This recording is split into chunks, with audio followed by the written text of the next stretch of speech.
Wait a minute, something's wrong here. There we are.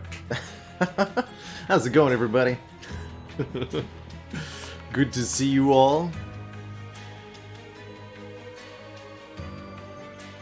Is it Tuesday already? That we're on? We are. Happy Tuesday, folks. Good to see you, Ivy Blade. Welcome back from your lurk yesterday. Mid Bros, good morning. How you fire drawn?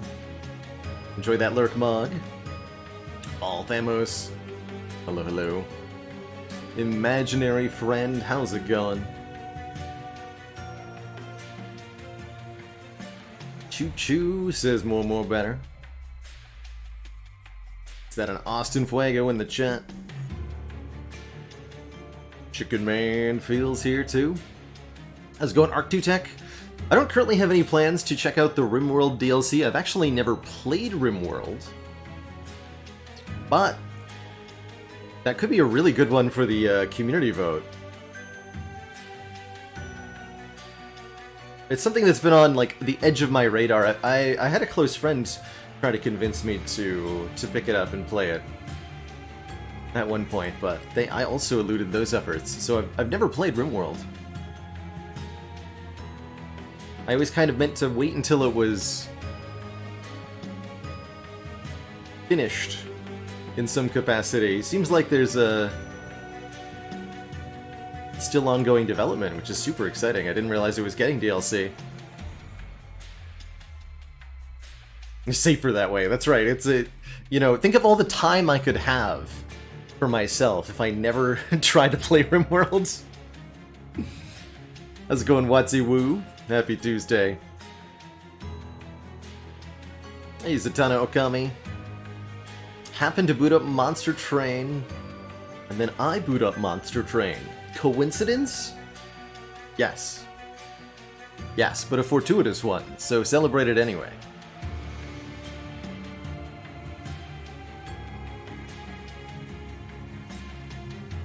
Awesome, I look forward to it.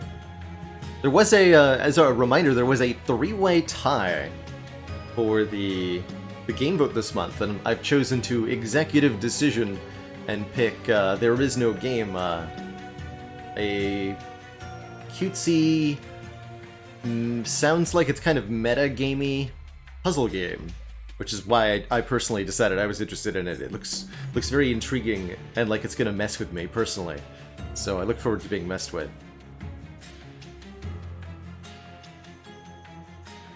Ever been a game in the community poll that won by a massive landslide? Yes. Yes, I think one of our first game votes was a massive landslide in favor of Goat Simulator. Or something like that.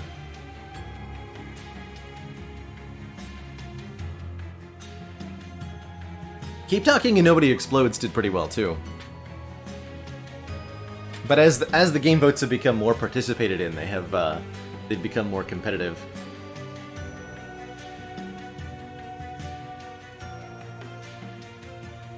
Zatanna Okami says they haven't played in a while and you last left off on your try to get one win with every combination of clans because you were stuck with Stygian/Wormkin. Have a look at the logbook.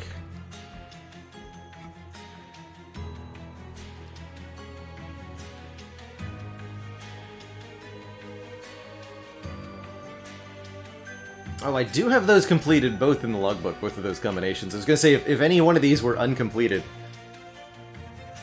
I would make that an immediate priority. Just to show, but it looks like we've done them all randomly.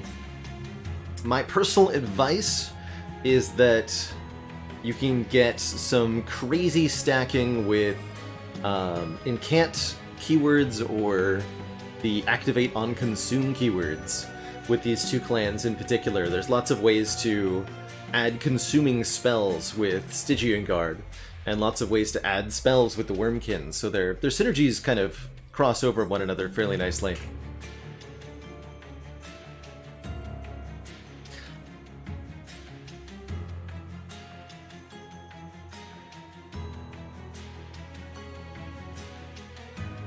I don't know if there's any one clan that I could, or even two clans that I could single out as stronger than the others. They all feel like they've got very much some powerful use cases. I do think some combinations of clan are a lot better than others, though. Because some of the clans have unique or particularly effective synergies with one another, and others kind of have competing synergies with one another, or, you know, effects that really don't work all that well together.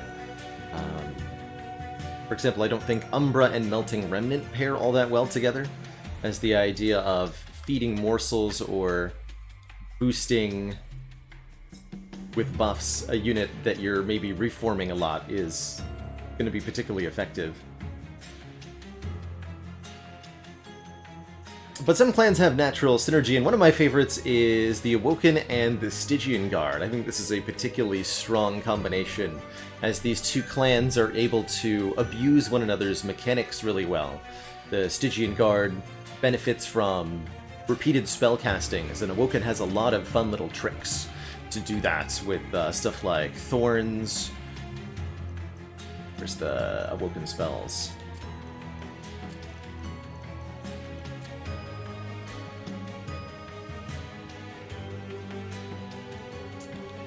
Cheap cards like Engraft here, which is a one-cost spell that gives its drawback and restores the energy, and Snare kind of does the same thing. Preserved Thorns is a spell that adds 3 more spells to your hand. All of these are really, really powerful with the incant abilities of the Stygian Guard. Hey, Alex Firegas, so glad to hear that. Shout out to the YouTube channel, by the way. Cranking out 4 Spire videos a week right now.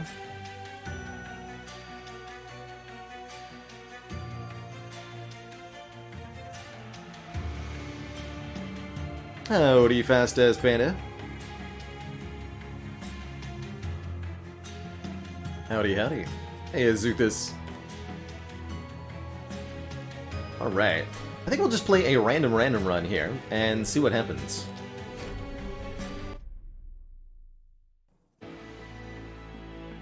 We rolled Wormkin Pullhorn. I feel like we just did this combination, but we didn't do it with a Spine Chief. In fact, we did it with a different set of cards entirely, so I'm cool with this. We're fighting Seraph the Patient. And Knockbacks Talos. Gotta keep that in mind. So we started with a bunch of Extract cards here. Those are going to be a little bit difficult to play. They require charged echoes each floor.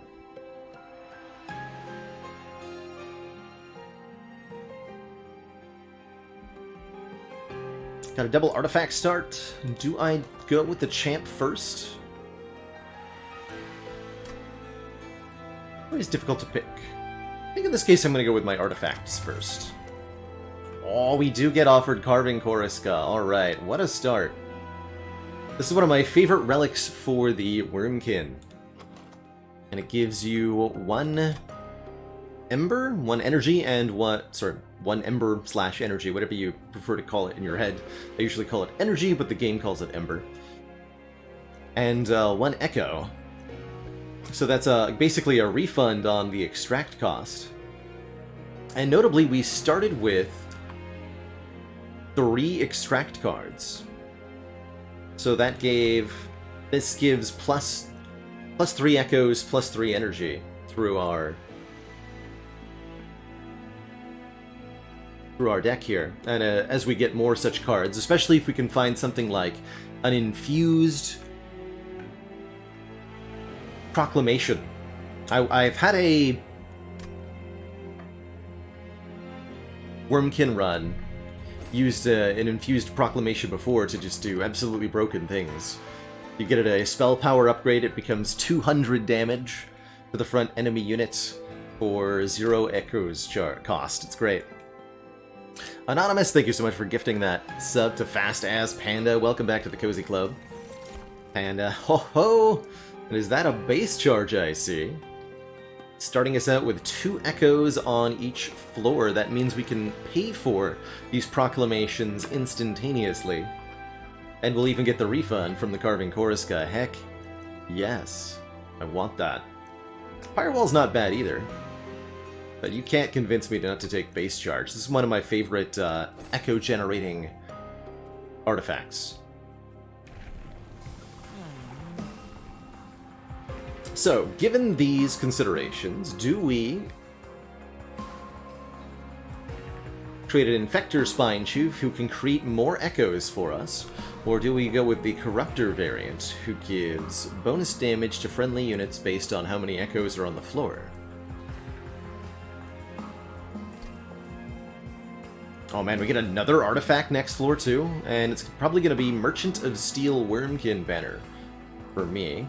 Although I could maybe see going... No, I'm not going to go. I'm going to be taking a banner unit. So yeah, we're going to be taking a Wormkin unit first. I think it makes me want to try the Infector line here.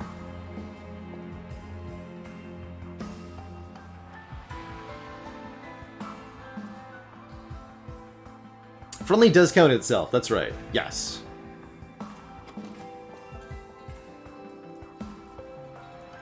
Infector can be a good way to feed eggs or to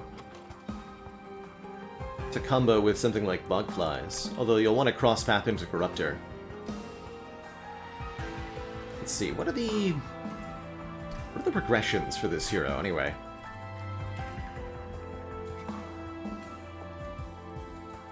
So Inspire is when you gain echoes on the floor. Inspire would be definitely a good thing to have. Corruptor is 5, 10, 20 per echo. And the Infector gains, that's right, multi-strike, as well as very huge health scaling. Interesting. Alright, I want to go Infector here. That's the way I'm feeling right now. We could combo that with Rage, potentially, with our Hellhorns. Oh, actually, knowing that we have these Queen's Implings, maybe the idea was go with the stat boosting line.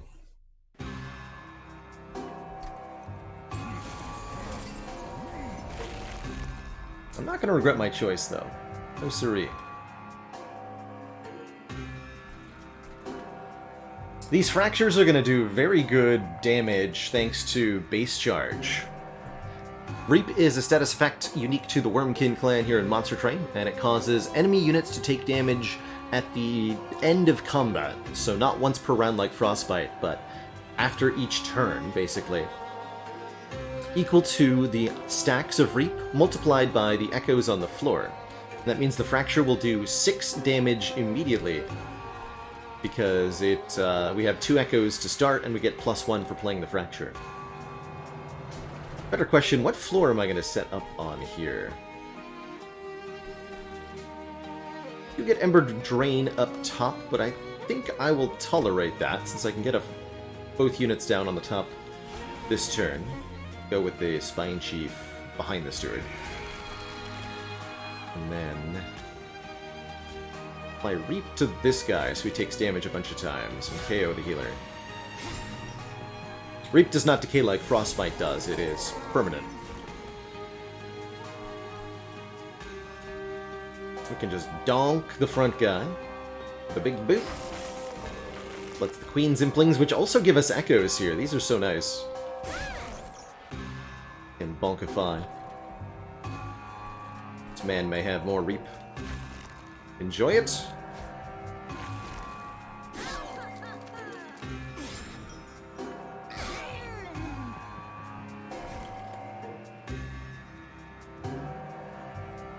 I save quite a few hit points here if I'm willing to proclaim. Suppose I will do this.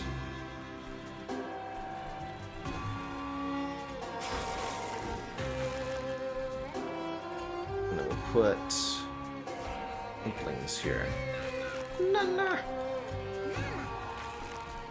Probably should have played this up top just for the echo, but that's alright.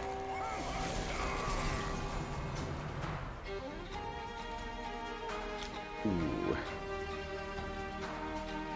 Actually, they all die before he gets hit, so yes, we can melee weakness here. Wait. apply Fracture to the Archer. I don't want to play a Queen's Impling here, because then one of them will strike the Inquisitor, and the melee weakness will get consumed. We want that melee weakness to apply to the Spine Chief's attack, which will currently happen, because the Inquisitor will kill the Train's... Actually, no, he won't kill the Train Steward before it hits. So currently this will apply to the Train Steward.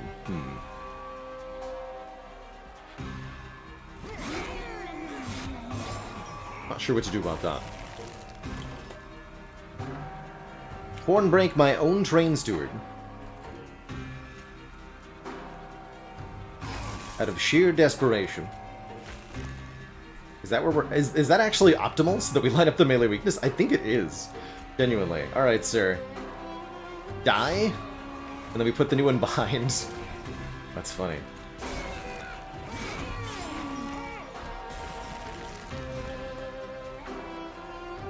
Ooh. And we can get even more proclaiming. Can't use the Carving Choriska to pay for the extract like you can for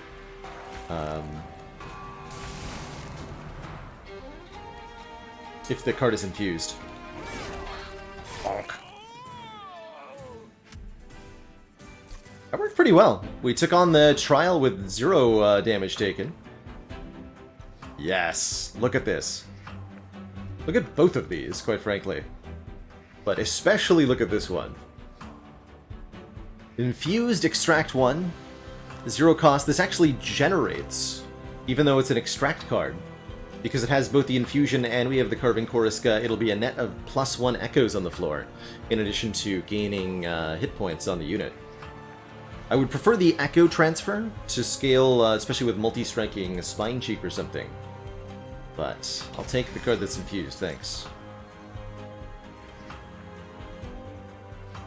We said we wanted to potentially scale with Rage. Ritual of Battle would be an interesting way to do that on the Spine Chief.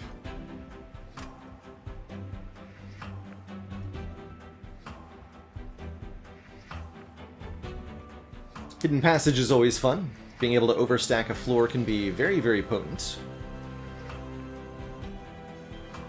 That would work better with the bonus damage per Echo version of the Spine Chief, but it would still be effective here.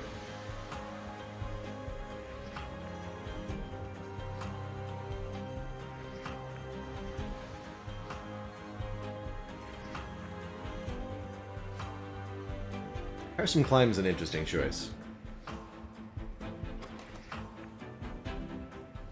I feel like because of the Carving Choriska, we're also going to be able to afford something like this. I'm going to deliberately pick up a Ritual of Battle. And yeah, we have 225 gold. I'll definitely go to the Merchant of Steel. Casual reminder to myself, look at the Merchant of Steel first, observe the upgrade that you're able to get, quick in this case, then, with that knowledge, choose a unit. Ooh, Kinhost Carapace. Gets big based on how many echoes are on the floor. And with our base charge, it's easier to have a bigger Carapace. It only takes up additional capacity after it's played. So something like Spine Chief plus Carapace is easy peasy. I also particularly adore the Keeper of Echoes and its Inspire effect, giving stat scaling every time you gain an Echo, and with Carving Choriska, that's going to be happening a lot. I am a big fan of Keeper of Echoes.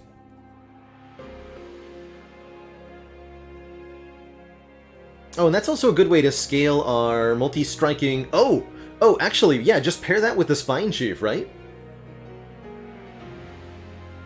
We're going to be going the multi-strike line, so we'll gain tons of echoes every time we attack. And then that'll also scale the Spine Chief. I love it. I really love that. I really, really love that. Ooh, +4 stacks of armor. Okay, there is a There is a Wormkin unit that gives armor on Inspire. And if we combo that with the Railhammer, it would be so strong. Rationing scales could be nice too.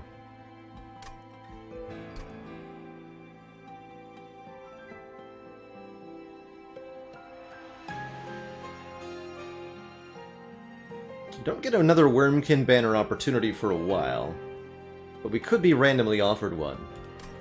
Charred Soul Carver, that's right.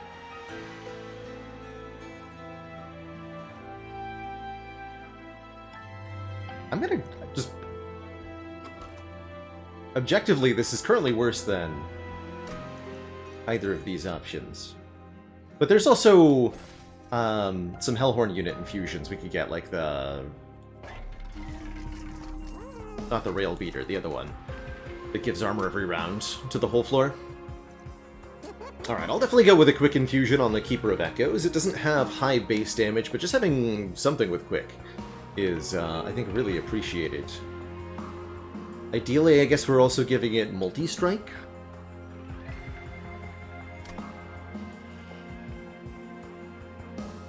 Not gonna pay for a reroll here. Let's see, what does our next floor look like?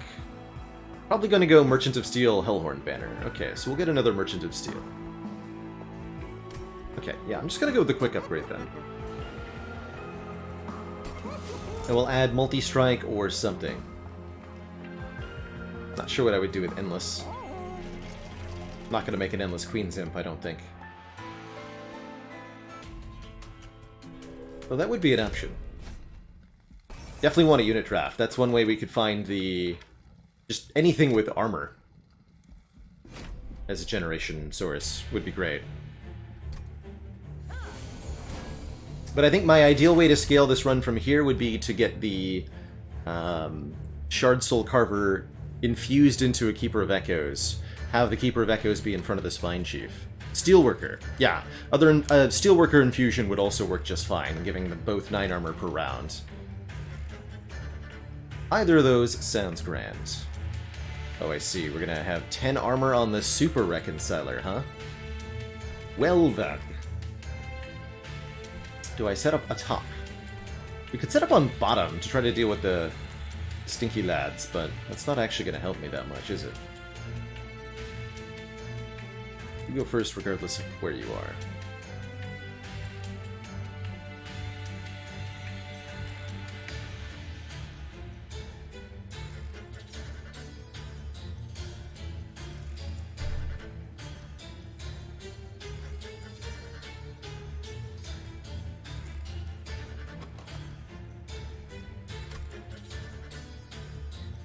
I think I'm going to try to set up on the bottom here.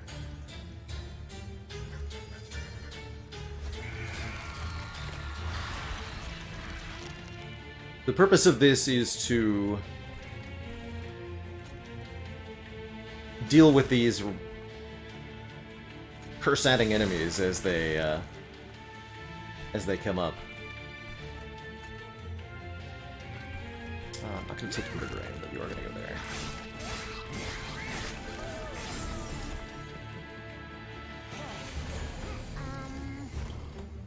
Whether that's actually successful is a different story, though.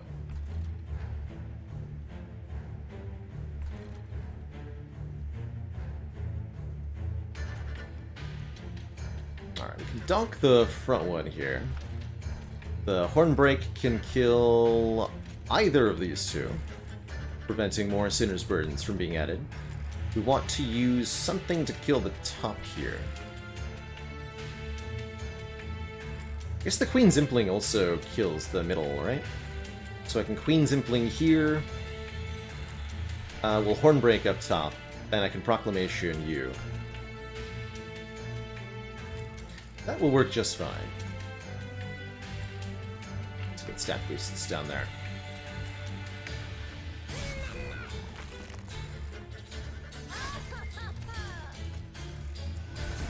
So note that Inspire goes off twice from one card, since it separately generates 2 different echoes.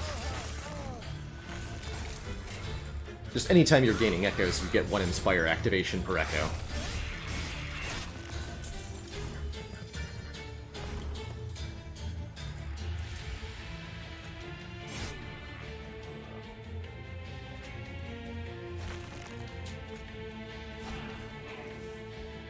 Alright, then the Reap will kill this enemy before it reaches the pyre.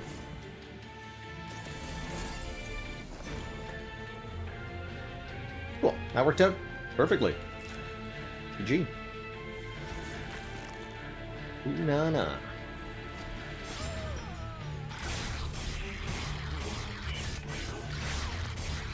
I note that because we have the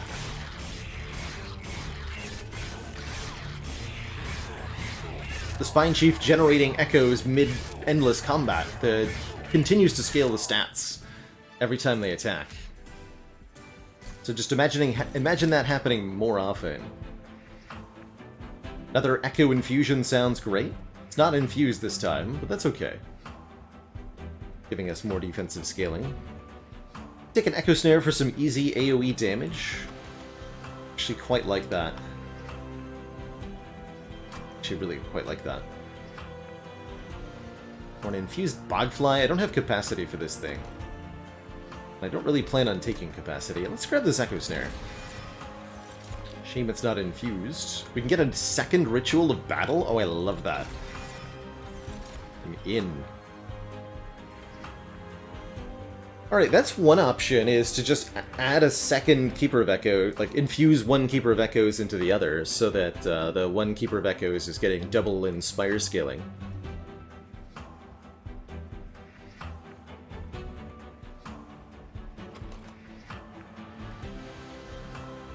This one's even infused, although given that I upgraded the other one, I'm unlikely to want to change that.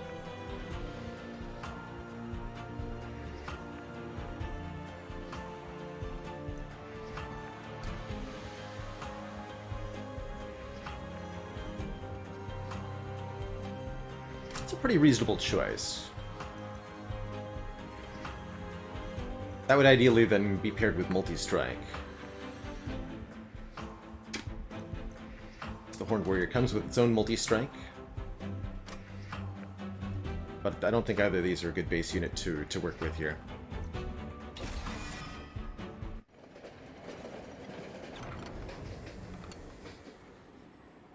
Carapace's Essence is definitely a weird one, that just summon benefit.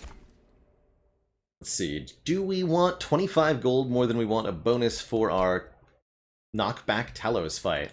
Actually, I don't think I mind knockback Talos that much. Both the Spine Chief and the Keeper of Echoes are perfectly fine frontliners.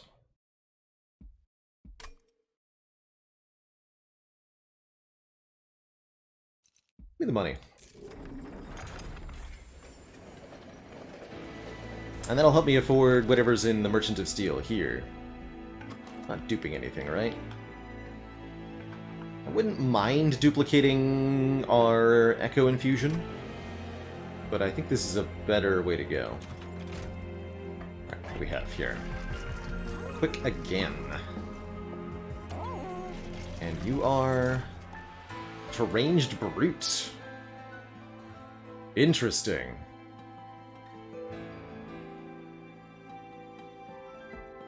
Do have 2 Ritual of Battles, so amplifying Rage is definitely an interesting option.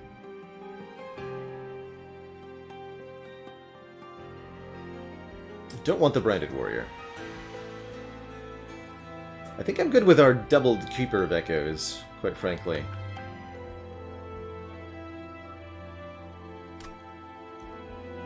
So I'm going to skip here. I don't expect to do a multi-floor setup.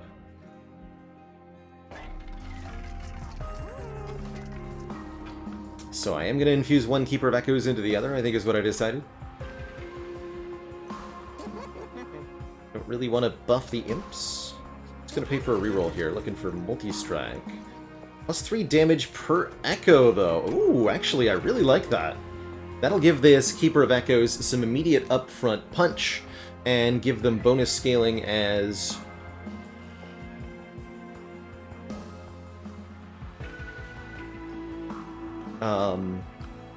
as our champ adds more and more and more echoes.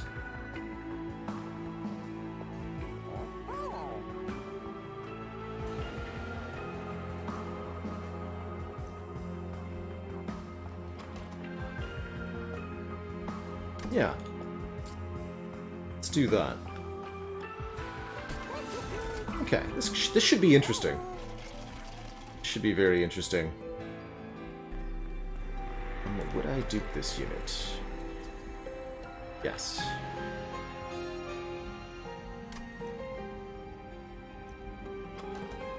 It's 2 cost, huh? Could make a 1 cost Ritual of Battle. I also like the idea of doing that.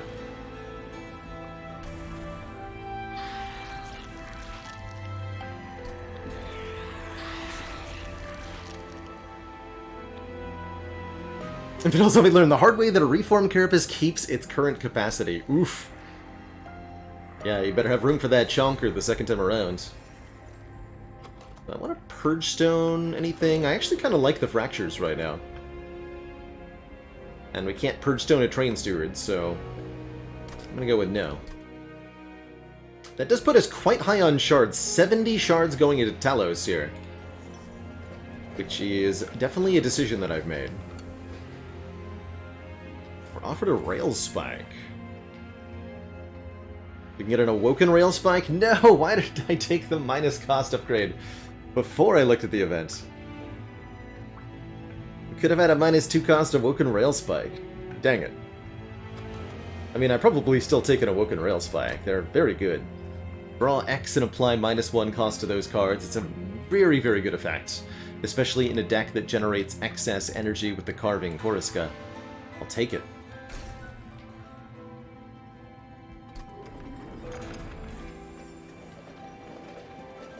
Getting a minus 2 or minus 3 cost. If we're lucky, there'll be another value stone here.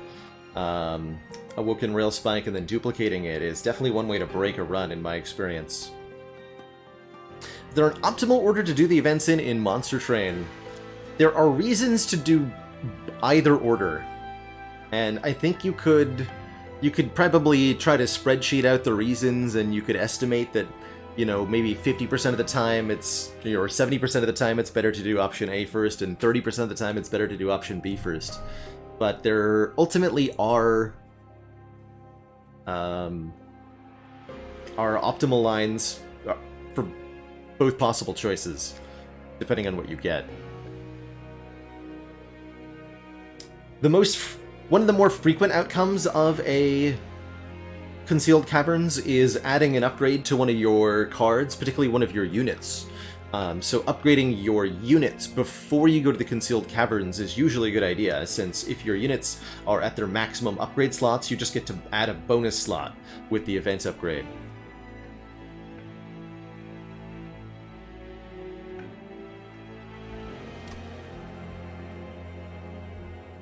Alright, with 70 shards.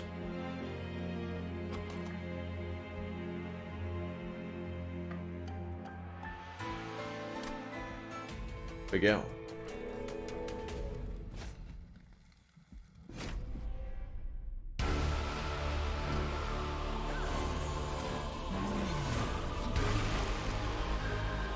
Alright, we'll definitely be setting up top here, because we need as much time as possible to prepare. These Talos gems are so good, though.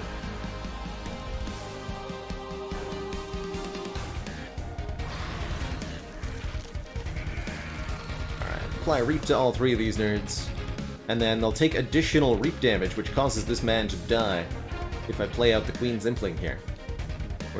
Actually, that causes both the backliners to die, so it's better than using the Hornbreak there. Plus, it gets us the Charged Echo for later enemies, who will also easily be able to kill with Reap. You're a big man.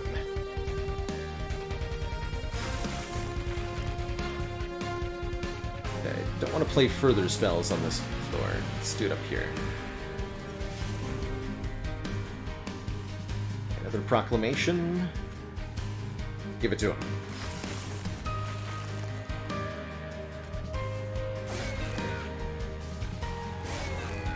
Wow.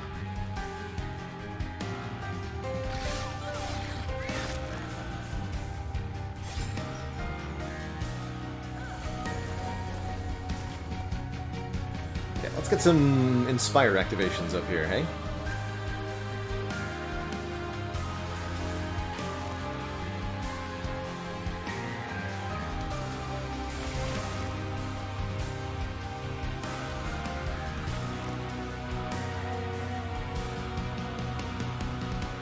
What's the optimal line here? This, I guess.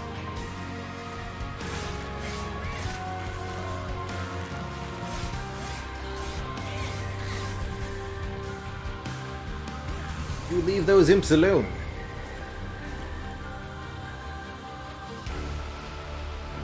Okay, and we're... Actually, I appreciate that you've come back up, so now the Keeper of Echoes will go back in front. Which is what I wanted the whole time.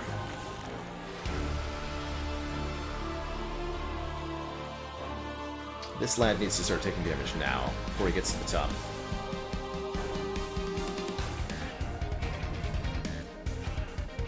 Get him, Stewie. Also, 128 damage there, nice.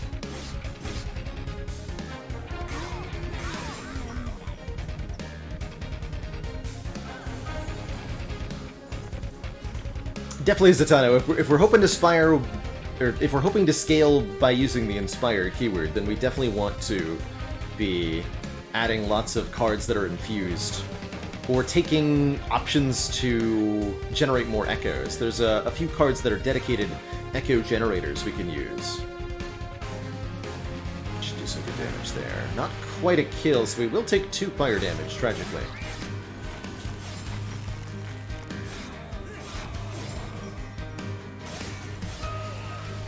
Quite perfect.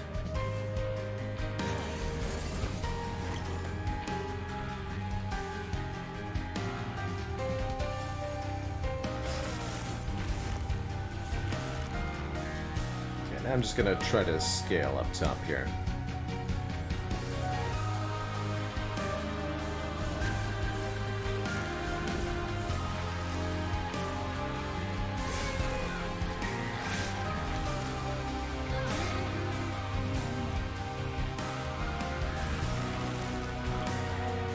Notice the stat line we've achieved on Keeper of Echoes here. 57 damage, 43 out of 59 HP.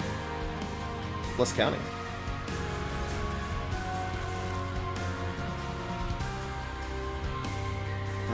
What's the best way to do that? This, I think. Oh, right, that doesn't actually kill you. I understand. You're a big boy. Well done. I see.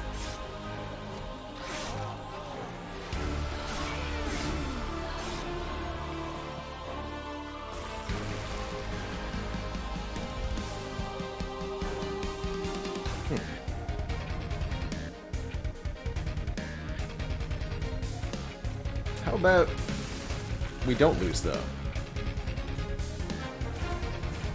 That sound good to everybody? Sounds good to me. GG.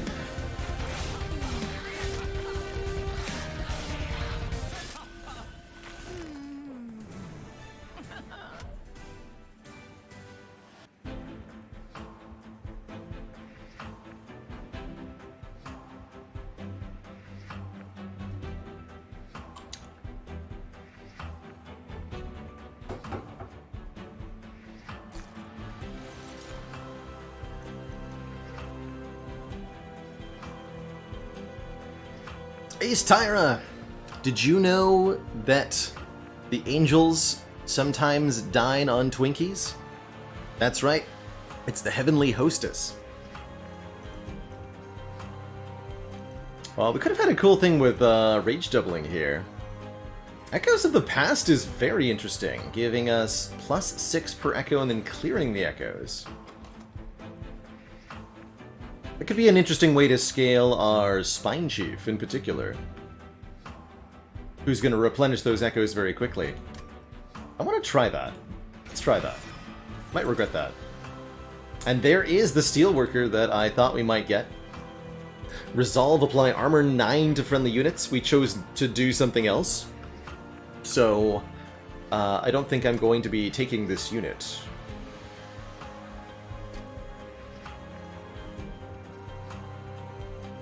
I do still think I go for the Wormkin banner. Do I take you just in case? There's no way I would ever have capacity to fit you on a floor, though, so what would I do with you?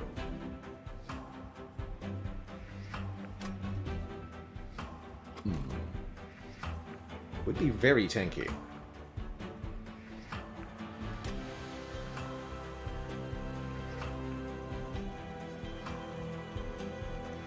Yeah, Vessel plus Space Upgrade is definitely an interesting option. It's infused.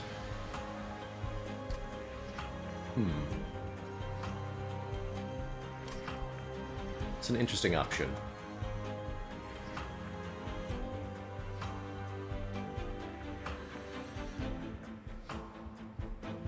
And there's also ways to get Ascend.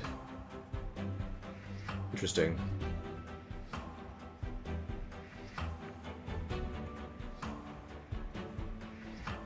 I think we've got what we're gonna do, though.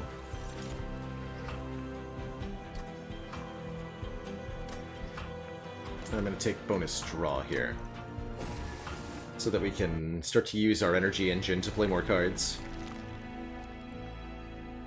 But I'm very curious if we get offered the... No, we don't get offered the whatchamadoodle. Hostingkin. No, not Hostingkin. Shard Soul Carver, that's the word. Oh man, we could have had such a rage build. Look at that. I mean, Resonant Shard is actually still extremely good with these two Ritual of Battles. Especially with this one-cost one that I might end up duplicating. Or holdovering. So that we have a way to scale our Spine Chief.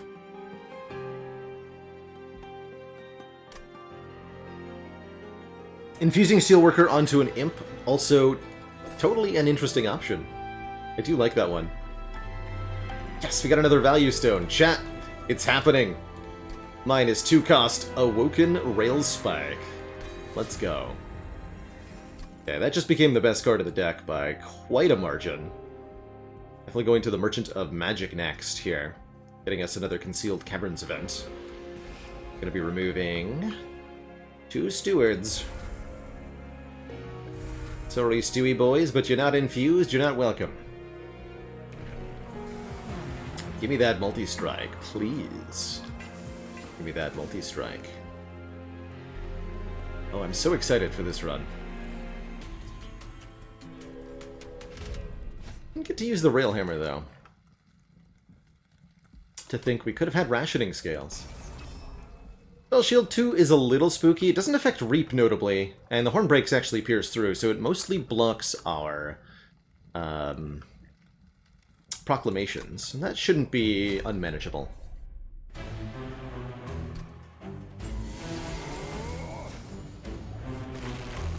We'll be setting up on top again. Raw 5, huh?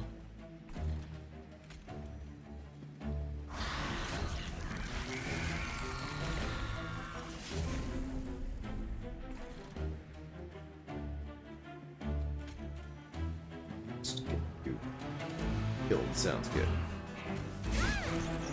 Pretty tough first couple of enemies. The weakness on you would be pretty good, yeah? Yeah. Also gave me energy to use here. Good.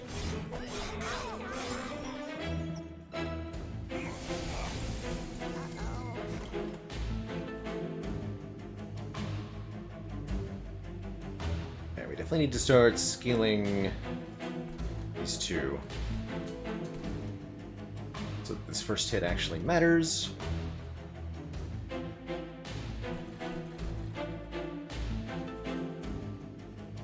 We play the Queen's Impling here, that causes the backline to die from the Reap damage. We'll get an Echo here.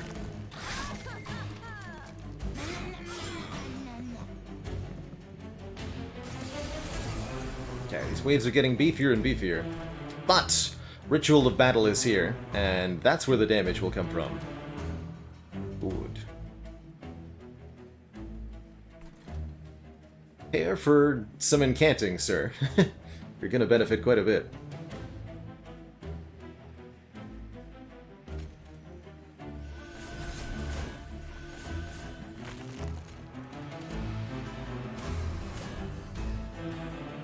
Alright, that's huge damage.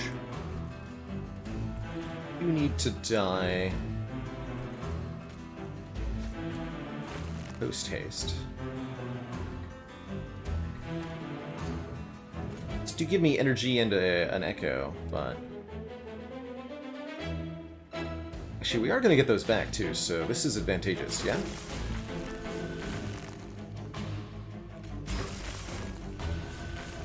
Yeah, I think so.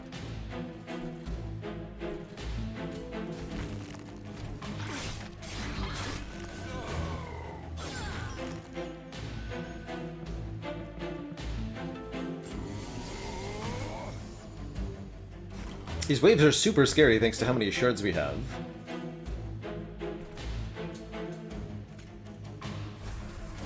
It's actually gonna be fine, I think. That's the hope, anyhow.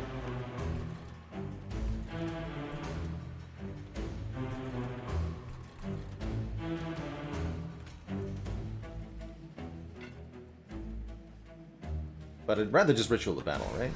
With the resonant shard.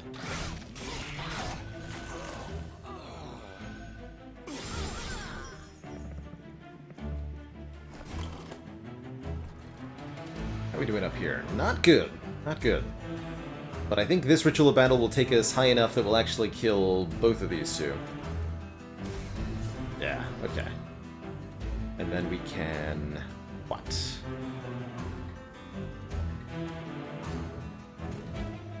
Couple fractures not going to be enough to stop this clipped shaman from surviving, is it? What does one do? Or he heals. Currently taking 10, so he will actually die if I play the other one. Awesome.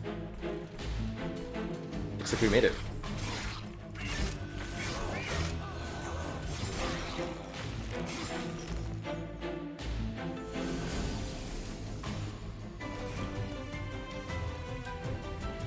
Beautiful.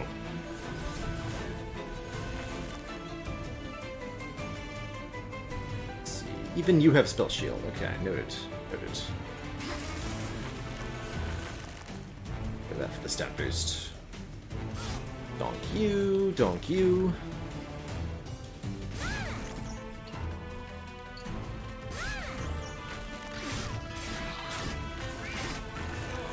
Wait, did that boss have, yeah, it's got self-mutilation on Slay. Shouldn't have played those imps, but that's okay. That does prevent me... Actually, no, it doesn't. Because of carving Koriska. No big deal.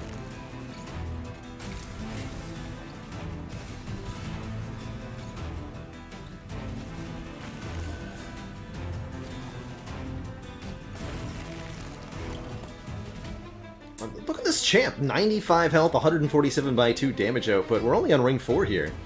I love it. We can do so much more. Make them 179 by 2.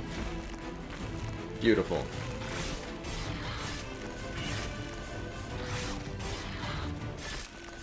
GG.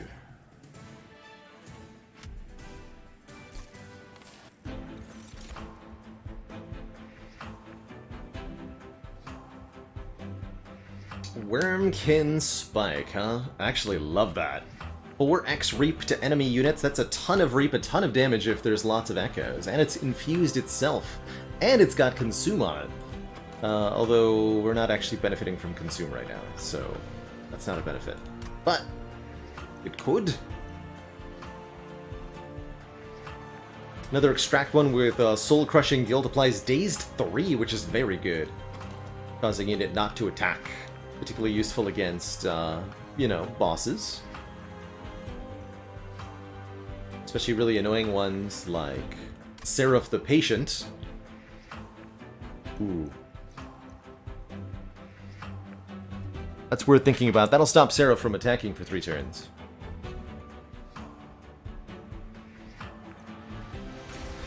But I can't resist that Wormkin Spike right now. Inflame is doubly buffed. The Rage is better and the Armor is better. Normally I don't think it's a very good 2-coster. That's okay. Don't think the Imp in a Box is very good. What about Tiresome Climb? It could also stop Seraph.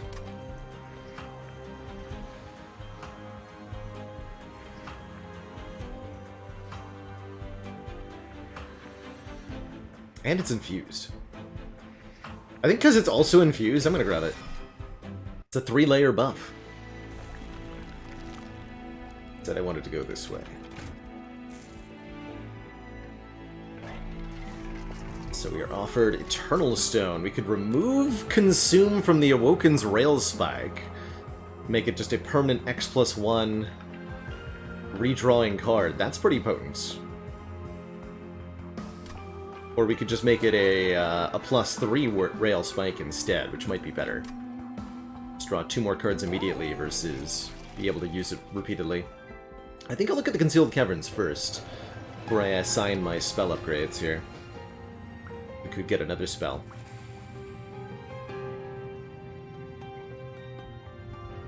Random Awoken, Stygian, or Umbra consumable card.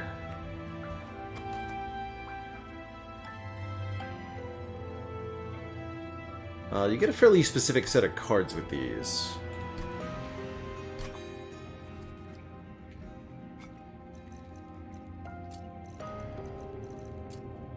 For the Awoken, it's like maybe Invigorating Solution or Preserved Thorns or Wildwood Sub.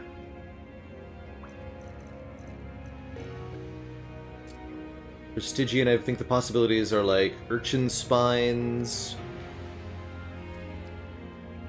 Not much else. Maybe Crystalline Seeds. Unnamed Tome. You can get Preserve.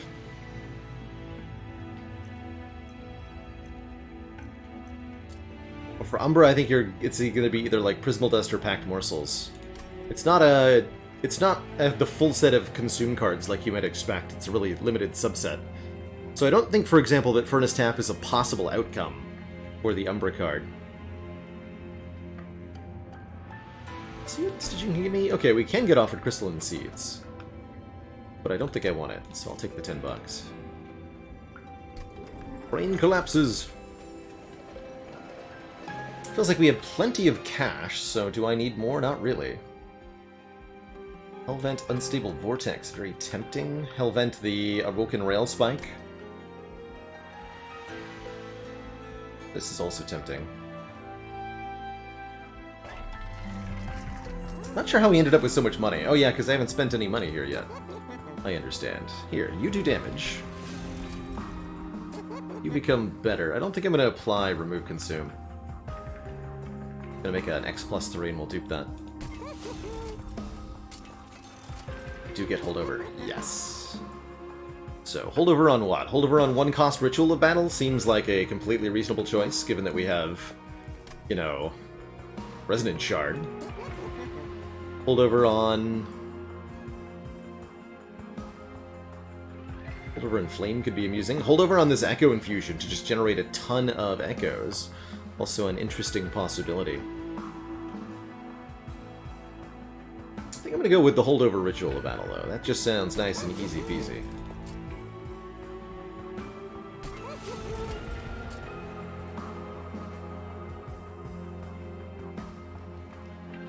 You need to be 1 cost. Otherwise, I probably won't play you. Alright, since we're flush with cash, we should pay for a couple of removals. We have a lot of shards, and we can't afford to be wasting our draws on Train Stewards here. Okay, and that can get at least our last 15 shards here, so I don't have to take any more shards if I don't feel like they make me stronger. Good.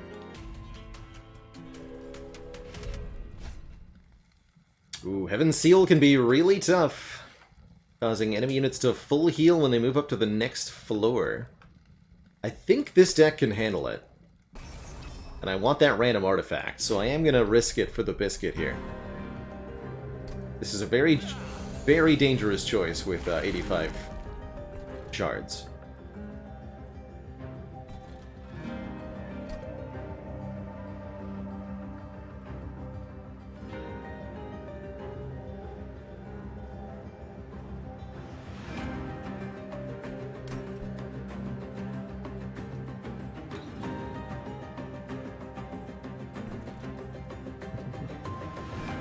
Alright.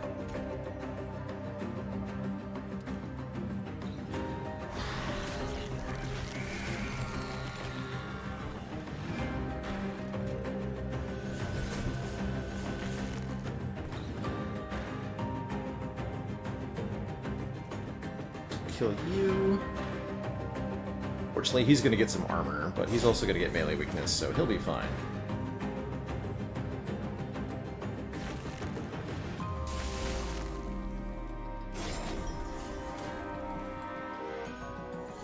Now, this guy is a problem.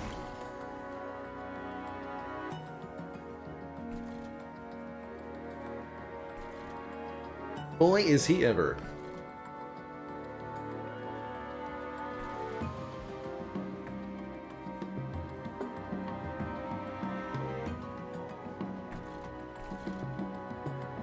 Stacking Reap on him is good. That'll be guaranteed damage after that turn.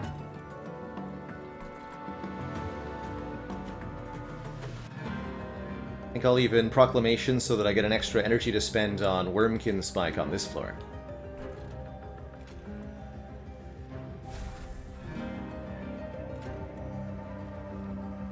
Oh, but if I Proclamation, then the Reap is only going to do 2 damage, right? So I'll have to then play Fracture. That's out to 0. But it removes his armor, so it is meaningful.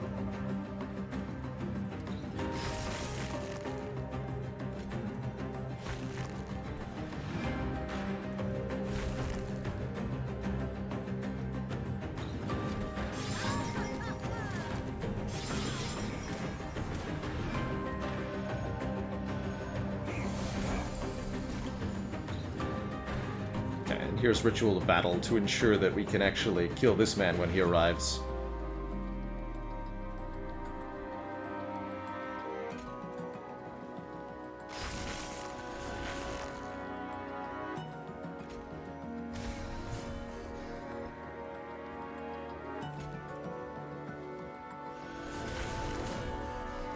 Okay.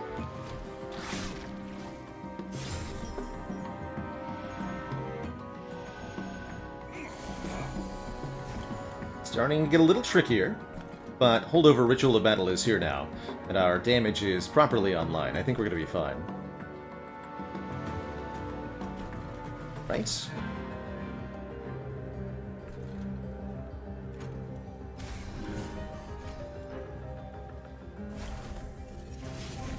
Ooh. What a beauty of a hand there. Okay, stripping away the armor of enemies is quite good. The Harvest makes it a bit problematic to use our imps, though.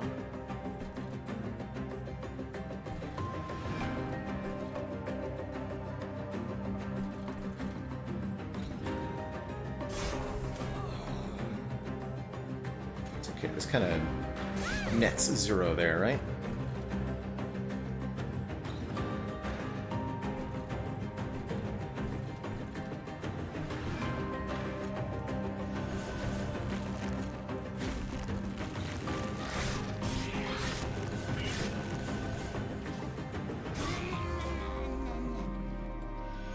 Alright, we're looking good here.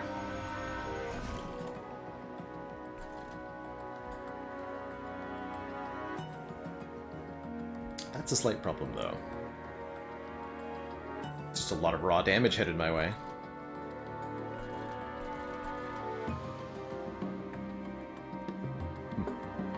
Which I can actually do about that.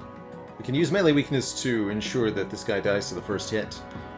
Which means we prevent 6 damage at least, but overall that's a bit of an oof. And I really would like to... we can actually prevent some damage by doing this. It'll also help. Can't play this.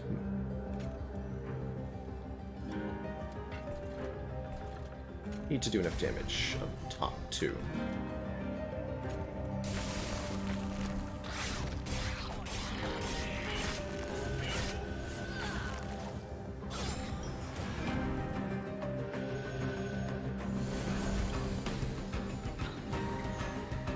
Might kill me.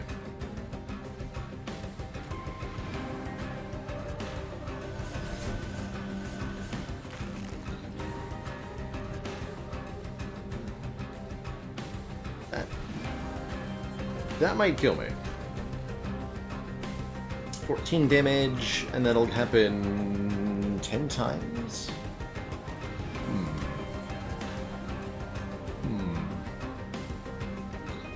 I see.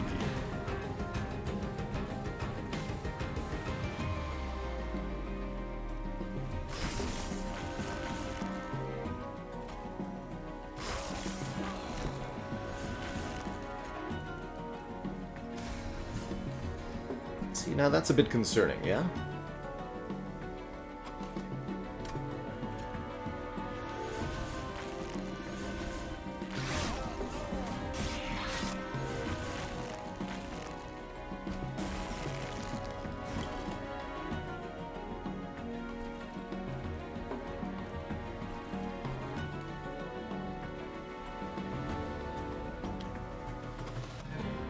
Looks like it might be barely enough.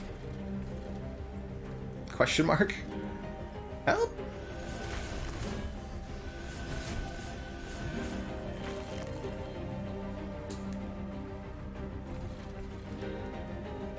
Yeah, should be barely enough.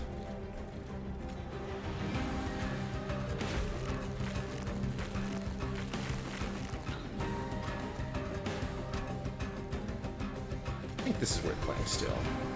I'll only need to get like one hit in to actually KO the boss here. That's pretty encouraging.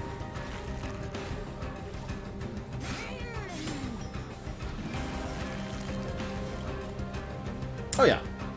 Yeah, we're, you know, within a reasonable margin of success. I'll take it. I'll take it.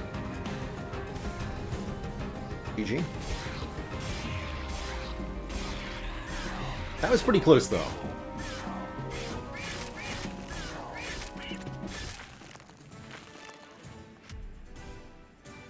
For that, we get the Lightstone Casing, giving us an extra upgrade slot on spells. That is a very big deal, actually. Given this Ritual of Battle and this Awoken Rail Spike. Neat. Used Consume Apply Reap 13.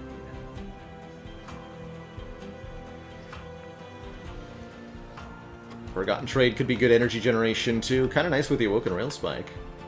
And the Wormkin Spike. Ooh, actually. When's our next Merchant of Magic?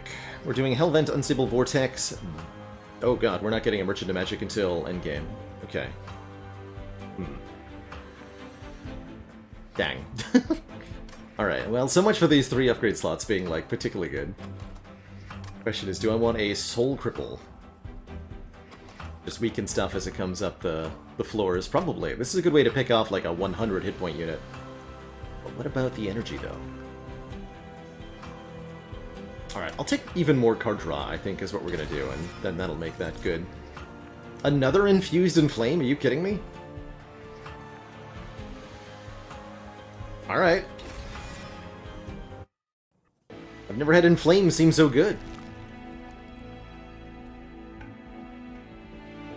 Genuinely.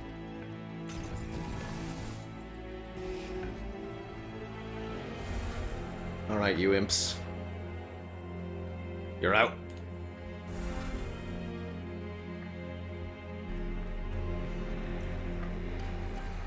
Oh, but I could put another shard upgrade into. We could have had a double value stone Awoken Rail Spike, for example. Just to put that out there.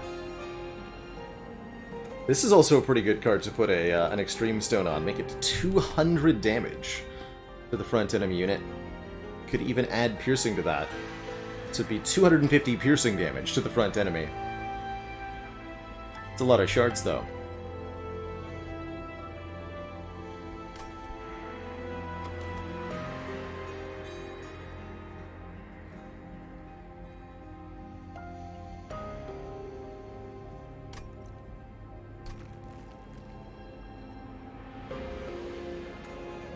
But you know what? I'm in. That actually sounds pretty fun. Slap holder over on that. Let's see what happens. Sleazy Pal, thank you so much for that full cozy year of support. So much love.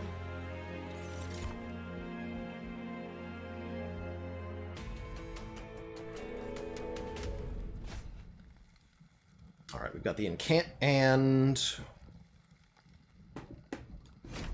having units die effects for Arcus here. We'll have to avoid those incant shards. These will penalize us for playing spells on that floor. No thanks.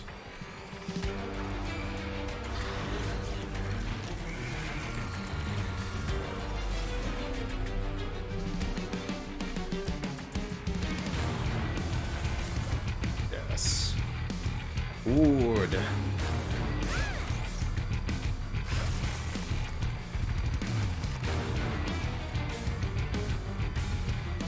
Ward.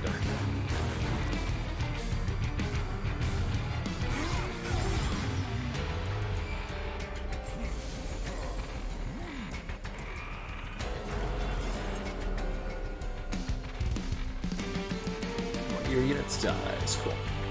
Wasn't planning on it.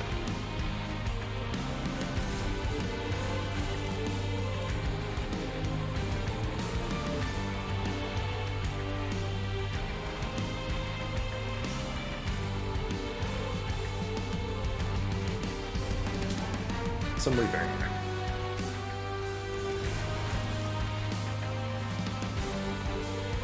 I can extract down here, which would give me energy for both of these if I want to. That could let me get the most powerful echoes of the past on the Spine Chief. Sure, I'll do that. Like that. You. Buff you.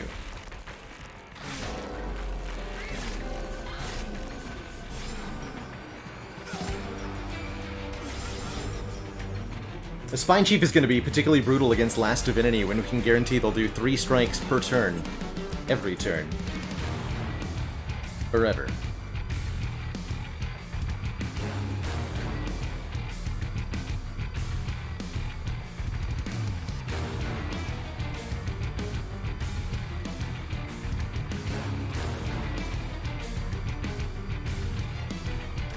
I just like draw all of that.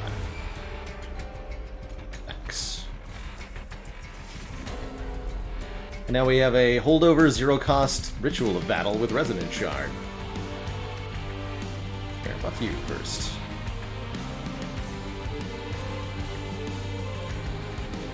Yeah, that's the incant floor, so we're just going to stay the heck away from that.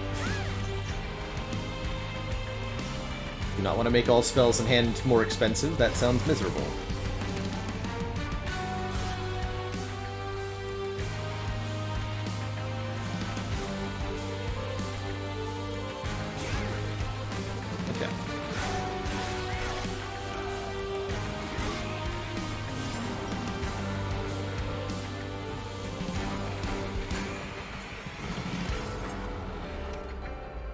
Plan for dealing with melee weakness on Seraph. Great question. No idea. I should probably have a plan, or I'm gonna die, right?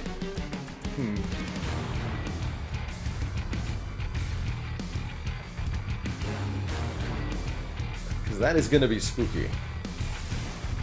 Definitely.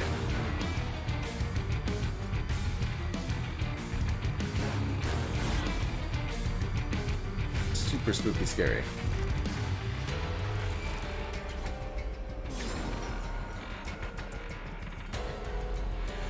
We did pass up on the days opportunities that we were offered. I think that might have been a... Oh, rude! No! How dare you! Alright, well, no one canting on the top floor, huh? Oof.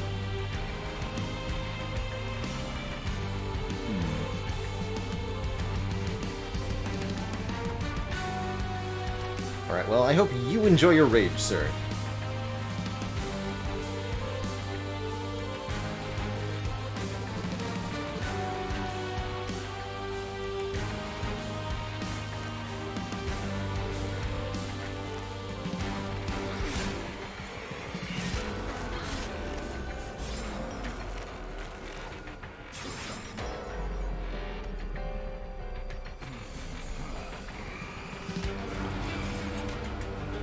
Genuinely, though, we do lack the damage output to we do lack a survival plan for adequately dealing with super powered enemy damage output, and I don't know what I'm going to do about that, other than hope to use stuff like Proclamation to mitigate.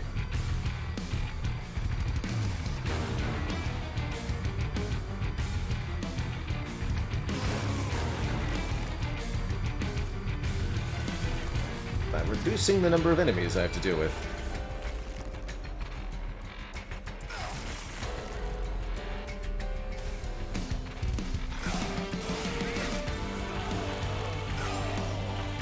Other option is that we could scale our damage so hard we just kill Seraph during the pre-endless phase. Somehow. I don't think we're there, though. I don't think we do that.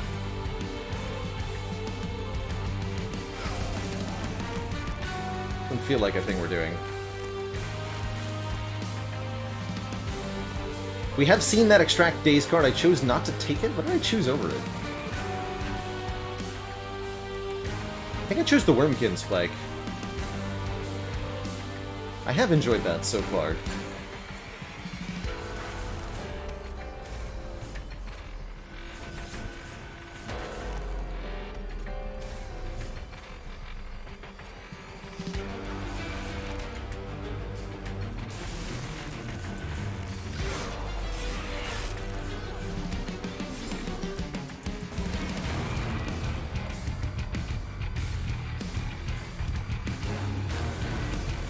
Hey, a meat seat.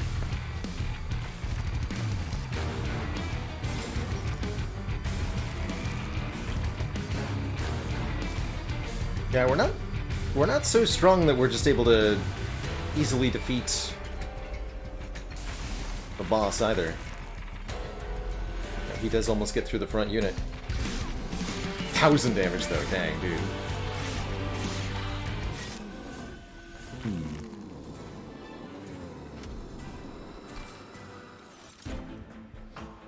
Okay, this would help a bit. Armor 29.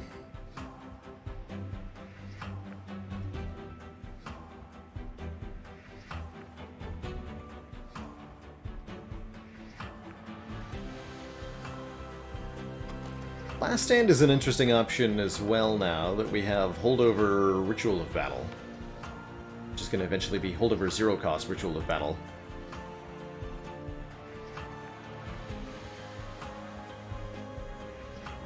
So that is a potentially potent offering too.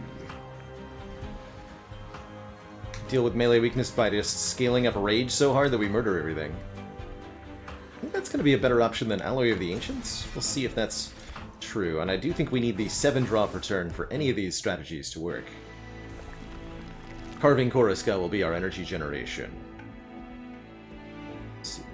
I think a Merchant of Trinkets is a good idea. We're not that rich. We also get a bonus guaranteed artifact. So we have to look at a lot of artifacts. Or remove 2 and an event. But the Merchant of Steel is by and large useless to us since Keeper of Echoes is maxed out. Yeah, we'll go this way.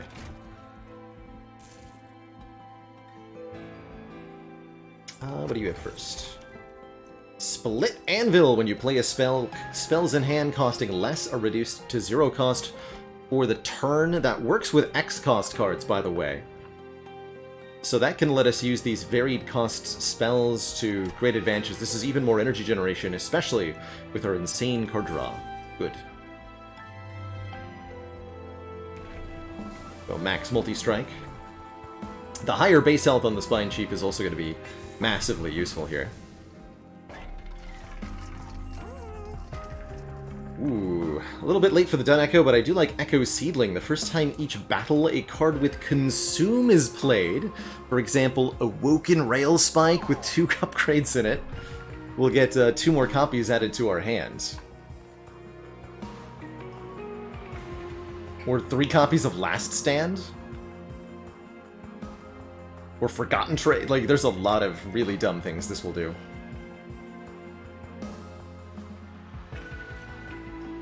Ooh, great question, Bionull. I want to say after the Spike draw, but we're going to find out. Okay, we don't have enough money to make a reroll justifiable, but I think Echo Seedling is gonna be game-breaking anyway. Spell Chain?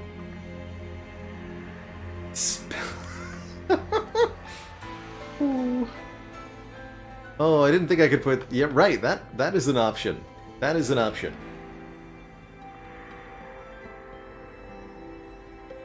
This is also a way to deal with melee weakness. Is just break the game. Although that version of Seraph does have incant, so I could really ruin everything potentially.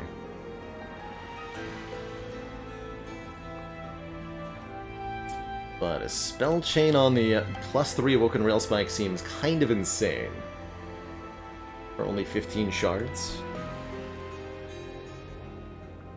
Could also put spell chain on, say, Echo Infusion, as it will pay for itself.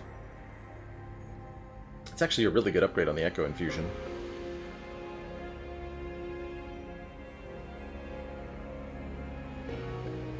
And that'll give you massive defensive scaling, which I desperately need. Do it this way.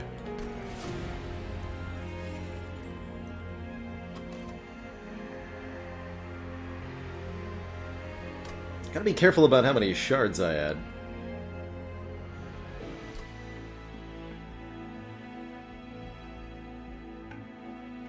Alright, let's go. Be a lot, buying a lot of card purchases in this last combat. Spell Shield 2, no problem. We got piercing on our stuff. I see you, Sweep Ember Drain, man. But I'm not afraid. Oh god. Over here.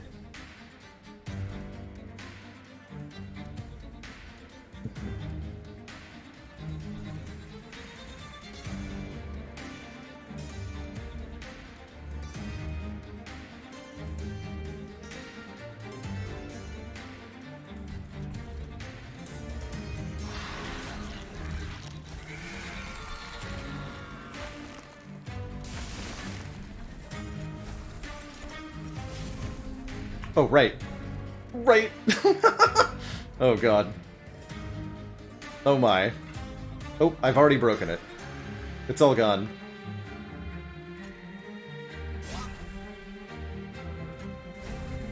This is already too much.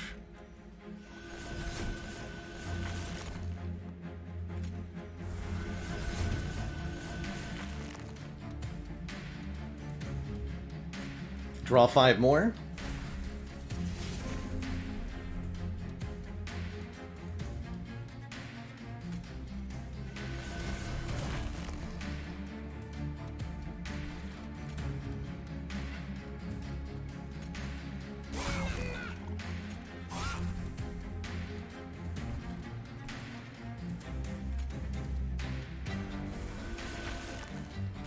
Gain 6 energy, draw 9. Oh, let's play that. Draw 8.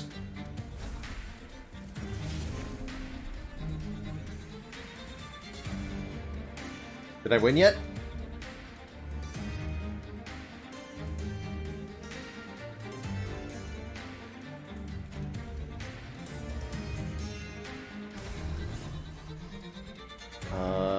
Go here? Sure, why not? Just apply everything to everything, really. Like, about ready to reap my own units to get more echoes on the floors.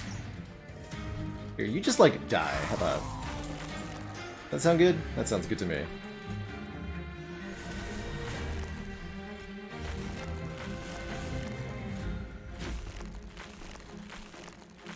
Alright, good turn. Let's call that a good turn 1.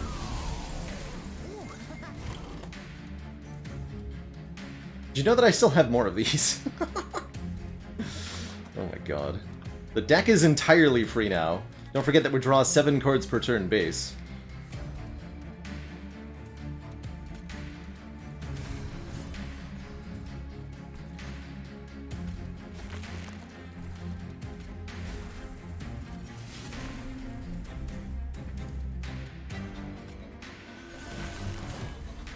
I can just stack Reap on basically everything.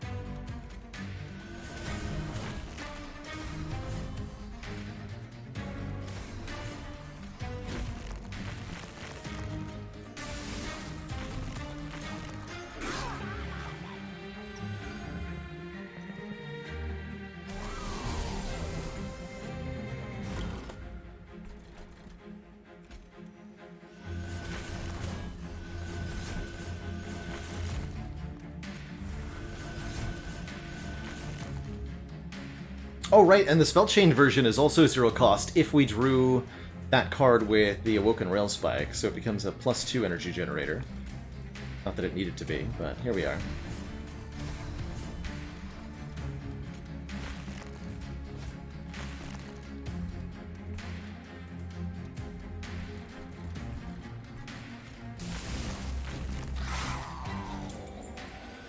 Alright, where's my piercing kill the front man card? Perfect. You. Perish.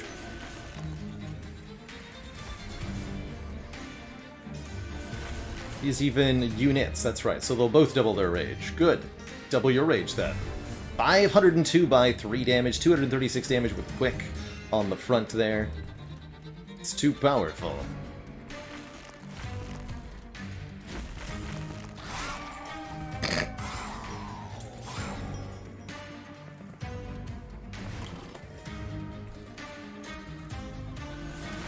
I say, this is pretty glorious.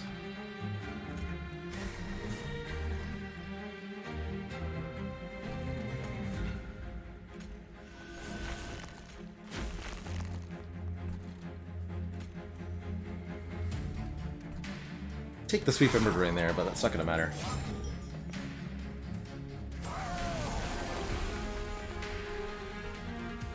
Still haven't gotten that much survivability accumulated.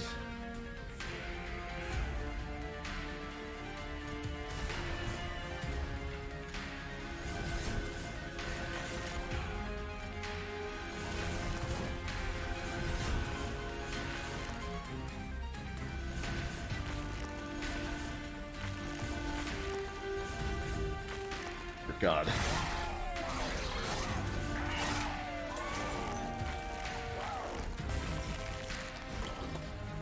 I think we're going to a Merchant of Magic for the last shot, just because of how powerful it would be to get more upgrades on some of these cards.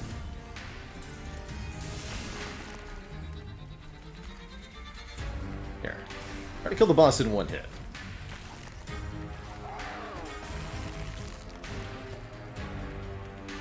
Glorious.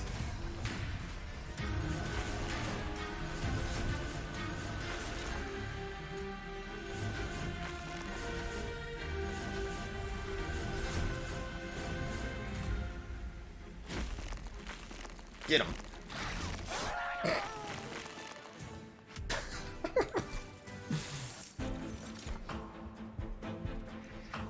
Return a consumed spell to the top of the... Wait, no, there's Soul Crushing Guild. Okay, no, we have to take this. We have to take this.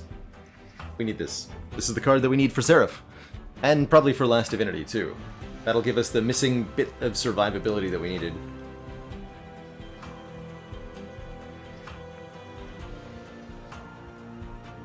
At least that is my hope. Can take another Last Stand or yet a third Infused in Flame.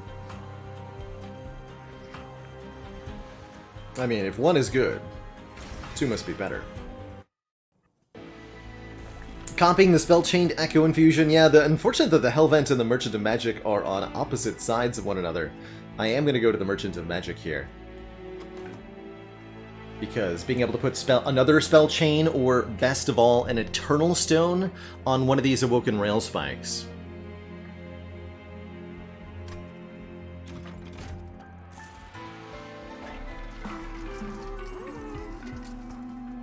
Or Holdover on the Echo Infusion, that's pretty good too. Holdover, Spell Chain, Infused, Echo Infusion with Carving Koriska. Try saying that 3 times fast.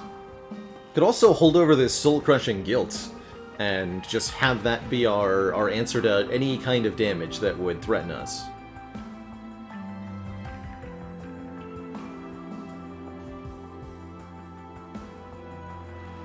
How do we deal with Day Seraph? What if he... how do we deal with Seraph the Patient? What if he never attacked? One time. That's what Holdover Soul-Crushing Guilt would achieve for us.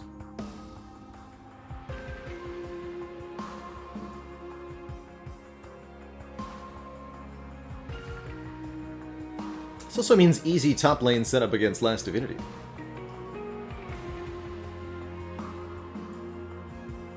really like that. That's what I've decided to do. Alright, you're gonna be X+4, because that's awesome. I don't think I care about 10 magic power.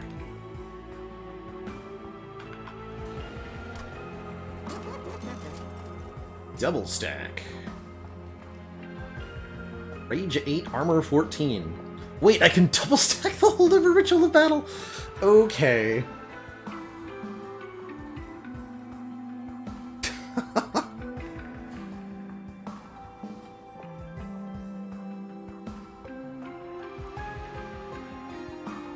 Let's see, what is the phrasing of this? To a unit. Yes, it's possible to not be able to hold over this card. Maybe that was a good reason not to do that. I could make it a... Oh, 1 cost dazed 6.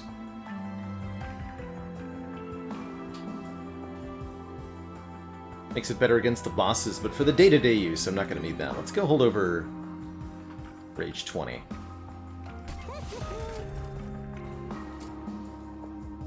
Sounds great. Sounds really great. 10 on turn 1. This is only +3. Run the units enter with armor 9, or when a card with Consume is played, deal 30 damage to the front enemy unit. Do you know how much we do that? We do that all the time. Give me that, Trader's Quill. Also, I didn't even look at the Merchant of Trinkets yet. Get more good stuff here, like Ashes of the Fallen. Summons go off an extra time. Mind Horde means more capacity on each floor for echoes. Is quite useful, although I seem to be intent on consuming all of them. So that could be difficult.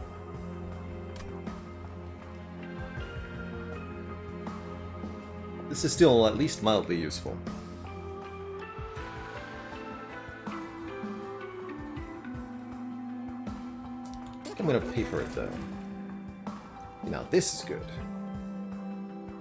Way too late for Capricious Reflection, but improved Firebox, 7 energy on turn 1, with 2 X-cost cards in the deck. Sorry, 3 X-cost cards in the deck to potentially draw on turn 1. That's worth paying for. We're going to remove all of the remaining imps. 2 at this Vortex, 1 at the Merchant Service. Alright, and we're going to go. Alright, Mr. Seraph. Let's do it.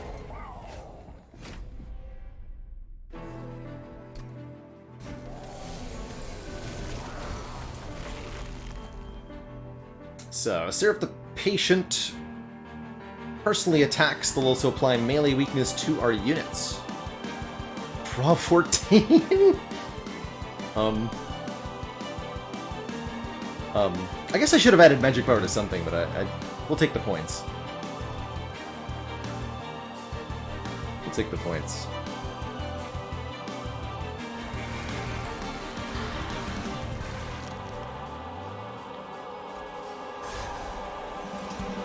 Oh, right. That was a choice.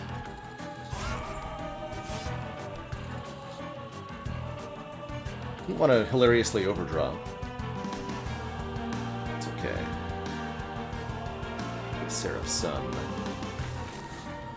melee weakness here.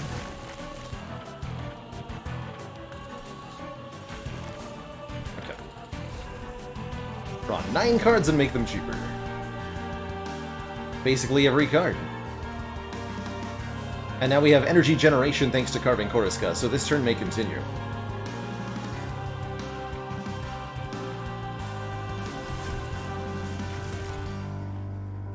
The shenanigans begin.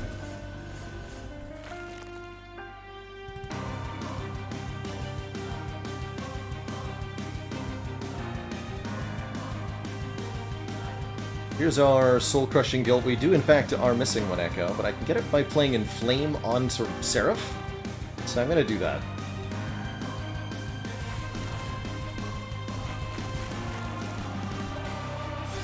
So play these on him.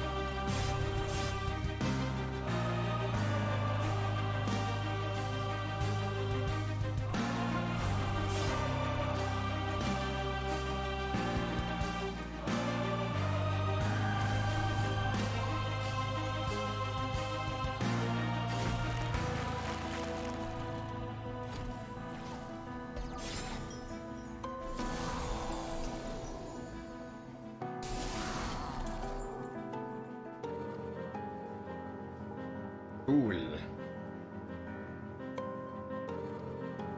Yeah, I see what I've done here.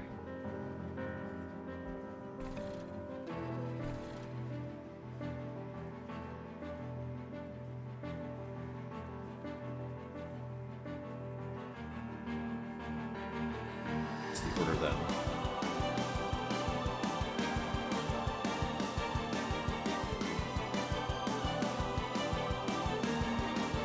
I think I want to play Wormkin Spike for 2 here. And that'll make everything else in hand free. We can go... I won't be able to play this Proclamation except at the bottom.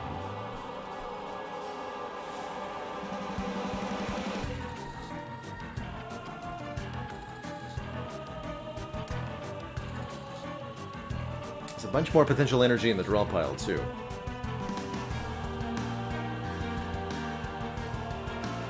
I think I'll do it this way.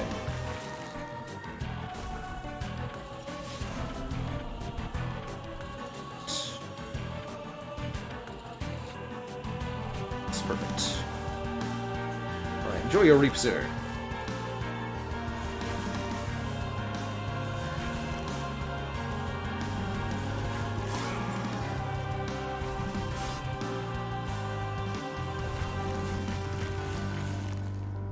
And you have melee weakness 3, so give the rage to the front boy. Make that a really hard hit. 800 damage. Let's go. Dare you to come back to this floor, sir.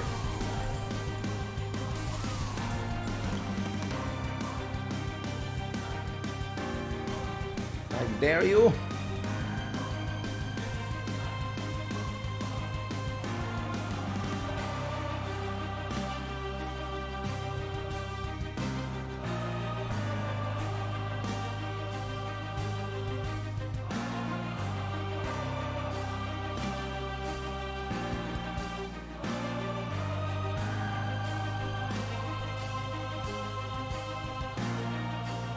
Stack a little bit more dazed on Seraph here.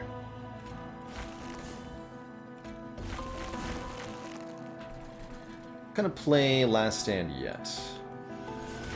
It's not time.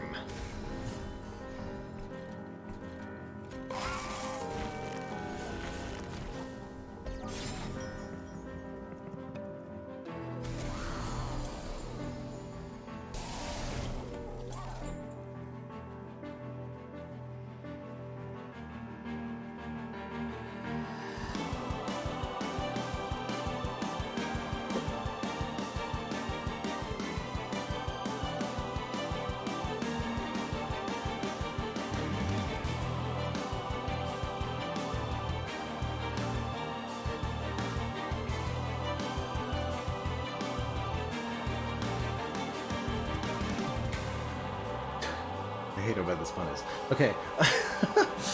School Hunter, did you hear that the leader of the Winged was banished from the newspaper? They were originally going with Times New Roman, but then they decided they'd rather go with something sans serif.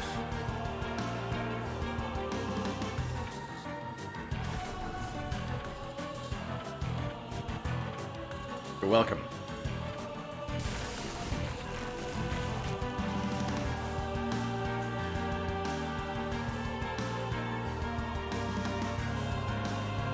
I'm doing how much damage?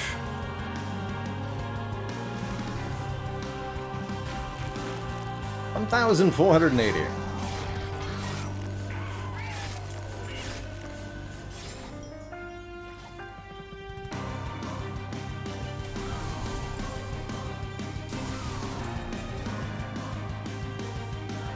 Oh yeah, but this is the thing that can happen.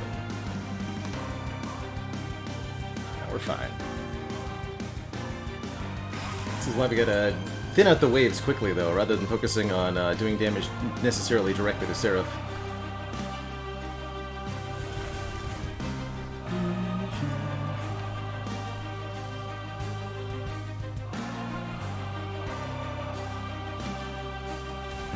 Double that rage. With the big numbers going.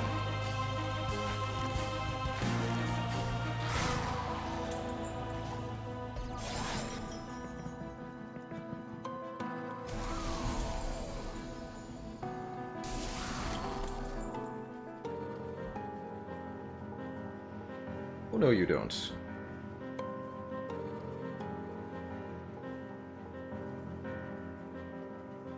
Oh, no you don't.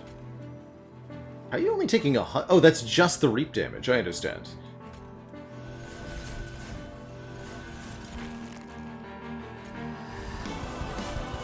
That's a lot of reap, wow.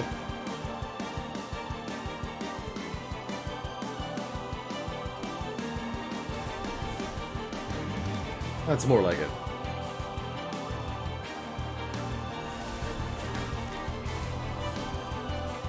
And...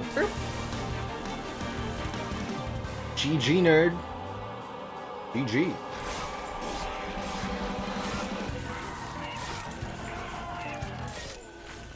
Bonk. Alright, that's probably how we're going to deal with Last Divinity as well. I'm going to try to remember that our Echo Seedling is very important to use on a Rail Spike and not on a stinky Hornbreak. Now let's go. Hey, Flying Spirit Game, congrats on that first vaccine dose. So glad to hear more folks getting covered by that. About triple last stand, though. This is not the turn one I wanted, but it is the turn one that I got.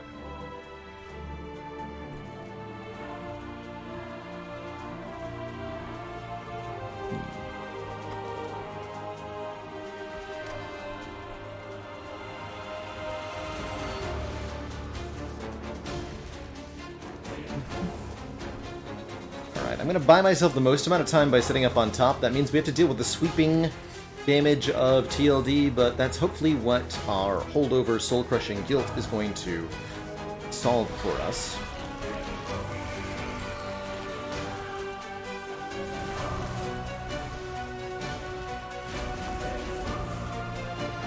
I'm not going to play this. Yeah, we get all those Inspire activations every turn, since the Last Divinity is always on the top floor to be attacked by the Spine Chief. That's going to be really good for us.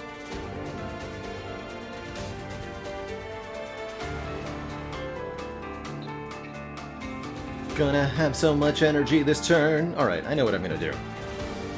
And it's going to be glorious.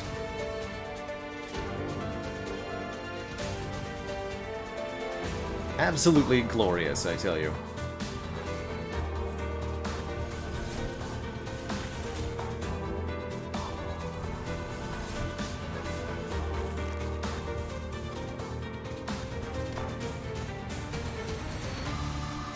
Play these up top.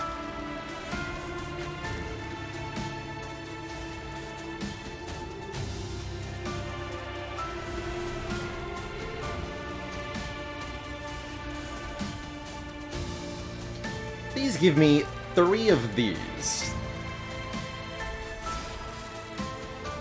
Thanks. 10 cards in the draw pile. Applies so much reap with the Wormkin Spike. Shame the Divinity removes it, otherwise it'd be worth using here. We'll play this next. Yeah. Okay, how much of a Wormkin Spike is that, anyway? And I can definitely clear this entire floor. Or this entire floor.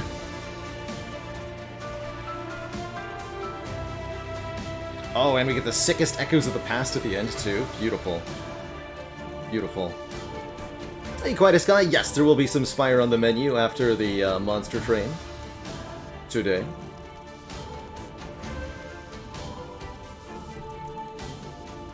Most definitely.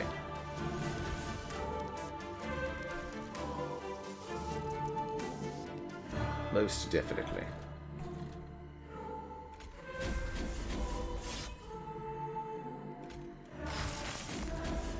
Donk one of those guys. Give me another energy to work with here. Stack more Echoes up top. 66, Jesus. That is a lot. Apply 48 reap. I'm gonna keep the third Forgotten Trade.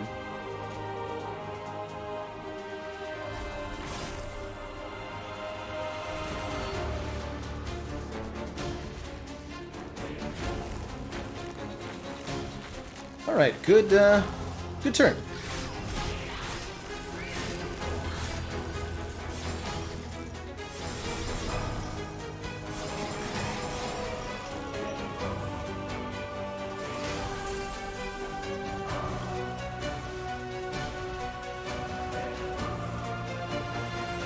There's Soul Crushing Gale. Okay, stop your shenanigans, please.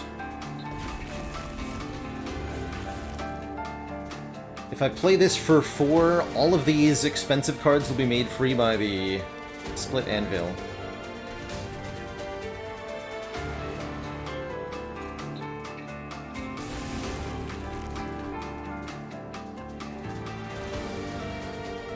Let's actually get rid of this first.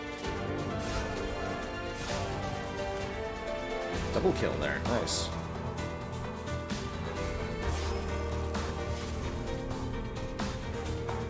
Okay, and to answer the question, the Split Anvil goes off first. And then the draw effect.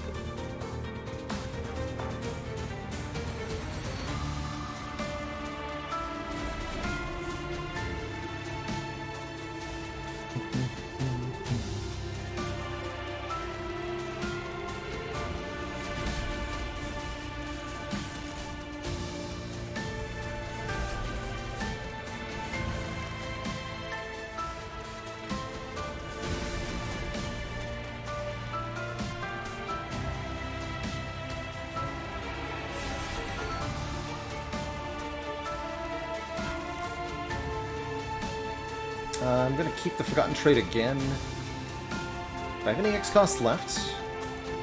No. Okay, so there's actually not a lot of reason to keep it around then.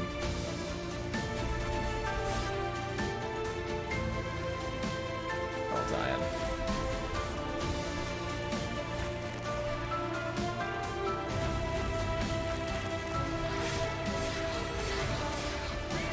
We take a couple of hits here. That's okay.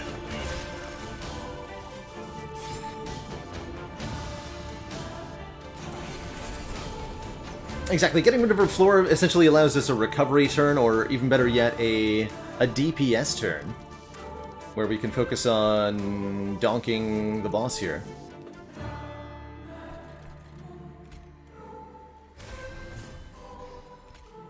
Keep you dazed for now. Kill you. Kill. Let's try to kill you. Start putting Reap on you.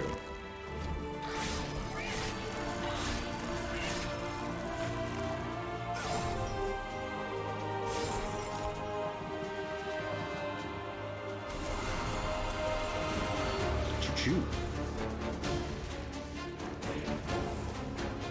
Sure you can kill the man in front. I'm saying?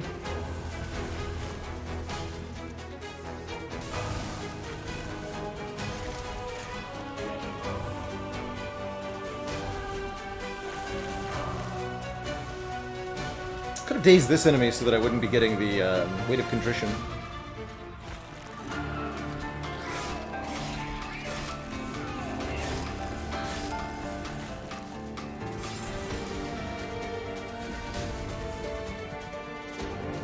Focusing for the moment on making sure these waves don't get through.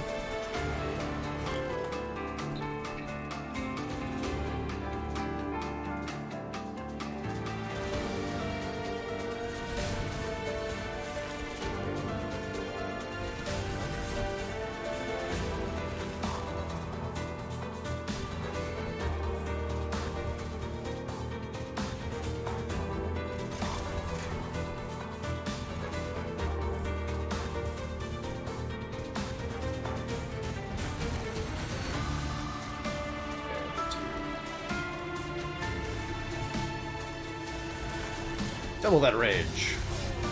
It's time. Get him.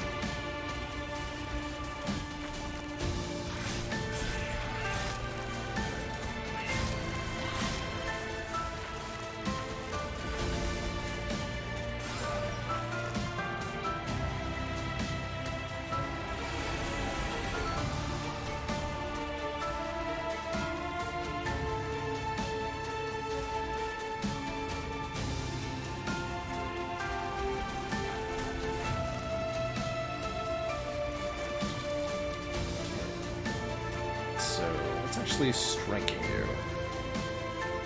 Can't allow that.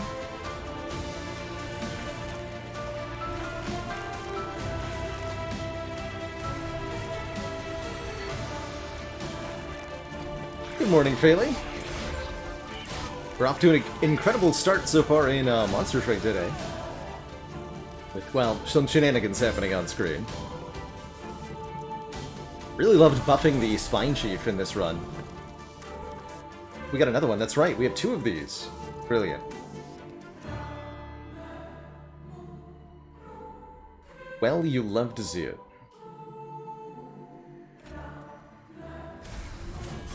At 100 rage.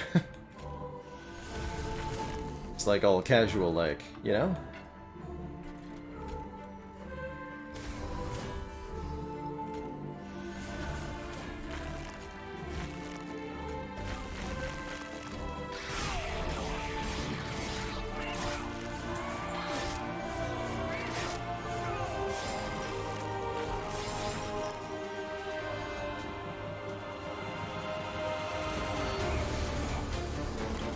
And that should be it.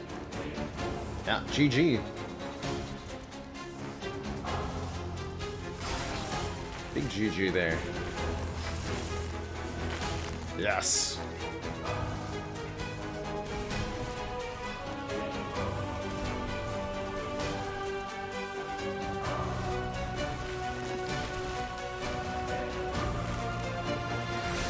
And oh.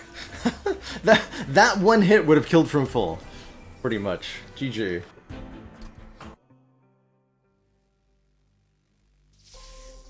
GG.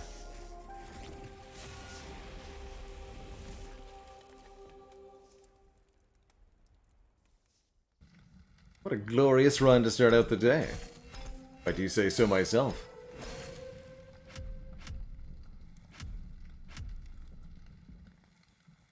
Oh, and that was a new record for unit damage. 4,972. We'll have to break the 10k barrier at some point.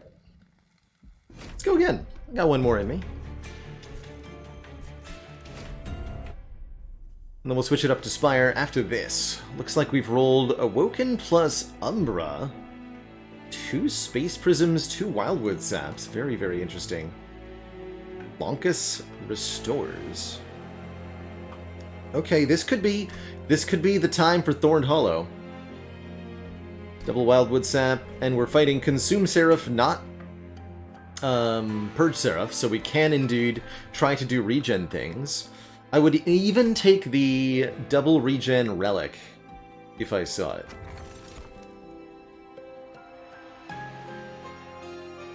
Now that's an interesting choice. While I consider this, I'm going to take a first break of the day, refill my legs, stretch my water. When I return, I'll try to figure out whether I want a free morsel miner or mine jacks. Be right back, everybody.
Alright everybody, we're back. Thank you so much for that patience.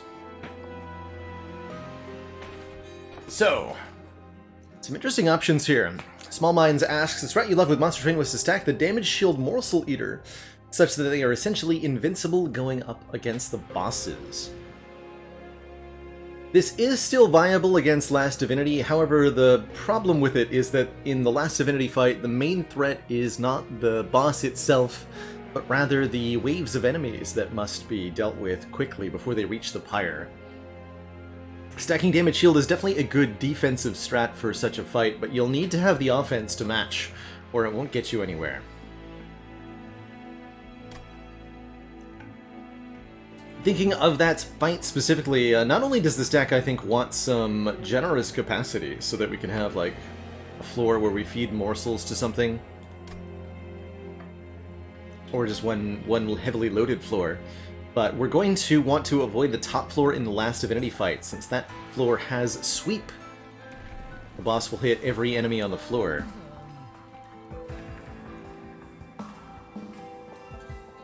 Baiting 1 damaged. Increase the health damage of the friendly unit with the lowest health by the cultivate value, and provides passive draw.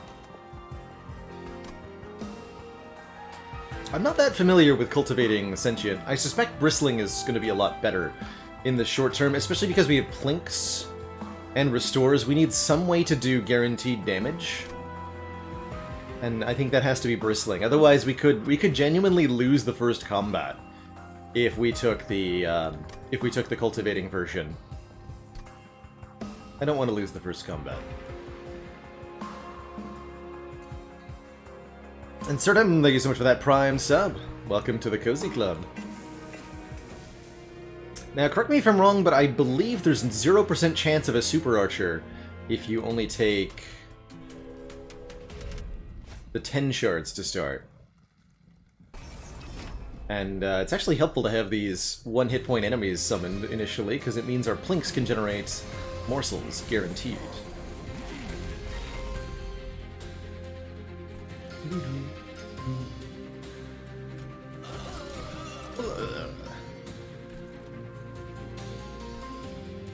And I will put the Sentient on top here. Which I will put a morsel down first so that I don't deal with Ember Drain. Smart. Smartness acquired.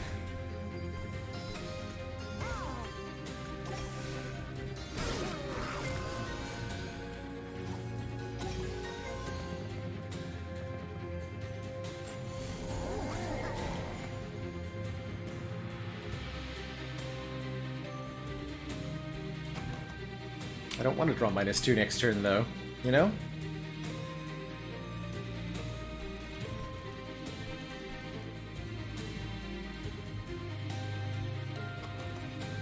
Yeah, I really don't.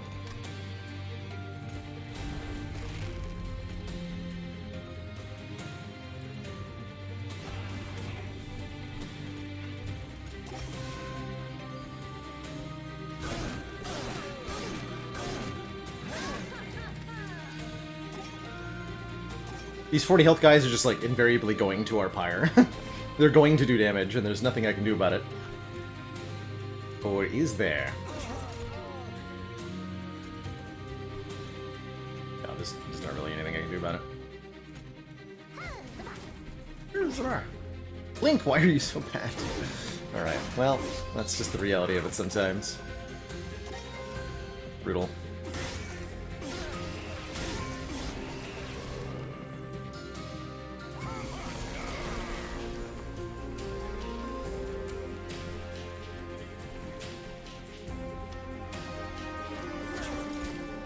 Good.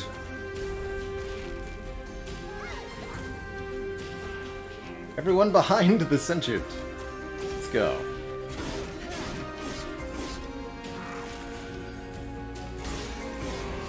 Yeah, that's a sad amount of damage output.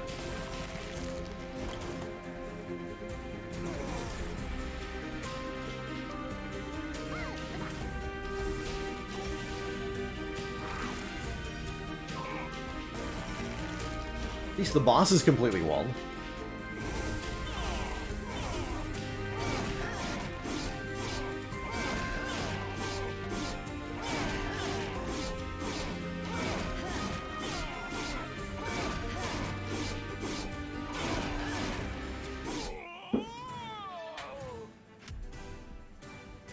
our starting money. We have lots of it now. That's good to work with. Vine Grasp is targeted backline damage, which we currently don't really have. I mean, we have Plinks, but ooh, Plinks are not good. Looks like I'm going to be going Merchant of Steel Umbra banner. We're going to get a unit that's good as soon as we can. And use that unit to win. Hopefully. I'm not sure if I like the Razor Sharp Edge more.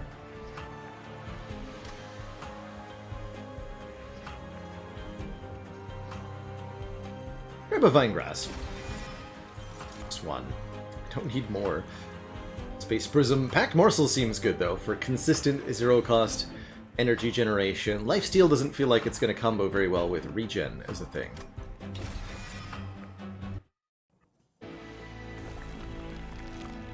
Alright, what Umbra am I most hoping to see?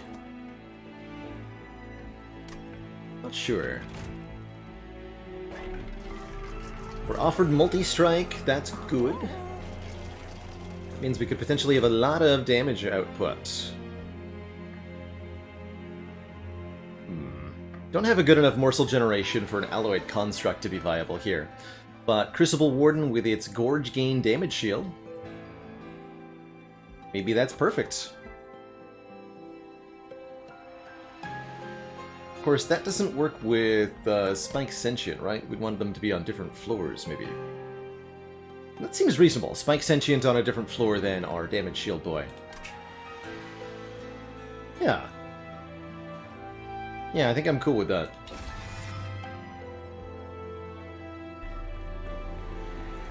We're offered Spell Chain and Piercing plus Magic Power. Spell Chain Wildwood Sap's an interesting idea, excuse me. Spell Chain Pack Morsels is too many morsels.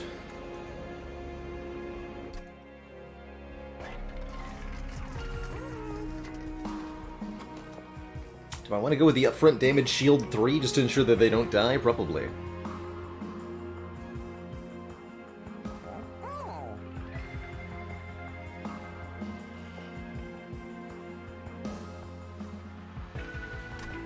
We'll definitely put the multi-strike on the Crucible Warden. Now I could reroll and hope to add Quick to them, but I wouldn't be able to use Endless. Large Stone's actually also really fine. I think I'd like that more than Damage Shield 3. Yeah, so let's reroll and we're hoping for either Quick or Large Stone. Either of those are good. Cool. Become big, my child.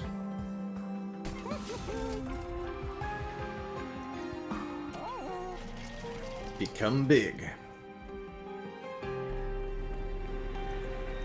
I think I will put 10 power and piercing on one of these plinks in the hopes of making it decent. Maybe that's a waste of shards. We'll see. Look for an infusion now to put into this creature we've created. Since it's a priority draw unit, we'll always get this Crucible Warden on turn 1. Good stuff. Oh! Plink redeems itself. Good job, Plink. You go on the bottom.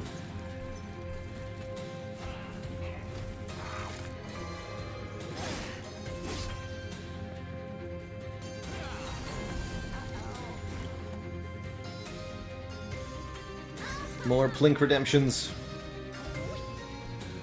Actually down to the spikes, I like that. Good.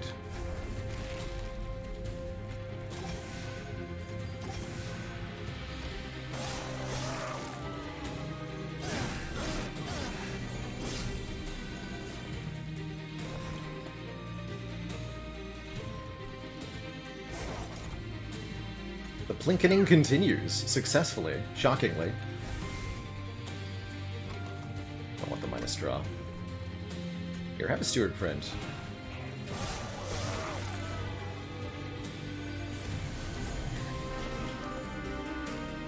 So a unit will be a priority unit if you got it from a unit draft or if you got it from a banner. And these units will be drawn early on in your combat. You'll get a minimum of 1 priority unit per turn starting on turn 1 until you have no priority units left in the draw pile.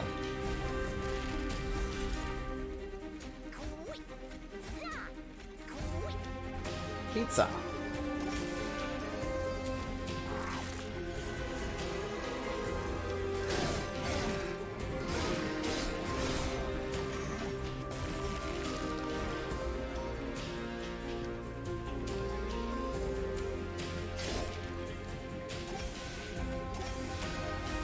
The regen really doesn't do anything, because the regen gets wasted behind the damage shield, essentially.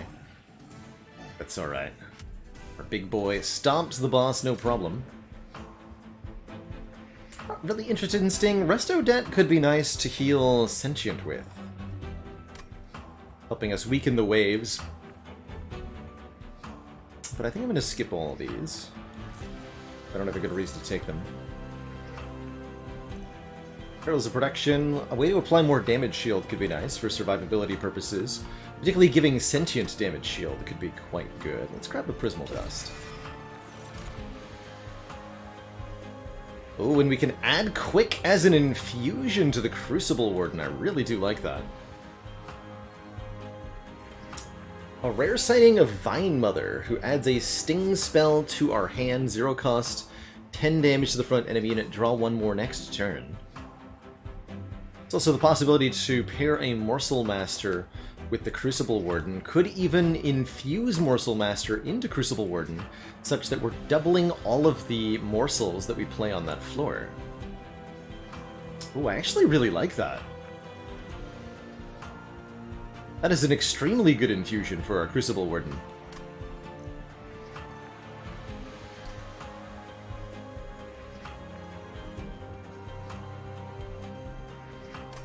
Then on the middle floor with our 6 capacity, we can have the Crucible Warden and double 2 morsels.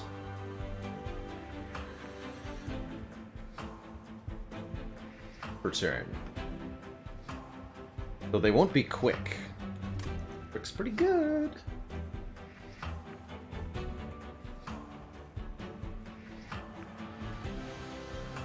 But so is double damage shield. You don't need to be quick if you're covered in damage shield.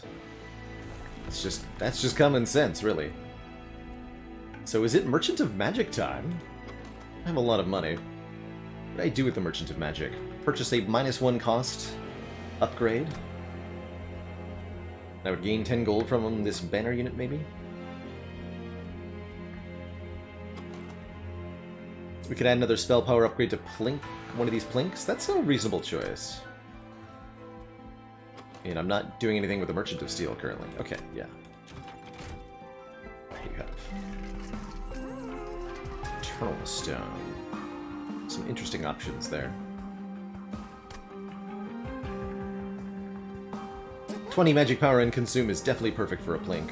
Maybe on a Restore, too. So that we can heal our Sentient a little bit better. Before we buy anything, we'll look at the Concealed Caverns, just in case we get something there. -1 cost on Prismal Dust is pretty good. I dupe currently. Packed Morsels, probably? I get a duplication event. A second Crucible Warden, a second Morsel Master. Interesting.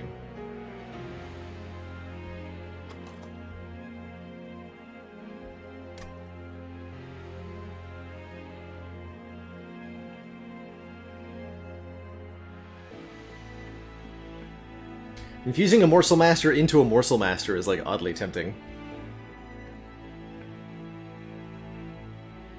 And then we get triple morsels, but that'll run into unit limits, like, really fast. Can't actually benefit from that meaningfully, I don't think. Does not sound like it would work very well. Not to me, anyhow. It should be triple, I believe.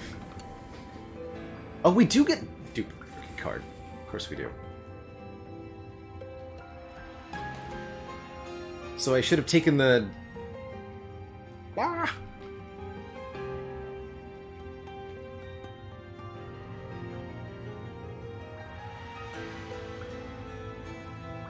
We could dupe our Piercing Plonk if we wanted to. Copying the Crucible Warden 1 or 2 times. Actually, copying Crucible Warden is entirely reasonable. They are a very beefy unit. That's right, there is a 7-unit limit, and if you're making 3 copies of each morsel, you're just gonna hit that so fast. To make more space prisms, I think I'll copy the Crucible Warden 1 time.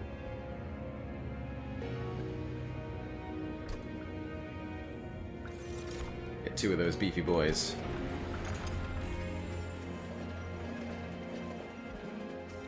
Got Lights and Scourges cost 0. Yep, that Scourge fell alright. Okay. That's why we check.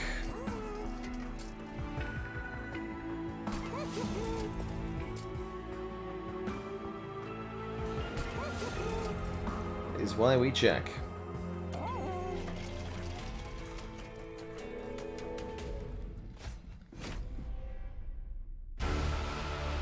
Yeah, Surf Wizard with Morsel Maid, you can have as many morsels as you want. And then that would have been a really powerful combo. Kinda cool to think about.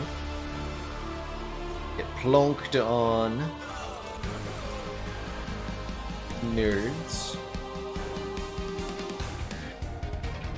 So this is Armor Talos. Okay.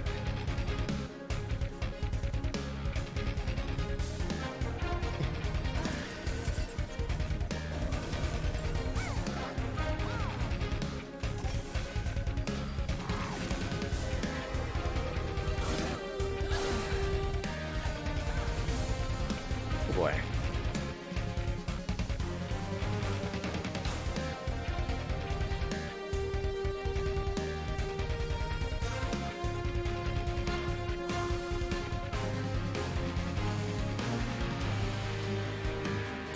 That's acceptable.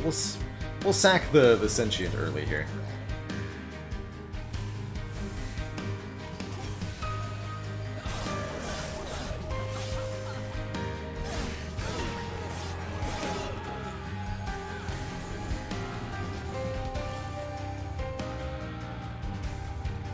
Fruitcakes remaining.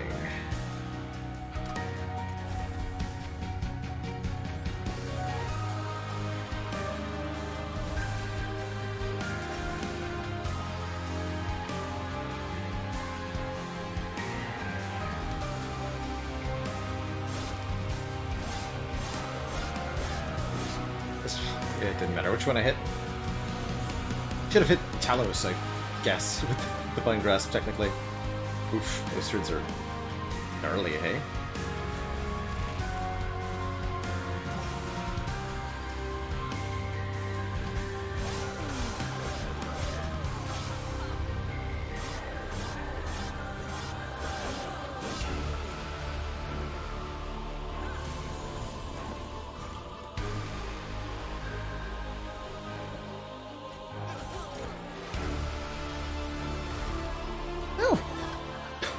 Plink, why? Alright, fine.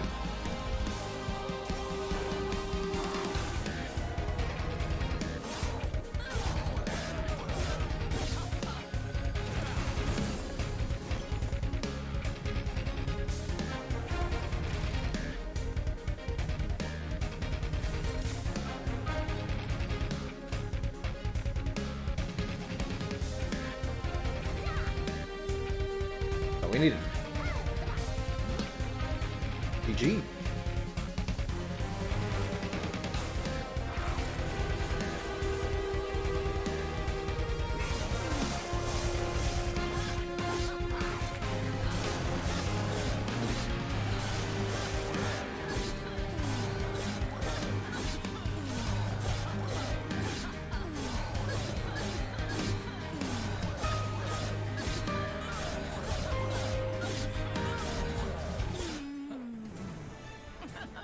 Gee.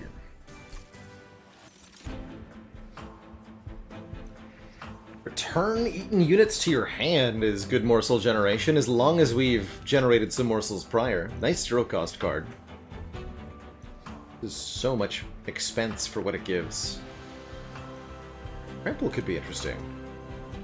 Trample causes overkill damage to apply to the next enemy behind. With multi-striking frontliners, it's not as necessary to get trample. Take the wretch. And we are offered another Morsel Master. I think I'd rather take the Morsel Maker to infuse into one of them. Just give automatic scaling to one of the Crucible Wardens.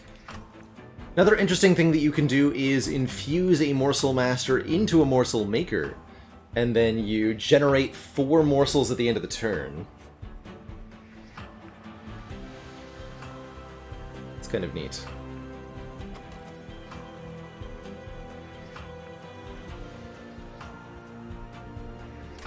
The Morsel Maker's an expensive unit, though.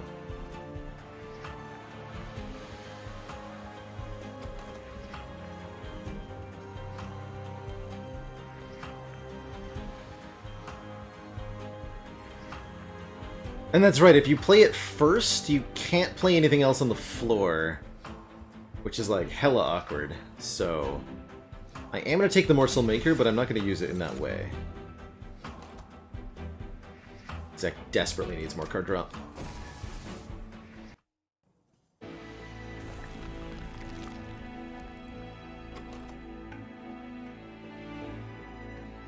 Definitely want to Unstable Vortex. I'm not sure if I have a really good dupe target yet. I guess I can dupe the -1 cost Prismal Dust. Don't really want a 3rd Crucible Warden. Though, but yeah, this feels nice. Actually, just duping Packed Morsels is pretty reasonable, too. So many things this deck wants to remove. We should probably lose all of the regen, for the most part.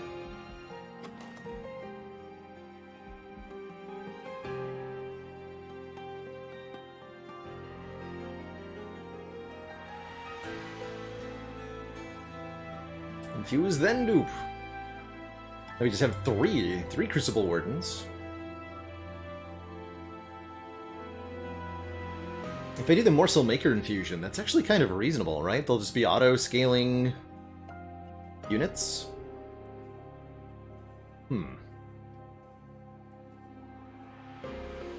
It's an interesting idea.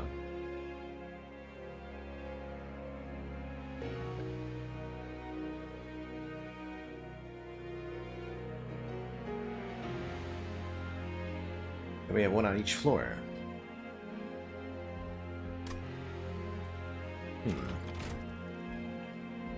I do like that idea.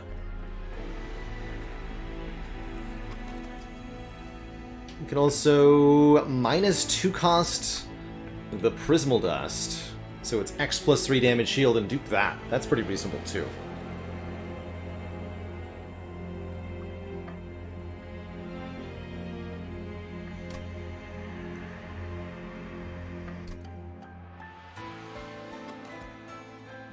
Alright, let's start with some removals. Brain Stewards first. I have no space for you nerds. Infuse you into one of you.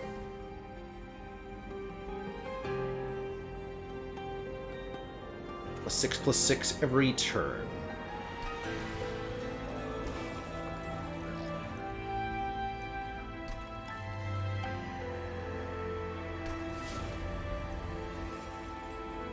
I put another Piercing Plink. We need to remove the Plinks pretty aggressively.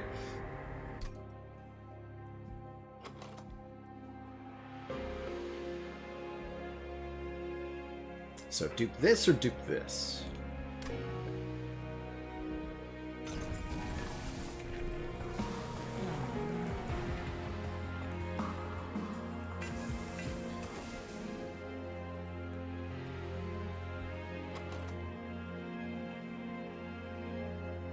A tough call, actually.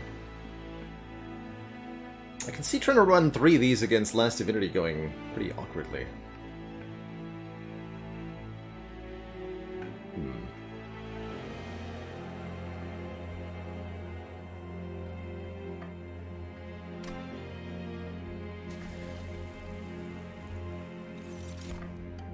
try it. A lot of shards, but we're very strong now. I think this will be a good random artifacts, too.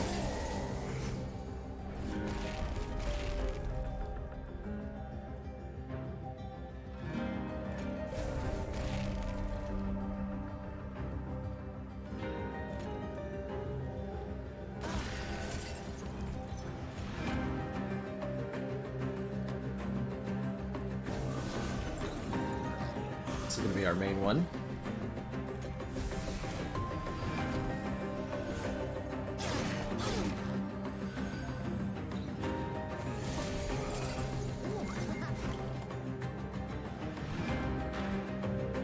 One up top and one below.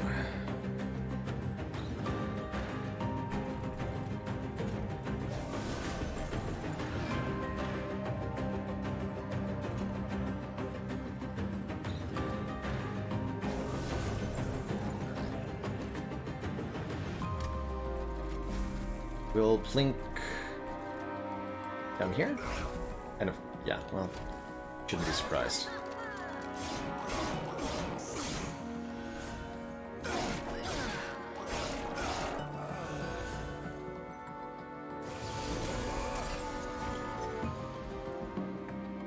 No better than to trust a plink.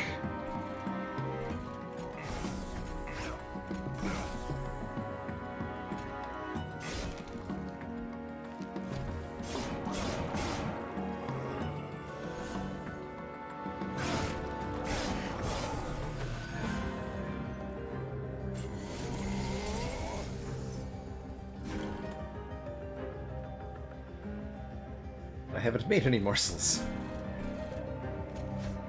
Dang it. Please? Thank you. Good work. Okay, these are non-attacking morsels too, so they won't even die to the thorns. Lucky us.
Get him, Blink! Yes! Top tier work, as ever. Knew you had it in you. Brilliant. Alright, well, despite 90 shards, we completely stopped this fight with our bottom floor. 2 other floors that were pretty powerful, too. It's a good sign.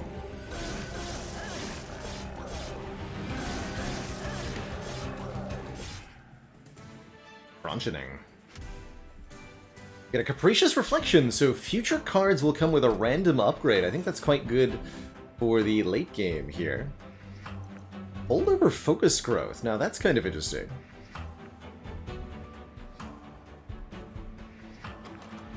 Needs a cost reduction upgrade, but is otherwise pretty decent. Take that.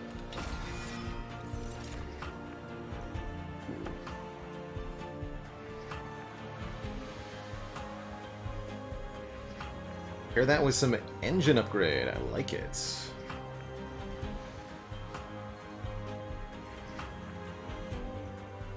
Number 4 is cute. He's trying his best.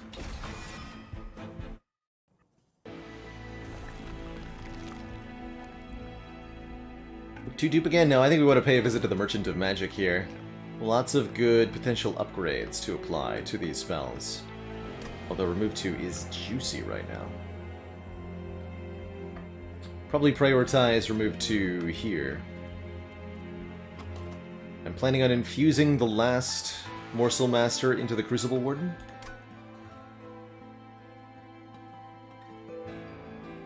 Is the current plan.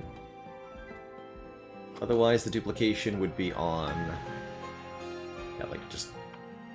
act morsels, genuinely.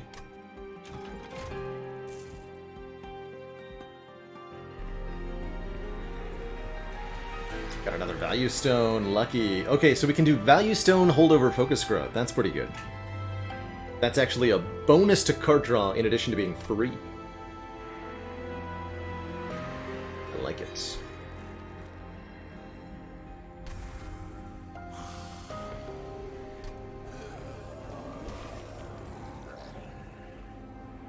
Essentially gets us set up 1 turn faster, which is pretty valuable to me.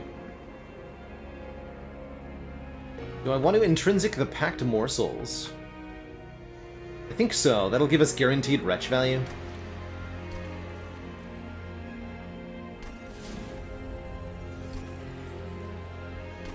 Yes, it is a lot of shards. I do recognize this. Opportunity for holdover. Holdover Plink! Holdover Wretch is interesting. Oh, interesting. I feel like that would flood our deck with too many morsels at that point.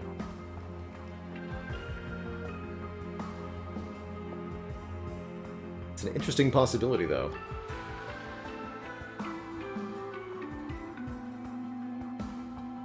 Not deliberately going for max shards here, just taking a lot of shards, knowing that we're getting very strong because of it.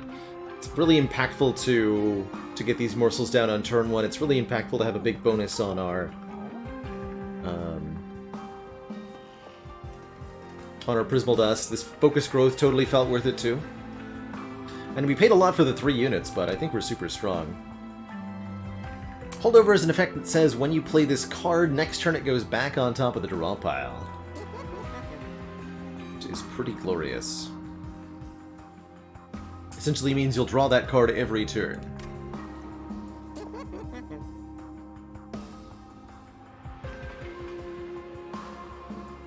I see.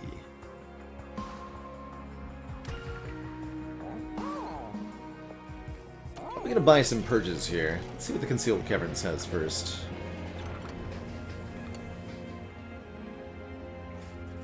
Another artifact. Ooh, start of turn, the front friendly unit on each floor gains plus 5 HP. This is the best if you're using all 3 floors, and we in fact are. A very cool little relic, the Emblem of the Exiles. That'll give us bonus defensive scaling. I like it quite a lot.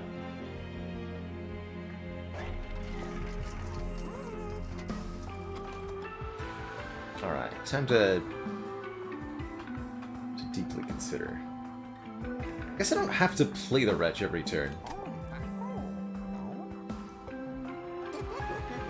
Let's see how deeply I regret this.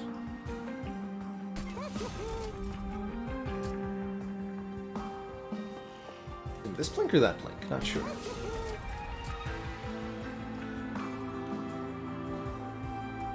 That one free. I'm not going to pay for a reroll here. I could get Retain, which I don't want. Could get Eternal Stone, which I don't want. Permafrost, which could be decent. On Wretch? Permafrost would be good on Wretch. Then I wouldn't have to play the Wretch if I don't want to. But I'm not going to pay all of my money for a 1 in 3 chance at Permafrost. Strike. In it to win it. Show me what you got. Actually, wait. Do these guys have Sweeper? This might be a really not good time to Seal of Aggression, actually.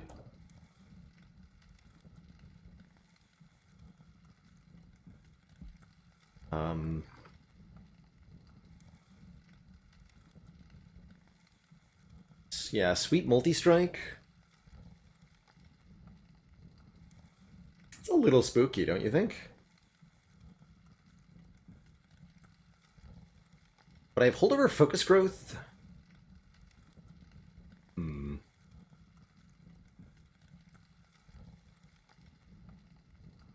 Deck feels like it's really powerful. Sweep boss anyway, so this boss should be easy.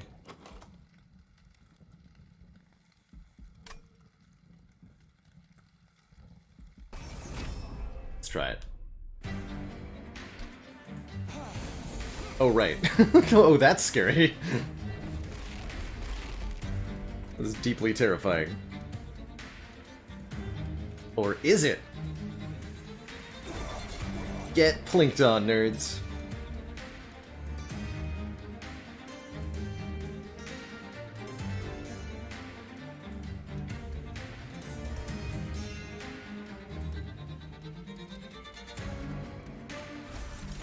Okay, we want these to be on different floors so that I can actually consume the morsels.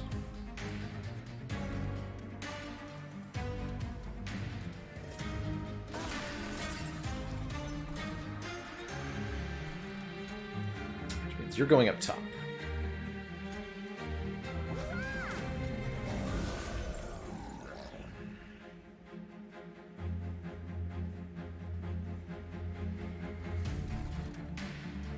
These have some damage shield.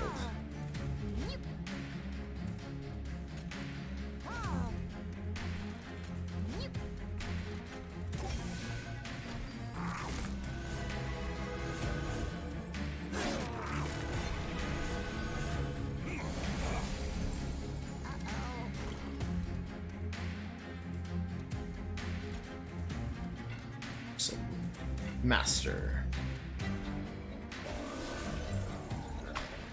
I just can't do anything now. Sad.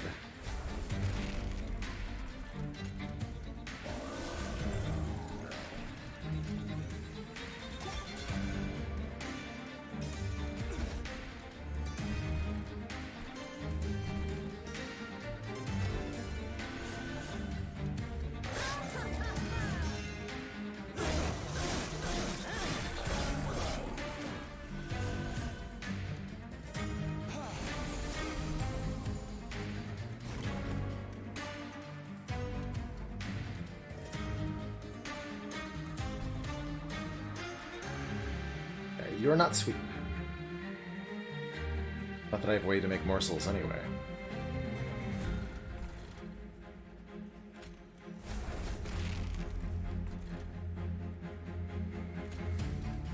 The 3 doubled morsels now. Good.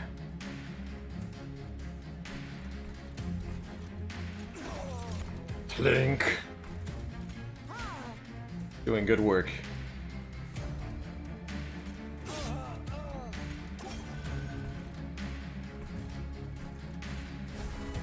Doing the work of the gods.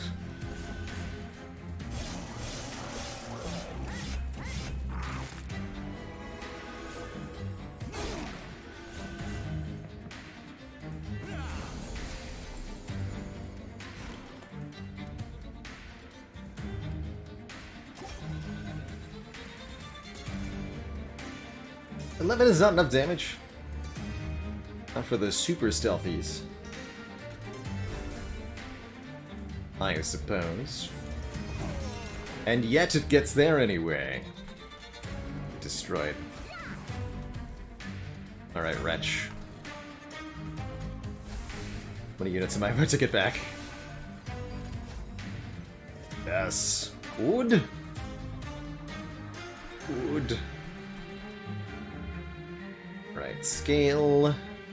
Tons of damage shield on this man.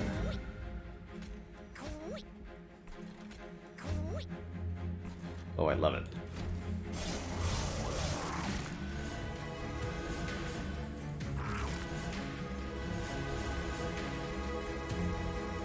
Yes.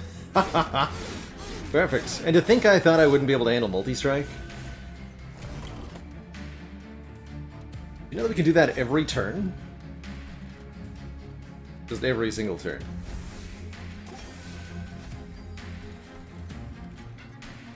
Here. You have more damage shields.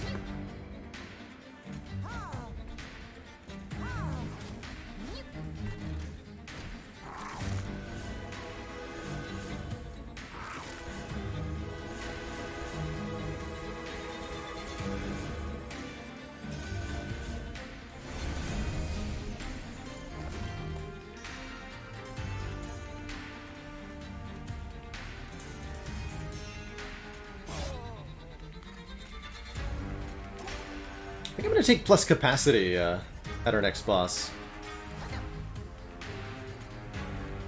After Fell. Poor Scourge Fell. Not gonna have much of a chance against us. Not with Sinner Salve on our side. Look how beefy everybody gets.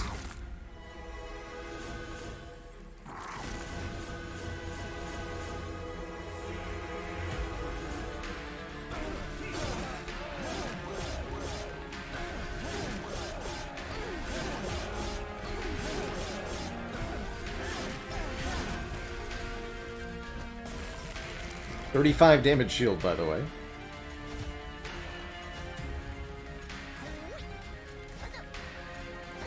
Oh no, poor morsels! No!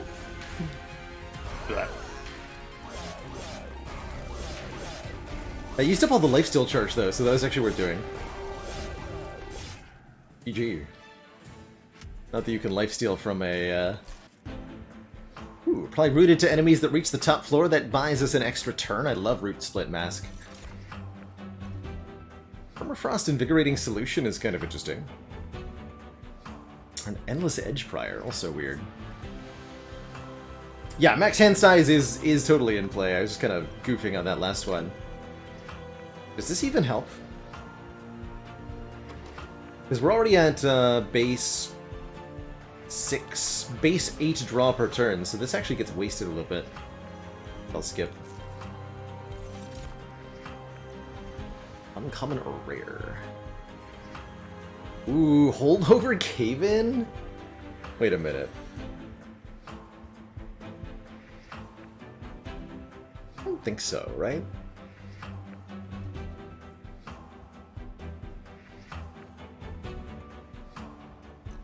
That would allow us to get all the the Crucible Wardens on the same floor, but they want to be able to feast. I think I cannibalize.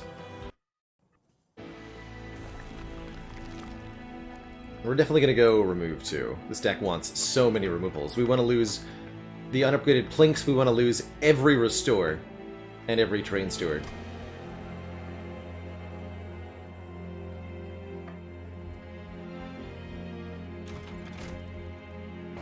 Sure, I can use the Merchant of Steel. No. I can purge at the Merchant of Steel.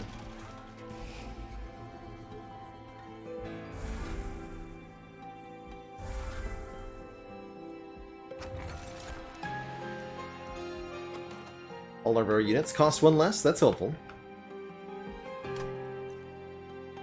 I might have gone with a different unit setup if I known we'd be offered this. I like the Infused Mallet too, it just bops low health enemies sometimes. Used to really love this for its ability to kill off the minions that Seraph summons 25% of the time, but with Last Divinity the 5 damage is way less impactful than it used to be.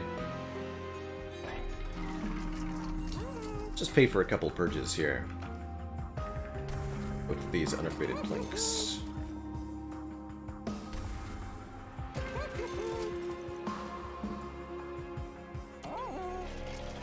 And that should make us fairly efficiently designed for Fel here. Yes, Master Toaster, if we were to descend enemies that on the top floor and they go back up to the top, they'll get entangled again. That's correct. Or rooted again.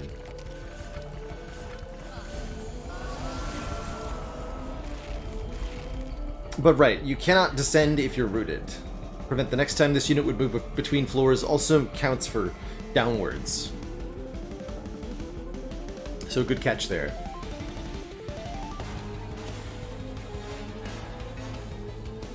Sigamon, thank you so much for the 10 months, that full metric year. Hooray for whatever is about to happen to this poor boss.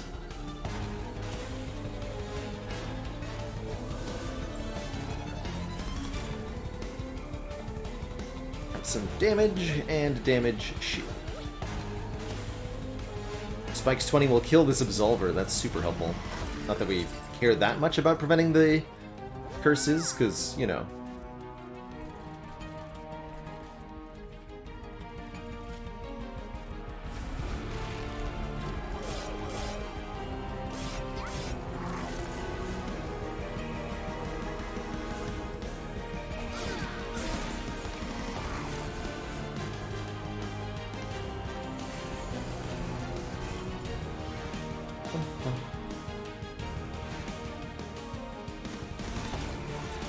Double got him.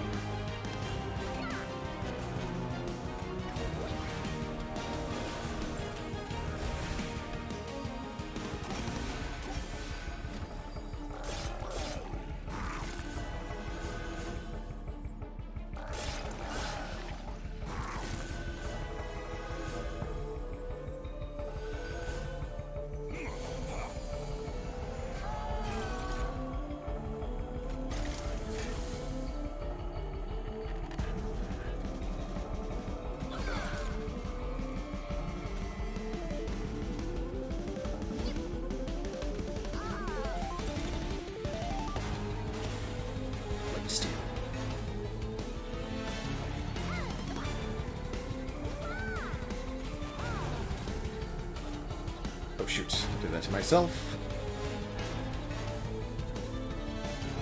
Oops. Well, that's fine. Here, have 10 damage shield.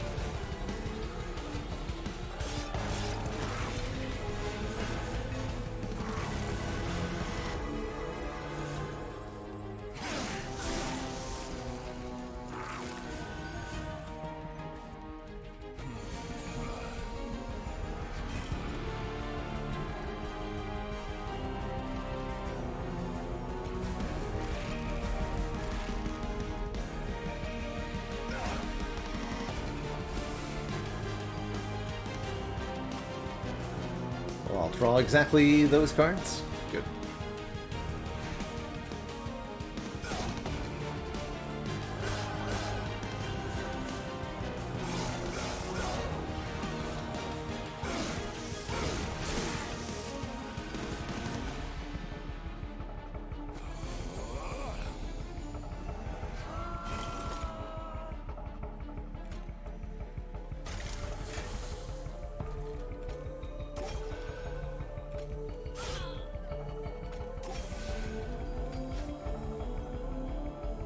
Love to see it.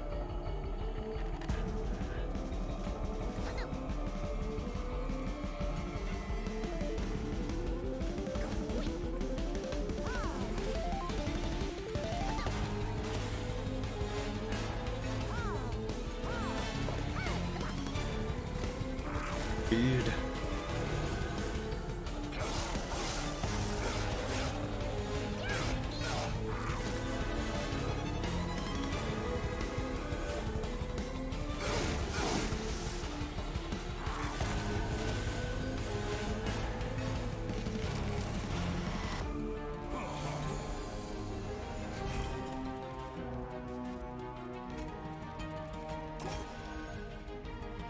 Common or rare. So I can try to get better morsels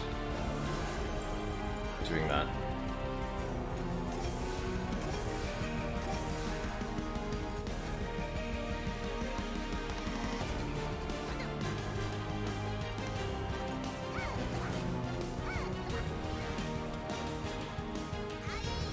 Morsel.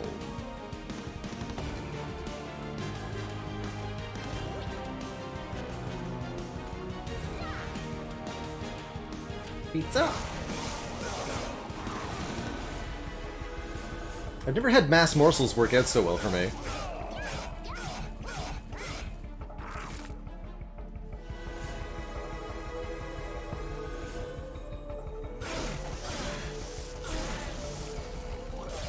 Kinda cool because the enemies get damaged every single floor. So we slowly wear them down.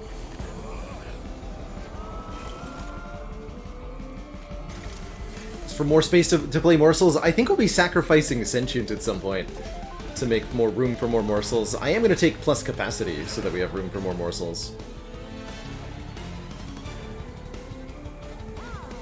Seems like a reasonable choice.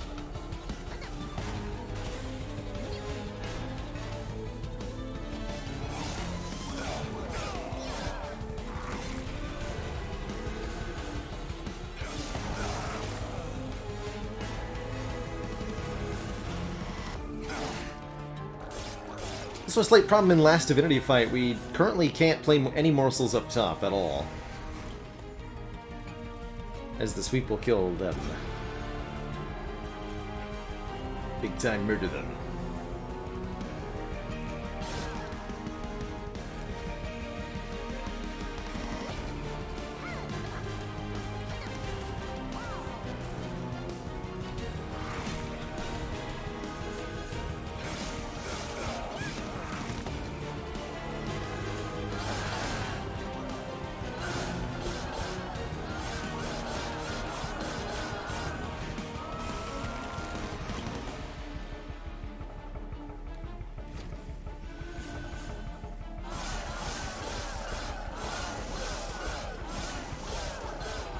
We can achieve optimal scaling if we can get morsel miners of some variety. Even just one, to start.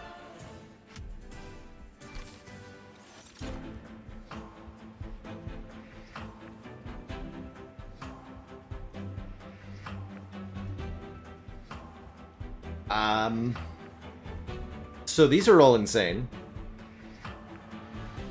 Well, maybe not the Kindle, but both of these are pretty good. 2x plus 1 times. We've definitely seen the hot shenanigans you can get up to with a decently sized Shroud Spike. Additional multi-strike is also very, very good, but the Ember Drain does shut us down a little bit. Let's grab a Shroud Spike, especially with the +1 on it. Hell yeah. We'll take the additional capacity on each floor. Also now... Ooh! Hello. A divine artifact. The child eventually grew tired of judgment and bored of this realm, so we sent you judges. Perzel first and Malika soon after. We thought it best to leave you to your own survival. Ultimately, your free will led to your own demise, as well as others of divinity.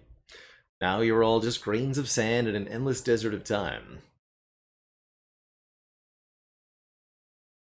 Sensed a merging of late, part of my divinity slipping away into your own soul.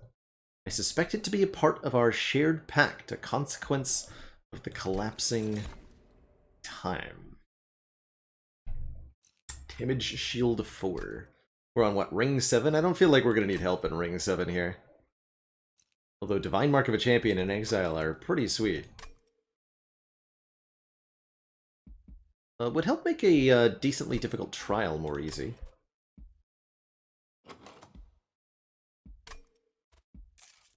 Take the bucks. The dollary dues, thanks.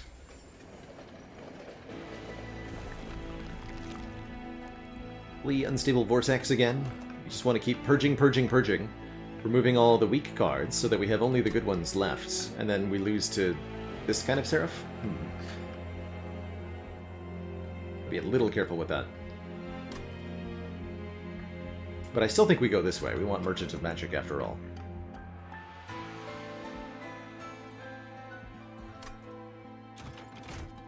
I am going to take a divine or just an artifact from the Divine Horde.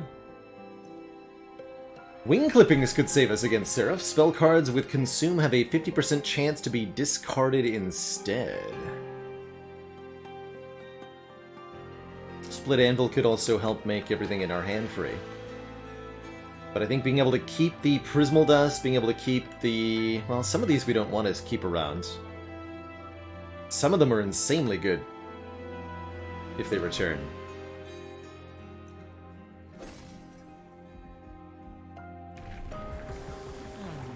Spikes 40.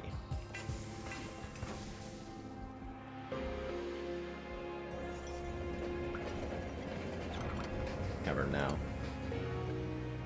Oh, the good old pulley and trap shoot. Send a unit to the bottom and apply dazed 2, or send an enemy unit to the pyre room, apply dazed 3. The idea is to have the pyre kill them with the pulley claw. We'll take the trap shoot. Nice little zero cost Dunkify, and can apply 2 dazed to a boss. That could be a way to deal with the sweep on top floor of Last Divinity, even if only for a brief moment. Might be all we need.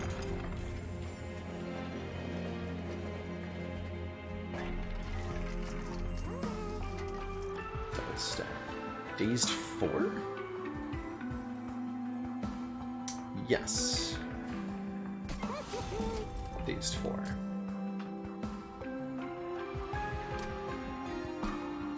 Only one Divine Temple remains. Merchant of Magic.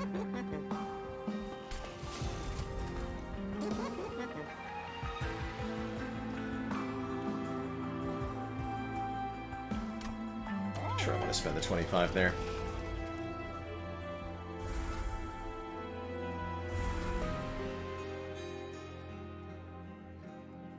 I want to pay for the reroll, do I?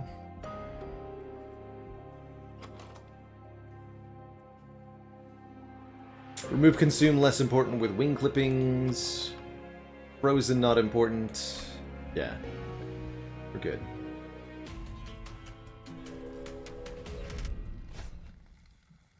It's 8. Mostly using damage shield anyway, that shouldn't matter.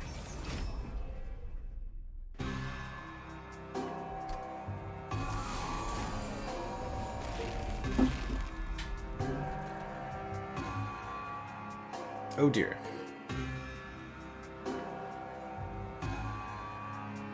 Sweep well, okay, here's our first use case for the trap shoot. Stop the Sweep Ember Drainer from messing my day up. These are both Morsel Maker versions of the Crucible Warden.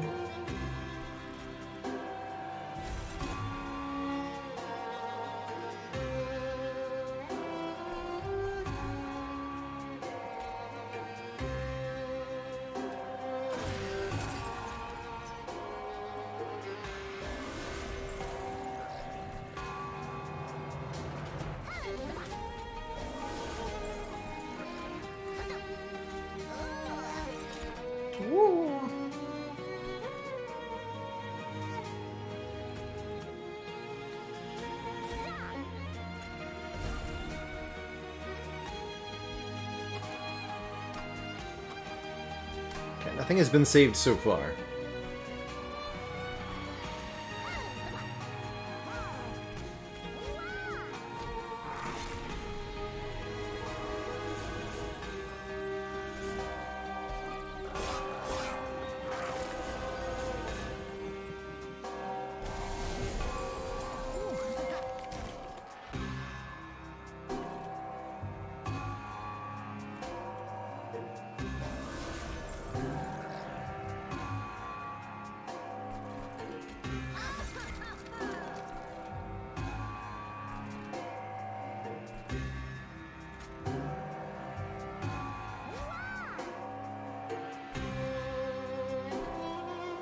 Rooted up top for 2 turns there.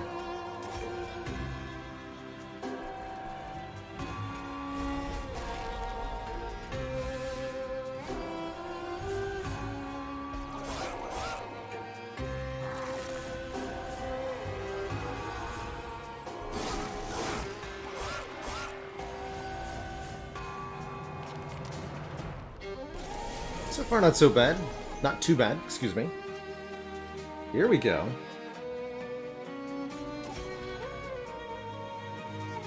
Perfect timing, I think.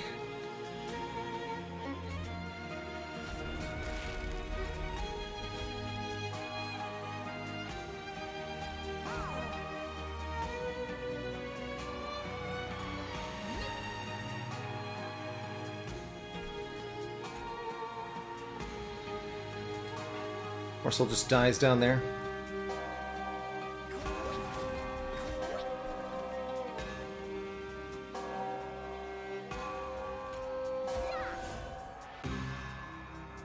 More damage, please.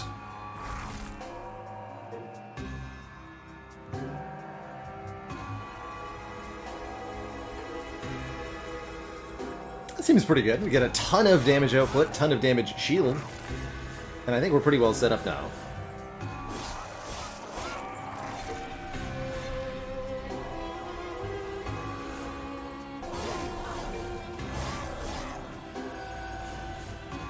Although things got awkward here.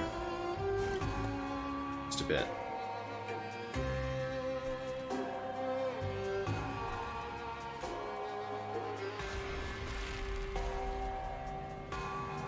We're not even dead next turn, annoyingly. Here, you need to be in front so that you can die.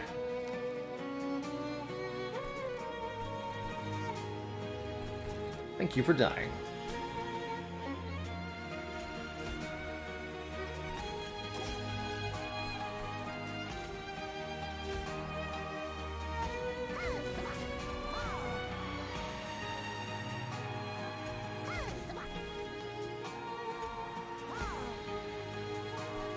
These will just get killed, yeah? Yeah. There's no point.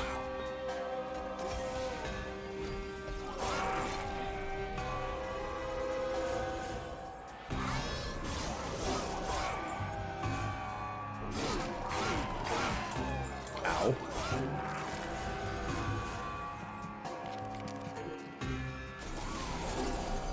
And just when you thought it was over, here's another one.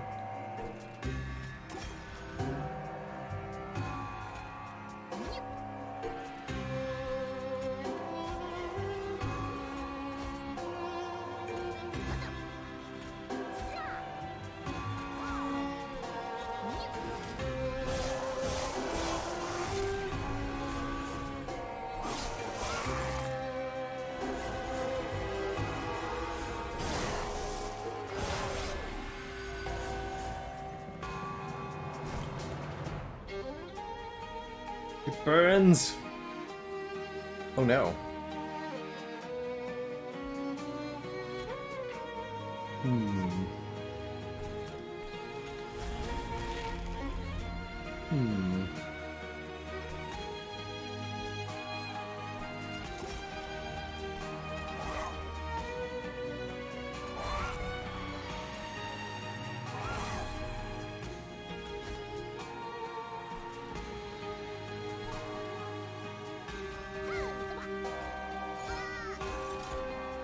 There's a morsel miner.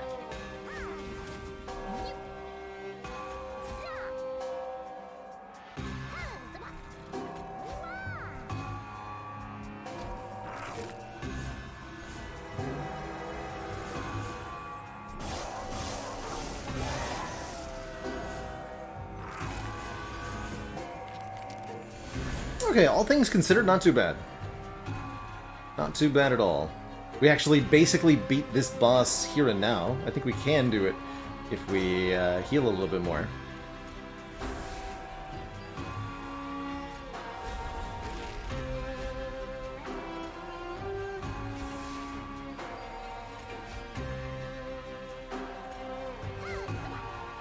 Thousand.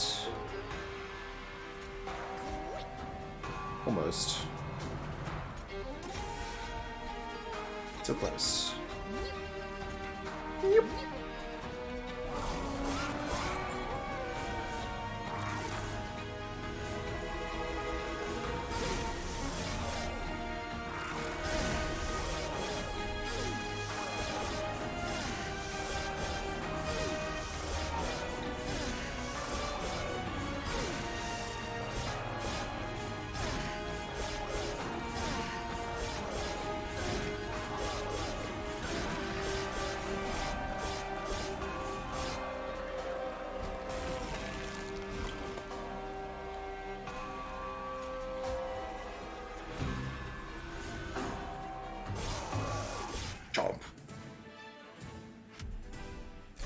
Good stuff. Yeah, I don't need another pyre grow. Thanks. This is decent on the floor with the sentient, but not otherwise good. Don't want an invigorating solution. Skip that. Permanently scale our capacity with Crucible Extension. Kind of an interesting idea. I think the space prisms will be fine, though. And then am I gonna go Hellvent Unstable Vortex? Yes. I don't need the Merchant of Steel. Alright, we're being offered another opportunity for holdover, although I don't think I'm going to employ holdover here. Trinket-wise... Morsel Generation in Shade Lamp. Chain of Gems. Apply damage shield 2 to the first friendly unit summoned to each turn. That's pretty helpful. Shade Lamp might overwhelm me with morsels. Definitely like Chain of Gems. That'll help us deploy morsels up top. Amongst other things. Brutal. There it is. Winged Technology. Morsel units enter with damage shield 1. Good. Okay. Good. That lets us do stuff on the top floor against Last Divinity.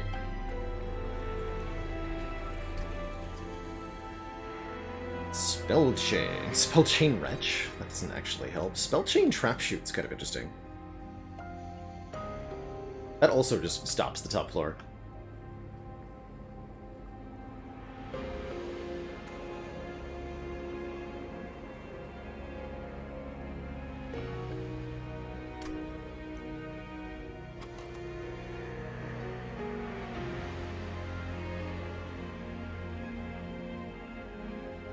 intrinsic engine upgrade.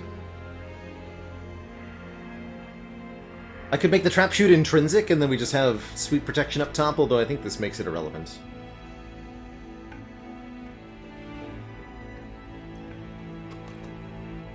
Yeah, spell chain wretch with a morsel maid would work, but otherwise, no thank you.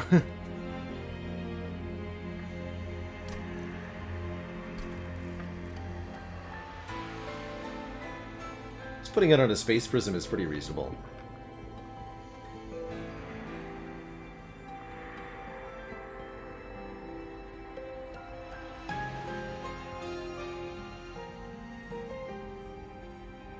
Actually, let's chain the packed morsels on turn 1. Can actually have a lot of morsels to feast on right away.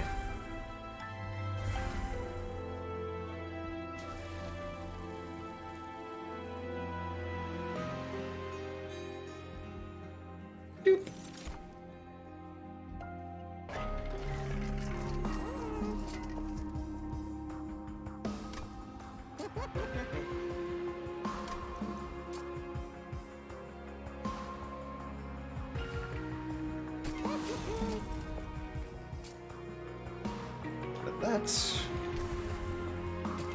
Alright, we're in the money now. Let's use exactly all of my dollars.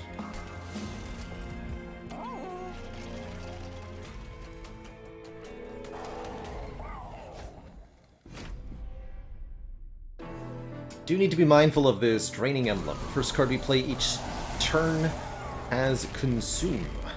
Of course, they all have consume, so, you know.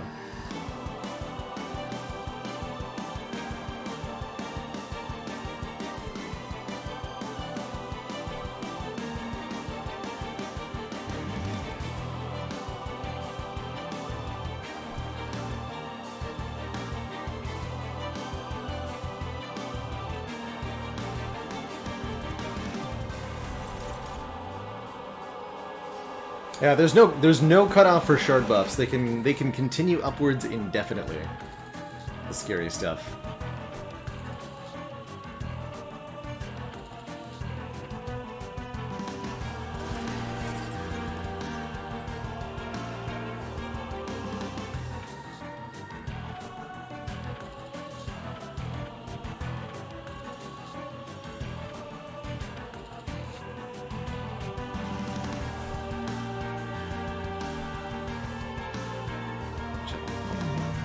I want these to be even. Not sure if I'm going to use this.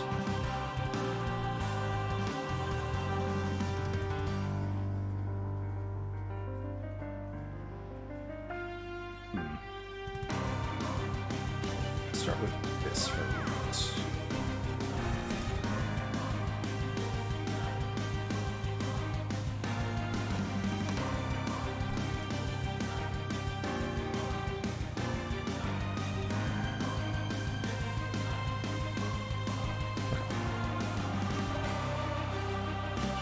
Get some damage up top.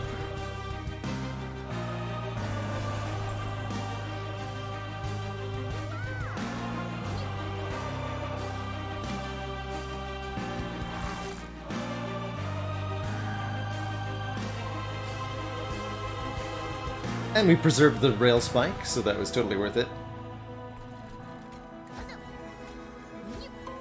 Here, you can't do anything.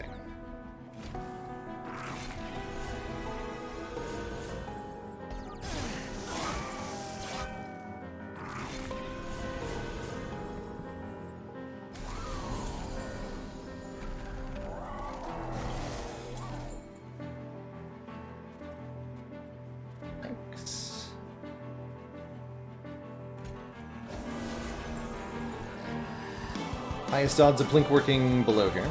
Nice. Work. Alright, draw me the other rail spike next turn, please. I really like that.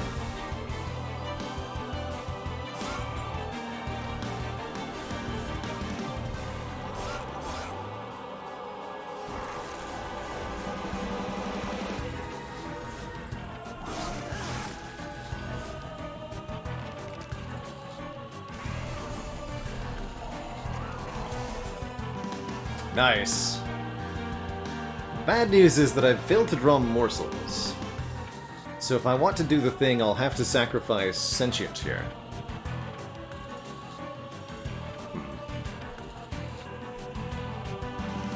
Or this Morsel Maker is the other option. Or this Crucible Warden with Morsel Maker. That actually seems kind of reasonable.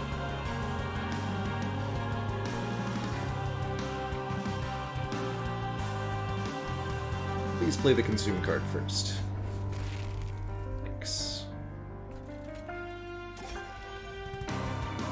Yeah, third one never reads anyway. See you later, nerd. Hey, we got a Morsel Miner. Oh yeah. Commence the Scalening.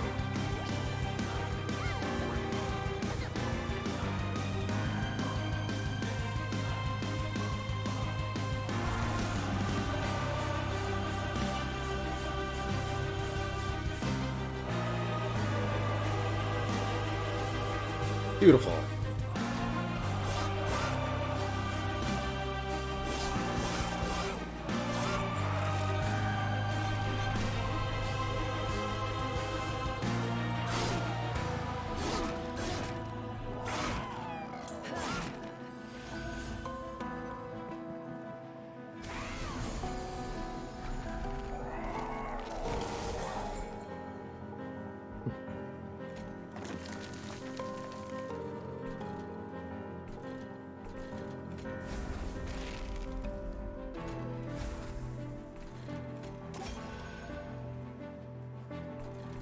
Lonkus.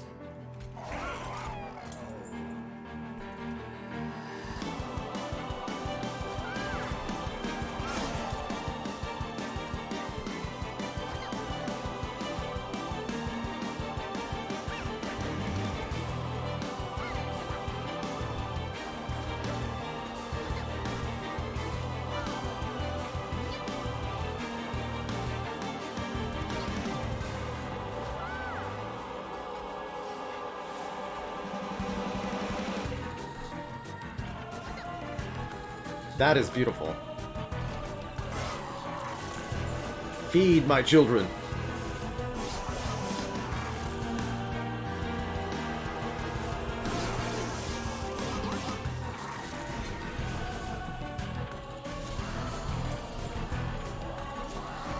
$35.04. Congrats, Omni, on A20 Heart Kill number 35.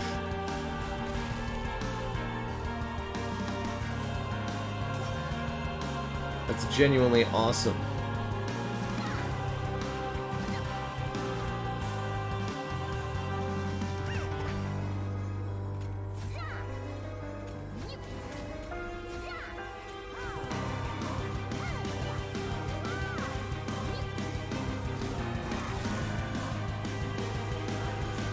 It's a speedy run, too.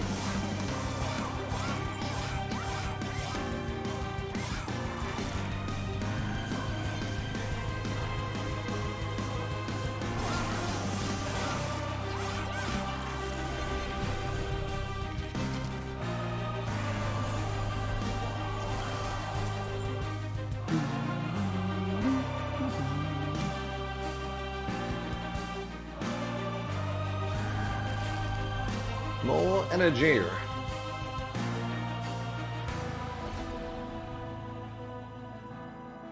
More.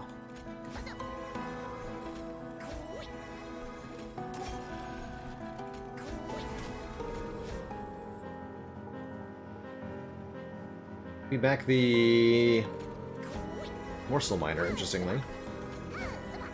Whatever.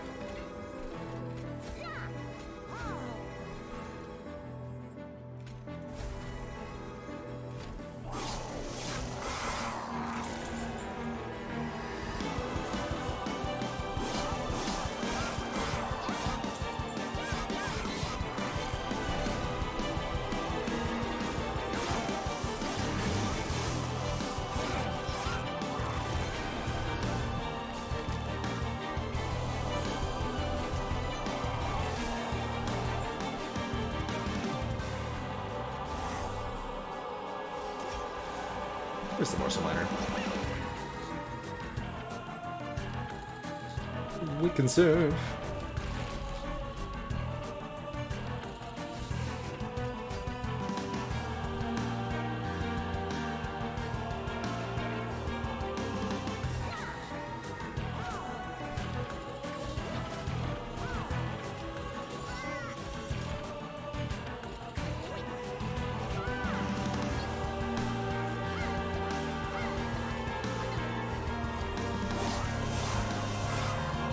Spire after this run, Dice Fear. We'll be doing Spire A20 runs starting very shortly here.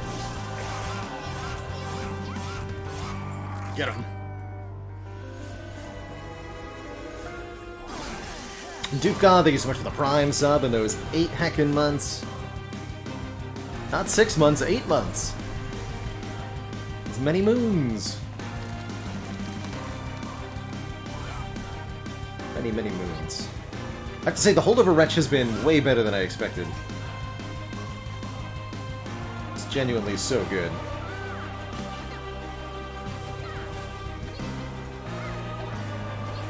We serve. Yourselves up for dinner.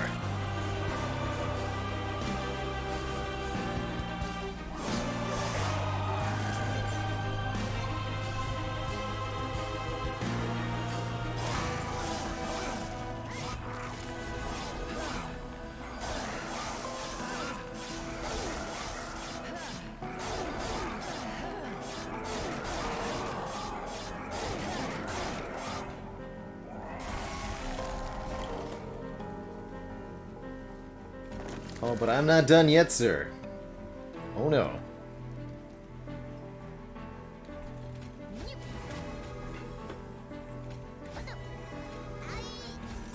Hey. Have some more damage shield. On the house.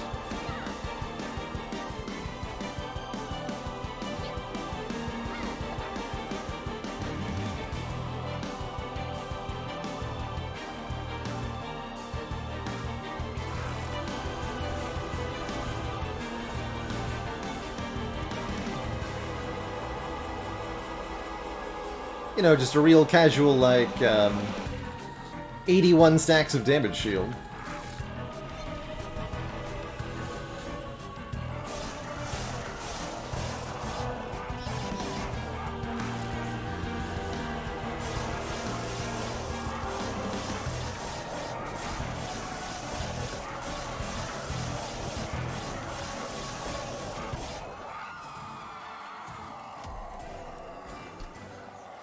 Wonder if we'll hit the record for damage shield applied.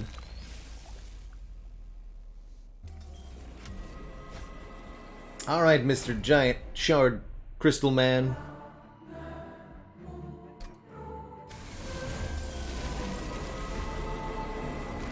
Bring it. Prepare the plinketing, apparently. What is happening here? Hello? This is the Morsel Master. Okay, cool. We got the good one on turn 1. So we're doubling morsels on the middle floor because of this Crucible Warden with the Morsel Master Infusion is able to double the morsels. Morsels.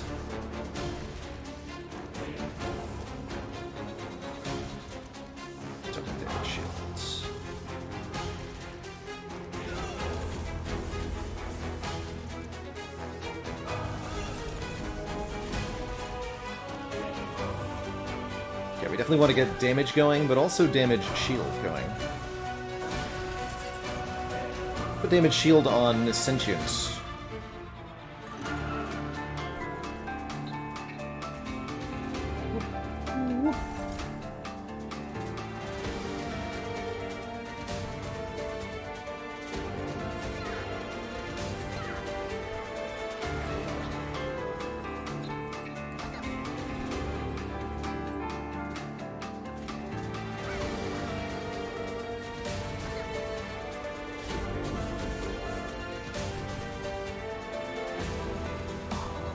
Put anybody up top there.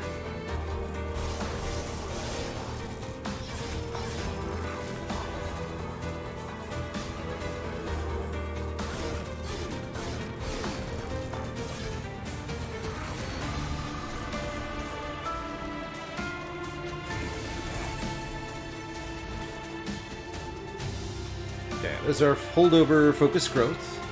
And the trap shoot here is able to daze a floor if we feel it necessary. I kind of like dazing the middle so that we can preserve the Crucible Warden's stuff. Wretch is also already here, which is very exciting.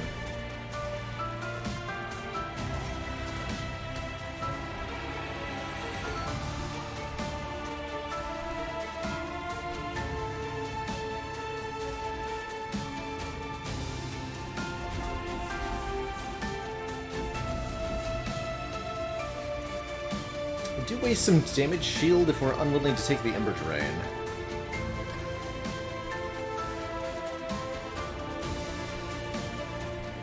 As a result, I'll take the Ember Drain here. That way they get 2 damage shield from the Chain of Gems. Otherwise I wouldn't do that.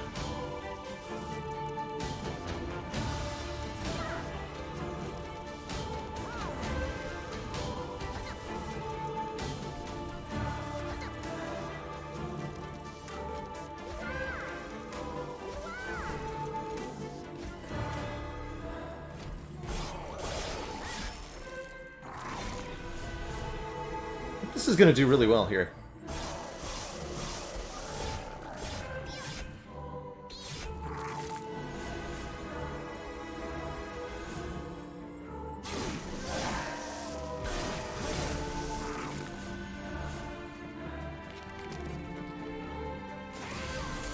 Oh.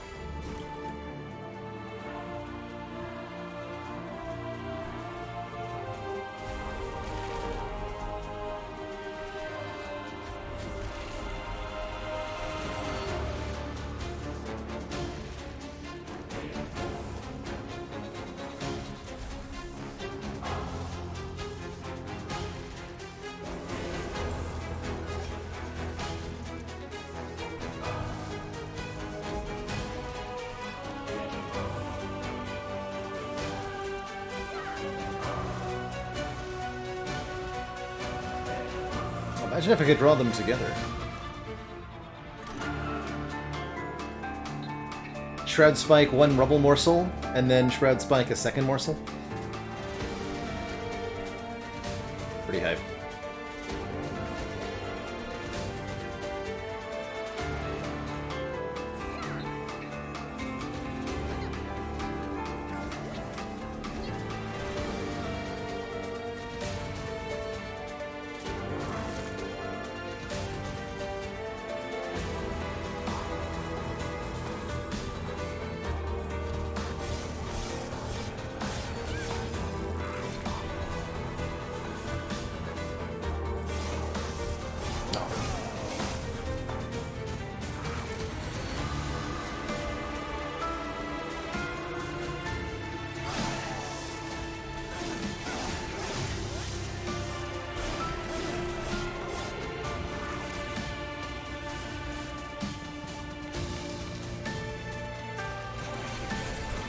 Okay, here's the first of the mini-bosses.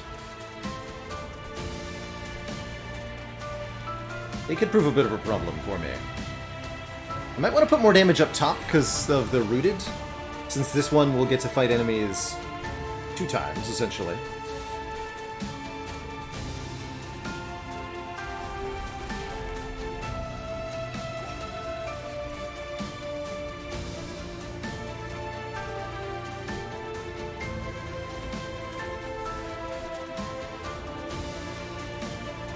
Kill one of these lifesteal ones.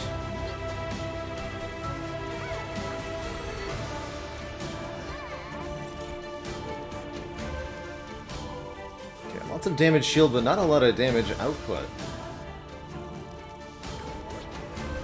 It's okay. Sometimes damage shield is in fact all you need.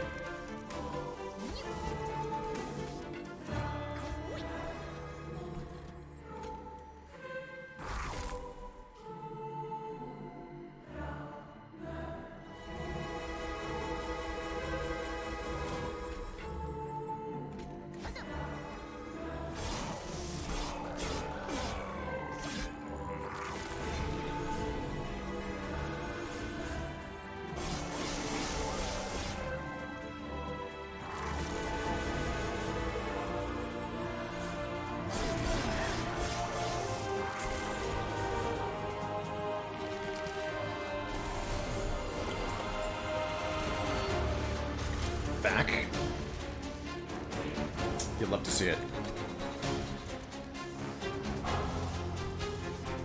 Yeah, only minus 250 here.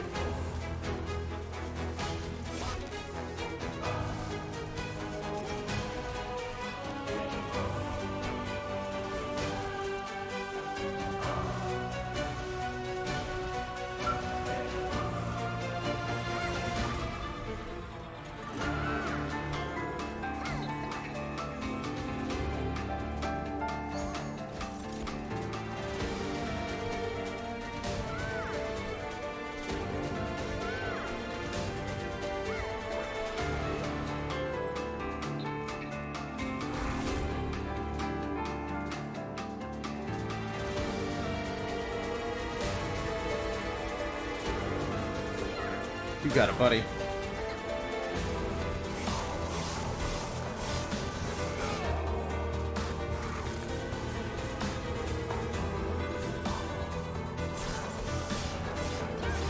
So rare to see this, a build that actually uses and maintains all 3 floors against the last Divinity fight. Pretty cool.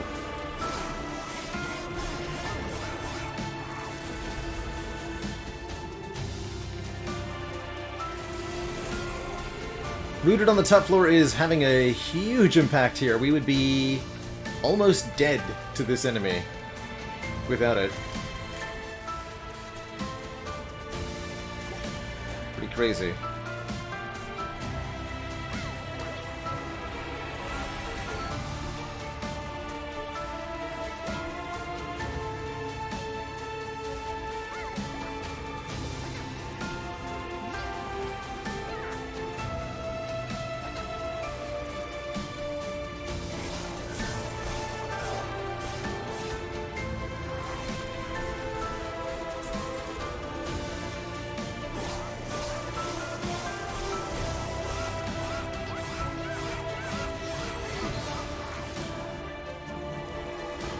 That's not good.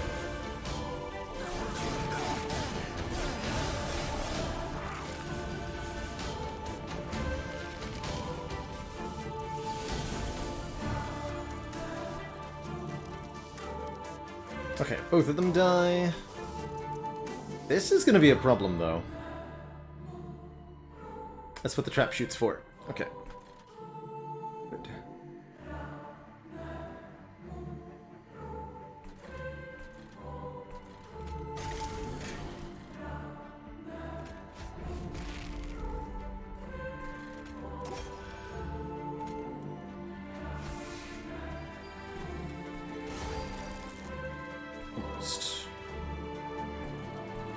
No more Sweep Embered Rain, okay?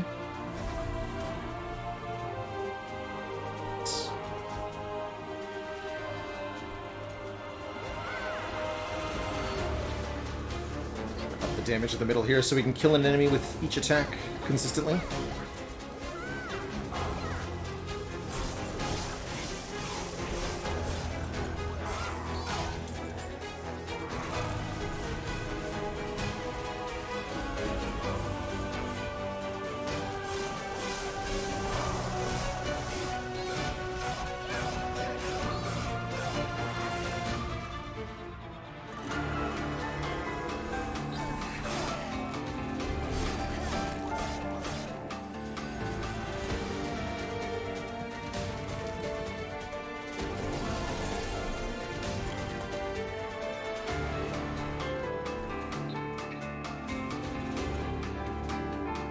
Please don't die.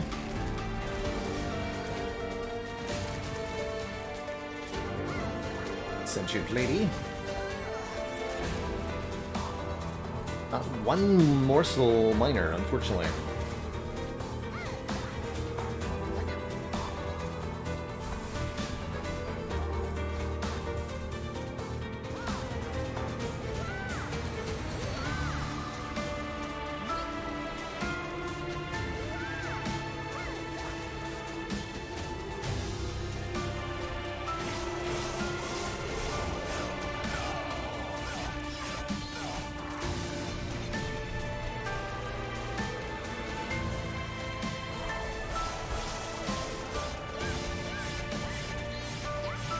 Oh, so close.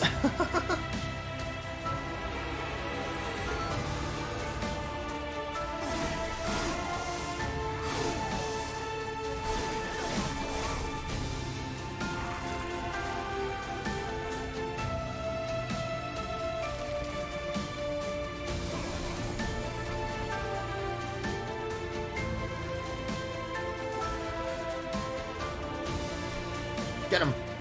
Oh, he's got Force Spell Shield. But it's piercing! Get him! No! Solid attempt. Morsels don't die for unknown reasons. Oh, because that one has 3 damage shield, but you'll actually get killed, right? Yeah. Because we have double sweep this turn. That's okay.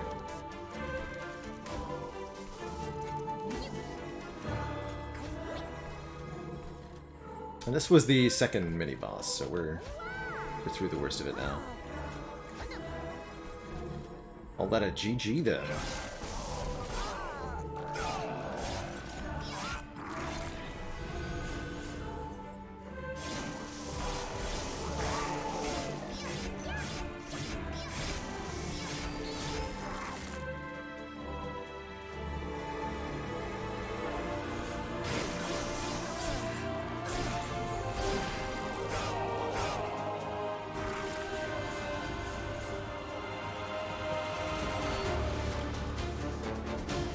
So you say it's not the end, and yet it sure looks like it is. GG, everybody.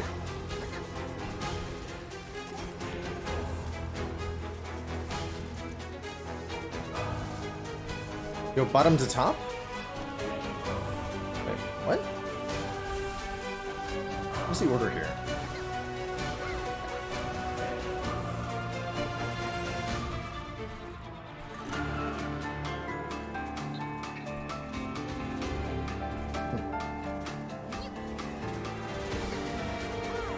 GG.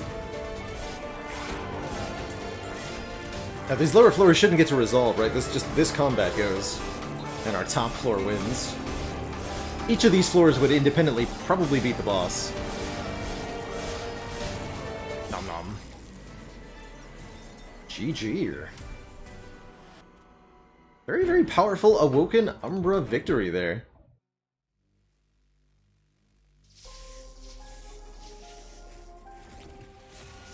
Very cool.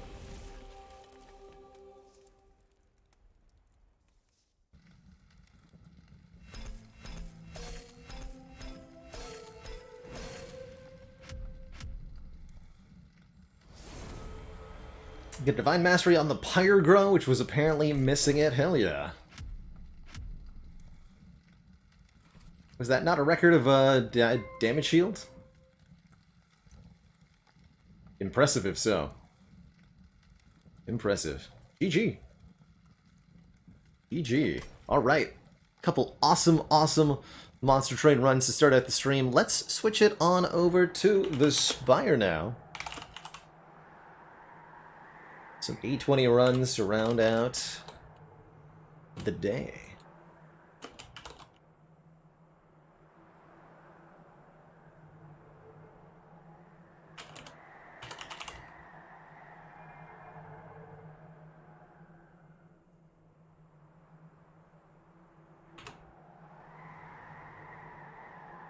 As we switch games here, I am also going to take a quick break, refill my water, stretch my legs, all that jazz.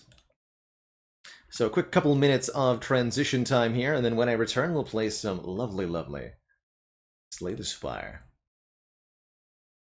with everybody.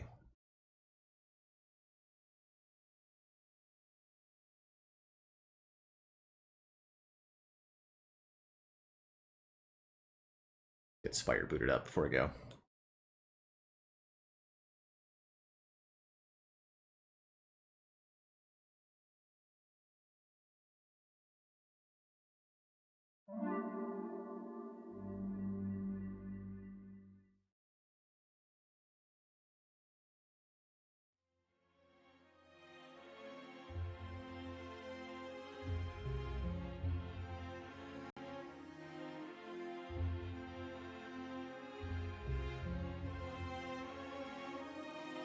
Perfect.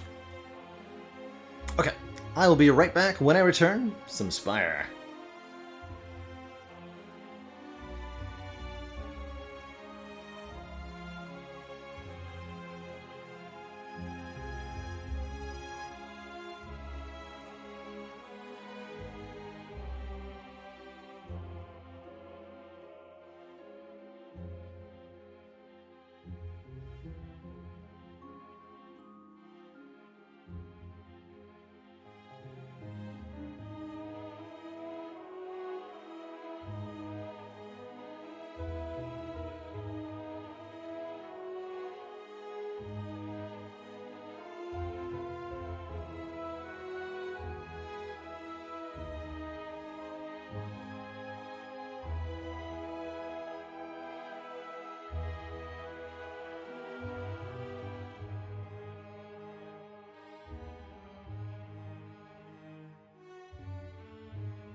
Alrighty, my dear folks, we're back.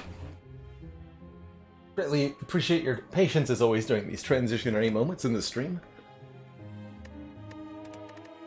How are we doing on A20? It's been a pretty dang good series of runs lately.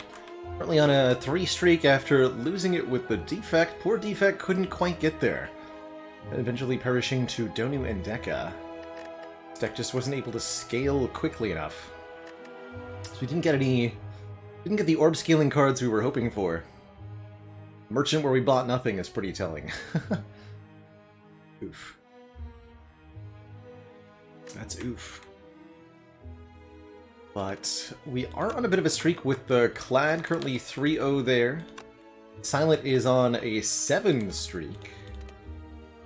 Defect, not so much. Watcher on 1, 2, 3, 4, 5, 6, 7... 7, wow. Didn't realize we're on a 7 streak with Watcher, too. Cool. But we're going to continue in the rotating style, so next up is the Defect, who I've admittedly struggled with a little bit lately. Can we redeem them? The Orby boy. I like me some rare colorless starts.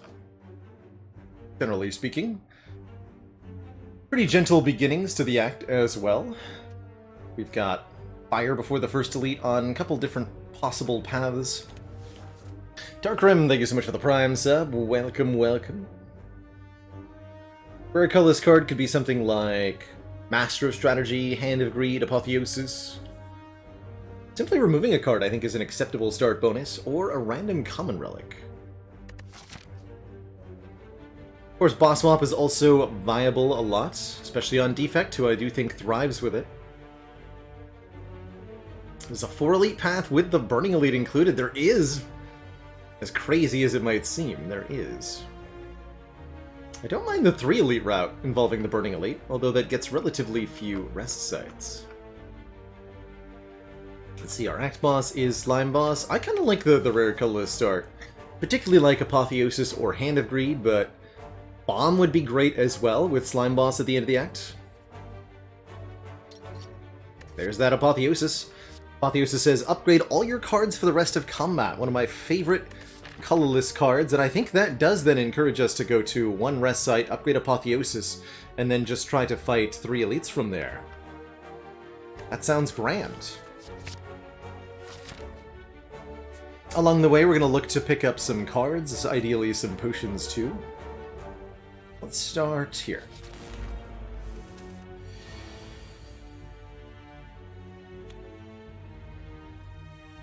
Apotheosis block 8, take 6, or defend, defend, strike. No, we gotta play the Apo. Don't kid yourself, kid.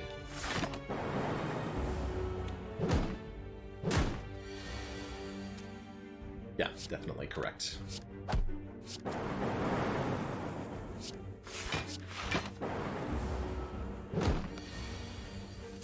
Simply upgrading the strikes and defends of the starting deck is an immense output increase for almost any character.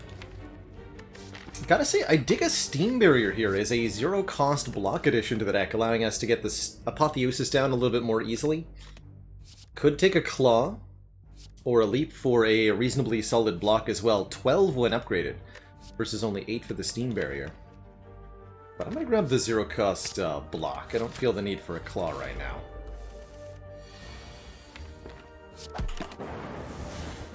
Apo Steam Barrier next turn? Yeah. Love to see it. This is why we picked the Steam Barrier.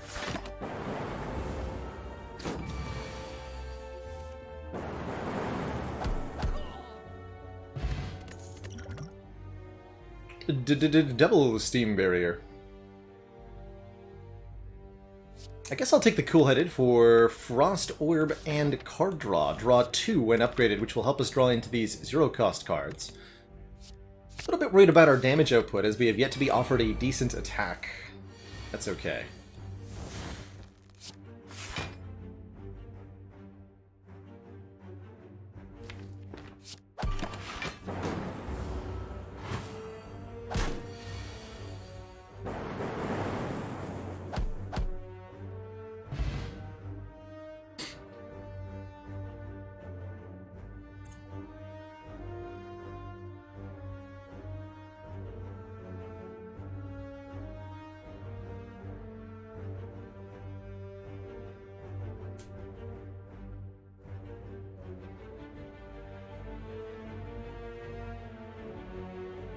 One true leaf.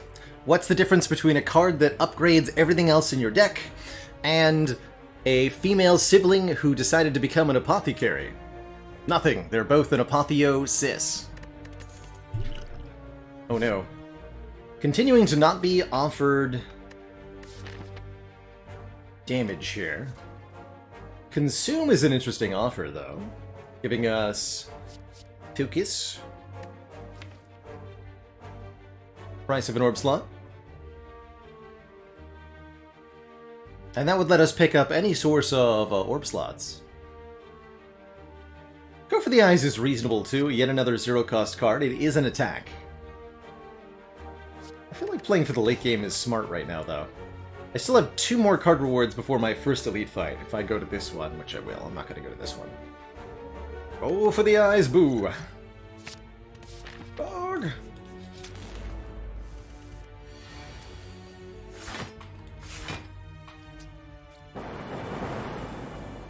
Take one. Let's take one.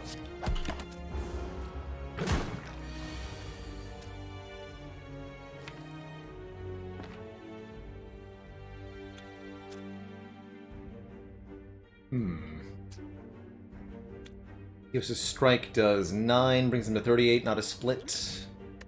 I like having action here. It's like I'm gonna though. That'll work.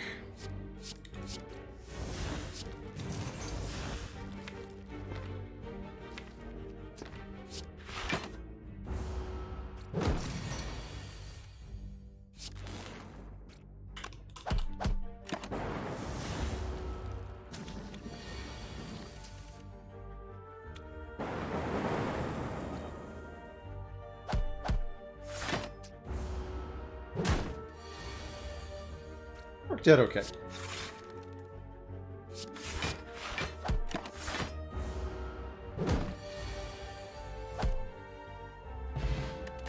At least get a potion back. Oh my god. Hello? What is this?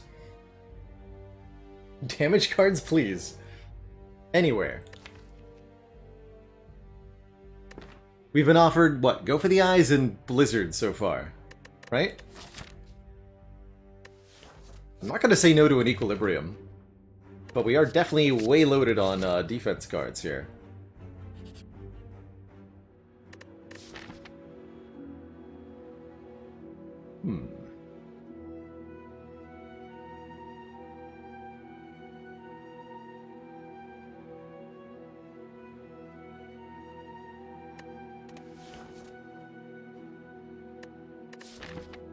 What if I go this way?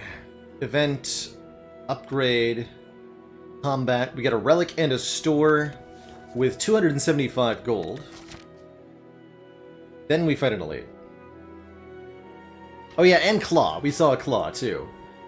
So the highest damage card that I've seen does 3 damage.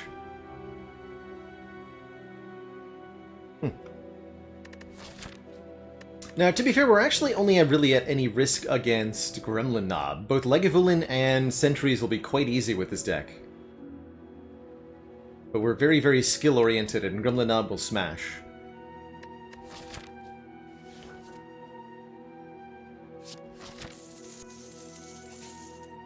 Oh!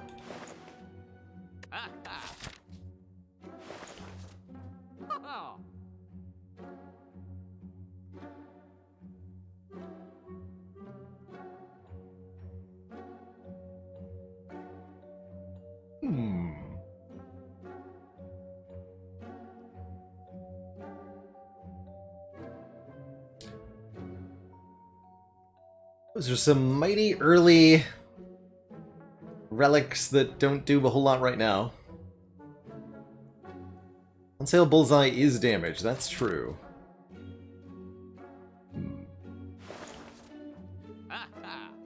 Your Potion Bullseye potentially gets us past Gremlin Knob.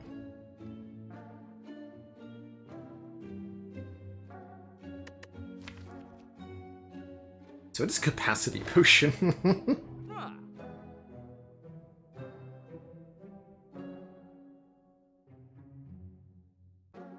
Main problem with the Toxic Egg, of course, is that we can't afford to remove the curse alongside it. Could still buy the bullseye, though.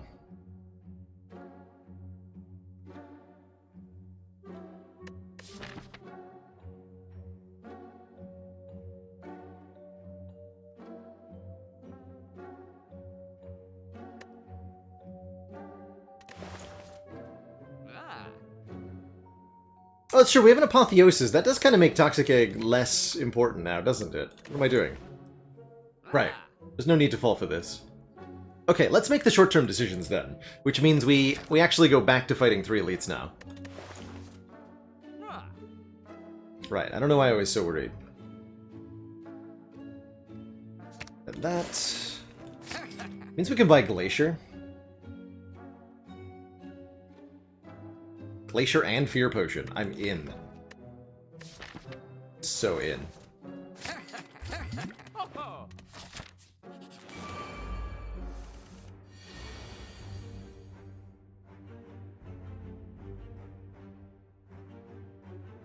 Ow?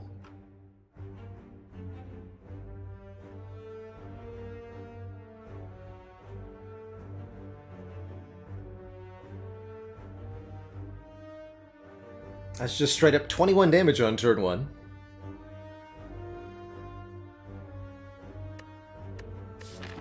Go with ow.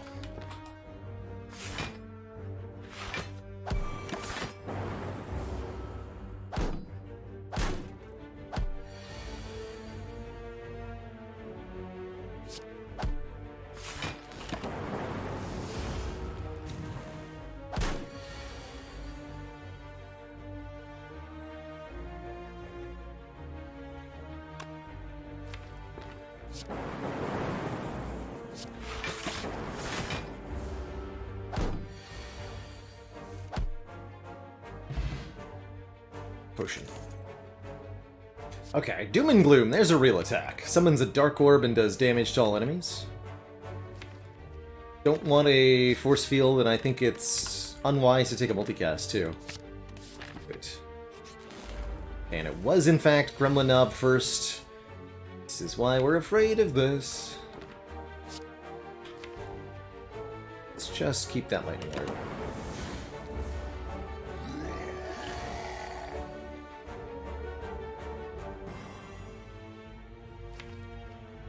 Also why we have the energy potion.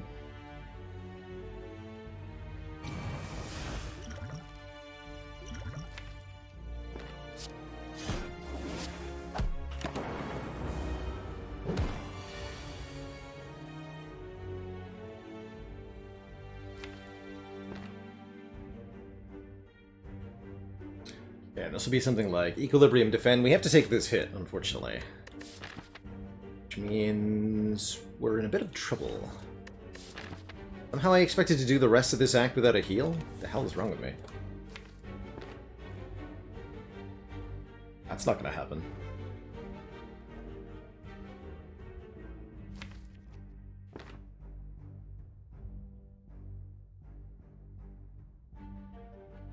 Equilibrium actually blocks for more than Glacier does, too.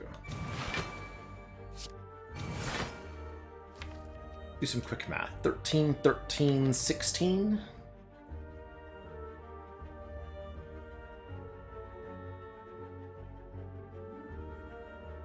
$42, E plus 7. Yeah, we have a guaranteed kill next turn, so don't need to play the zap.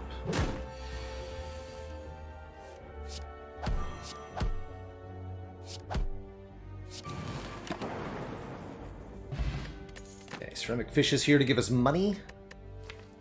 I like the FTL for free damage and a little bit of card draw. Plus it's 9 gold right away. Or just skipping a card there. Love the boat thingy, giving us 14 block on turn 2. Okay, the Burning Elite's seeming a lot more reasonable now. Especially with a Ball Lightning on offer here. Shame we can't afford the buffer. Or I could go with 2 potions.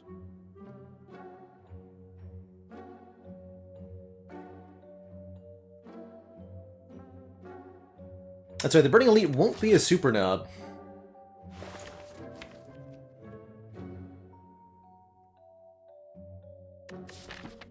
I shouldn't risk my short term so hard. 2 potions is the reasonable choice here. Take the skill and the explosive. I think those are better than the focus potion. Is in fact a Lega. We'll let Lega sleep here. Although waking up next turn could give us access to Horncleave, we want to get the Apotheosis in play more than anything.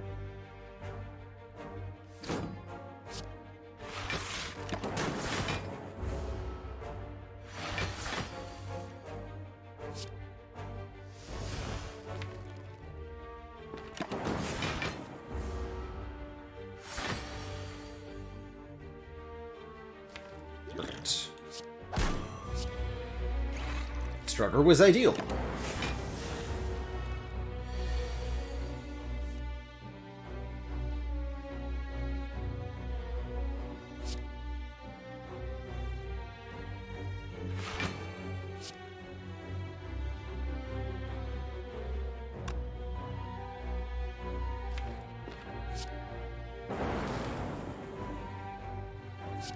I'll draw. It's rotating.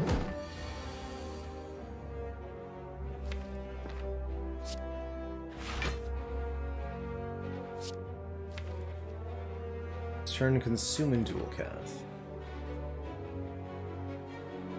I don't want this lightning orb in front. I'm gonna go bullseye strike.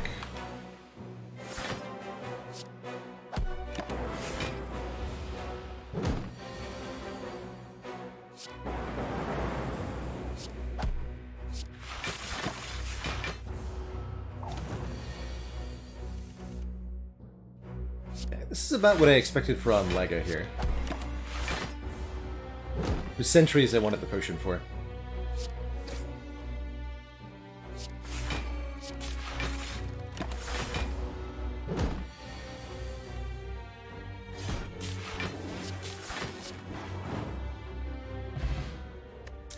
Oh, and Meat on the Bone ensures that we can in fact go this way. Love it. Healing us if we're below half after combat.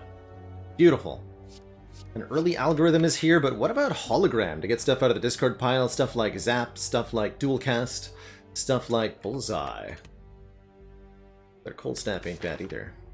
Deck is really just a couple orb slots away from greatness already. Genetic's pretty good too. Hey, bonus combat means bonus meat on the bone value. You'd love to see it. Of course, now I feel like a fool for buying potions, I think. That's okay.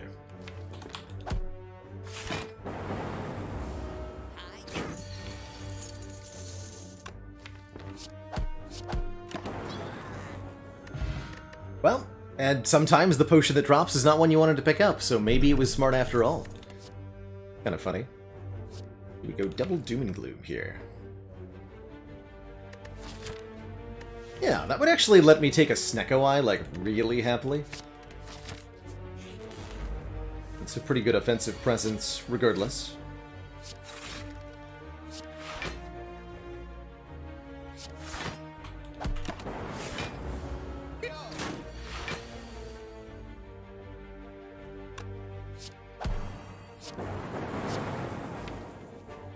Are below half. Oh, Meat on the Bone, you're so good. 3 Frost Orbs. Sure. Love me a chill. Take the Swift Pot over the Skill Potion, I guess. But I'll be happy that I bought the Explosive Potion with Sentries up first. Doom and Gloom plus Chill is so good here. Grand. Simply grand.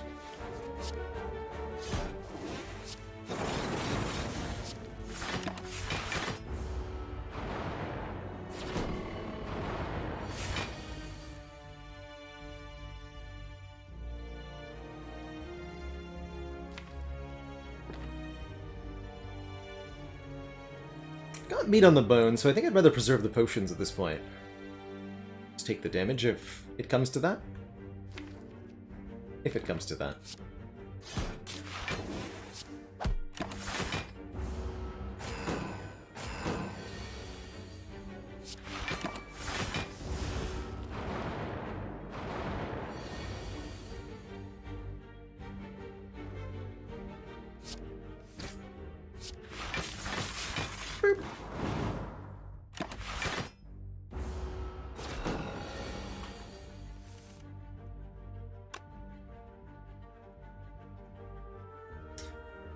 Half HP is what? 35?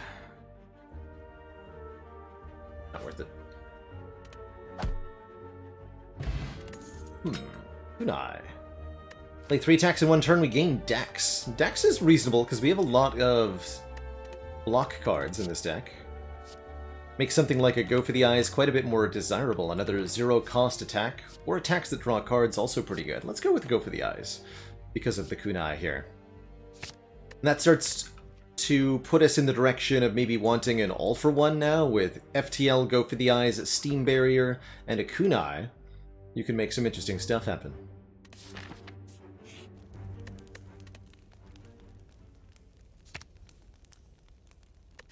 Just like straight missed my... Oh, because I was originally going to go this way, but then we got a shop, right, so I made a weird choice. Okay.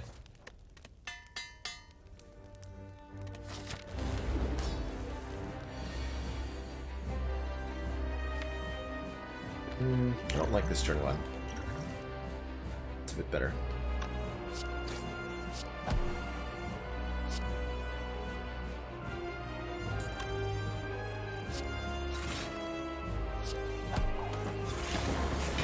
Bit better.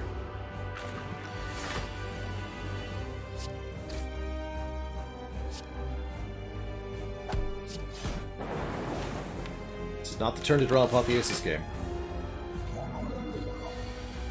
No! At least it's only 1 cost, so completely fine.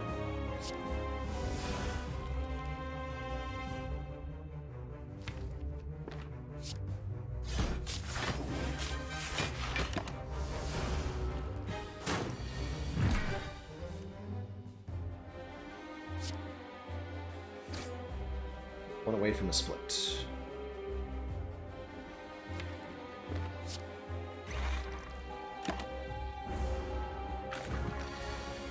URL Man 89, thank you so much for that Prime sub. And for keeping it cozy.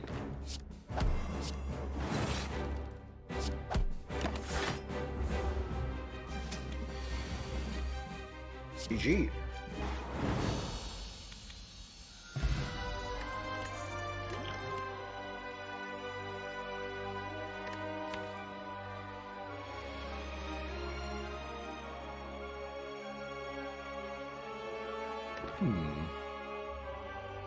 Seek would have been my favorite pick.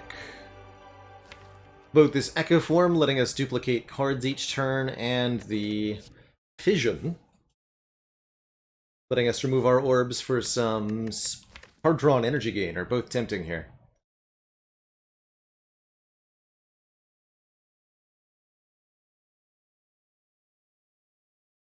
Do we have enough orb generation for me to feel comfortable with a Fission? Pretty close to, especially if we can get a couple of card remove. Of course, the Echo Form will go best with the Snecko Eye that I want. Actually, no, the Meteor Strike would go best with the Snecko Eye that I want, but it'll be useless otherwise. Heck, let's grab an Echo Form. Echo Form Kunai's gotta be pretty good. And we are not offered any form of energy at all. No Snecko, no nothing. Which does make me wish that I had taken the Fission. We do get offered a Remove 2. Which is probably going to be my pick here, cutting 2 strikes from this deck, so that we can draw our Apotheosis quicker. Could add more cards to the deck with Calling Bell, also giving us 3 relics, 1 common, 1 uncommon, 1 rare. Or Sacred Bark for double potions, which is not bad. We're going to hope that Beat on the Bone and Horn Cleat can do most of the carrying here, and I think with the Empty Cage we'll find that we're not too bad at protecting ourselves. We also should hopefully be able to go to a store relatively quickly, yes, and get a 3rd card removed. We'll probably try to avoid charging too headlong into elites here. Let's head to a store. Take 1 event first. See what we can do.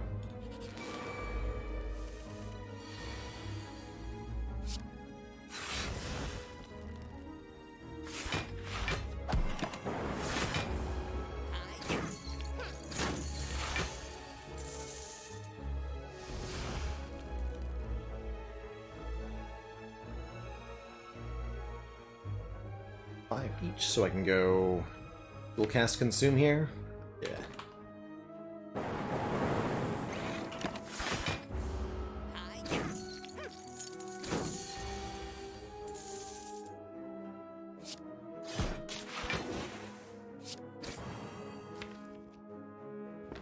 Backline's probably gonna get away from me.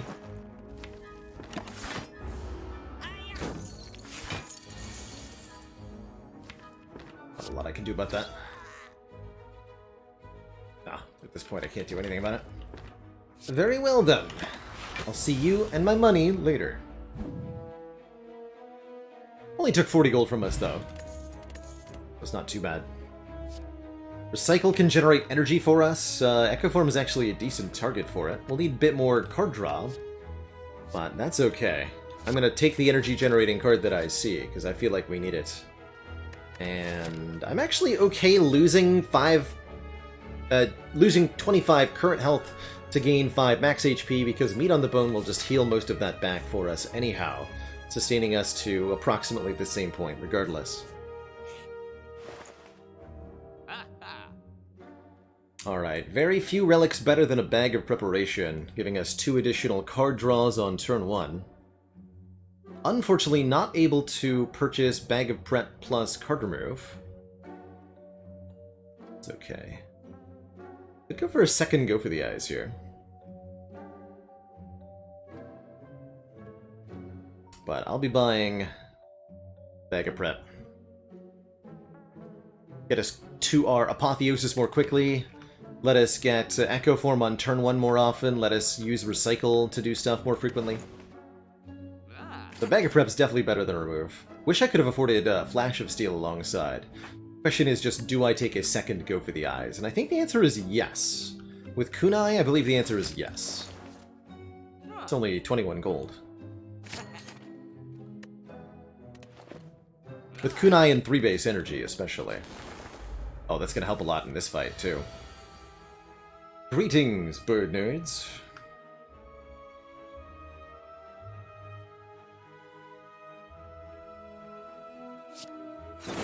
How are all of you today?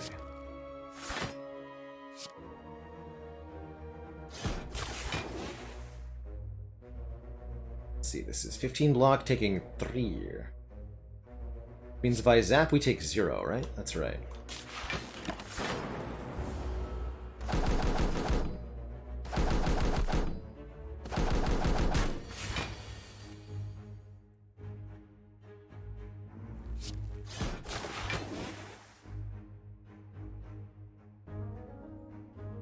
Times 2 would kill the front one.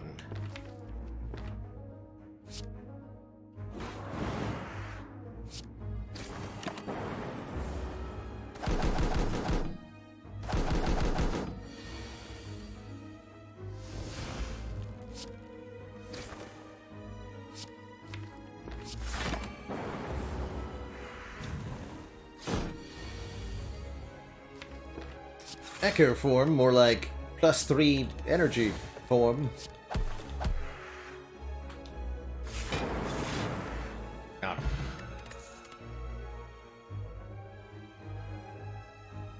Now that we have a Recycle, I like adding more card draw to the deck. Another Cool-Headed Plus is pretty good, especially since we already have Focus in the form of the Consume.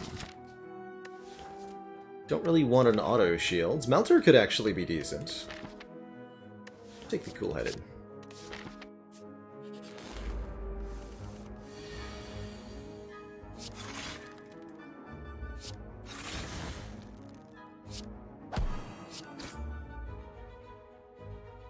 Get rid of nothing.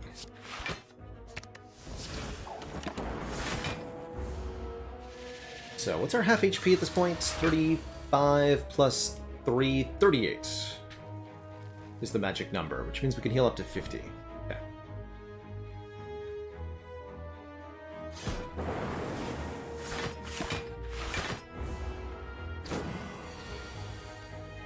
If we're given a reasonable opportunity to take some damage, which, such as this, by opportunity I mean a mandatory moment, the amount of damage that we want to take right now is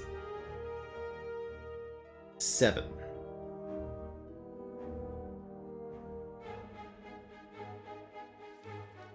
If I defend, we take 5. If I go for the eyes, this goes to 11. We take 7.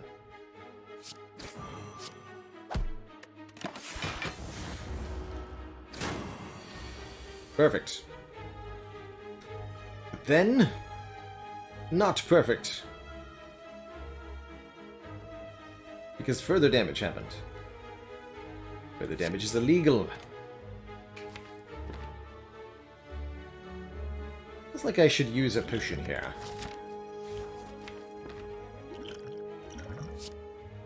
Let's use this.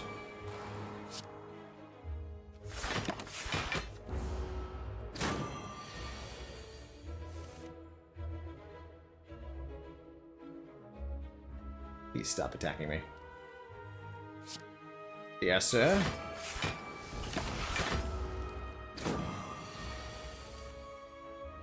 One time.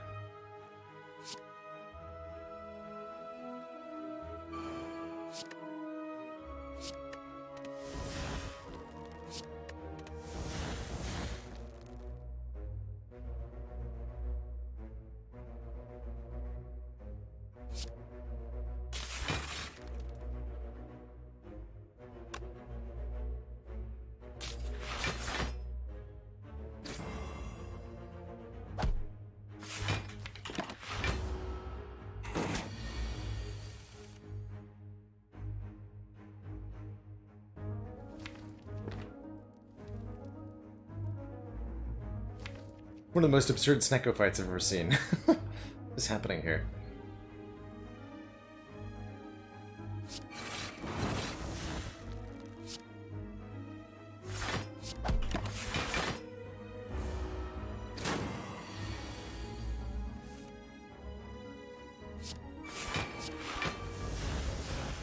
There we go.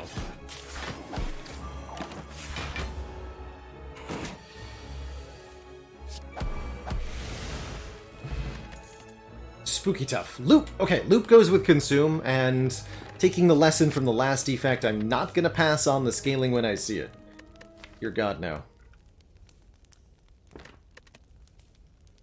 I get recycle upgraded so that it's energy generation, even if we don't have apotheosis down yet. And I am gonna tackle this elite fight, which is the slavers. We did get the turn 1 recycle. And we do take an absolute buttload of damage. Like you do. Oh well, that's okay. That's what meat on the bone is for.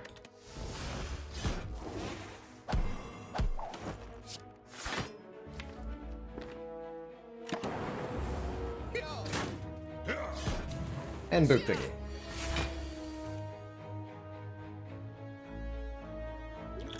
Explosive potion into chill, guaranteed kills you.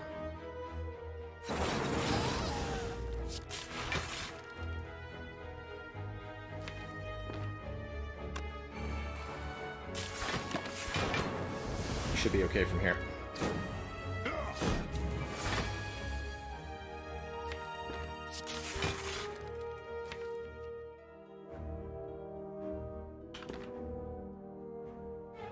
Hologramming.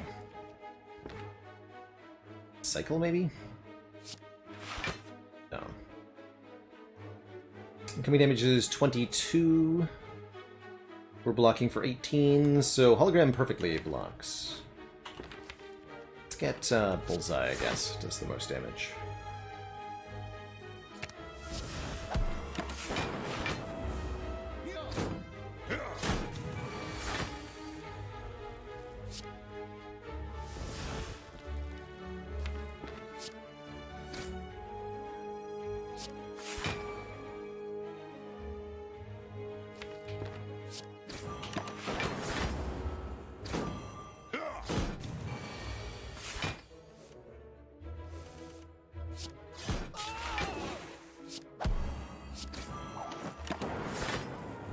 Ultan, thank you so much for the 15 months.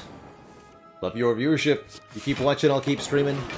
And Fireflame Fire, thank you so much for those 14 heckin' months. Working on year number 2 of support. Okay, well that was kind of spooky, but could I just fight another one? I guess this path is even more favorable than before, but what about this elite? Second Equilibrium I actually really love. Build our own runic pyramid.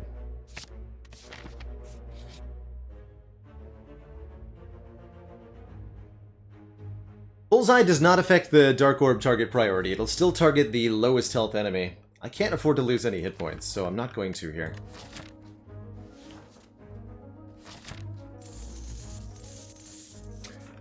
Okay, I actually don't know if I necessarily beat... Oh man, Mawbank? Okay, I'll take the blue key. I don't know if I necessarily beat this elite. That's the current problem. Plenty of draw orders where I do, but there's definitely a few where I don't. We have one potion to help us out, but that won't be good if Gremlin Leader attacks for 16 by 3. Can't be Slavers, so it's 50-50, either Book of Stabbing or Gremlin Leader. Other options like take an event, rest, fight one elite, and then get a few upgrades, but we have to fight Collector without going to a shop.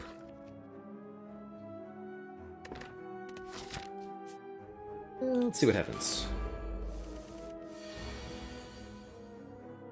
Does the dagger on the wall keep its damage? My understanding is no.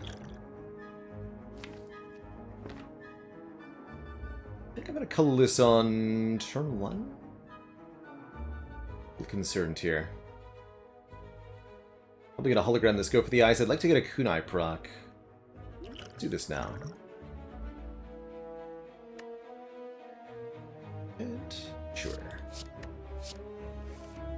Okay, that helps quite a bit.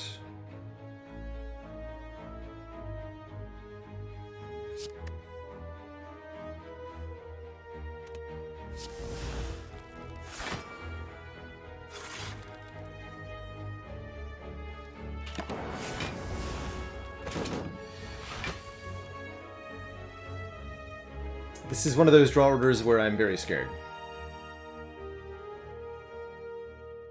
of this fight now. Have to get a Dark Orb deployed. I think we need to keep it weak for next turn. Also gets me a kunai proc, or I could bullseye. Bullseye does more damage.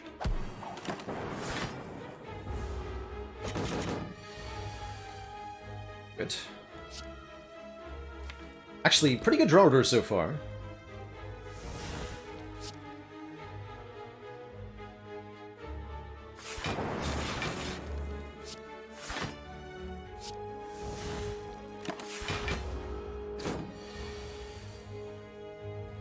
But then this happened. Dang it.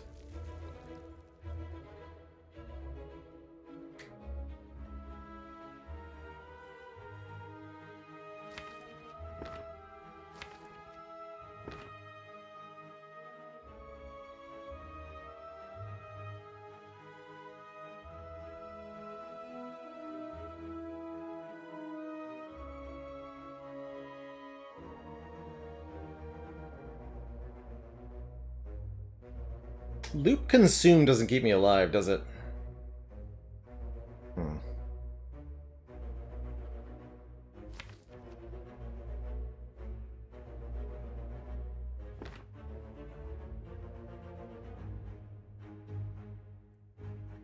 Loop Defend does. We really need this Dark Orb in front to do damage with next turn. But if I don't have Consume down, I'm just gonna die to the... Okay, so I have to do Consume Defend then. We can't loop. Okay.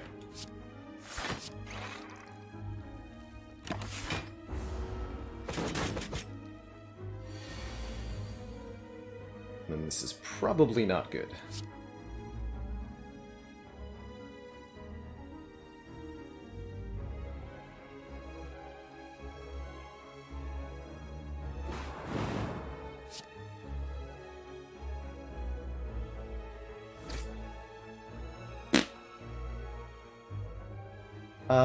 Yeah, I guess I should have drawn before dual casting. Fair enough. But we're just dead now, yeah? We're just dead now. Okay.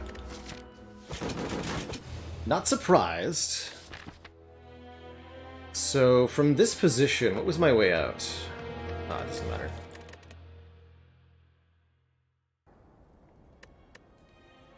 That is the way of things. I lose most of my defect run stack, too, it feels like. Consistently overestimating my own ability to kill the elites, or... no, that's not the right phrasing. Not overestimating my ability to kill elites. I'm not building my decks properly to kill elites. Something fundamentally wrong here.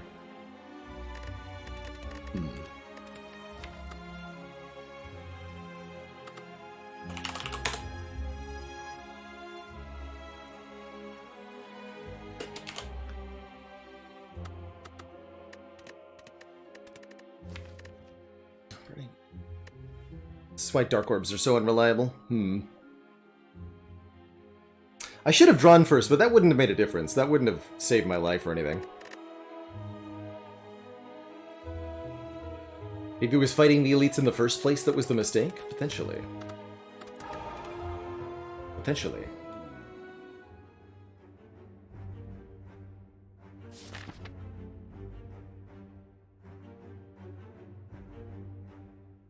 Oh, 1-1, thanks so much for giving a sub to Exo of Geese. Geese! Get those geese.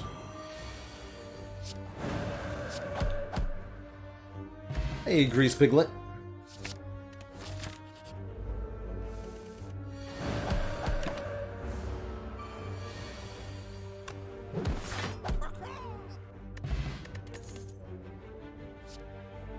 You're no evil, floor 2. I like that quite a lot, especially with the 4-base energy of the Cursed Key.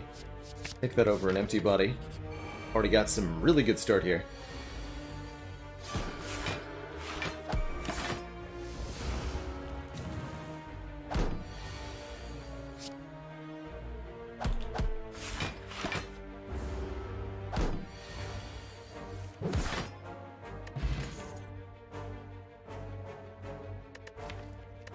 Not gonna not take a third eye. Especially not with curses coming into the deck at some point.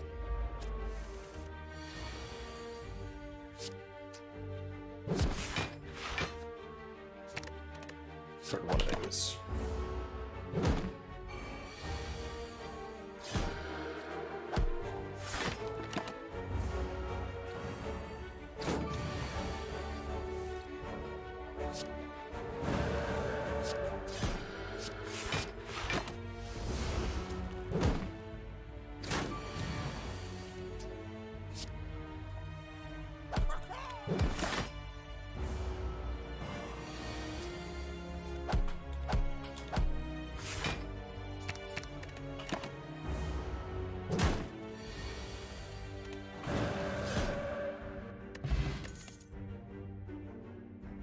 Cry. I think the cut through fate over the foresight on 4-base energy, since it provides that immediate draw, which is so helpful.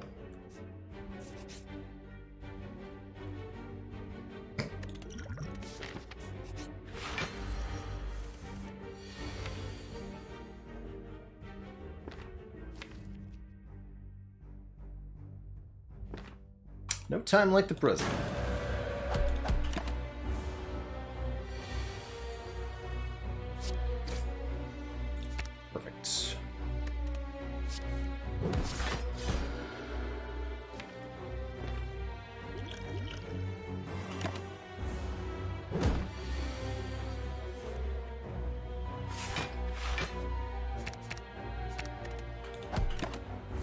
Never draw any of those cards, that'd be good.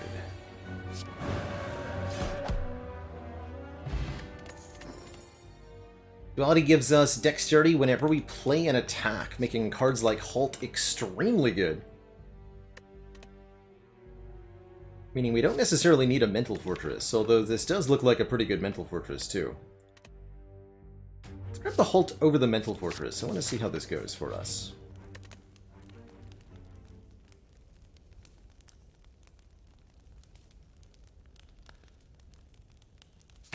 And we'll start with an upgrade on Eruption, making that 1 cost.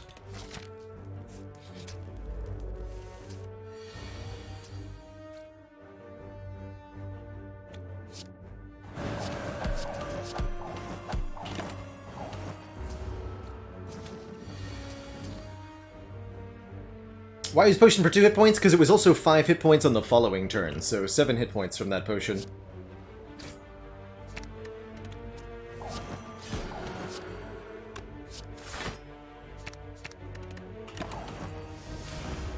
And 7 hit points seemed reasonable. I figured we were about to find a new potion. For example, here. Now we're up 7 hit points. Follow up with duality, I'll take. Medium chest. You get to remove the curse pretty quickly. I am going to open this. There's a pen nib, and a pen nib with a wallop is good enough to take for the curse. We'll take the curse. And we'll upgrade the wallop. Fight the Burning Elite. It's a Norb. Greetings, Norb.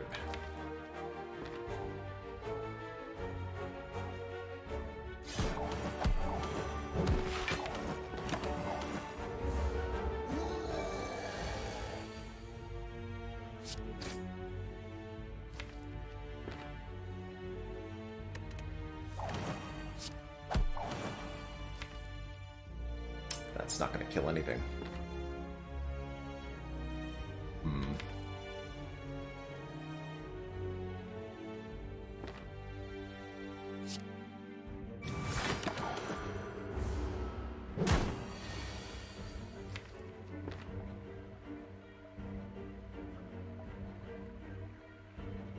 Gamble away, what, 1 card?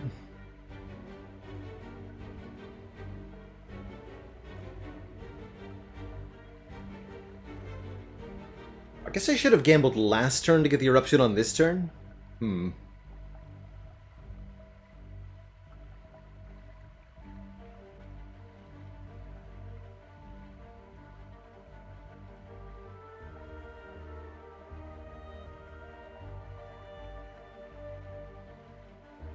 This is what? 13, 26? So we'd be left at 14. It's not in the range of 1 strike to kill. What if I third eye and gambled for 3?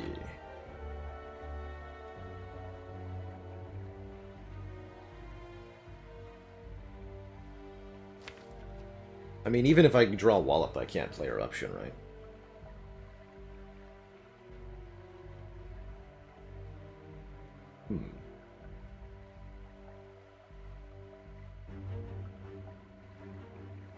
What if it's then strike, follow up, scry away these cards with third eye, block potion, maybe use the Gambler's Brew next turn to try to get a kill?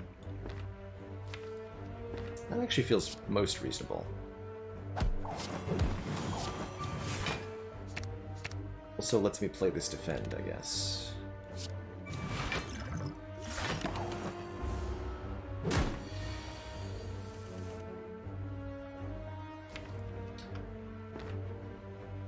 Gamble?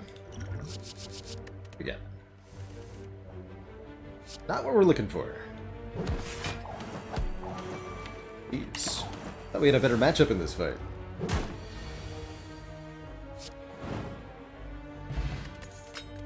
Okay, we at least get ourselves a pantograph. 3 blows is not terrible, especially not with a duality. But that was the consequence of fighting Nob with a Parasite in the deck. Curse really hurt me there.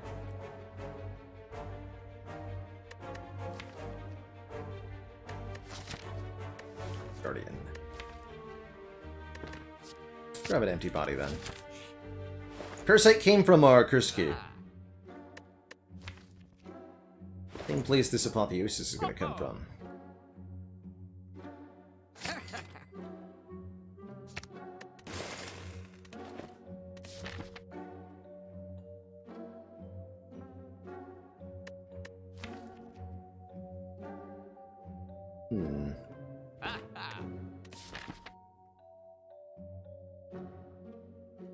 Alright.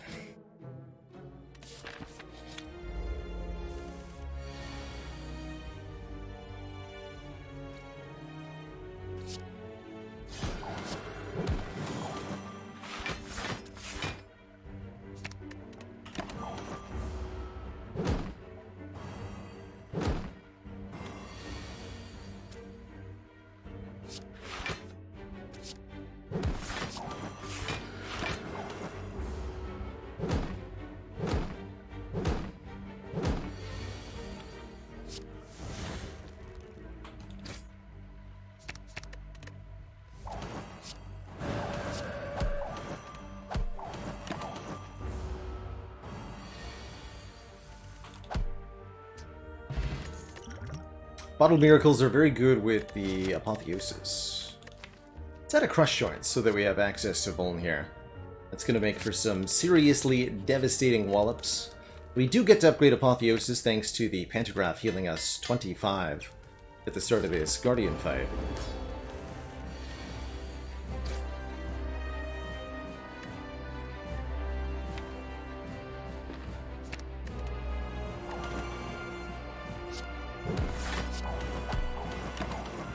Ended up helping a lot with the initial damage required to get out of the Guardian. Alright. Should be fine from here.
Eruption Halt next turn's actually kind of hype.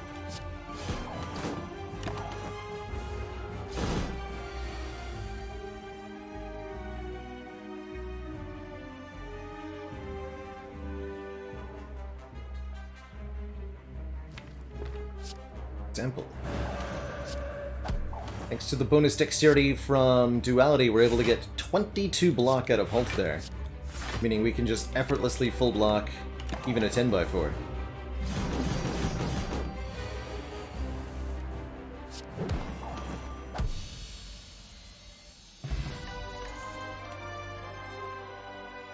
No thanks, no thanks. No thanks.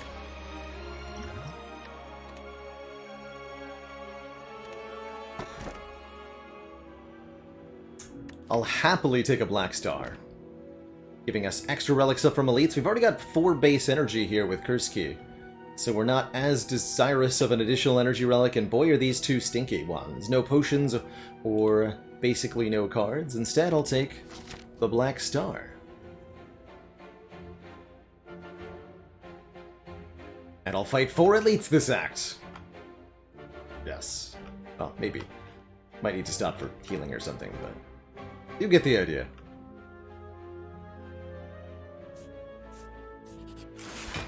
Uh-oh.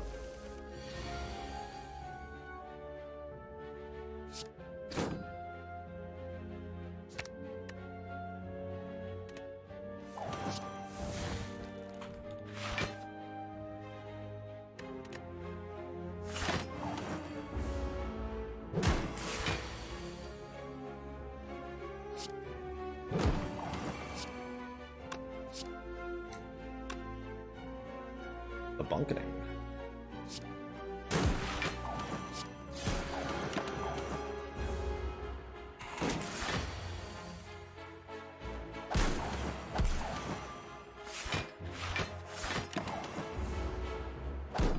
Deck really wants one more way to get into Wrath. Or a Meditate. Meditate would work too. Way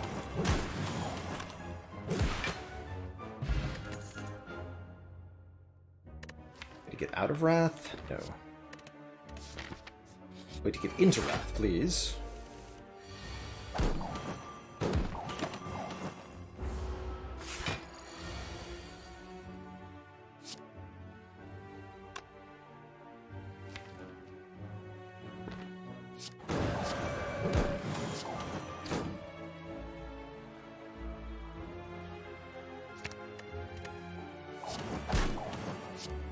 Nice.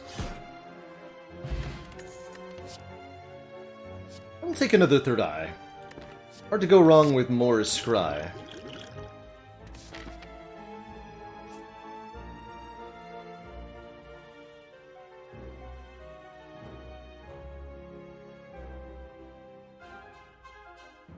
Oh, that makes sense. Wrong language setting. I've seen you do that a few times, Eyeshadow, so I was wondering what was up. Remove a card here.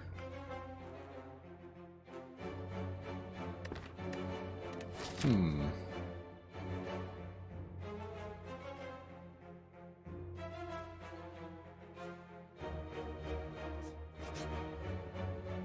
And remove a card here, too! Thanks, Cleric. I'm gonna take a Defend out. We got too many of those. And I'm gonna remove another one. We don't need to upgrade all strengths and defends when we have Apotheosis. Sweet. 2 floors, 2 removes. This deck just got way better.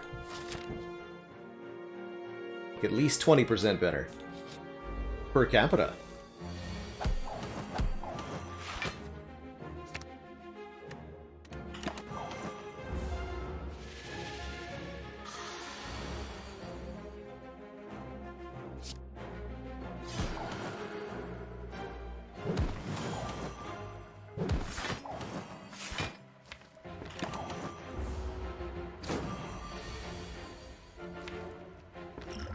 Uh-oh.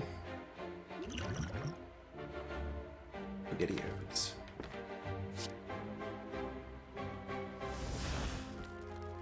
Well, this is bad. Can't play this Eruption without literally getting murdered. That's your fate draws me a Defend Plus, and I can maybe play it.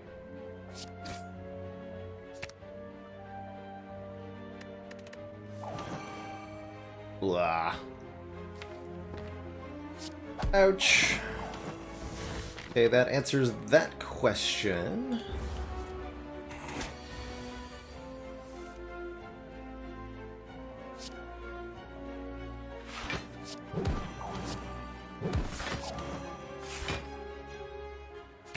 It answers that question.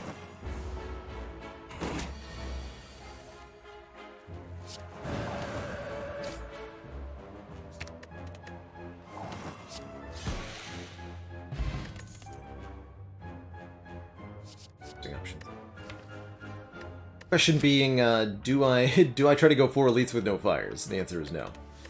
I don't.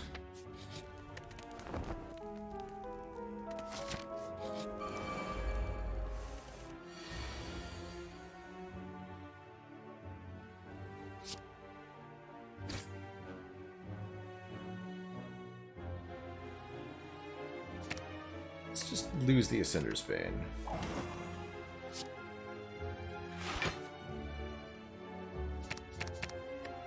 Not good.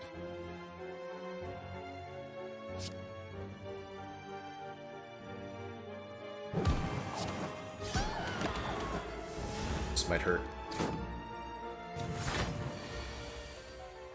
Ooh. Yeah, I'm gonna go with that. Actually turned out pretty well.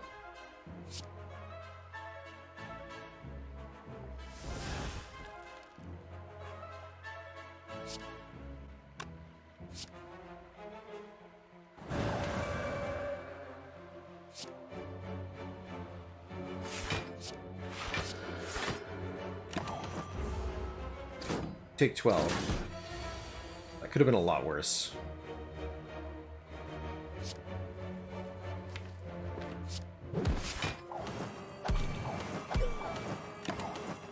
Don't have any AoE or anything in this deck, though.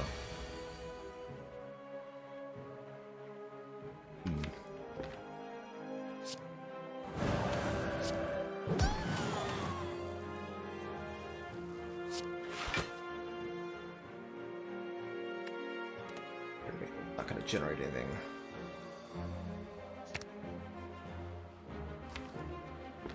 Okay, though.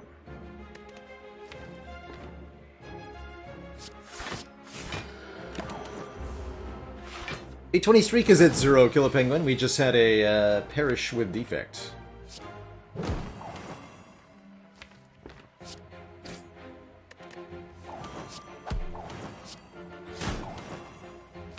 Still only at 5 strength. Pen Nib plus Vulnerity next turn, hopefully for something juicy. Yes. Juicy being a Wallop plus for triple damage. You'd love to see it.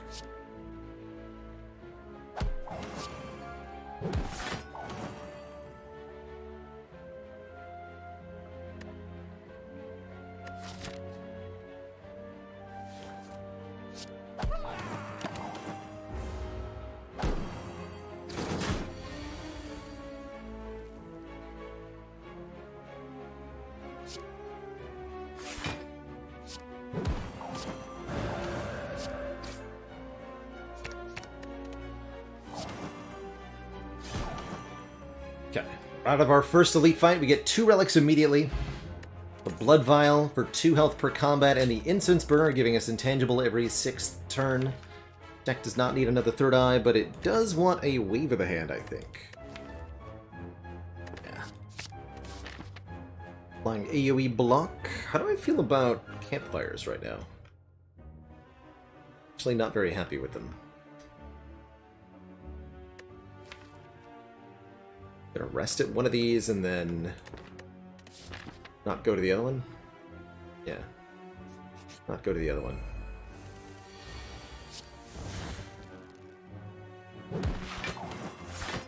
Take the additional combat with Glee instead.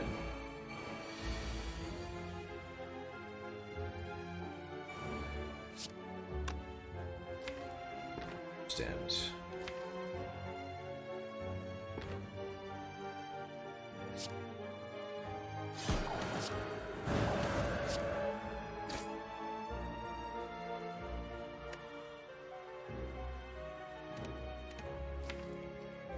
Mistakes were made.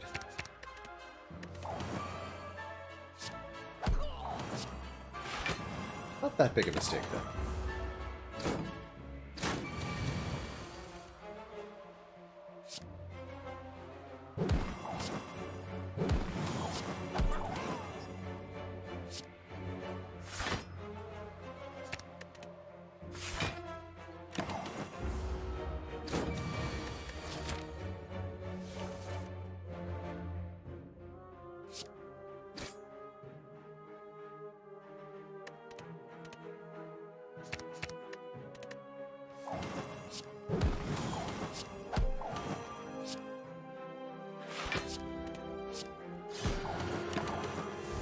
Turn 1 intangible sounds pretty good against slavers here. Ooh. But it's not turn 1. Damn it.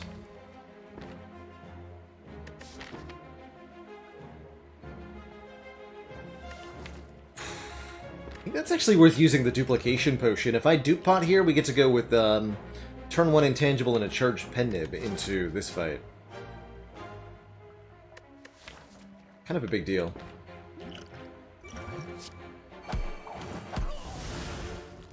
Get a potion back, so I don't feel too bad about it. I do feel like we need more damage, though. I guess a Battle Hymn was a good start, giving us a smite each turn. It's a note from me. And we're resting now.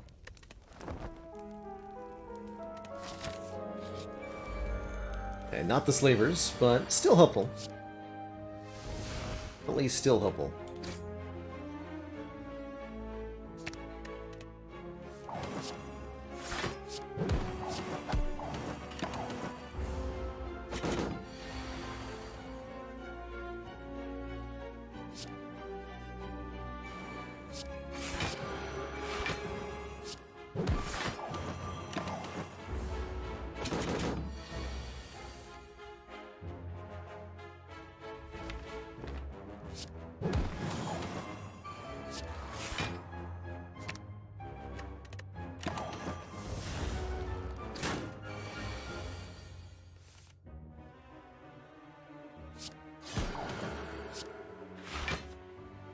Yes, to basically that entire hand. Sounds perfect. Let's go. Fresh joints, eruption, smite, smite. Strike dummy is here, making our strikes do 3 more damage. That's pretty decent. Juzu Bracelet ensures we get only events in question mark rooms, or at least not get combats. I want another Cut Through Fate. We'll go with one more. Do we want a Flurry of Blows at this point? No, let's get more Scry. Still haven't found that second Wrath card, by the way. We'll find it. Our child is out there somewhere.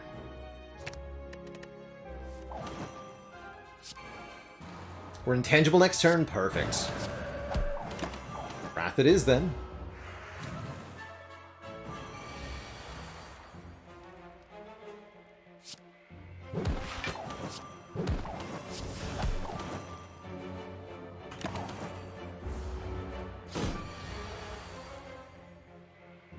Cute.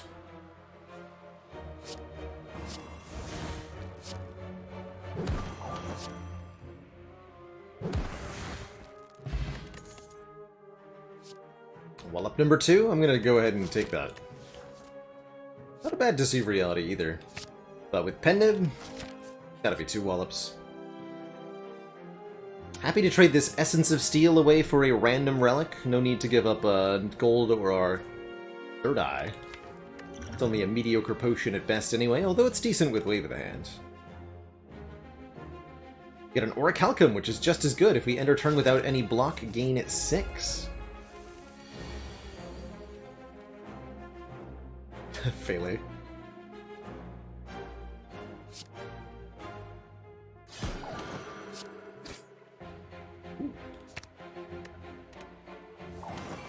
With Betnib, because of course it is.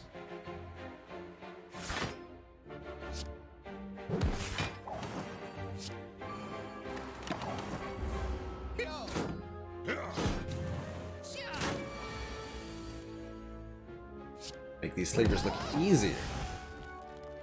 They are not easy, but they're gonna look easy.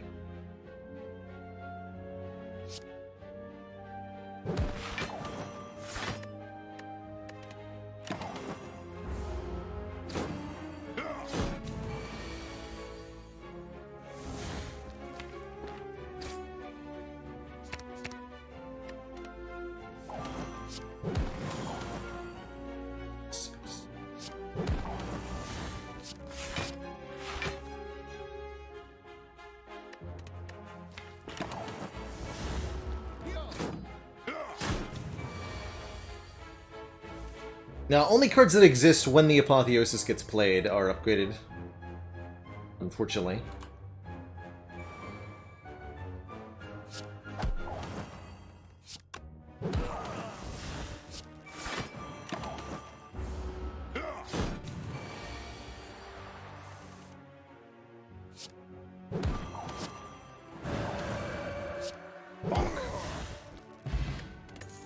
Wow, the slew of good relics continues, with Tiny Chest making every 4th question mark room into a...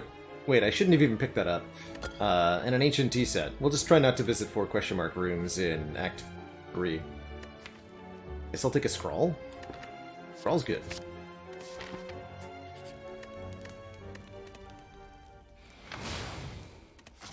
Alright. Plan for Champ is, Apotheos is vulnerable. I mean, our scaling is literally just battle him and upgraded cards. Hopefully that's enough here. I think it should be with full HP. Now, if we didn't have full HP, this might be spooky.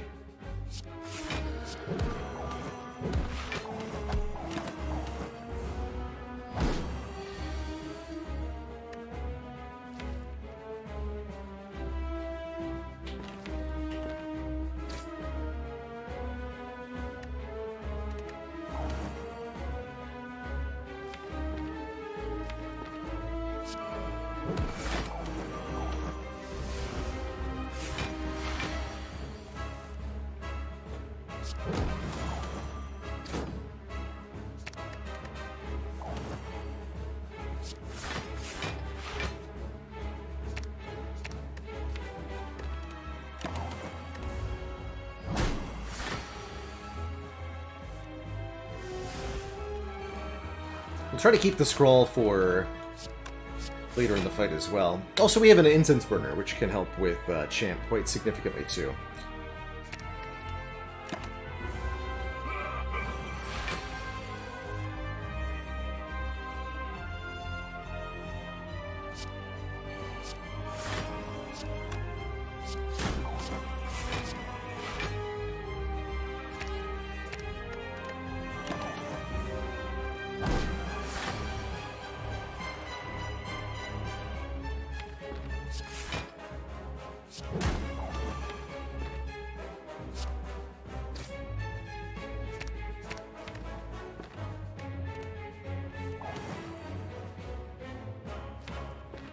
track of my turn counter. That's okay, though.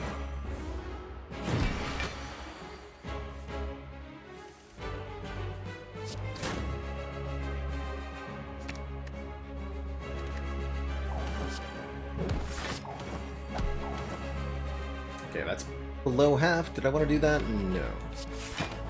Let's go now.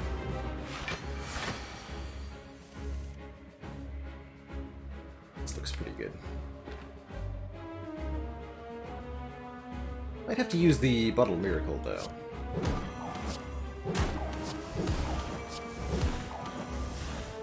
Actually, this just seems like it's going to be a kill.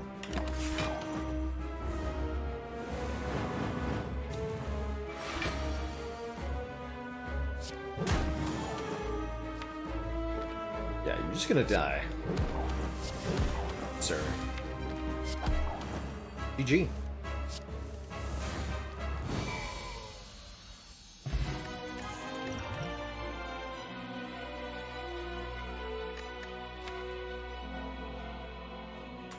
I feel like a deck that wants to do Alpha, Beta, Omega, or actually Devaform could be pretty good.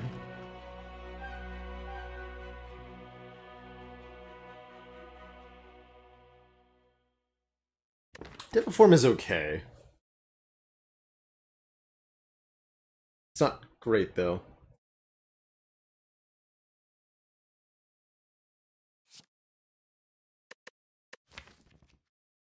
It would let me scale up by just playing lots of cards per turn.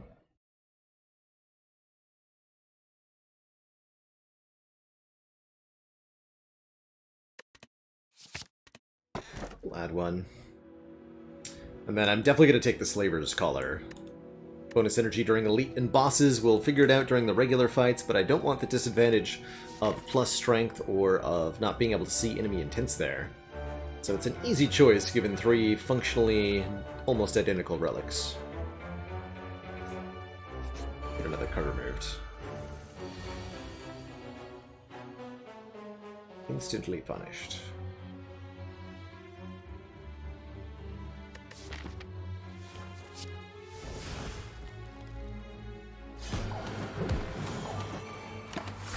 At least we have Orichalcum on our side.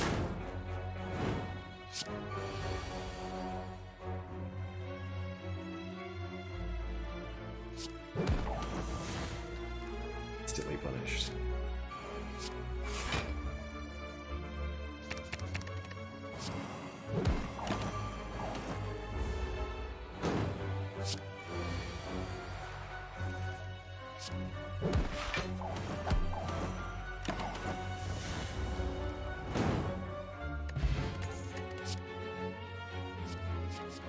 Okay, Fortress Plus is pretty reasonable. I'll pick one up.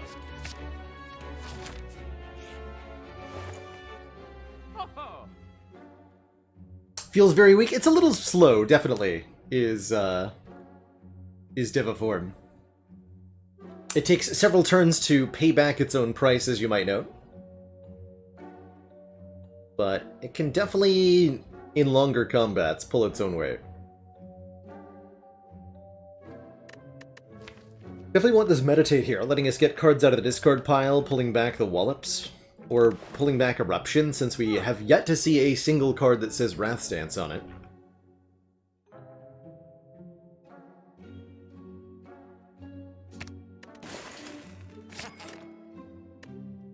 Not a bad Carve Reality, but I'll just pick one up if we see one regular style.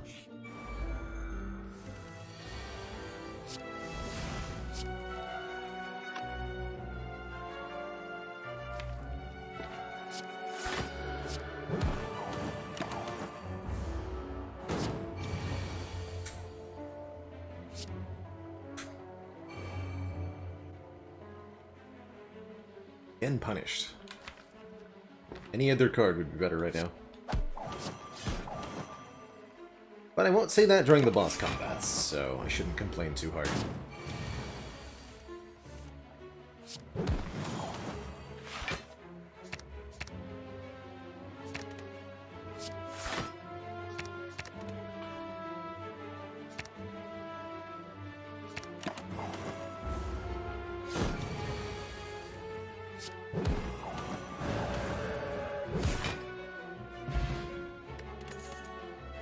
There's a Wrath card. Deal 3 damage 3 times, enter Wrath, and shuffle this card into the draw pile. Perfect. Did we actually see a Simmering Fury? I totally did not notice if we did. I think I would have taken Simmering Fury if I'd actually, like, observed that it was there. Was it in the store?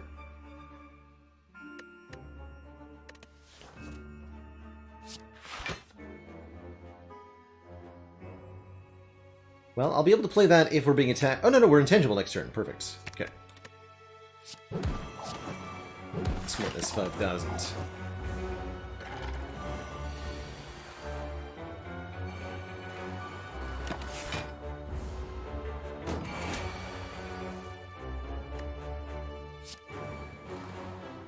Oh, it was up against the Mental Fortress. That's why I didn't notice it. Ah, yes. Okay, that makes sense to me. I accept that answer.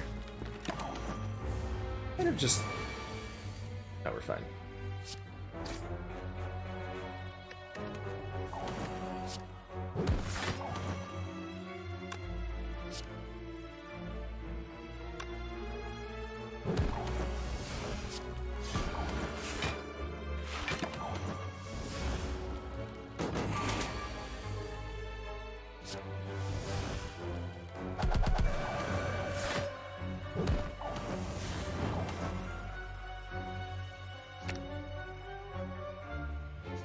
Tantrum putting itself into the draw pile is so useful. It's like you have multiple Wrath entries in a deck that only has one.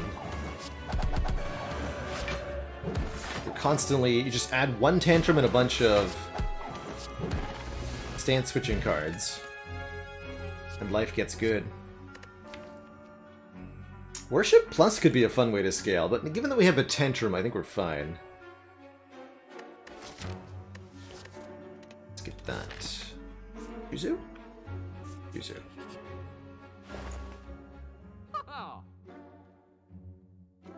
Alright.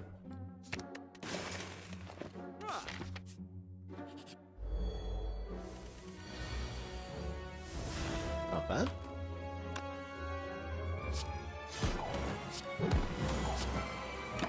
Okay, first time actually...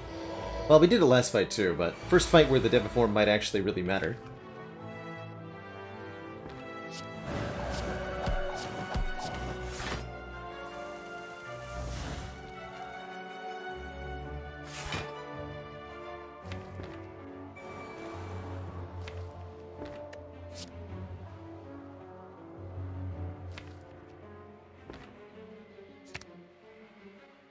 Body is all but guaranteed.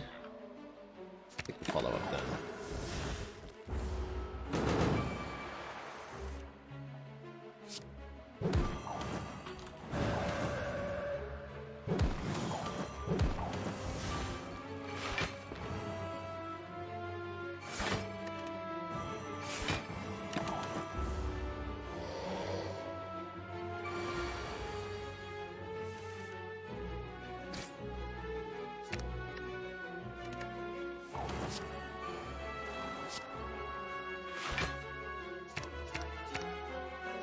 Okay, we're ideally winning the fight next turn.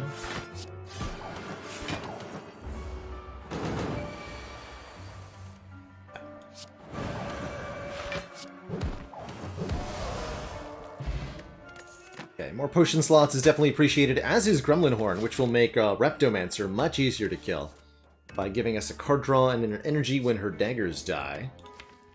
Do we want to add a Sansa Time? I think we do.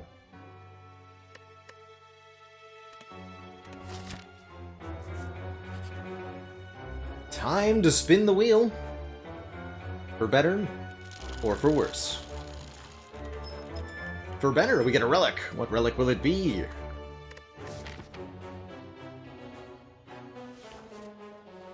The Frozen Egg, upgrading any powers that we would get from here.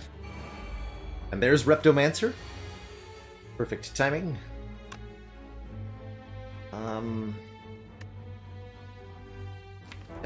Definitely want to play Deviform, so let's go Bottle Miracle before I think. Tangible next turn. Not help me this turn. Usury, it does not.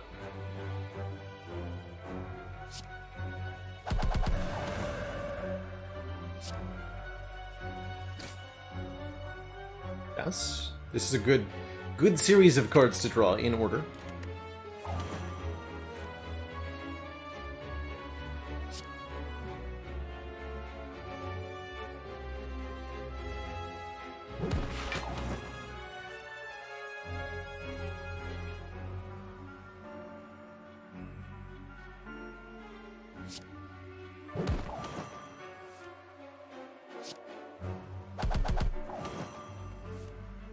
Thank you. Alright, well that went really, really well. Like, really, really, really well.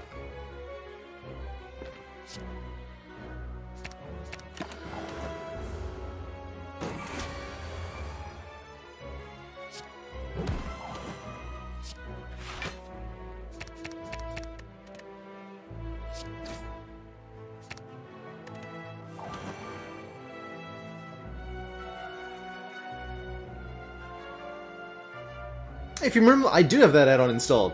You're thinking of, it's called Slay the Relics, and we use that.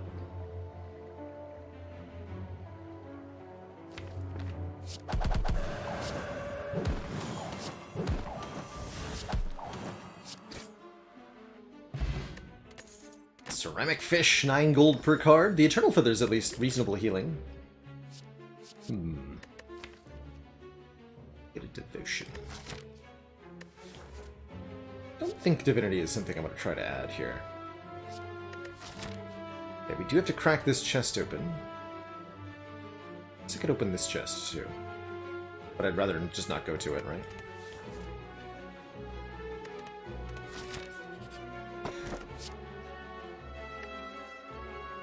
Another curse to get Demario. No need. 83 gold for the red mask. Flying weak on turn 1. That's actually not a bad deal, but I am going to a store. Or refuse. And I decided that fires are stinky anyway, right? Did decide that. Okay. We'll take 2 more combats then. Tiny Chest Forever will remain on 3.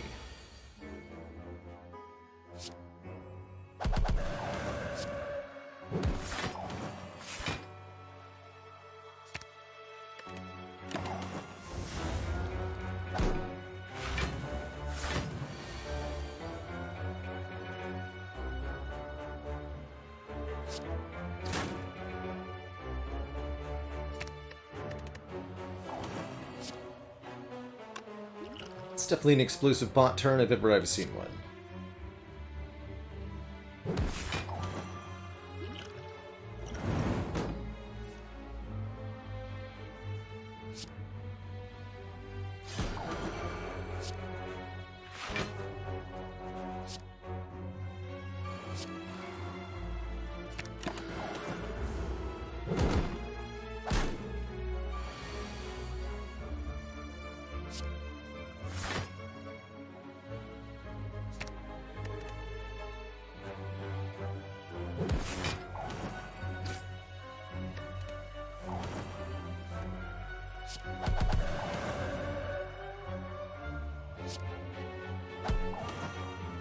Quite a KO.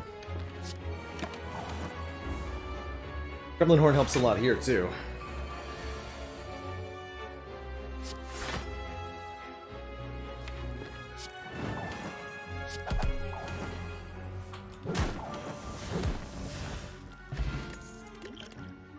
Hey, that's a good potion. Fasting plus, actually, I think that's what we were missing.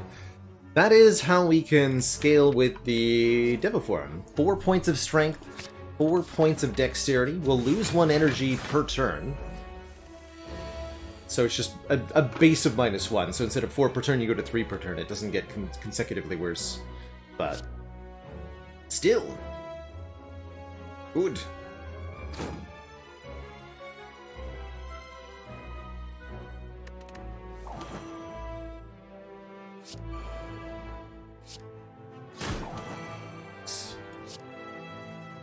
Whatever. Healing to full shortly anyway.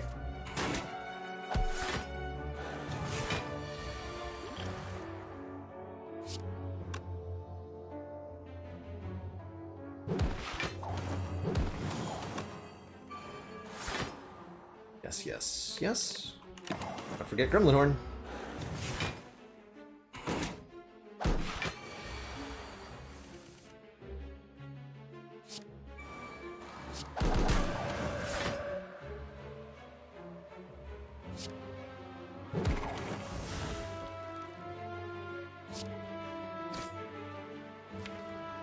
I see.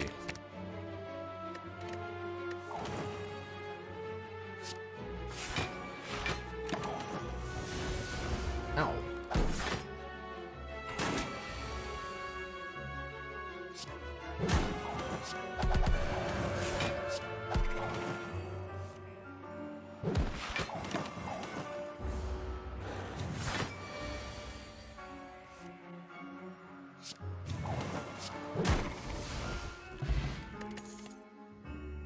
Ooh, and a rushdown. Throwing us 2 cards whenever we would enter Wrath. That's also very good. Now we've got both the energy generation and the card draw that we need. Brilliant. Okay. Wave of the Hand's actually better than the defend here, thanks to the Orichalcum.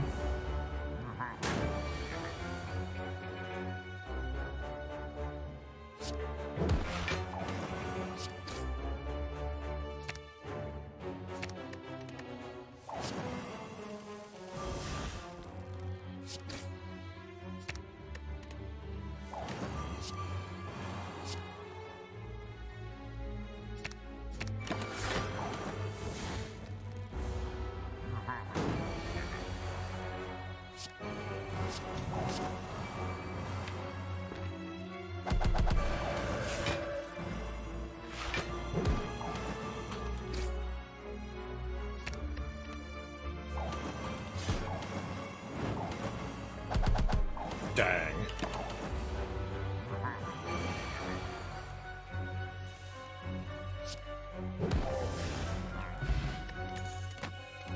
Mango is definitely appreciated, giving us more health. Another Deva form seems unnecessary, but another Scrawl seems absolutely, completely, totally necessary.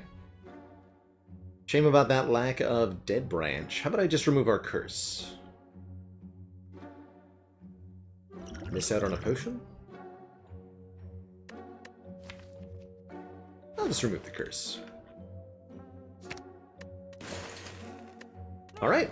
I wouldn't say this has ended up being a particularly powerful Watcher run, but it's definitely going to get the job done. Let's heal... no, we healed full with the Pentagraph, right? Just make sure this can never get destroyed. By a bad scroll or something weird. Oh my.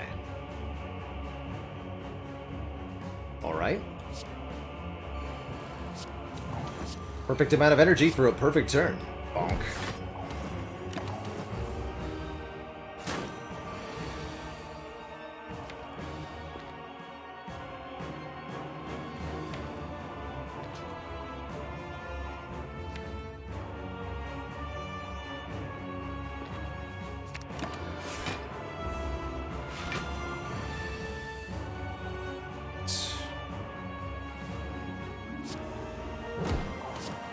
Keeping an eye on the counter here. Whenever we play 12 cards, Time Eater will automatically end our turn for us.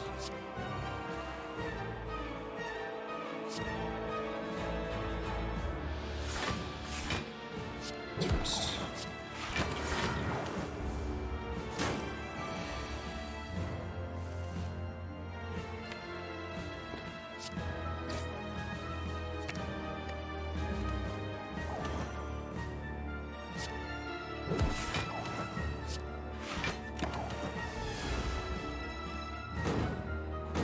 Getting a little bit beat up there because of the minus draw debuff, which has been applied 3 times now. Time Eater does not have to use this debuff, ever.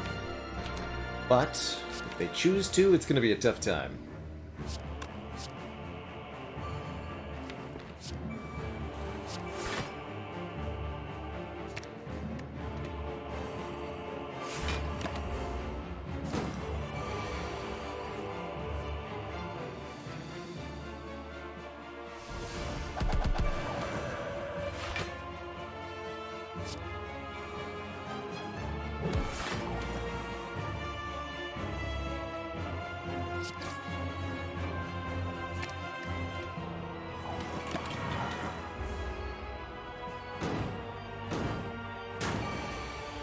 Yeah, you can stop any minute now.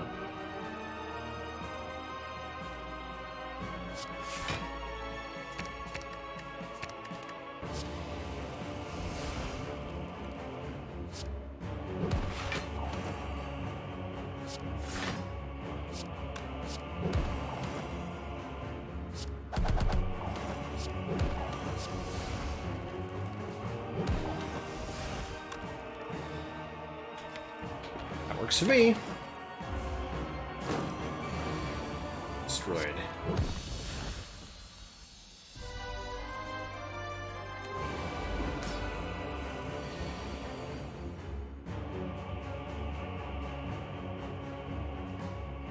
Alright. Stings a little bit.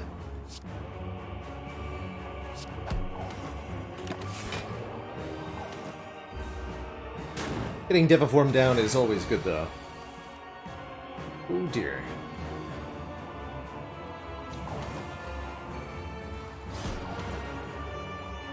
Thanks, Orichalcum?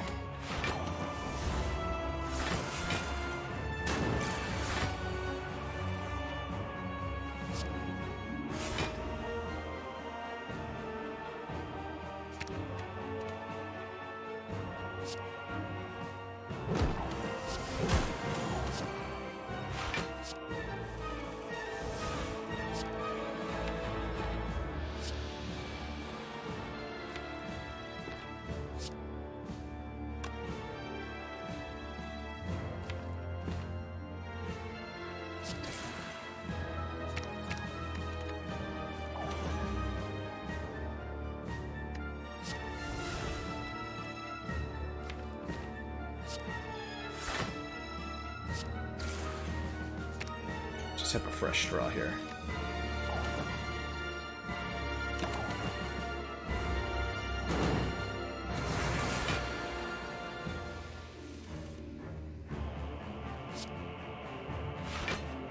Good.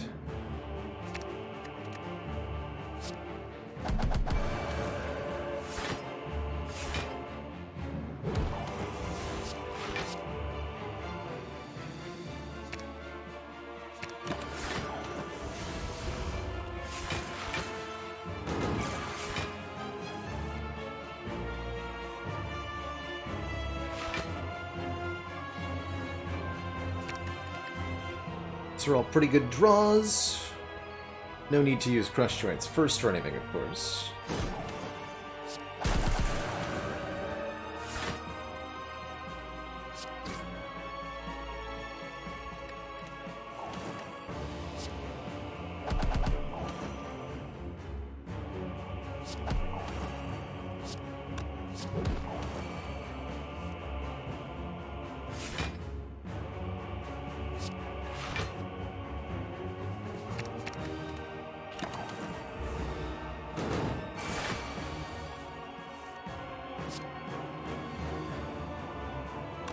I'm going to be very careful with the Incense Burner here. We would like it to be 4 for Spire Spear and Spire Shield. This matters quite a lot.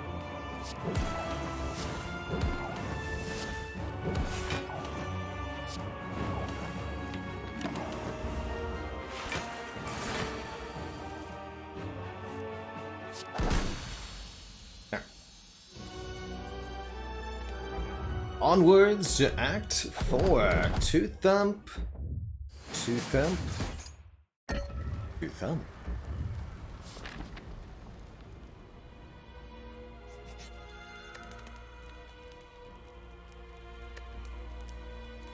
No point in a rest. Let's upgrade one of the scrawls so that they can at least draw us to Apotheosis cheaper or something. No money for this shop. Would have loved Foresight, would have loved Clockwork Souvenir. Would have maybe loved the Bronze Scales. Pretty happy with what we have, though. Onwards. Ooh, that upgraded scrawl coming in clutch. Love to see it. What, if anything, do I play first? Definitely Battle Hymn. Draw. Nib on 6.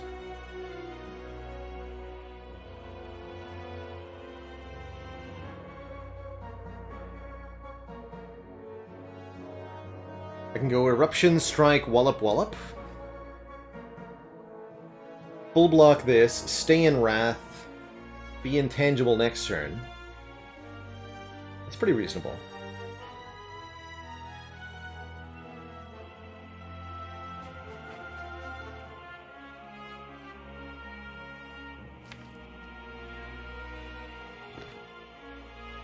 Yeah, that's pretty reasonable.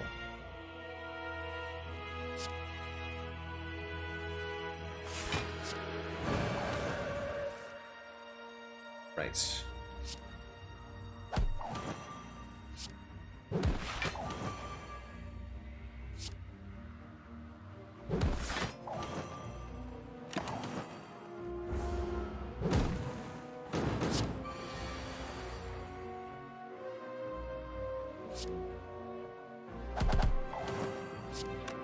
Bonk. Stuff.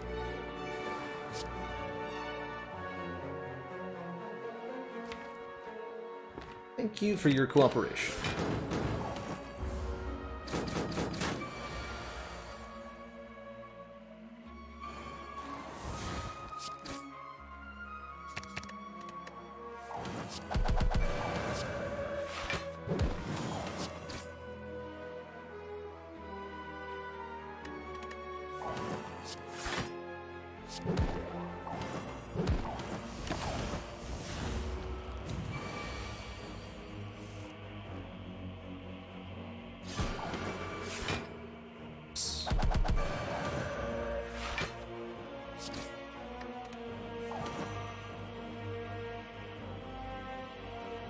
Don't have Instance Burner on 2 for heart. That's not a good number. That's not a good number.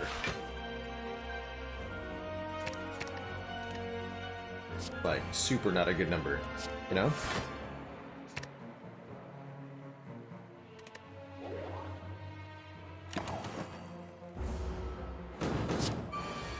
Now 3 is fine.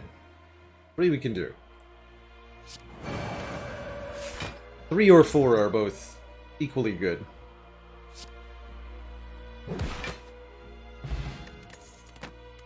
Wow, Tornithopter is huge healing plus a regen potion.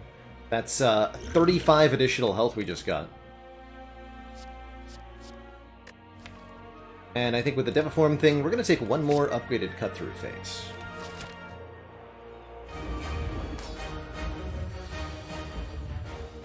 Okay, turn 1, fasting. Okay, I'm just going to play it turn 1. Might make it hard to play Deviform later, but we'll see. Just go fasting, battle him vigilance. I guess it means we just do that in the right order, and there's no reason to heal. Potion. Let's see what the power potion has then.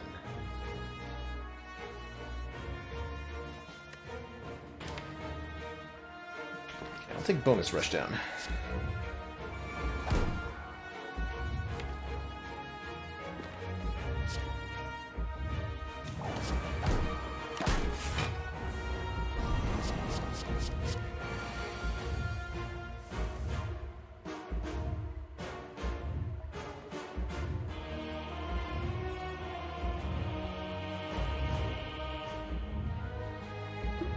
Could set our Incense Burner incorrectly, but we had no way of knowing. The good news is we get a lot of health back from these potions. Do I use the skill potion now? Best case scenario would be what? Vault? Vault or Omniscience would both be insanely good. Deceive Reality is fine.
Follow up, meditate?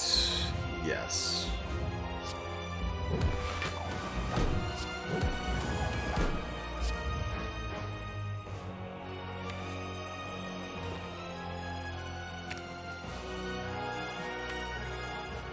And I need to get back a comm source.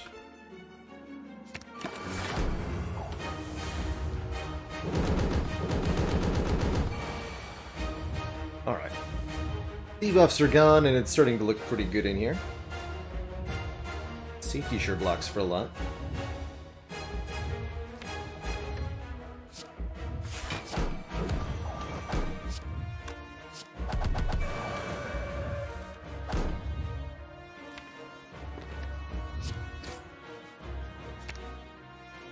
Should I just draw that?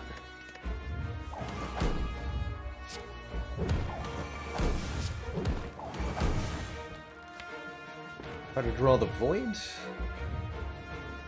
No, vigilance and then try to draw the void. Or even vigilance slimed is reasonable here. I don't want to draw that next turn. So it's fine.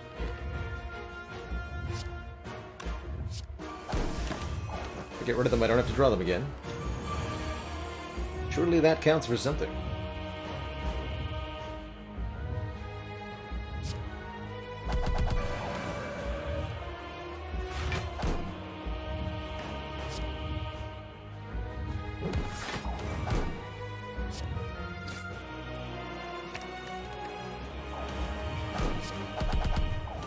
Okay, do the damage cap, no problem. Perfect.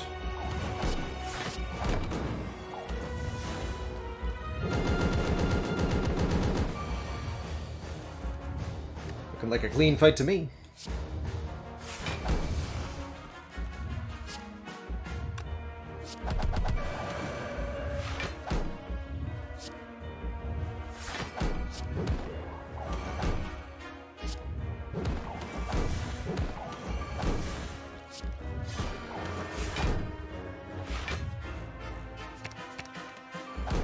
GG.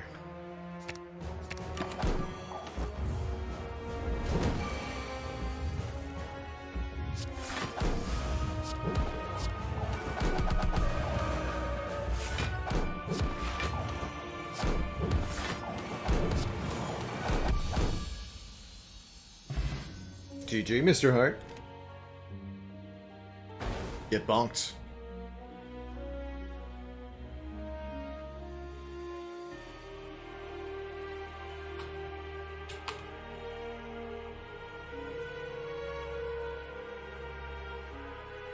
GG.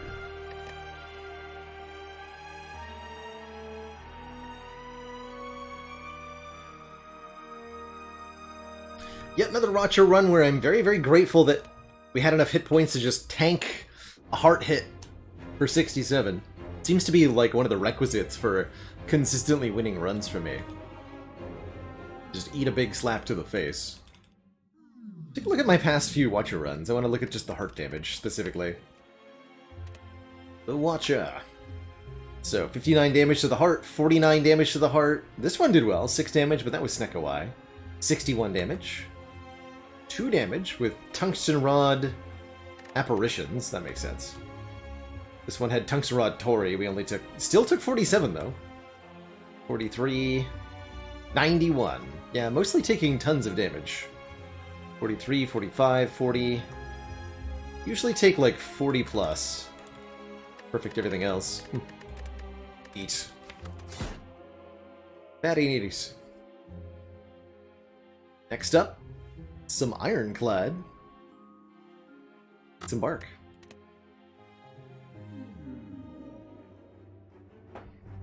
I love random rare relic starts. What about Niao's Lament here? We've got question mark shop, question mark into elite here. That's not a very good act overall. What about... maybe snipe this elite? Does seem questionable overall. I really do love rare relics on Ironclad. Maybe taking the curse is worth it, given that we can remove it fairly quickly here.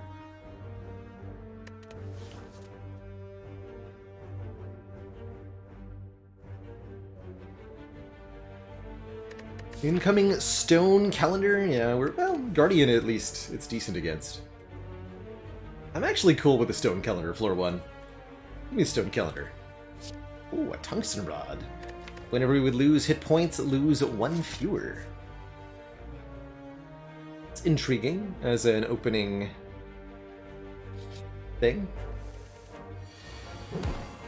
Does help mitigate the regret immediately by reducing its damage. So that's nice. The value continues. Oof.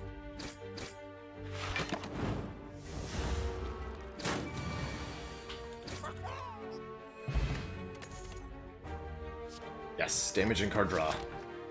A perfect first addition to the deck.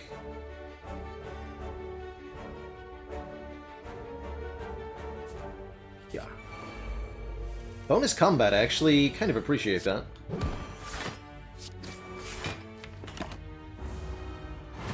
Especially given that the turn 1 was so kind.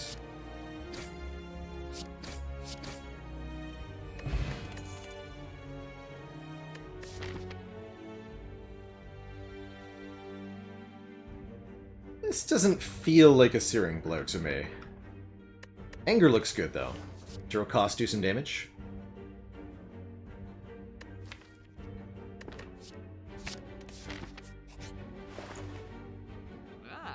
Wow. Goodbye to orange pellets and meat on the bone. It's alright.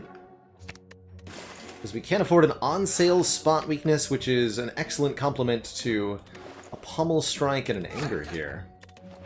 And now we're a decent clad with a tungsten rod. Start of the run. Feels good. Feels good.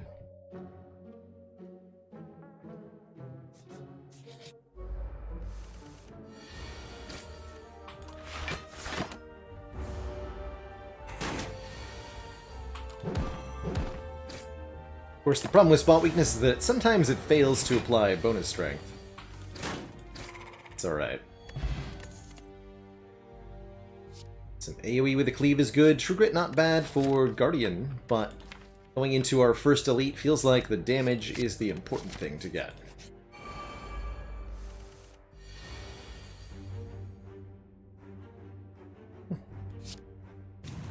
It's fine.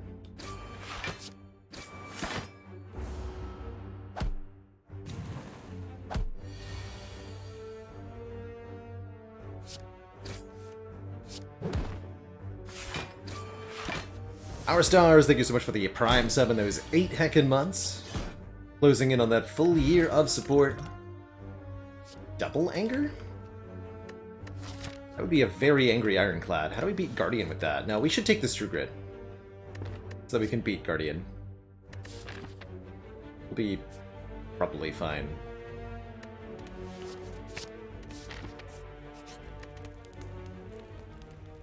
For consistency against Lagavulin and the Knob, I'm going to upgrade Bash here. Does mean that we can't Bash without waking up Lagavulin, but that's kind of what I want to wake up Lagavulin with anyway, is Bash, so let's get that upgraded. It is Knob. No turn 1 Bash, unfortunately. So this is probably going to be a 4-turn Knob fight.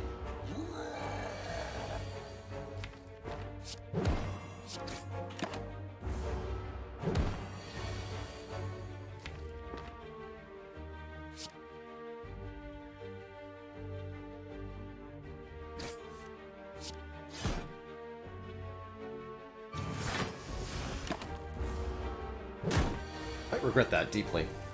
Now we're good. That wasn't bad. Oh man, self-forming clay. Whenever we lose hit points, gain block next turn. Game. Those don't work together at all. This combust is kind of hype though. This persistent AoE damage. Really like that. Shame it doesn't work with the self-forming clay. Still very good.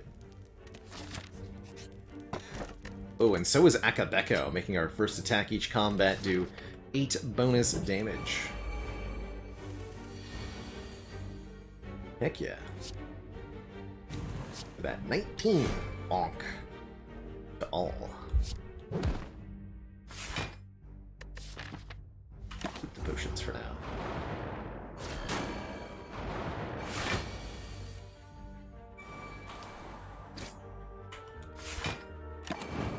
Pick exactly one.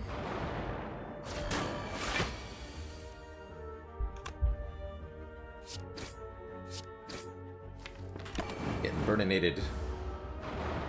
Just take a second combust. Brilliant. Ooh, Smoothstone makes our block better?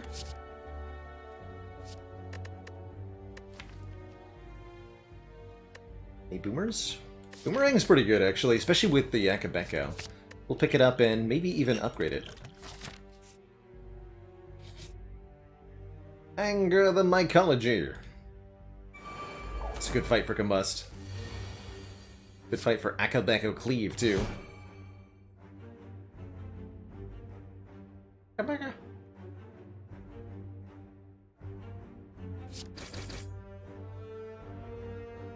Yeah, this is actually perfect, right? Take nothing.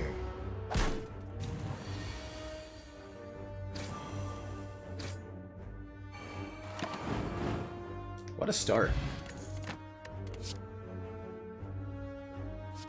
Could theoretically take one of these. I believe we've added enough cards right now. We just want to upgrade True Grit and slash or Suit Boomerang. True Grit for Guardian, I guess. We'll keep Boomerang unupgraded for now. Keep our current potions, too. Get Smooth Stoned on. Sir.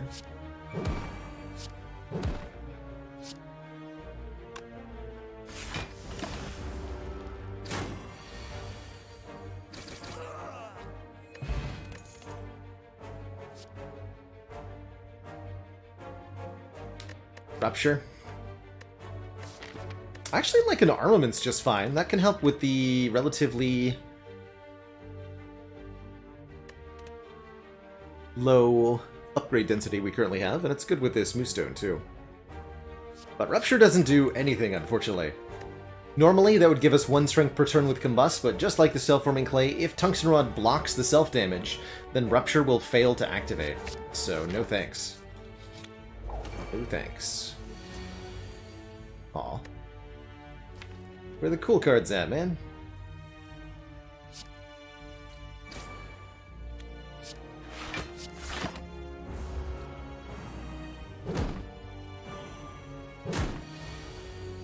There they are. Oof. In 4.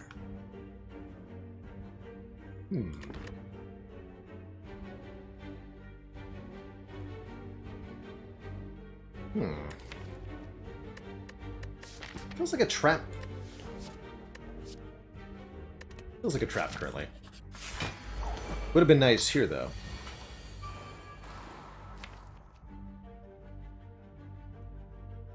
Wake up!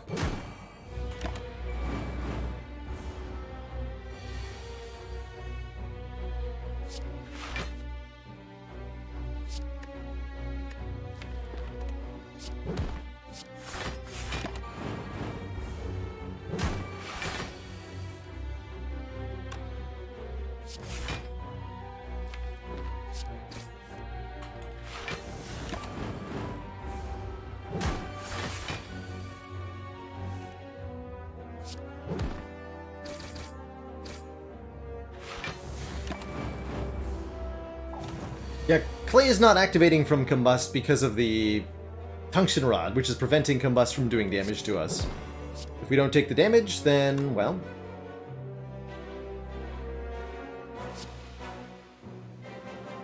no penalty.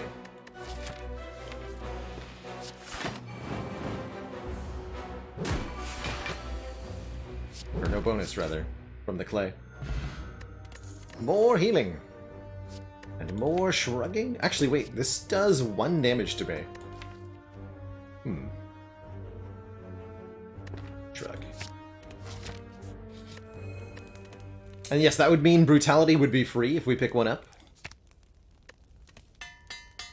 Hoping that's what we get. Ooh. I understand. Well, good thing we have enough health to tank the hit. Because that's an ouch. From me.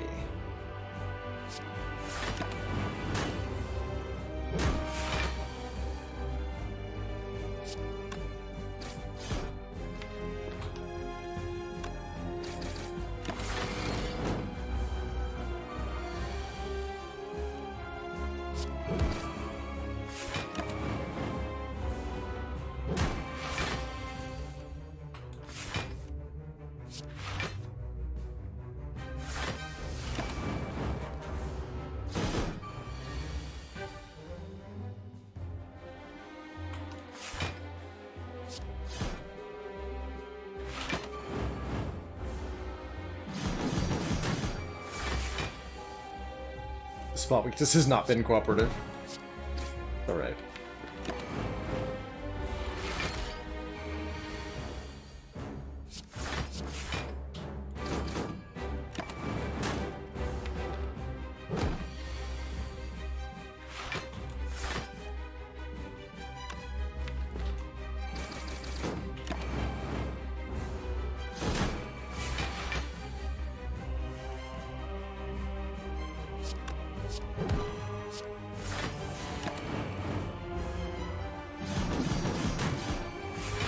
I'd have done well to use a potion in this fight or something, but...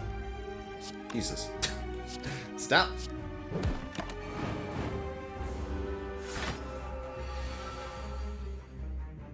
Please.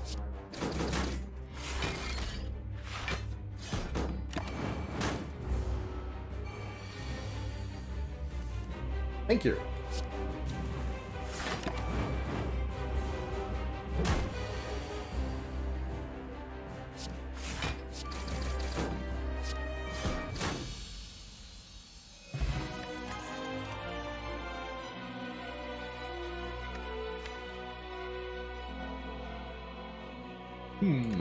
Soon, Fiendfire Bludgeon. Fiendfire is great with Akabeko, definitely. I think damage per card in hand leads us into exhaust synergies too, which we would appreciate. Bludgeon just hits real hard. But that's what Fiendfire does too. We have nothing to exhume. We didn't take Disarm. Grab the Fiendfire then. And with a Fiendfire, Runic Pyramid is easy peasy a free take. The end of our turn, we no longer discard our hand. Great with an upgraded armaments, too. We're perfectly set up for Pyramid to be crazy good. Other options are minus gold from Ectoplasm, not one of my favorites ever. Or transform and upgrade 3 cards with the Astrolabe, which is pretty good, but no way is it as good as a Pyramid is here. Crazy.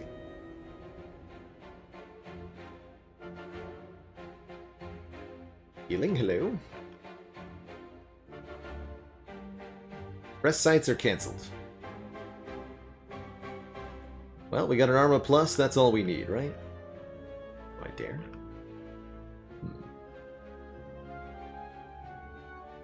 I dare. Runic Pyramid also makes this spot weakness, like, reliably incredibly good.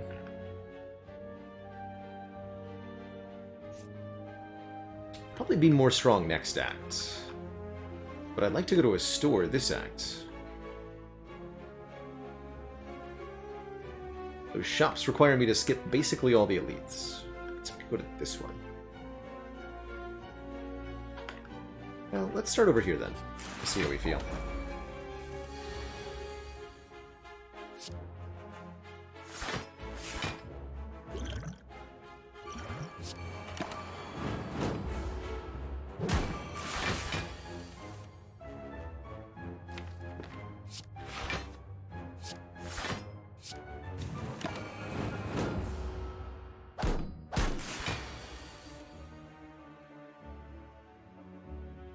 Nope.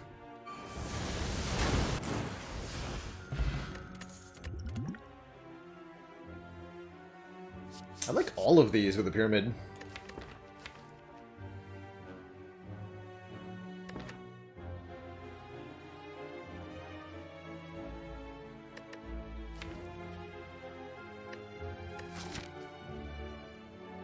grab the Intimidate for the zero cost weaken.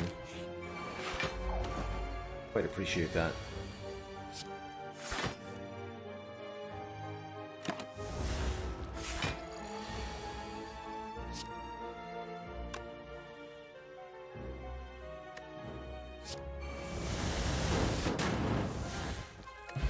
Alright, well, Akabeko Fiendfire has been nuts. Oh man, Flame Barrier plus 17 block. Second Wind is also very, very good, but I'm going to take this Flame Barrier.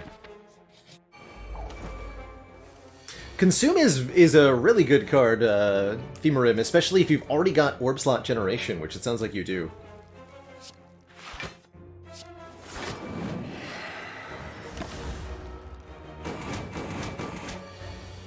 In that case, go for it.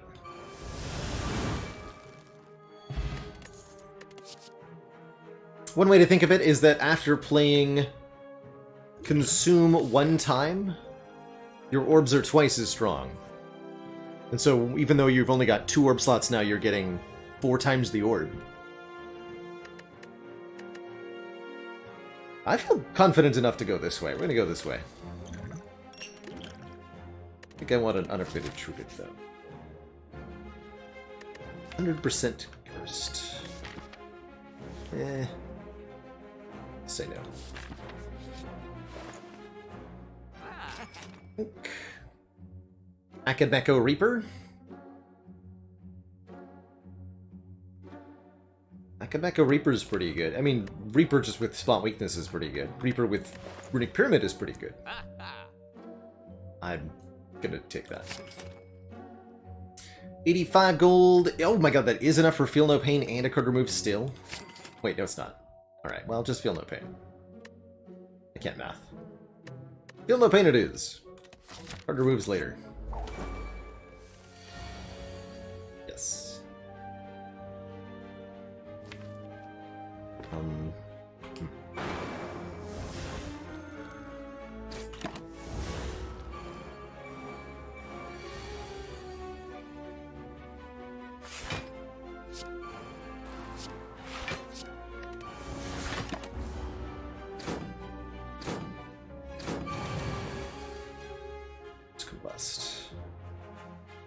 Intimidate helps quite a lot on this turn.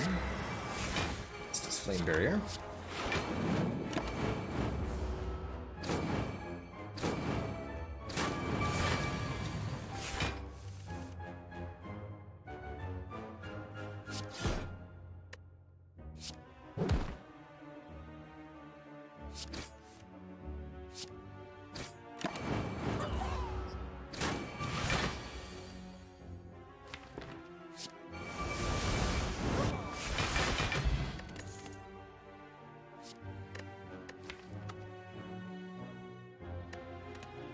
Not bad.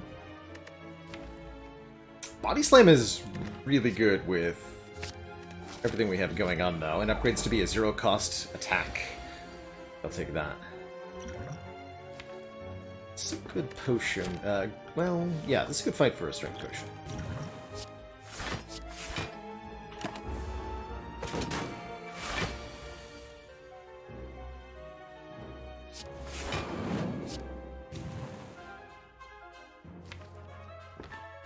Trying to draw towards Feed Fire here. Okay. Not happening, I understand.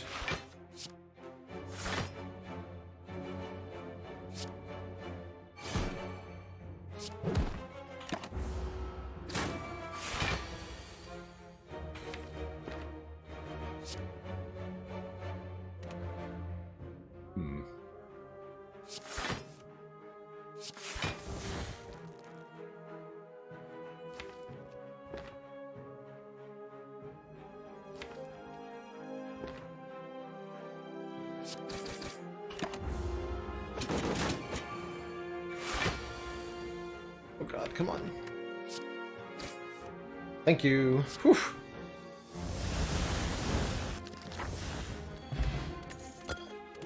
No need to cut it that close, eh? Rather have a Shockwave for Weaken Vuln. Don't know if I can be that picky, but I'm going to be. We really need Bag of Preparation. Our turn 1s are consistently sad.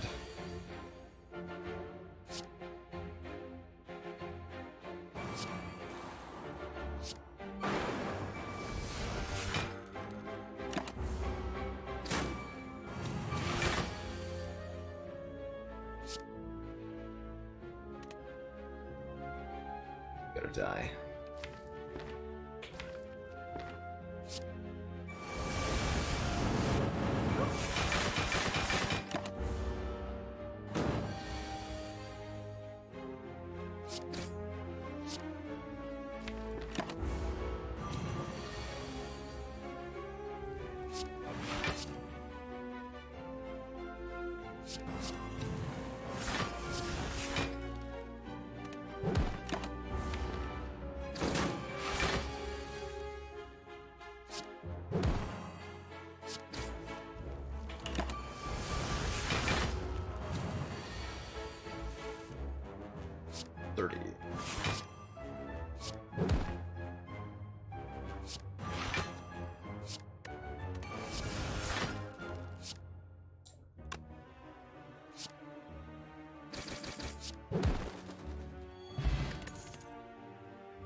Kill Collector.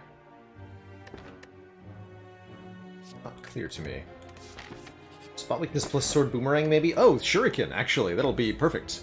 We play 3 attacks in 1 turn, gives us a point of strength. It's not the best strength scaling in the world, but with an Anger in the deck and a Runic Pyramid and a Body Slam, I think we can make it activate with some consistency.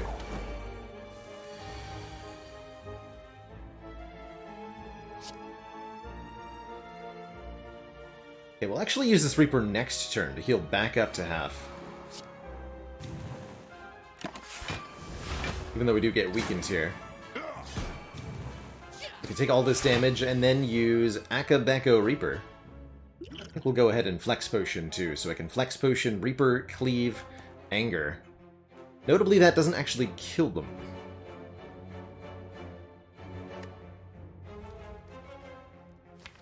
So that's a thing.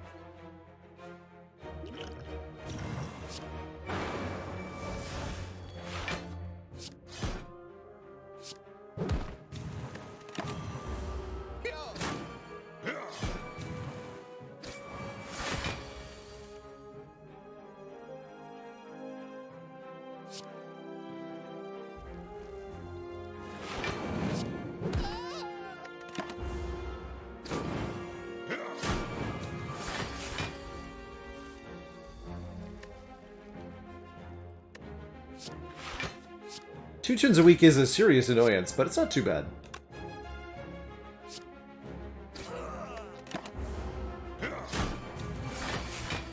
Not too bad. Nothing I can't gain back, right? Oh, Pen Nib? Pen Nib Fiendfire, here we come.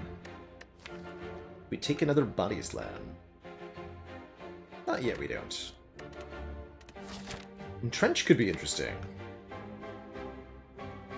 Trench is actually reasonable with a Runic Pyramid, and then we'd be 1 barricade away from greatness.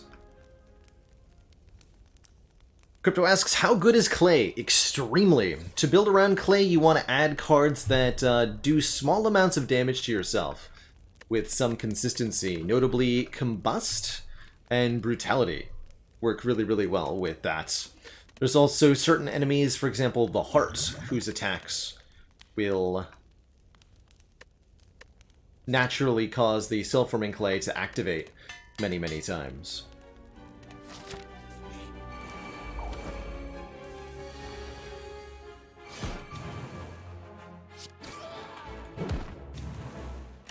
Sure it can get.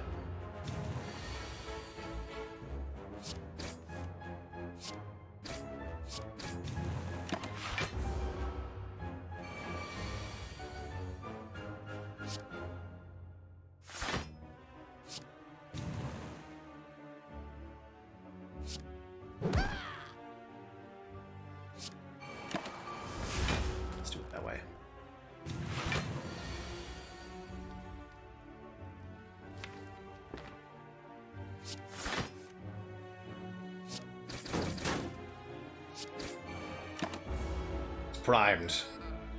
Here it comes, it being this. Got him.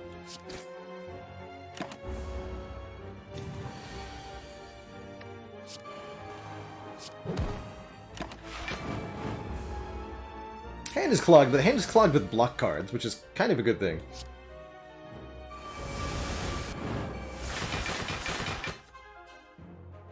Bye-bye. Yeah, Pillow won't do anything, but it gets us deeper into the block pool. Love and Impervious here. Big beefy Blanc. Great with our Entrench if we find a barricade. With this true grit.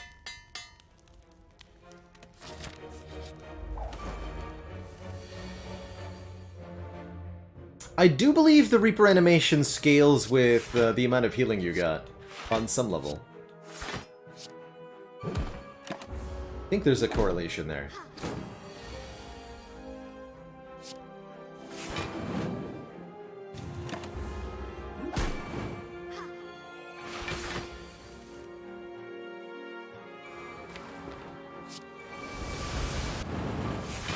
Fight's a lot easier if you kill the Centurion first.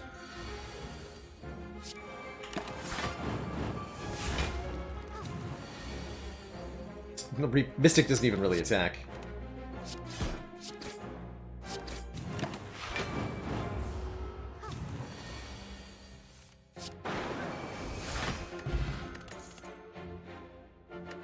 I don't think I need another Shrug. We have Akabeko Pendib for Collector. What if I draw Fiendfire on turn 1?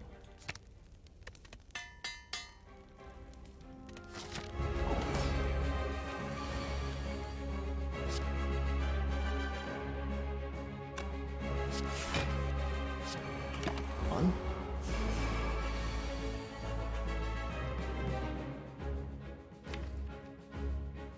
What?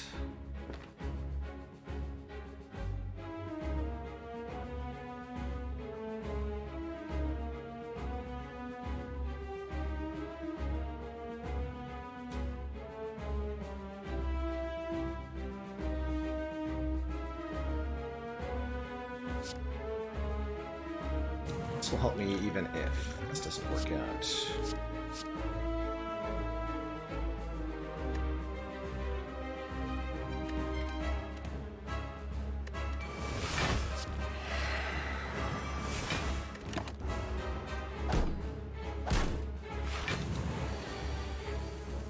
There it is. 42 by 9, anybody?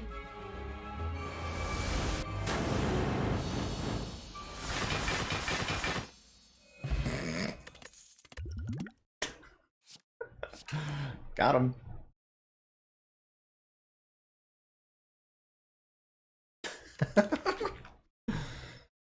This deck does not actually really want to... I actually guess a Limit Break is pretty good with a Shuriken, right? Brutality good in this deck, less so now that we have the Runic Pyramid.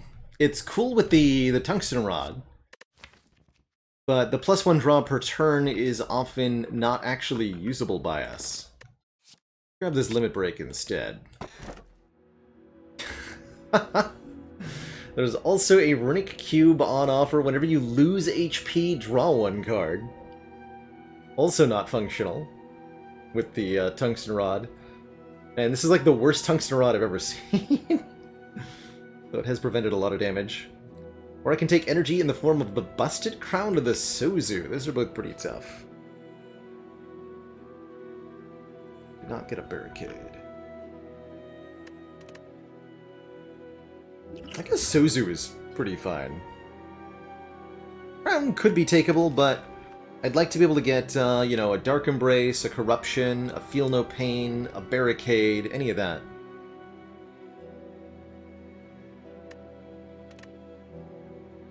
I think I'm going to take the Sozu here. Not the Runic Cube, though, that's for sure. Despite all of this, the max elites is 2. Interesting. Well, let's go early merchant and late merchant, because someone has a membership card. That someone is me.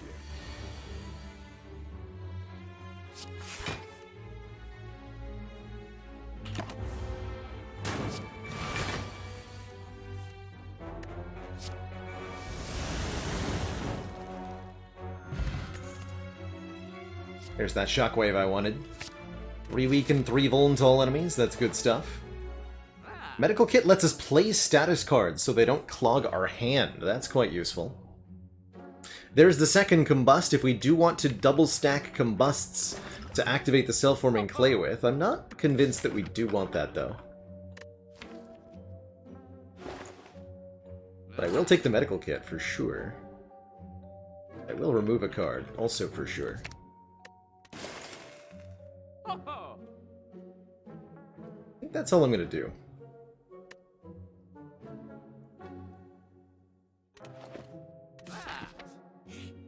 I'd love a power through now that we have the medical kit. These guys are a lot less dangerous with medical kit too. No, don't use that. I have Suzu.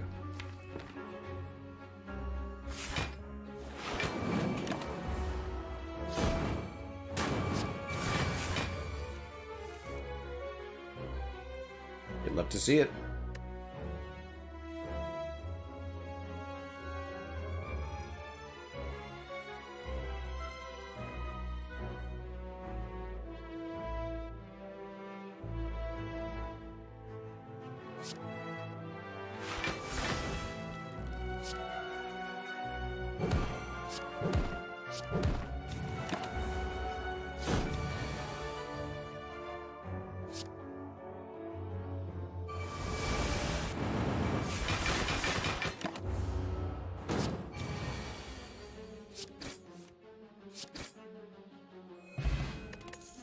Not bad. Now we got a captain's boot thingy.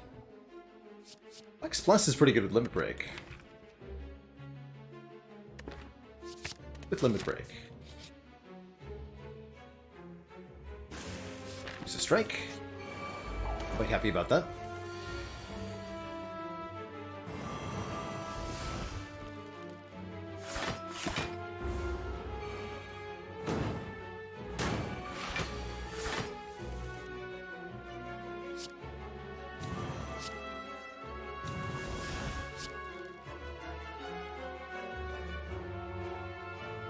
It's 30.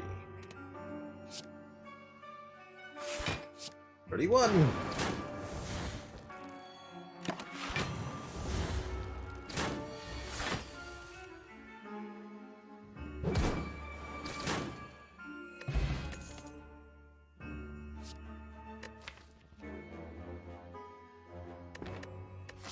Card draw's okay. I mean, I do want a few more attacks. Now that we've lost 2 strike cards. No Gremlin Horn this time around, so this is a bit spooky.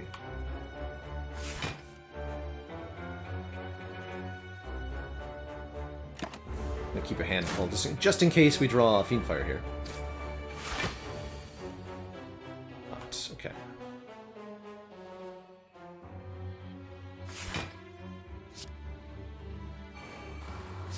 Then this is very spooky.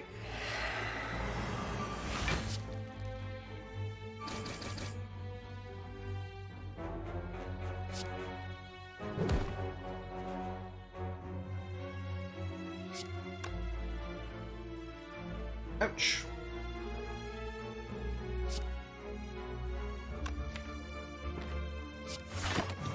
Entrench.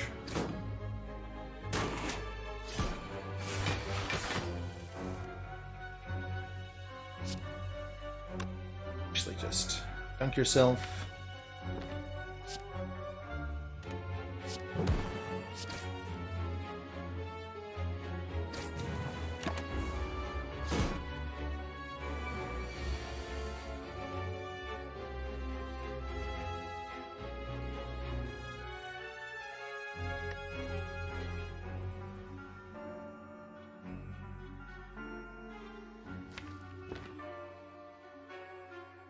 Very tempting to use a potion here.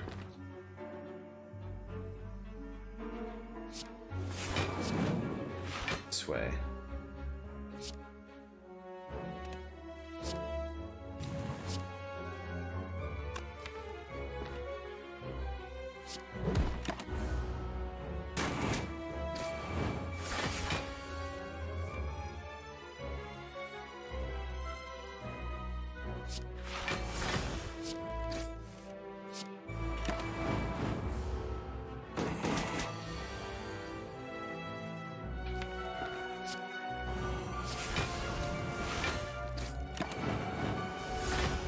health back here.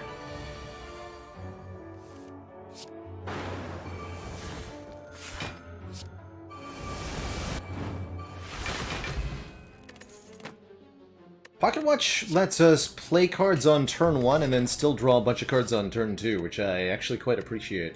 So even though I don't usually think that Pocket Watch and Runic Pyramid interact very well, this feels like a bit of an exception.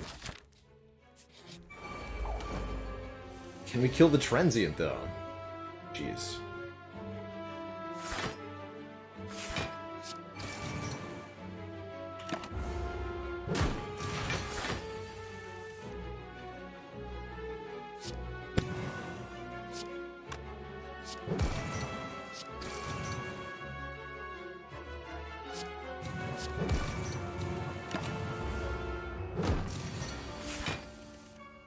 I think we've got it sorted now.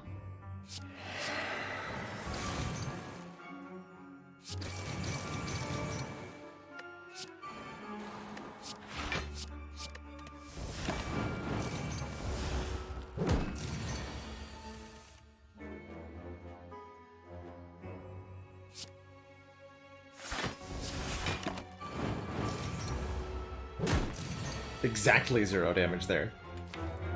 Kind of cute. Not this turn, though. Probably want to go, like, Shockwave Fiendfire here. We draw... Oh, we can draw 8 cards after a Fiendfire, thanks to Pocket Watch. That's kind of cool. I'd not considered that option.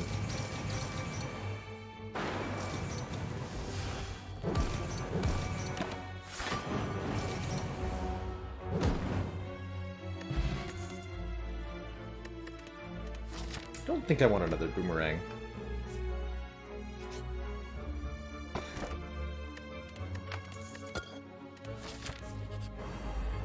Lantern does pretty much nothing.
Second Body Slam.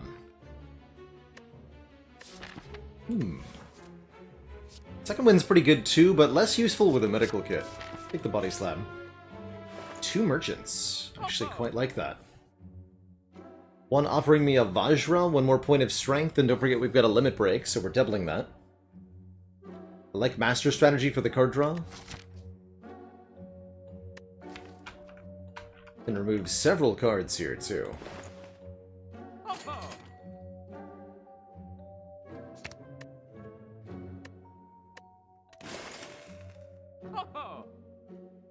Brutality again, kind of helping out, but kind of not. Weird. I'll take the card draw. And with this much money, let's avoid the second store. Take 1 more fight. Hello.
Actually, I feel like I need additional energy enough that Bloodletting is a pretty good idea. I like that more than the Seeing Red. Takes 2 damage, giving us 3 block next turn, as well as 2 energy immediately. We will upgrade the Feel No Pain. And I'll upgrade probably the Limit Break, too.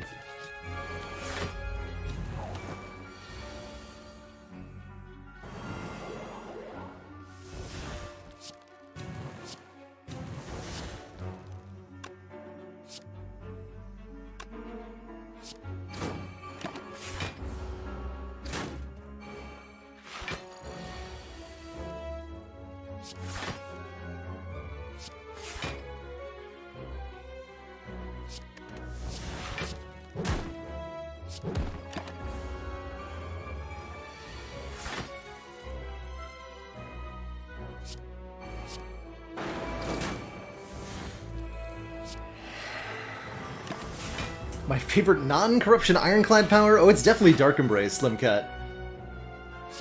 I am known to be a Dark Embrace fanatic. Of course, it pairs extremely well with Corruption, but I like the Dark Embrace even when you don't have the Corruption to go with it.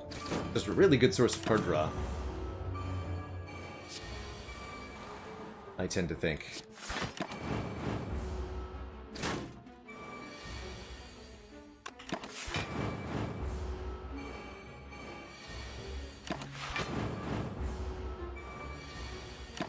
Oops, that's fine.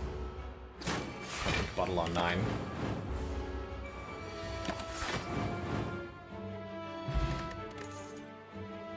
Can't pick that up. That... Second Intimidate is okay.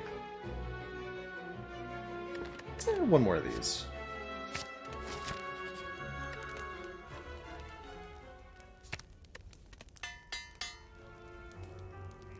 Yeah, Thorns cap at something like 19 or so. I believe it does depend on the Ascension level. Where exactly the cap lies.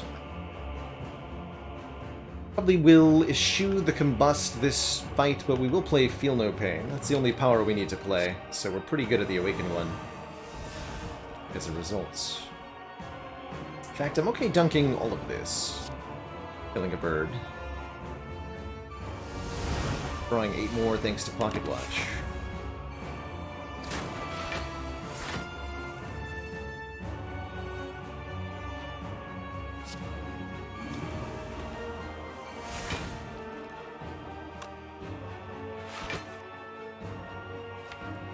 Yes, please.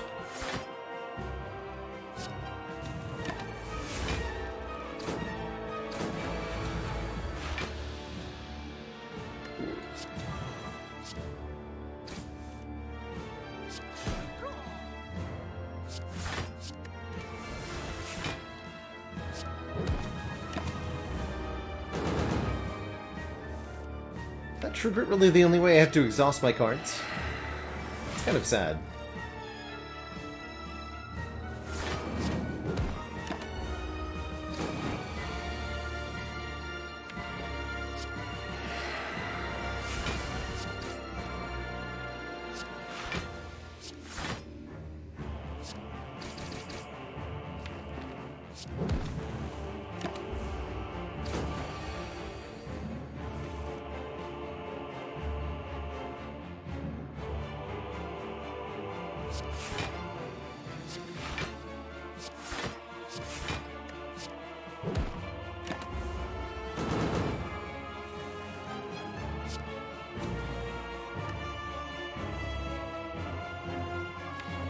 Sure. 14 doesn't feel like quite enough.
Pen Nib and Ink Bottle on 9 for boss number 2.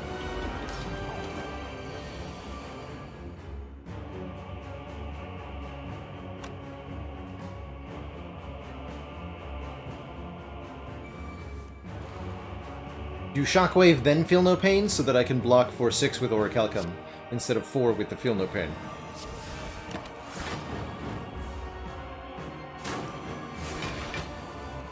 Slight gain. Oh. How important is it for me to set up Pen Nib Akabeko against Spire Spirit Spire Shield? Because it sure is tempting to just win the fight right now, huh?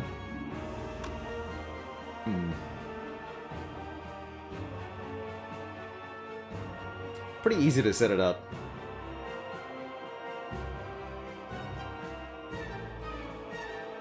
Finish him. Alright. Smell you later, slug. Two thump, a deep pulsing dread. Where'd that slug go?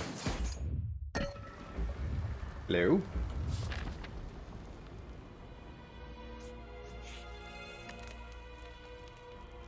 Hello?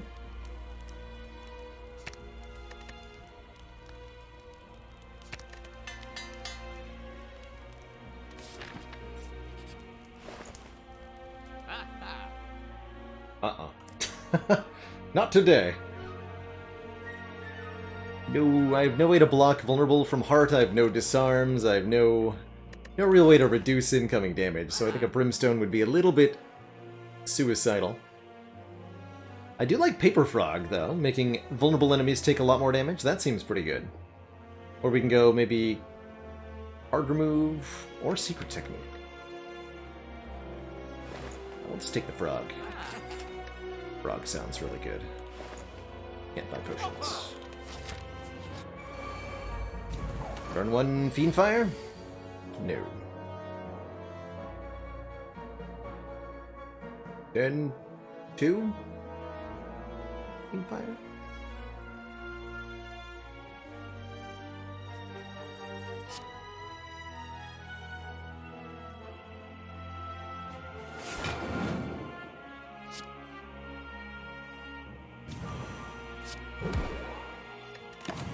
Use the Akabeko that way.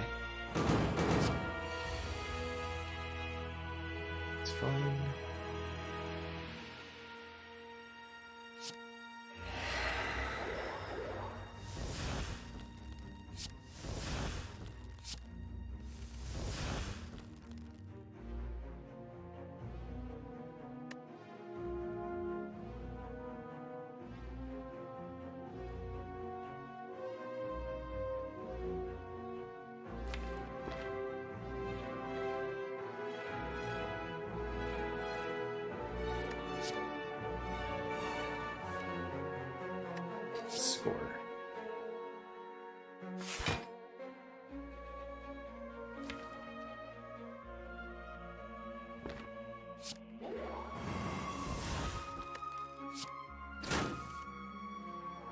Double score.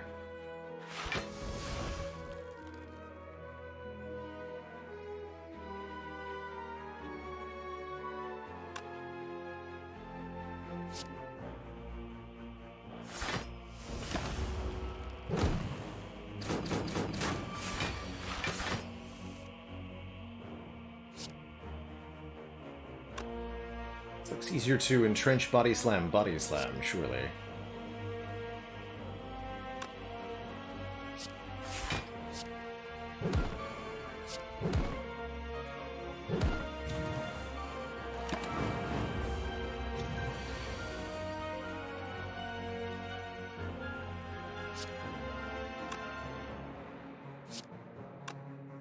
This is 19 by lots.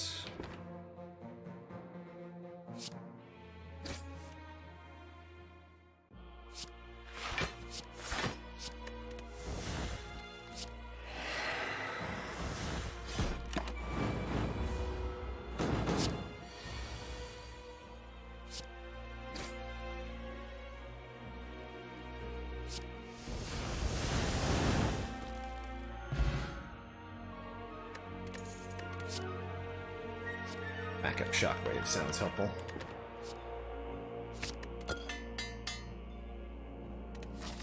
Alright, managed to keep both potions to the heart. Seems like a passable turn one.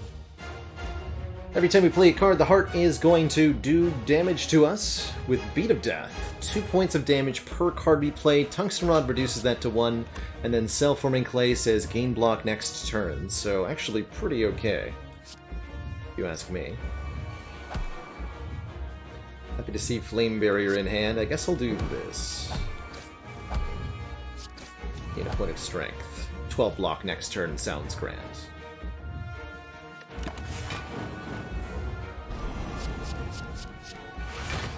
Okay, Big Hit is first. We do have the Odd Mushroom, which I totally forgot about. Reducing the damage here from 67 to 56, and it'll bring it down by 1 times 15 next turn. We're actually immune to damage next turn. As long as we apply Weaken. Good. Distinct lack of, how do you say...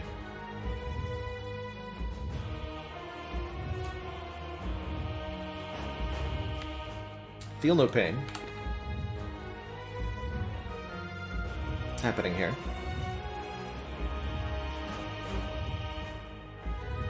This hit is gonna hurt.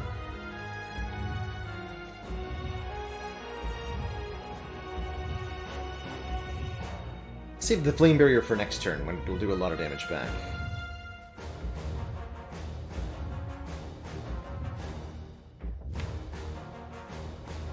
Thinking about Colorless Potion this turn? Sure.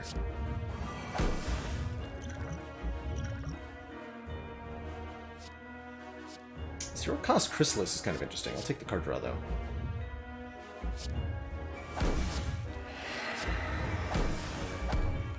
That helps.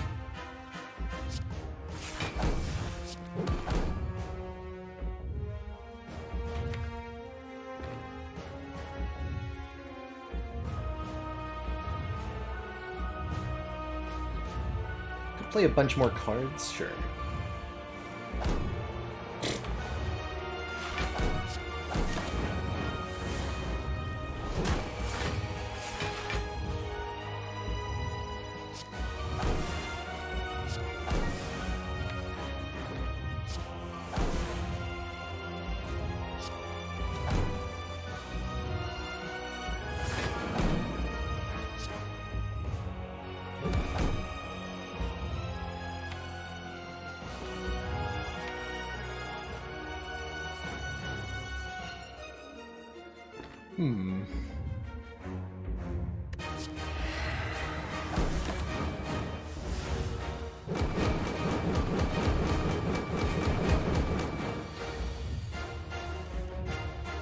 Finally.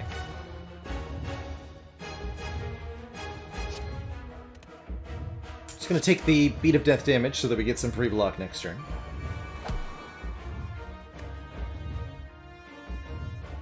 Want to use that now. There we go.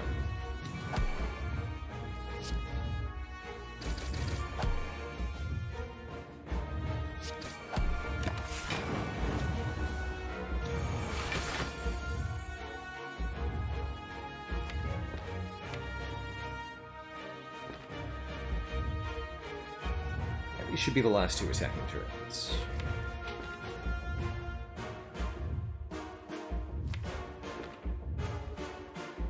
I can just do 200 damage and then draw a bunch of cards next turn.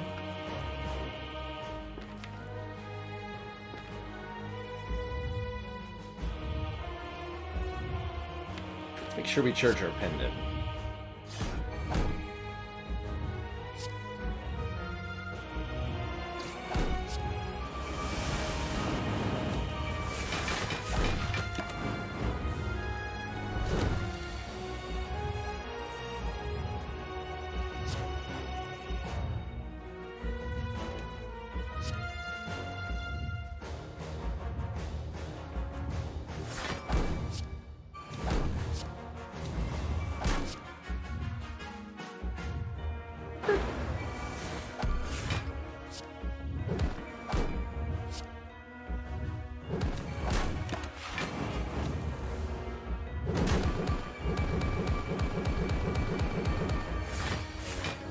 GG, Mr. I. GG. Another one down. I'll take it.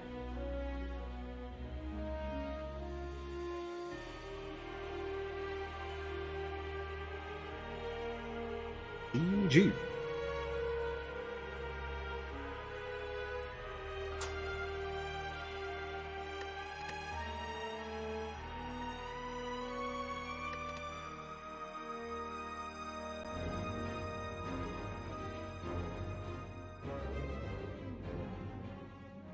Full credit to Fiendfire and Akabako for carrying this one.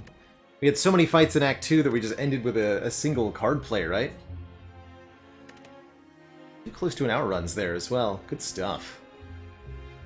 Very good stuff. That was not with Humility Mod, no. This is standard Ascension 20 Heart Run.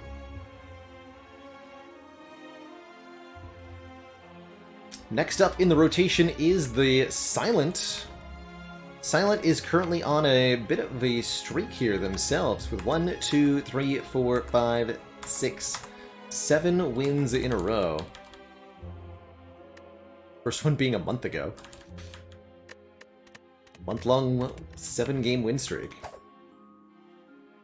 So this will be for number 8, the Silent.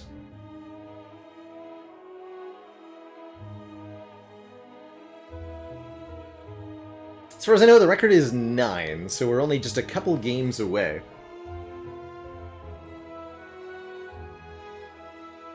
Before we jump on into this run, I am going to take a quick break, refill my legs, stretch my water. When I return, can the Silent do it? Be right back, everybody.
Alright, folks. We have returned. Let us adventure forward into the Spire. Really like Common Relic starts on the silent. Not sure I like this act layout that much. It's okay. Really like Common Relic starts on the silent. Choose a card could give us a bit of an advantage in the first few combats, although the Relic could too. Preserved Insect could let me take on early elites or something. It's like a max of 2 elites no matter what, though. Have the Common Relic. It's a Dreamcatcher. When we rest, we may add a card to the deck. I'll hopefully not have to use that, but noted that it's an option. Noted that it's an option. This is too many events. Let's go here.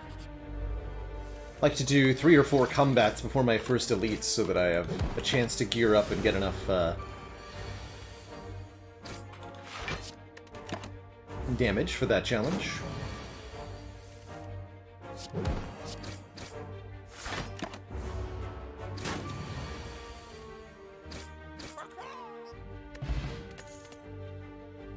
A Masterful Stab is a very good floor 1 damage card. It does 12 damage for 0 energy. It does get more expensive as you take damage, but at the start of the game, you'll frequently draw it on turn 1, and it's not too hard to prevent yourself from taking damage to the point where you can do the thing.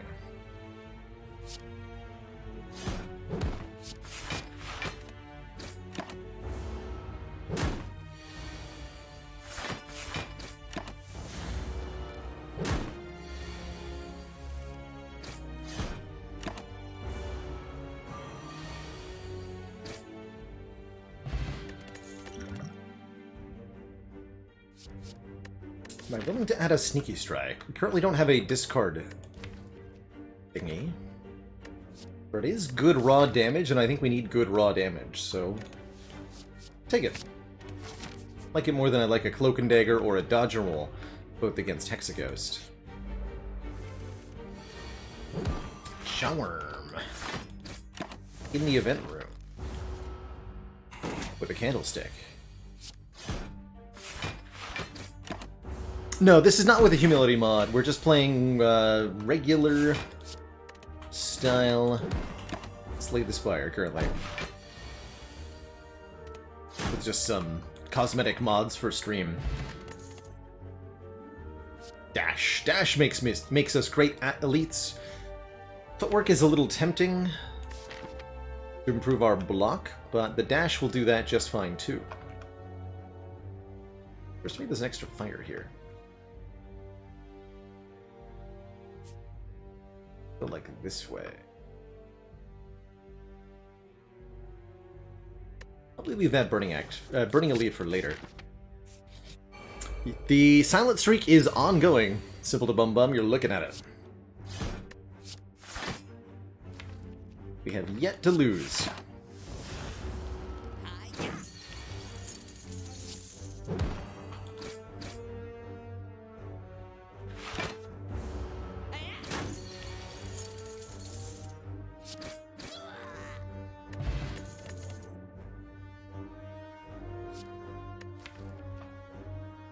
Let's take a backflip. Walk-hand card draw sounds decent. This way. Upgrading, probably dash. I'm a bit worried about this elite fight, actually. It'll be fine. Oh, good. This will make it even better. Perfect.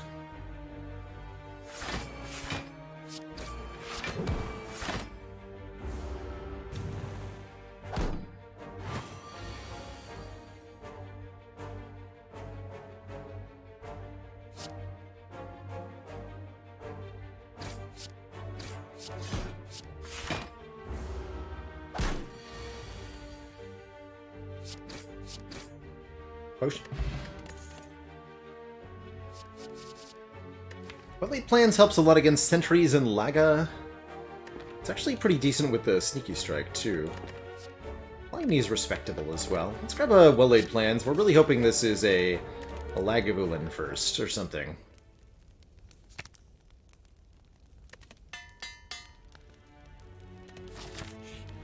Good.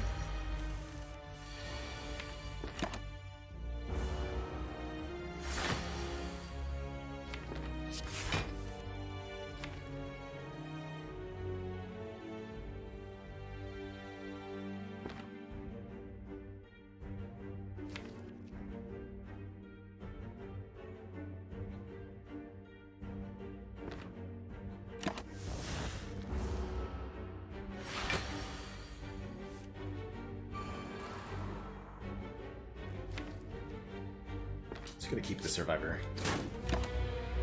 Not the greatest opener to the Lagavulin combat, but that's okay.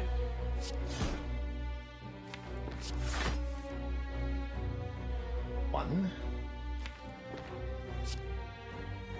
Two, actually.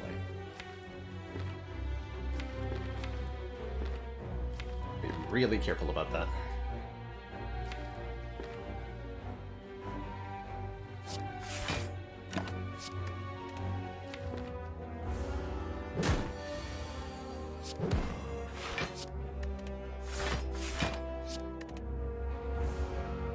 Strength will get reduced pretty quickly here.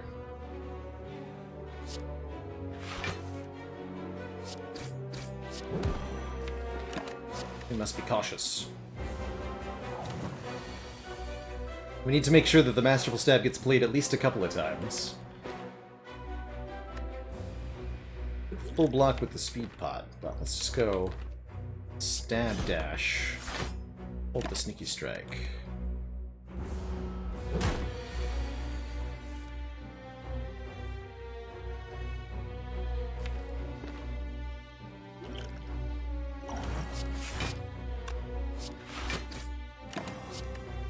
It's okay, it's not as bad as it looks. -4 isn't so catastrophic when we have 10 damage attacks. Same.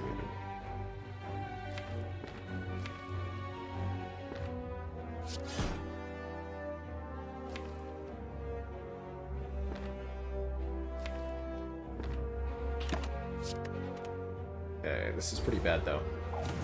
Dreamcatcher value incoming.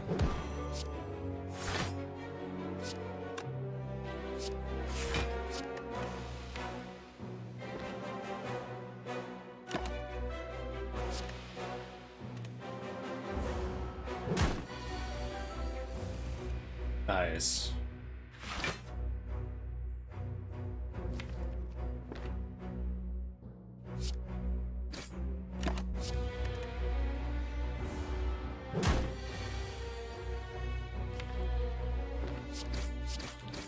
Sneaky Strike saves the day. 6 damage. The strikes do 0, the defense do 0, but we can still win. Cool. That was a little close. But we don't have to do that again. Get a Flute Candle, Essence of Steel, and Acrobatics at least goes with the Sneaky Strike.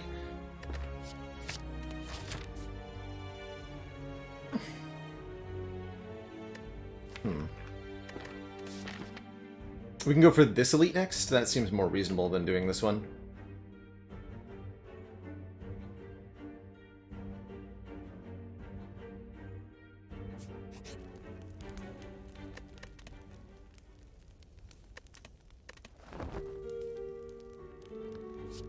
That actually is decent against Hexaghost.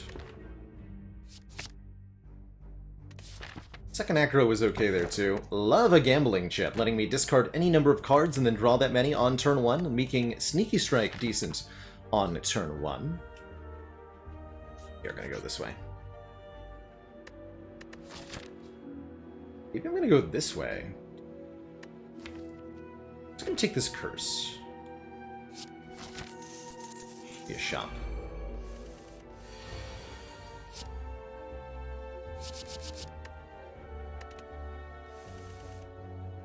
See it.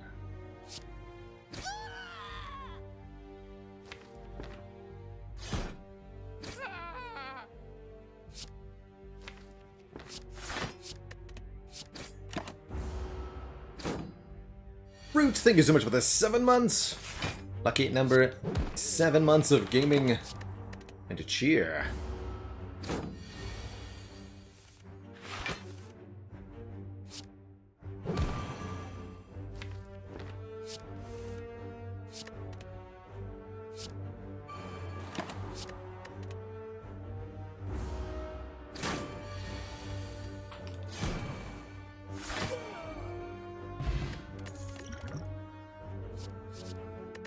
It's another good way to...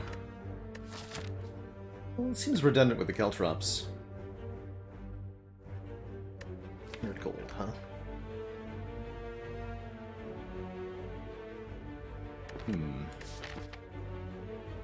Which way do I go? I guess with the money we'll go to the store. It hurts to miss out on an elite, but does it though? Look at this shop. Speculative Chemical X is here. We can afford to remove the curse. We could take a Tactician. I do think I want a Dagger Throw to go with his Sneaky Strike. That would let us take maybe a Hovering Kite or something.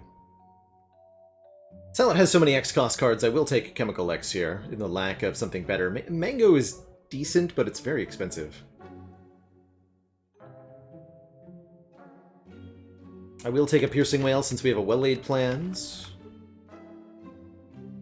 If it weren't for this Caltrops, Hexaghost would be looking a little bit dicey.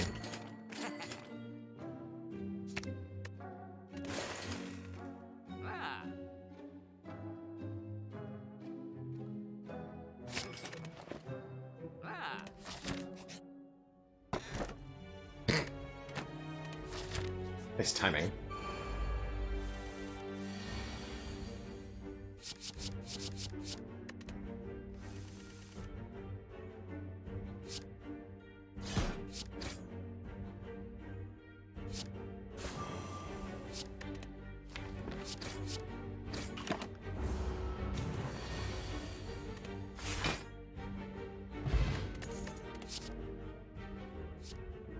Or discard.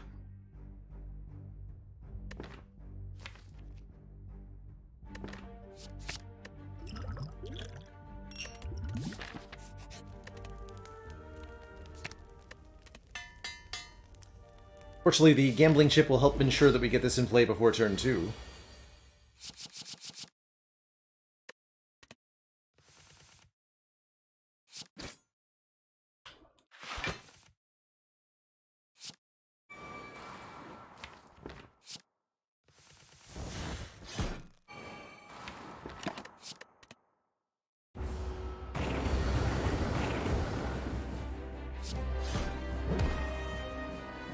Rip forever, Masterful Stab.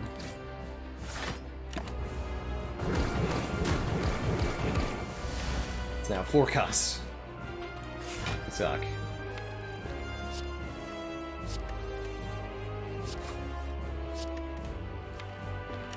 Can't play it, you can't play it.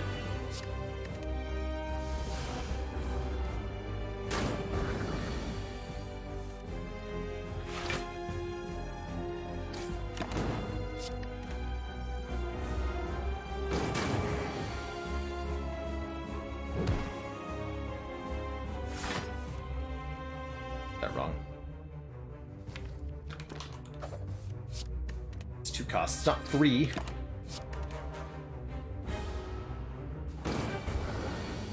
Dagger Throw first there. I've really bungled it. By 12 damage.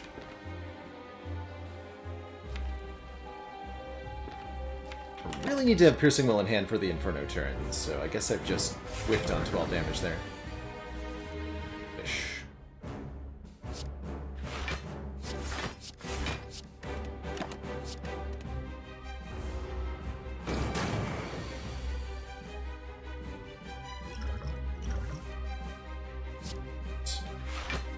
Okay.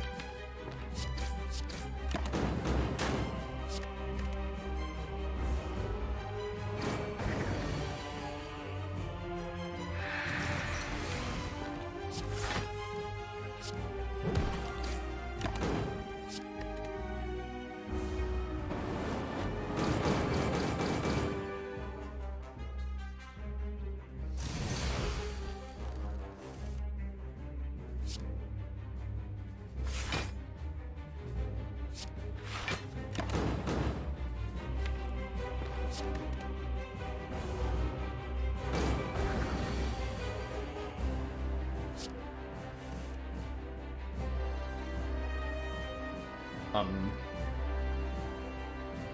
we're good, right?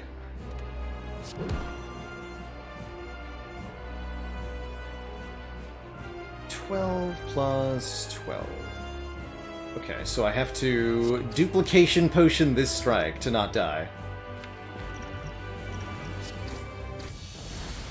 Dear God.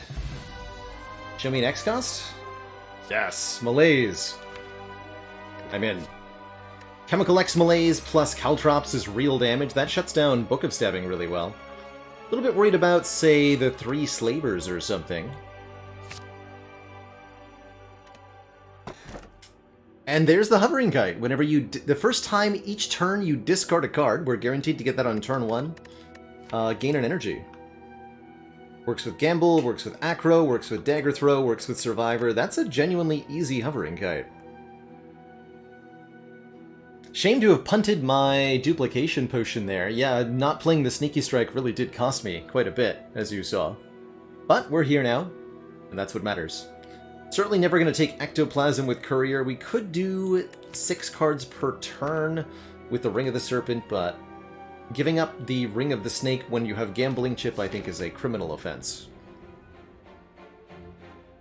Criminal! Alright, Forced Early Elite. How do we deal with it?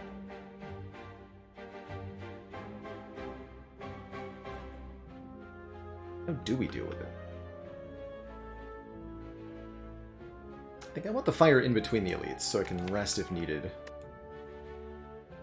As long as we fight Book of Stabbing, everything will be fine. Buy potions at the shop? Take one event along the way? No, let's take no events along the way. I need to gear up. Oh man, an Eviscerate! I would love an Eviscerate. Very much love an Eviscerate.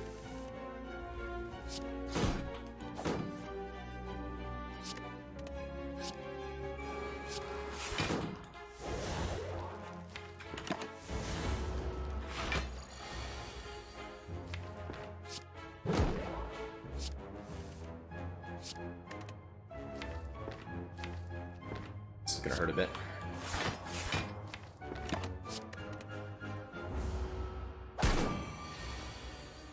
We're not good at this fight.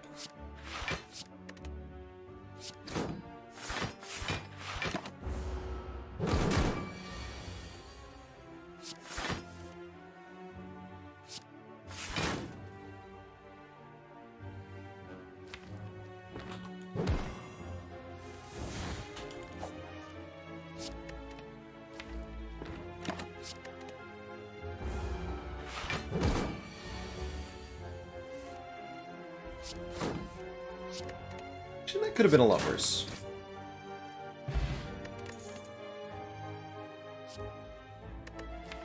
Backstab for a little bit of help on turn 1 is reasonable.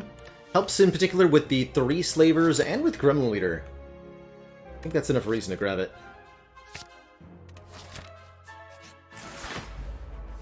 And we can always discard it if we don't want it.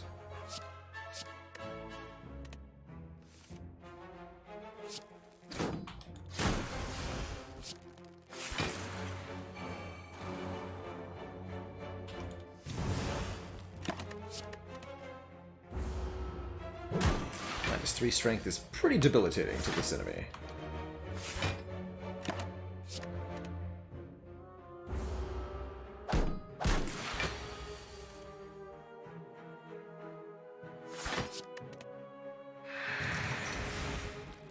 Went for the frail attack again, but it's only 9? After a piercing wail? Easy.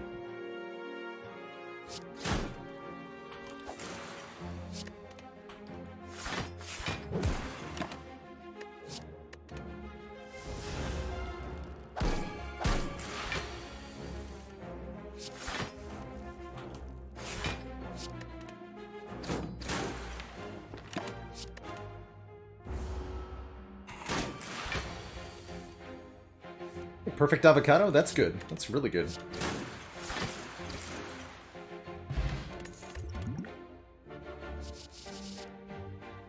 Love an upgraded dagger spray. It's not upgraded, though. Oh, heck. Snack.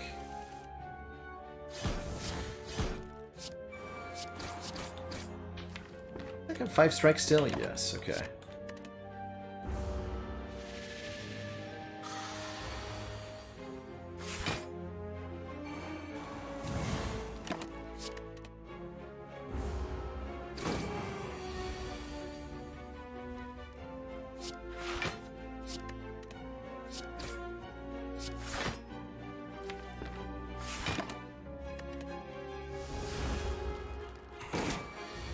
So in this position, what cards am I looking at for the late game in terms of damage? There's a few things that we could do. One of them is to add poison to this, so Catalyst plus Fumes and a Bouncing Flask or something, although we did turn down Fumes earlier, so Catalyst is probably a little out of the question. More copies of Caltrops is a genuine way to get there.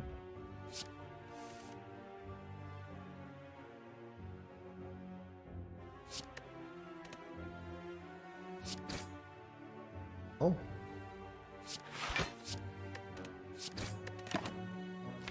Don't want to hold either of these.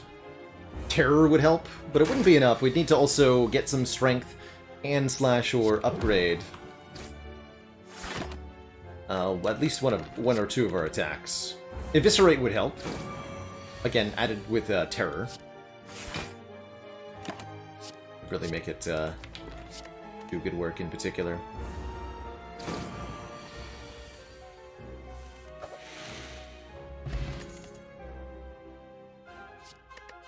I think a second Sneaky Strike is completely reasonable, too. Grab that.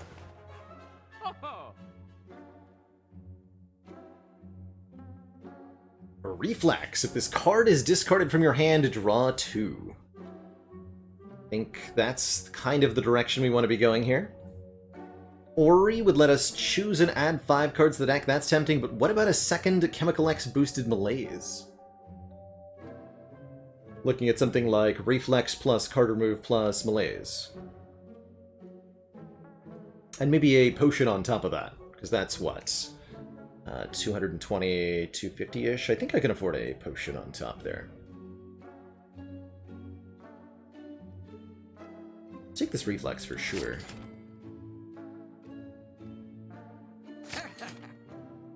$127. Yes, I can afford removal. Get rid of this. And one of these. Strength Potion feels most impactful against, say, Slavers. Alright, I think we're going to be able to do this.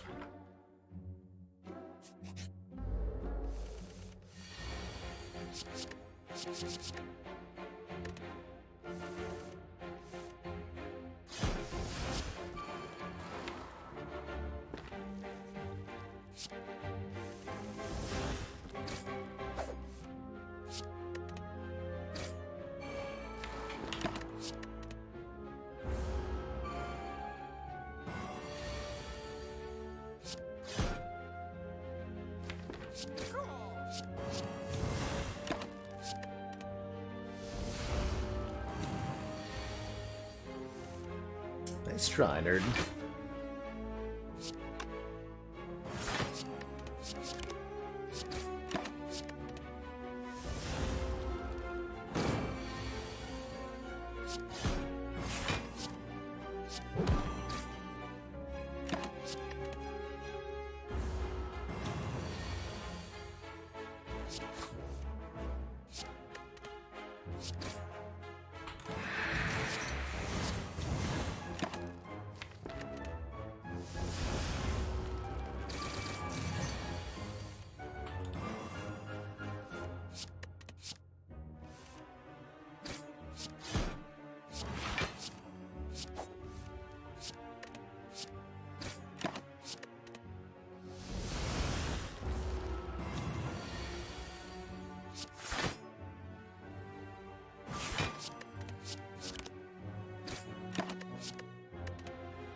This is going to hurt me in the short term, but I think in the long term it's going to be very good.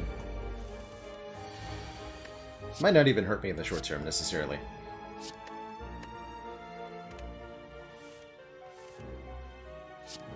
Not even doing the thing this turn.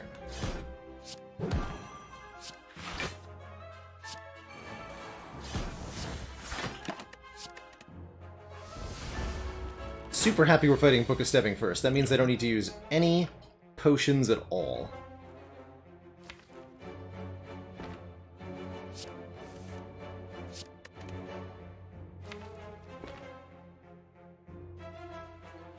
This way.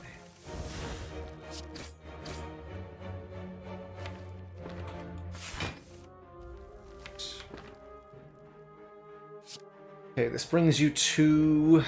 -4 is 3x3 down to 2x3. So I will take 1. That way then.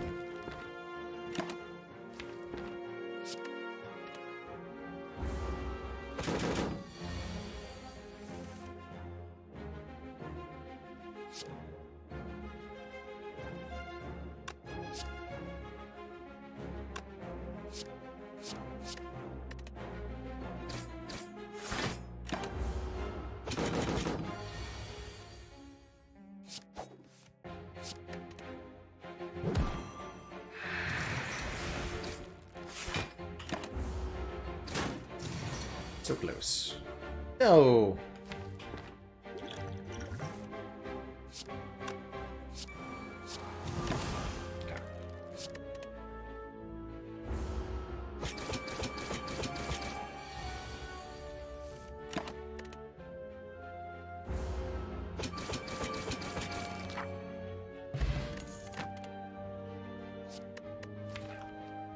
Yeah, I'm gonna go ahead and take that.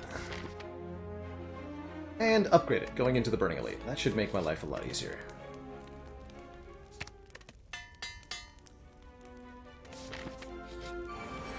Okay, not slavers, good.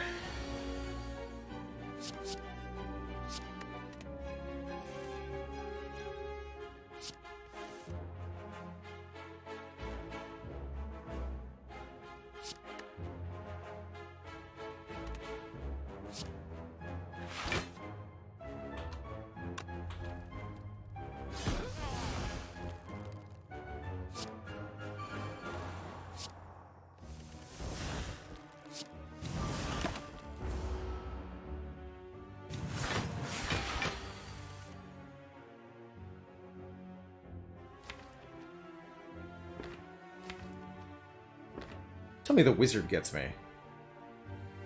It's the stupidest way to die.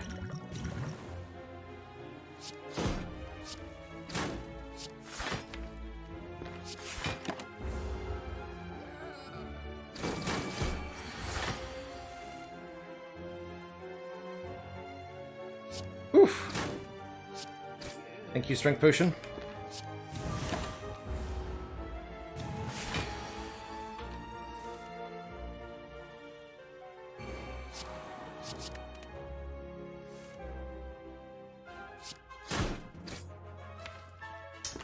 We do have Wraith Form. Gonna be fine.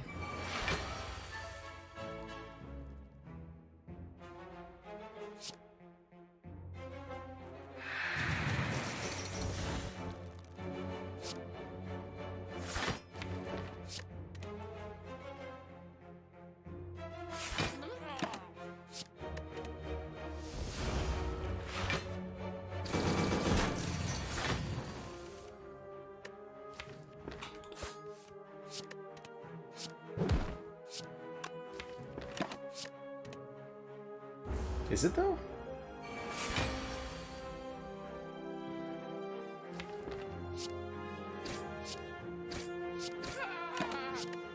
Damage output is worryingly low here.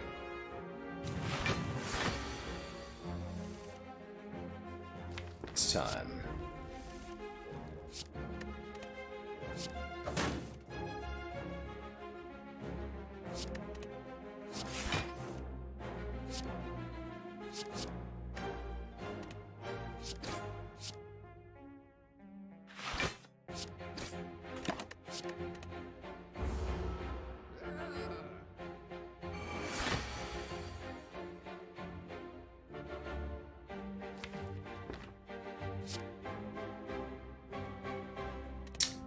gremlin's a problem.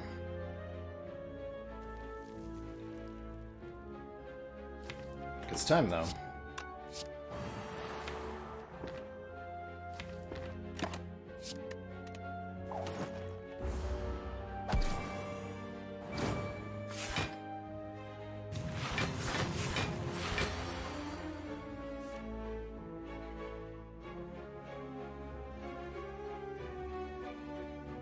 I really need you to die.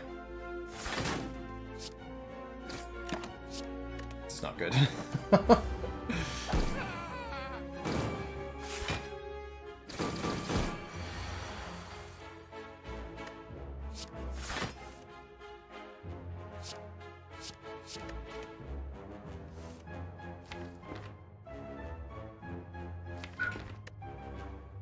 We just go for the kill next turn, looks like.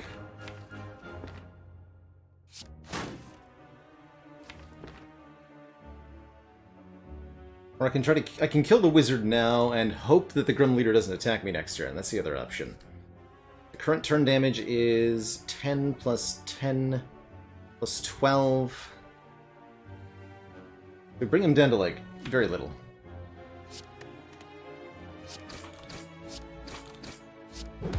Really hope that is going to work for me. Good, we got the shield on the correct unit. 27 by 3, excuse me. Just need one more damage.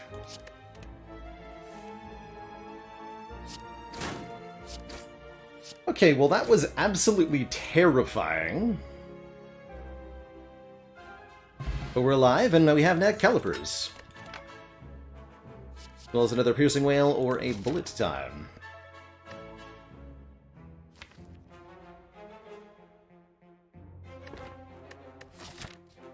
One more piercing wail is reasonable, but oh, we're so bad at damage currently.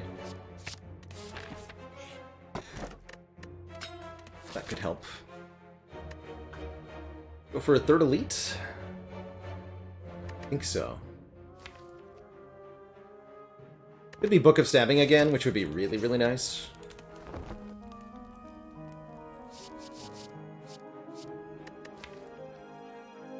Take it prepared, actually.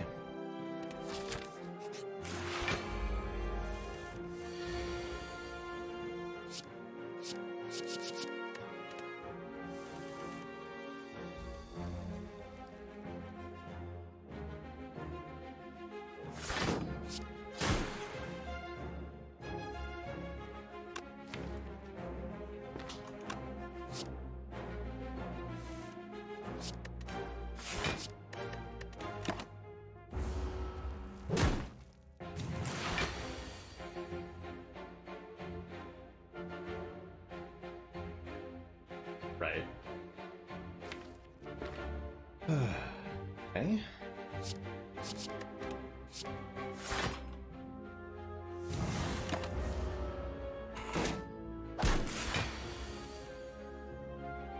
This reflex has been a serious punishment for some reason.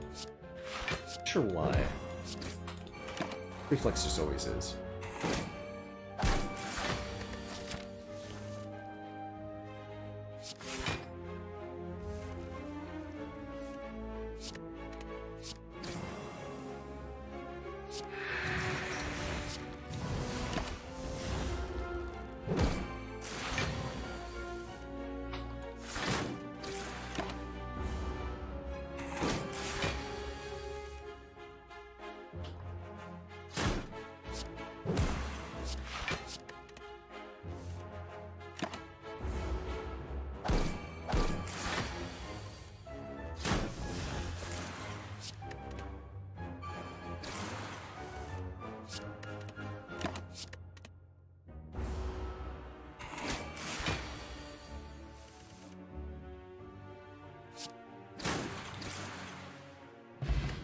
Okay, that's a good potion for dealing with slavers.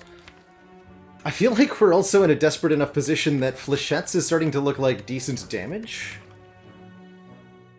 Alright. That's lucky. Very lucky.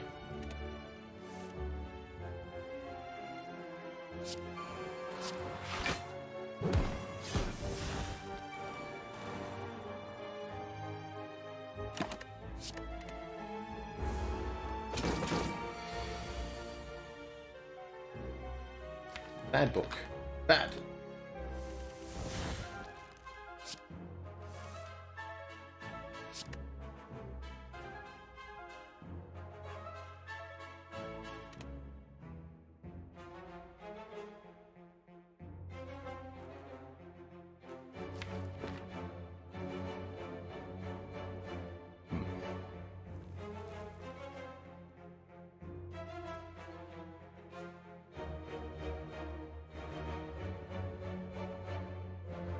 Let's concentrate defend melees for just like a little bit. Or not concentrate. Survivor defend melees.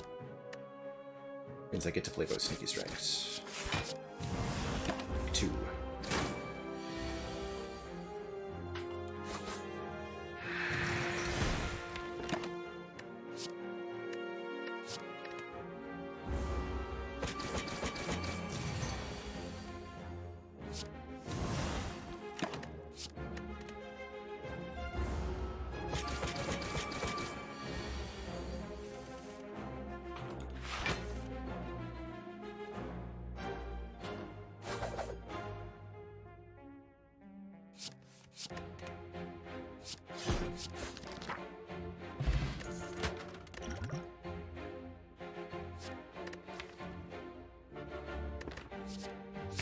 I'll take a second reflex. I don't know if I'm going to regret it or not, but I'll do it.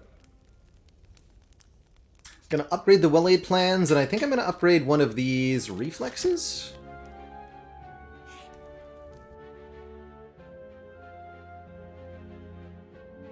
Please discard this.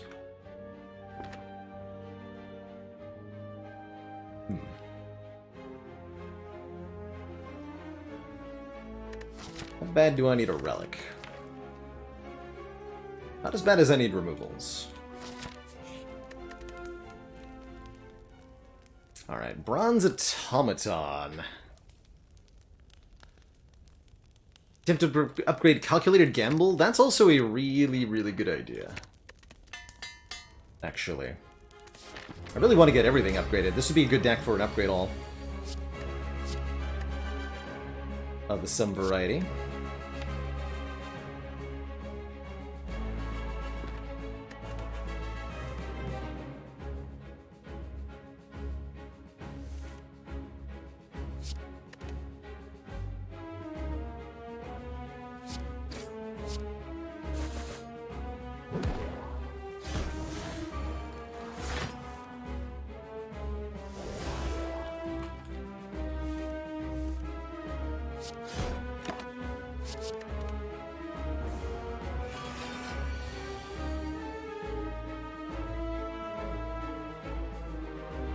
Caltrops is going to help quite a bit here. Stealing either a Wraith form or the other thing.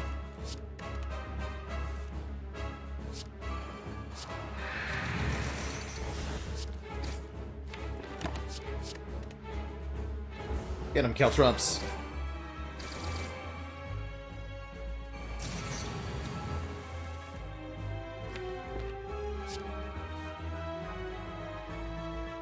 Wow, that's not a lot of damage, huh?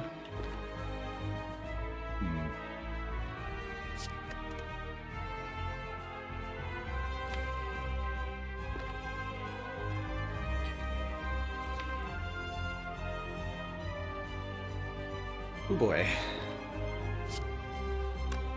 Still one of these, okay.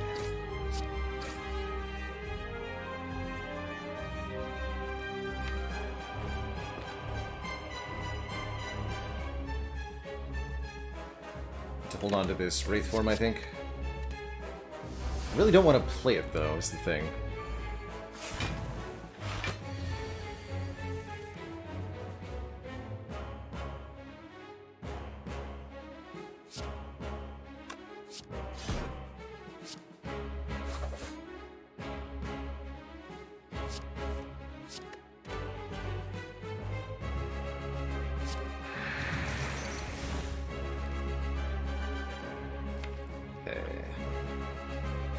You'd have to get rid of Masterful Stab. Eventually, anyway.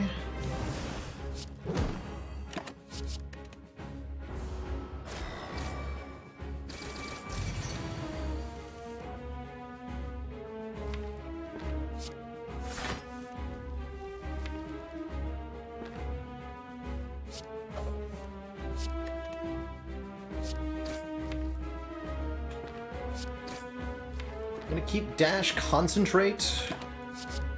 Can't use Wraith Form. Yeah.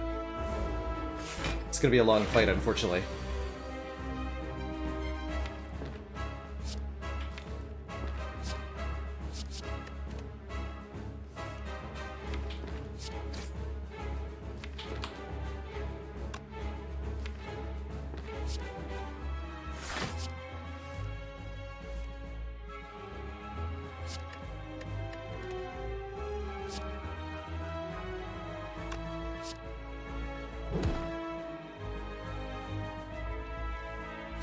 Good.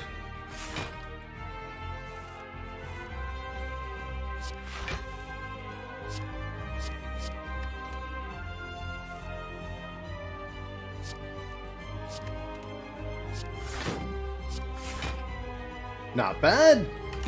All right, we're in it. Let's go.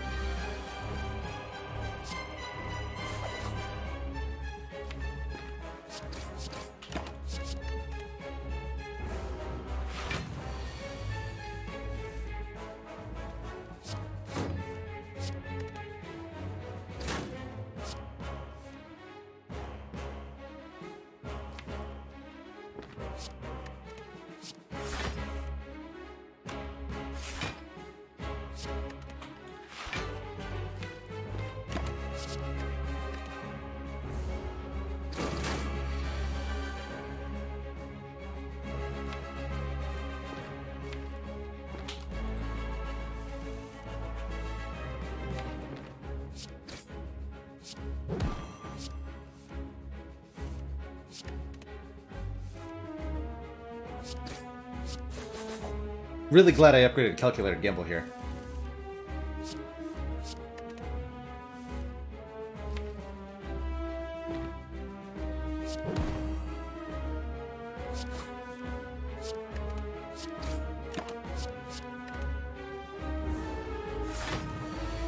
Okay, we'll look to block this regular style as well, and then...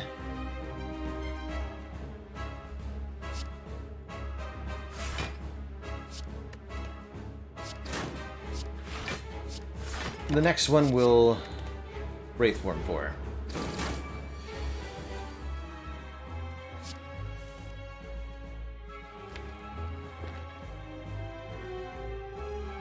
Cal Gamble here.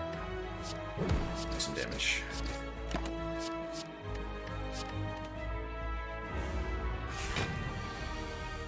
$66. Execute order. 66 damage.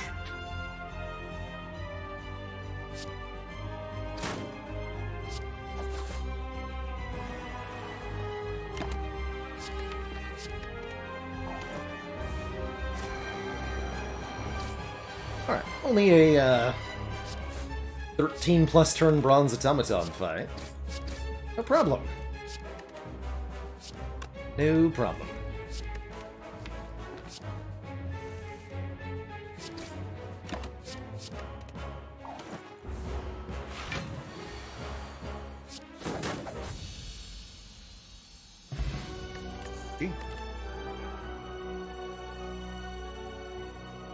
Well, these are some fun choices. Love a Tools the trade here. Draw one, discard one each turn. That makes these reflexes way more reliable, and makes the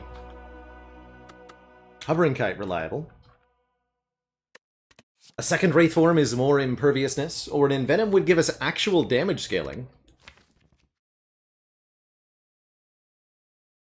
Which, you know, we kind of need.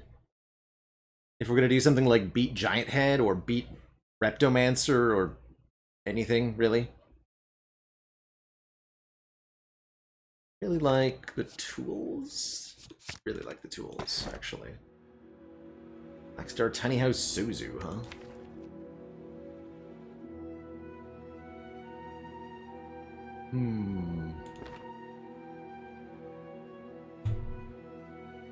Envenom's a pretty bad damage scaling card, too, after all. Blackstar seems a little iffy. I don't exactly feel capable of beating the elites of Act 3 all that well. Notably, the Repto's daggers will be a real problem. but need more relics. Shuriken and or Kunai would get us a long way towards where we're going too, and I really don't think a Suzu's gonna help. Tiny House seems anemic. Let's go Blackstar. Although we have to be careful. Can't just go fighting the elites willy-nilly now, probably.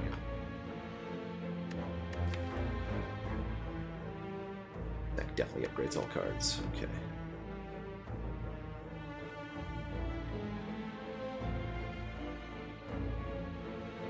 Elite path here. Why is it 2 elite pathing? 2 elites is a little sad, but probably what I'm going to end up doing here. We got to go to the shop. I'd love to remove another strike, especially. More cards we remove from this deck, the better it'll operate. But ultimately, if we can't gain any dexterity or anything, we're going to have a bad time.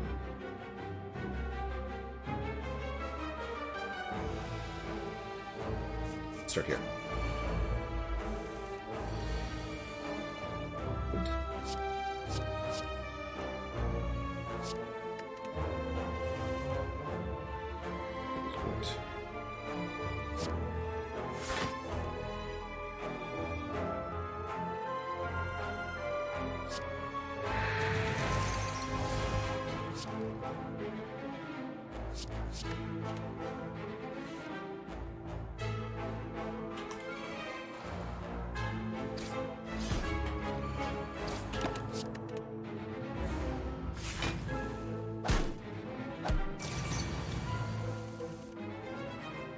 Yes. Love that.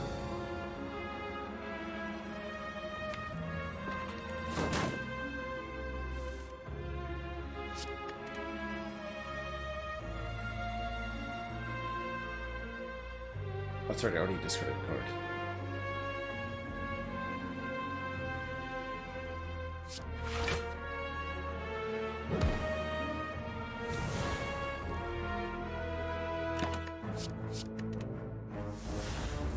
That might have been a good potion. Okay, please stop, though.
They'll stay out of...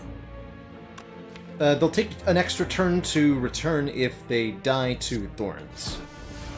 I'm gonna make them do that. All of them.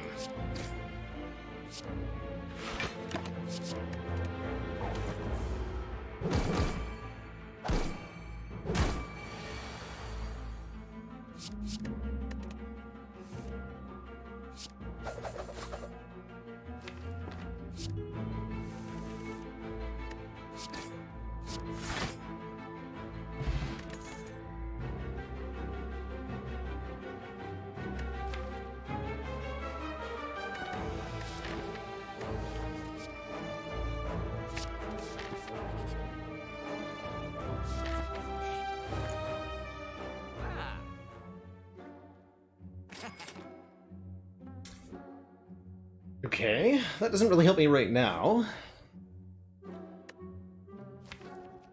Does get me a card remove, though.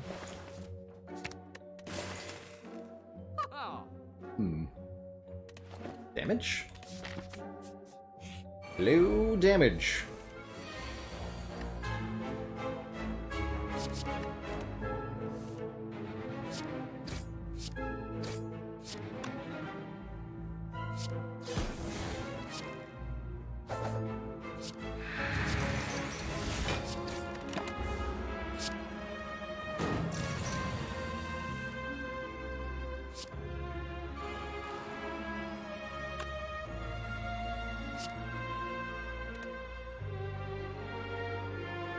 Two.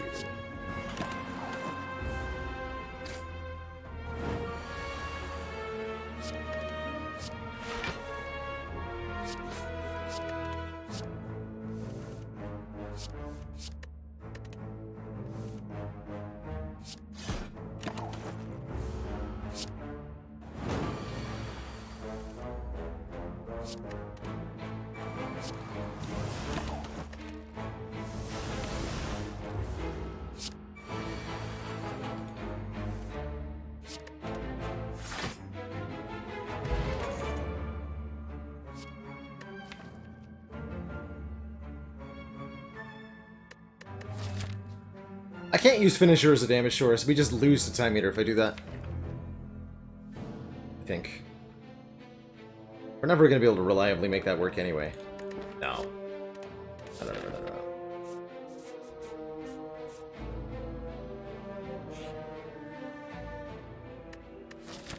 Do again.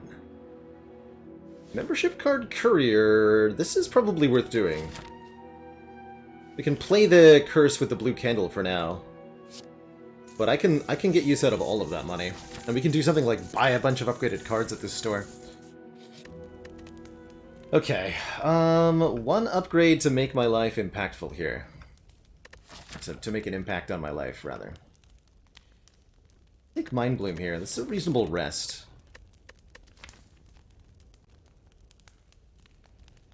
A rest.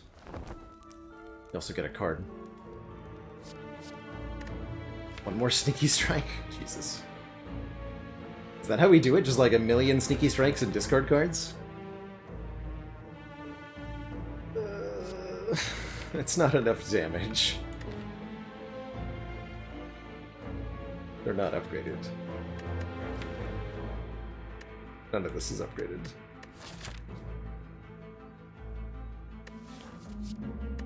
The Tactician's okay. Ultimately, we need to make our cards do more rather than just playing more of them. There's no amount of defense I can play to block against Heart, right? Guess I'll take one Tactician, but it's gonna dead draw every time. Guarantee it. Can I even beat a Giant Head?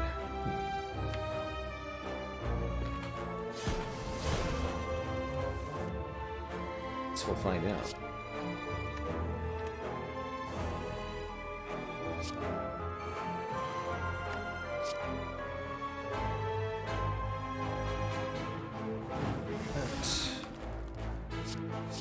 For a bunch. If we could slow the Giant Head down, we can buy ourselves some time.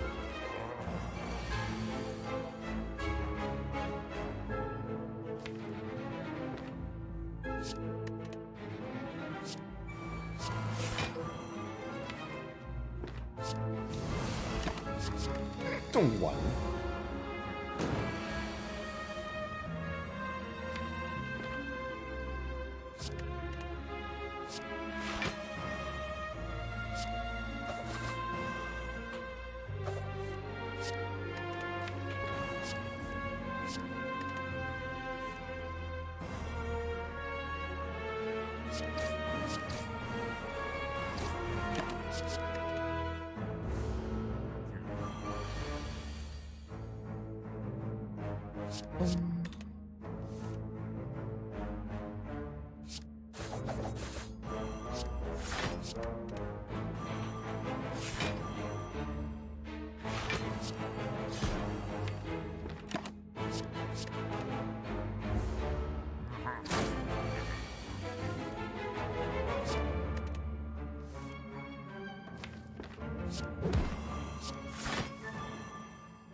Not ready for Wraith Form yet.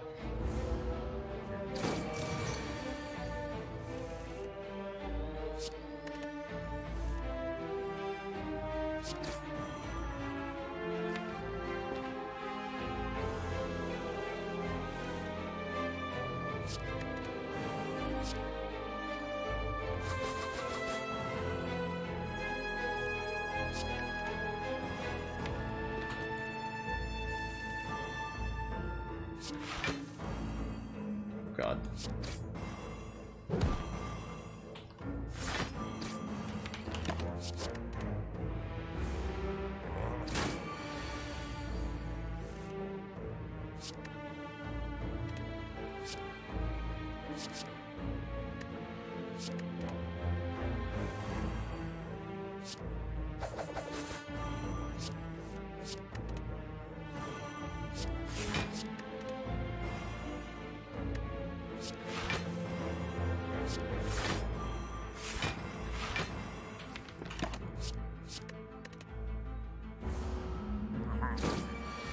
Is time.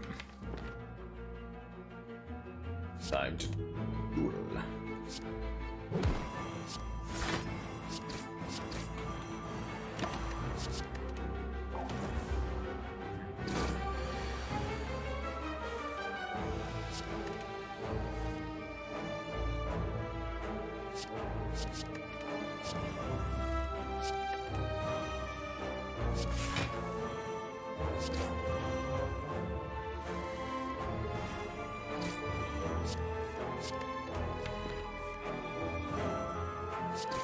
Get him, Flechettes!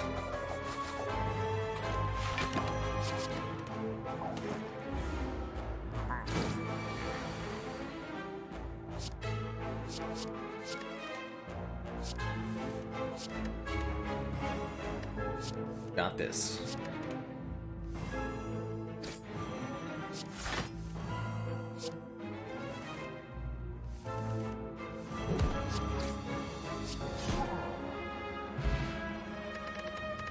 Okay, that's the start of something. Toxic Egg and Mummy Hand at the same time.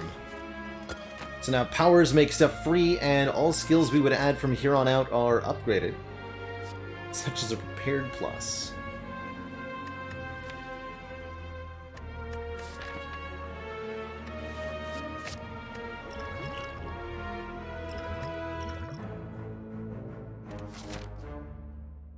Going up the middle here. Oh boy. Hello, Transient.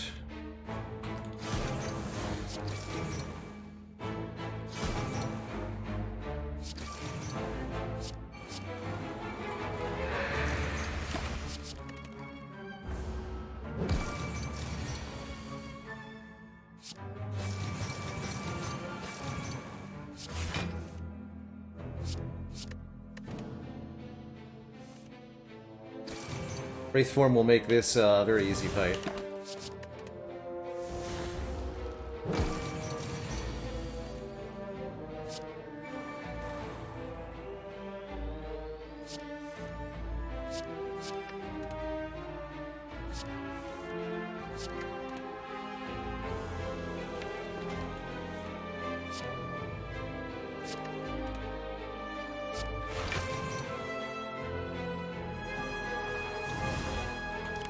Okay, my last turn's gonna be a doozy then.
1.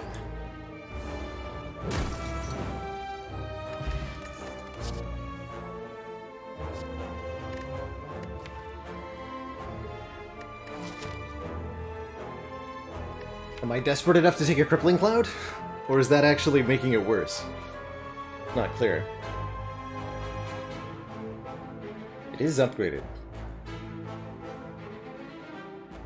I think I'll take it. It's good for artifact removing, too. Okay, here. Yeah, we do face the Reptomancer. Spooky.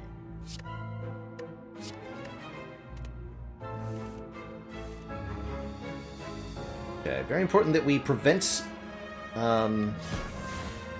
statuses from being added to this deck where possible.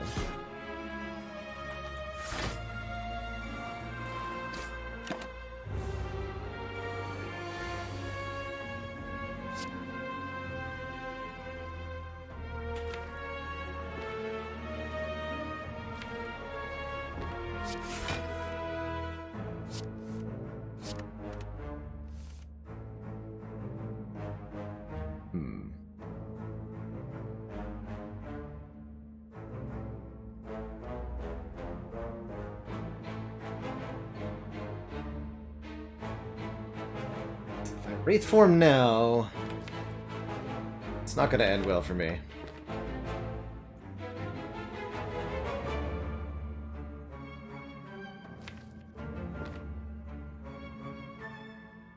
Piercing Whale definitely helps. By Sneaky Strike Shiv Pot, I can kill one of them.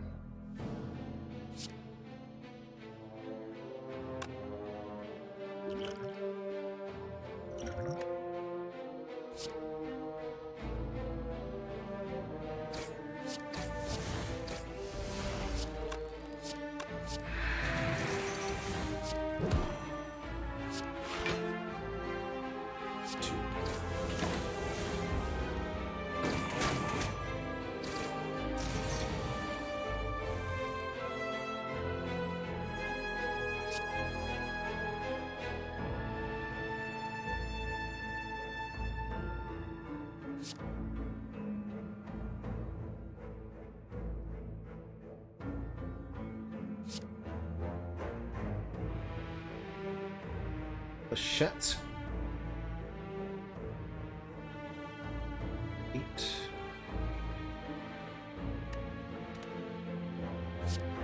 First.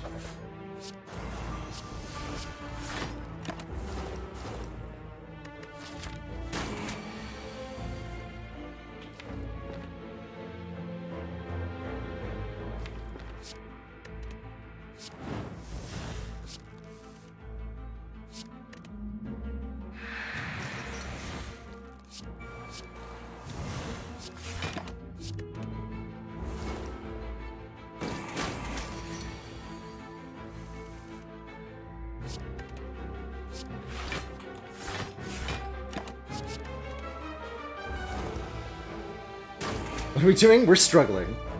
That is what we're doing. We're definitely struggling.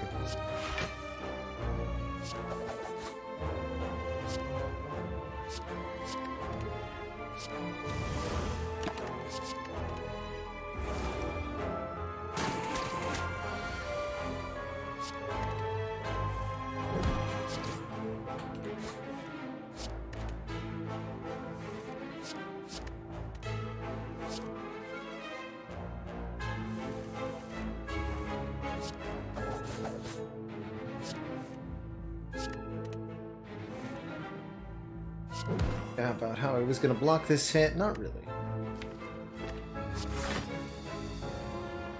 Shoot.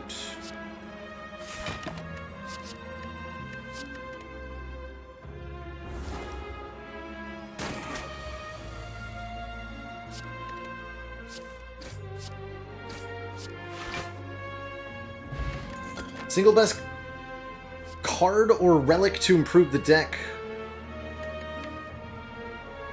My estimation would be a Tough Bandages or Tingsha.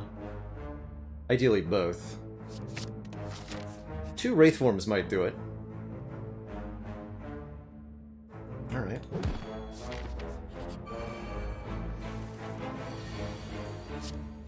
things considered, that seems alright.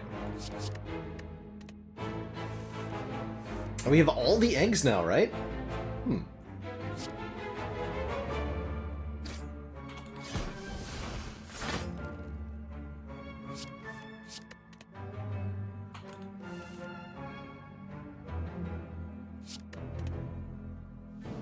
Okay. There we go.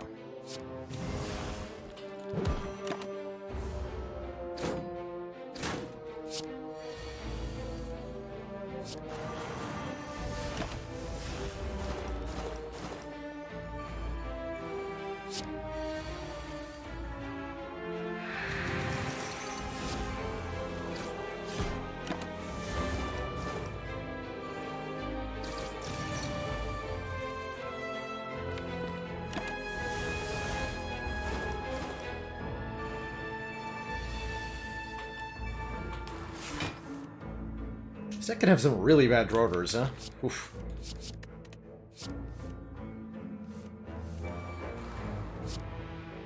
Still see a potential out for us.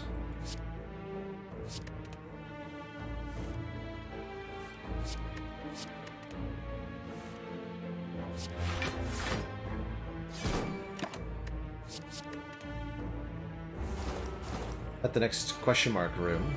Or at the next shop, too, actually.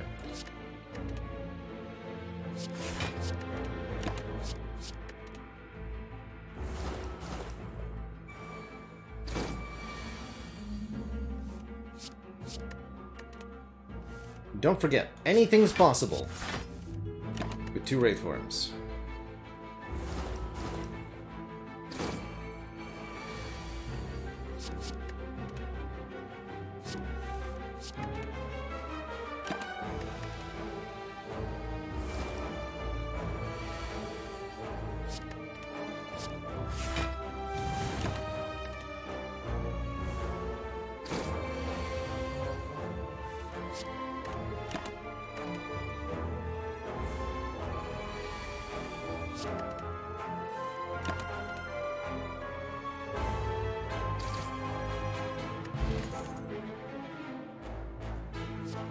Damage?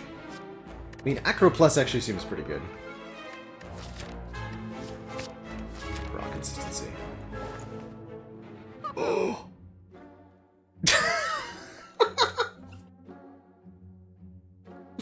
It's here! It's here. Tingsha, whenever we discard a card during your turn, do 3 damage to a random enemy, huh?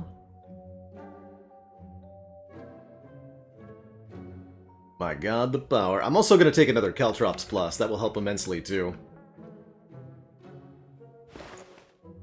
Song of My People. Bronze Scale's also amazing.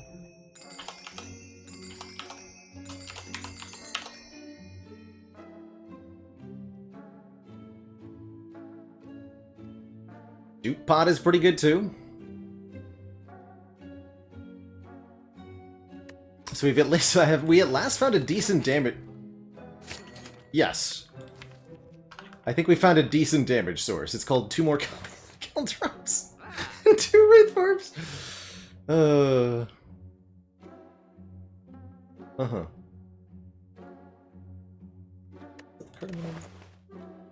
Like that. Oh, Paper Crane. I think I like Paper Crane more than I like Card Remove. Yeah. Yeah. 2 Madness Plus.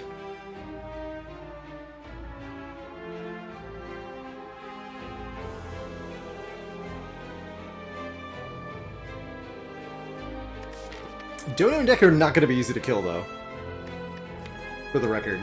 We're going to have a bad time in this fight. Caltrops does not do good well. Oh boy. They are green. I think I'm going to need them. Cost me 10 hit points. I might need those hit points.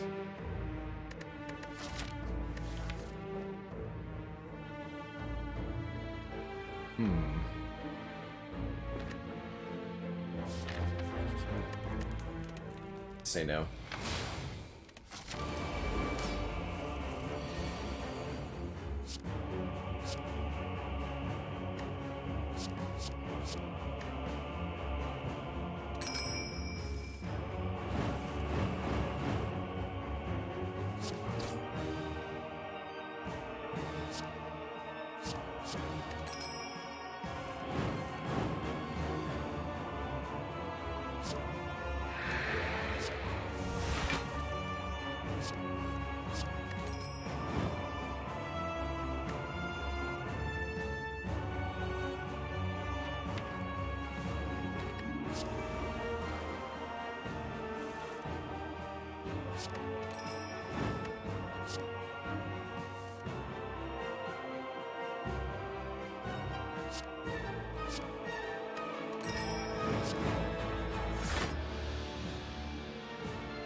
Dash gives me an energy back. I like Crippling Cloud to remove artifact from both of them, though. Go Crippling Cloud Malaise on Deca here. Buy 2, take 1.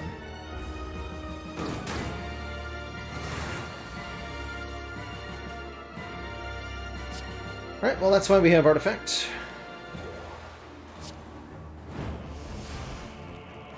Oh, right. Oh, I did that to myself.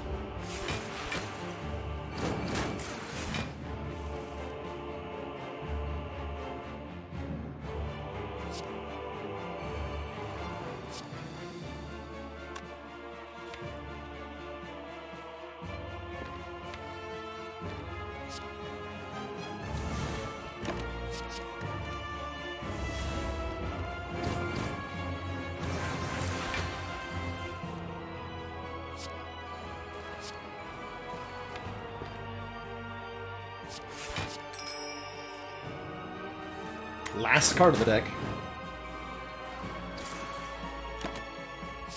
We do have 18 Thorns, though, chipping away here. Deck is only attacking for 7/2. Cute.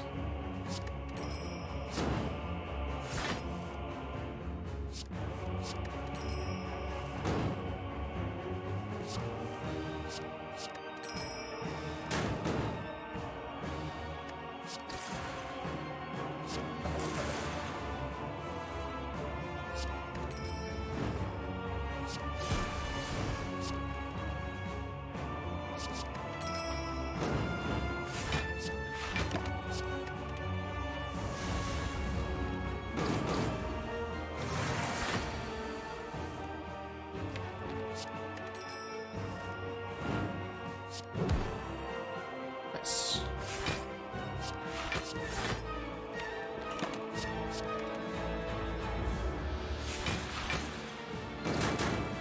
Once the malaises wear off, I don't exactly have a lot of weaken, though, you know?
Spread out the damage a little bit here.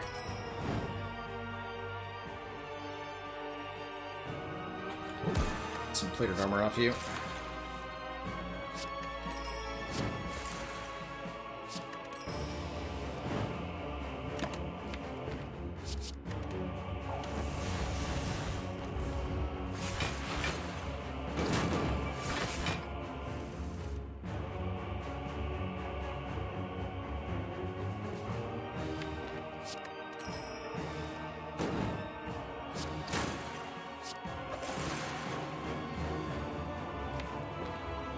One more for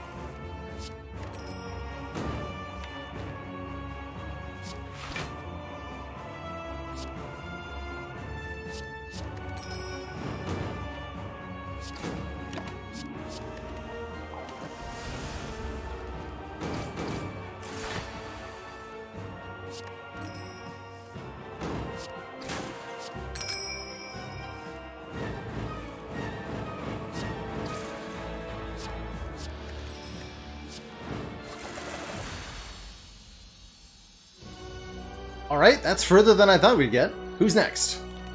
Awakened one. Good. Very good. No time eater means no problems. Means no worries for the rest of your days.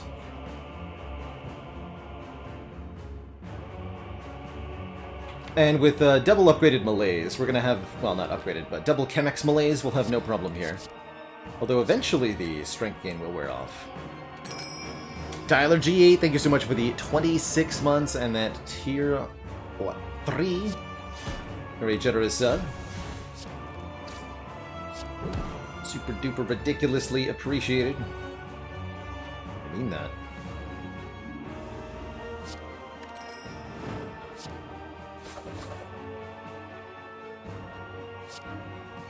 Take a little bit here, by which I mean 1 damage.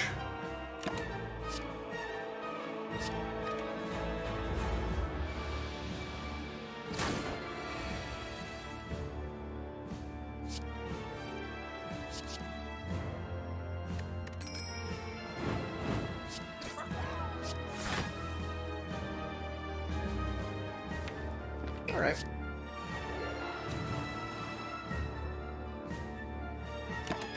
I'll buy myself that time. Thanks, Artifact Charge.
Okay.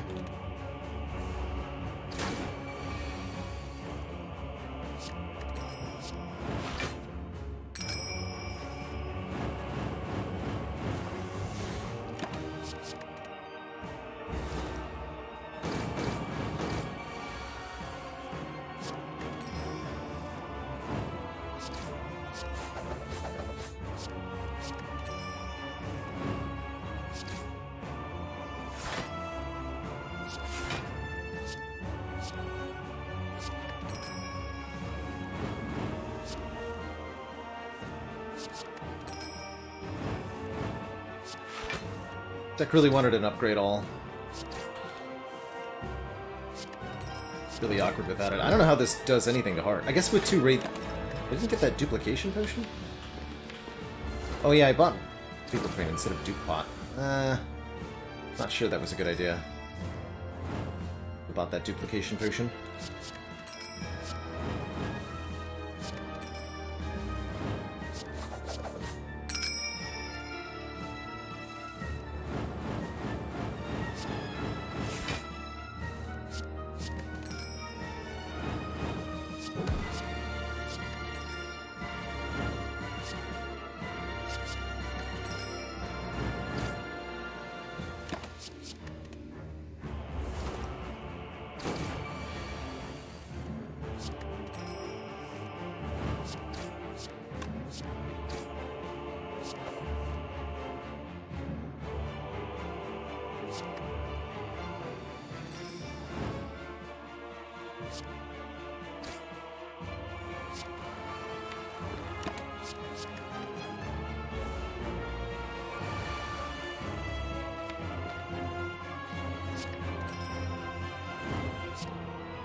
That was all one turn.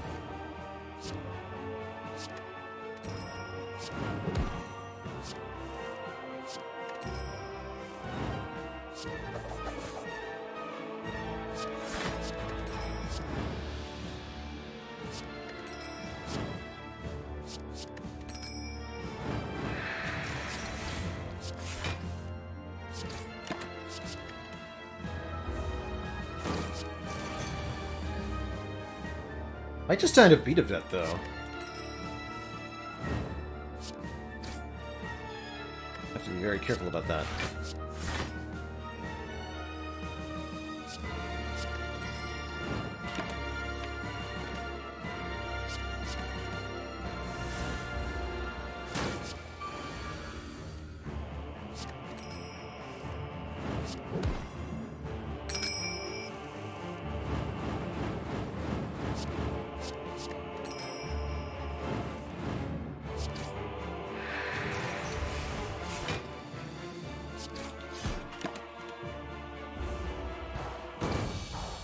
Act 4.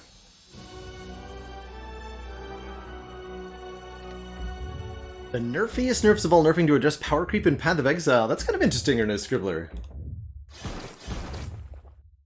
It's definitely a game that's had quite a lot of it over the years. I can't believe we're alive in Act 4 here, ladies and gentlemen. We even get to upgrade a card, any one card. Thinking probably Tactician? But an upgrade on Prepared or Reflex could be good too.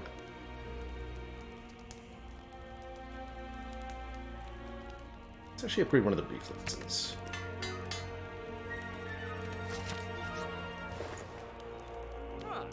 Fine, kind of oof. It's fine, we got Tingsha. Scotty doesn't know, thank you so much for the very generous 1,500 bits. So glad you liked that exclamation point minimalist video. By the way, shout out to the minimalist tutorial on the YouTube. Hey Panda Steaks, this silent streak is, at least for now, alive. Though we might be about to lose it. Momentarily. It's all up to whether this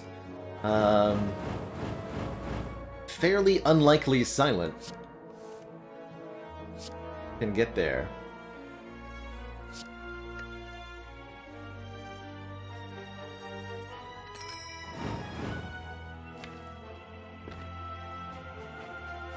It's gonna be a lot of health I lose this turn. Oh boy.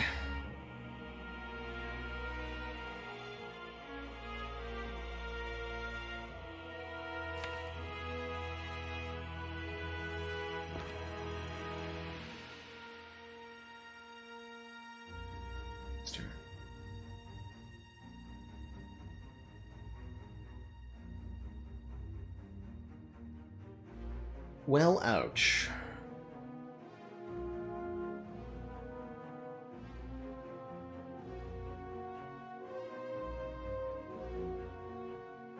Very little I can do here.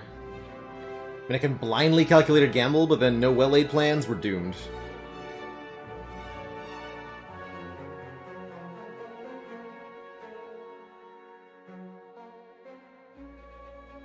Can't beat Heart without 30.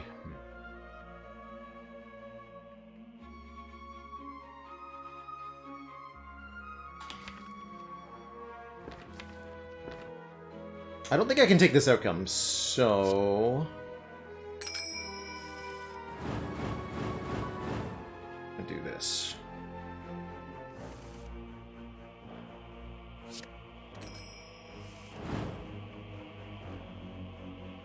Hog.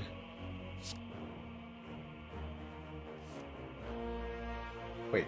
No! It's actually fine.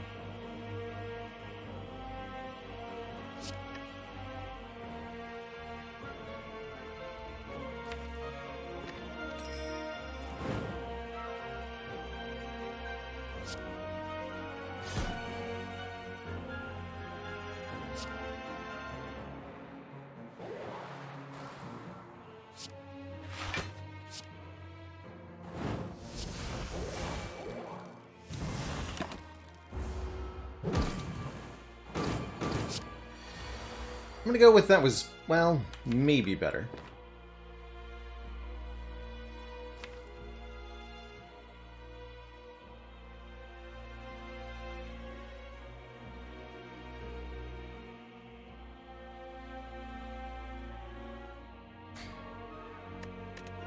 Alright.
Oh, that Thorns damage, though.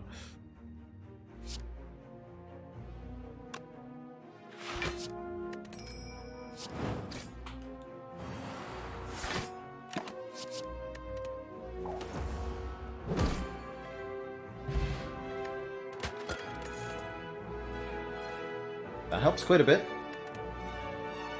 Alright, no potions, 44 health, and whatever the hell this deck is going into the hearts. Good luck to us. Good to see tools on turn 1. We really need to draw through aggressively here.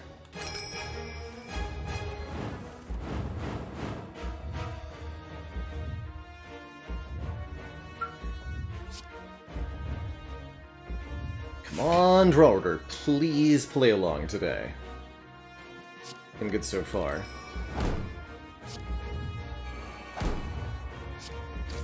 Two energy.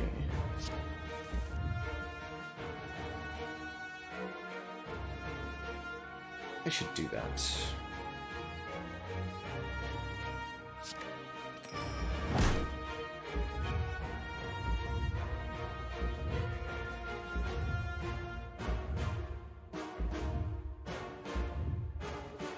Do I play this Wraithworm?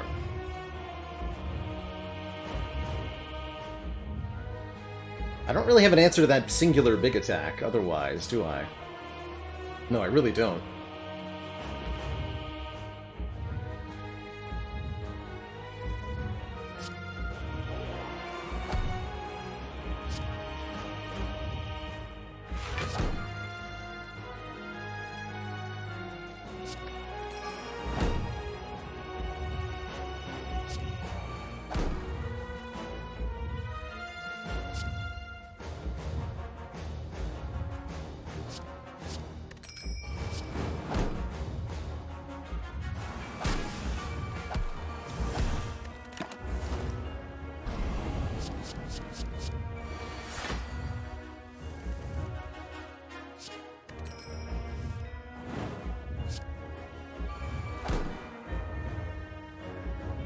To discard Void here, but I need to find well-laid plans immediately.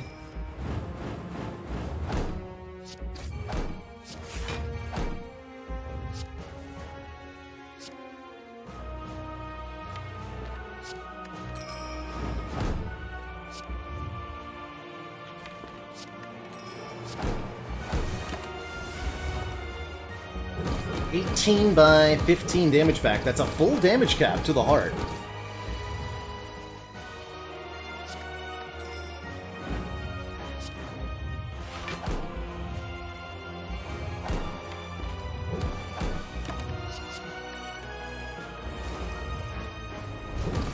You just have to survive multiple other piercing wails. styles. So this cycle through, we're going to look to block traditional style. We have Paper Crane Weaken for the singular attack.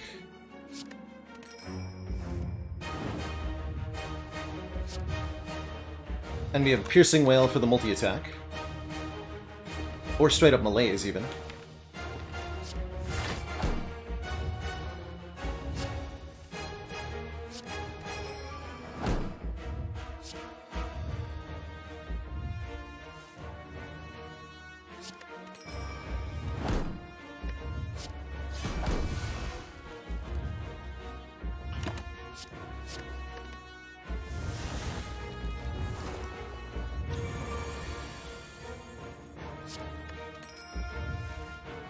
Good.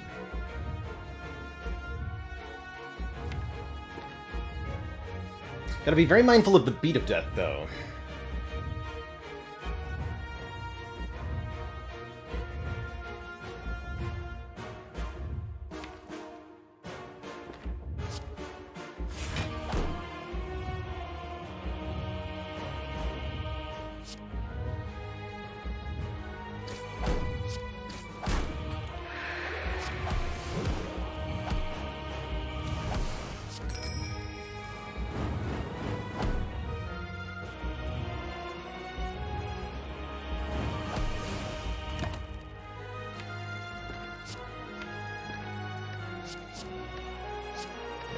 Damage next turn anyway.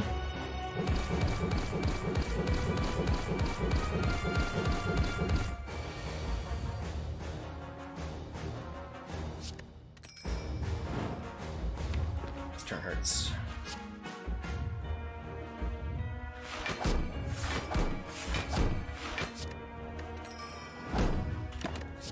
Ouch.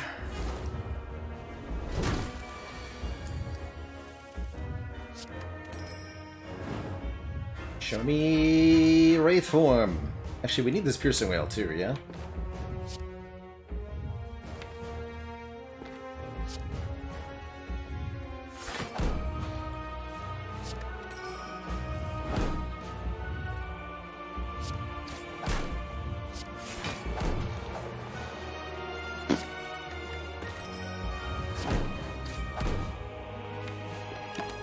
Show me what you got. Multi-attack, please. Oh my god, chat. Chat! This run won? What? G freaking G, everybody. That's number 8. GG. GG, everybody. No damage, no problem. We got there. We got there. Incredible. Incredible. The silent streak lives at 8. Can you believe it? Wow. Wow. What a hard-fought victory that was. GG, everyone. GG, 18 thorns! That's the answer to the heart. That's the answer. So, the question we've been trying to answer the whole time, what's your damage strategy for heart? The answer is 3 Caltrops and 3 Sneaky Strikes. And Tingsha, which did 478 damage, an average of 13 per turn. That's more than Stone Calendar does. 119 per combat. Dang. Dang. Wow.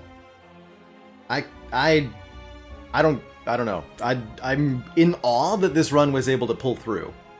Despite an immense amount of cards, despite not being able to get the upgrades it needed, despite relatively weak potions towards the end. Despite that turn 1 draw against Spire Spear and Spire Shield where I had to just YOLO a calculated gamble and hope it worked, and it did, and now we won. GG. GG. That is one for the ages. I cannot believe we pulled this one through. Wow. Spire is weird, and sometimes... sometimes you just have to go 11 turns against Hexaghost, and then 14 turns against Bronze Automaton. We actually meant more turns against Automaton than against Awaken one. That's kind of funny. Only 8 turns against Heart. What was the longest fight we were in? Some really long fights. 13-turn Lagavulin that we almost died in. Don't forget, we almost ended the run right here against Lega. And that was the only elite I fought that act.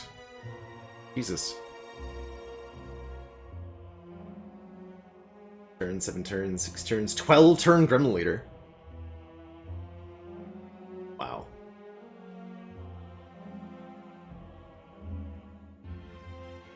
Just wow. And then barely finishing the heart with enough health left. Yeah, don't forget using a dupe pot on strike to not die to Gremlin Leader. Or to... oh, sorry, to not die to Hexaghost, excuse me. Because we missed the sneaky strike. Jeez. Well, I can't think of a better way to end the stream than on that insane win right there. So that is gonna do it for me today, everyone.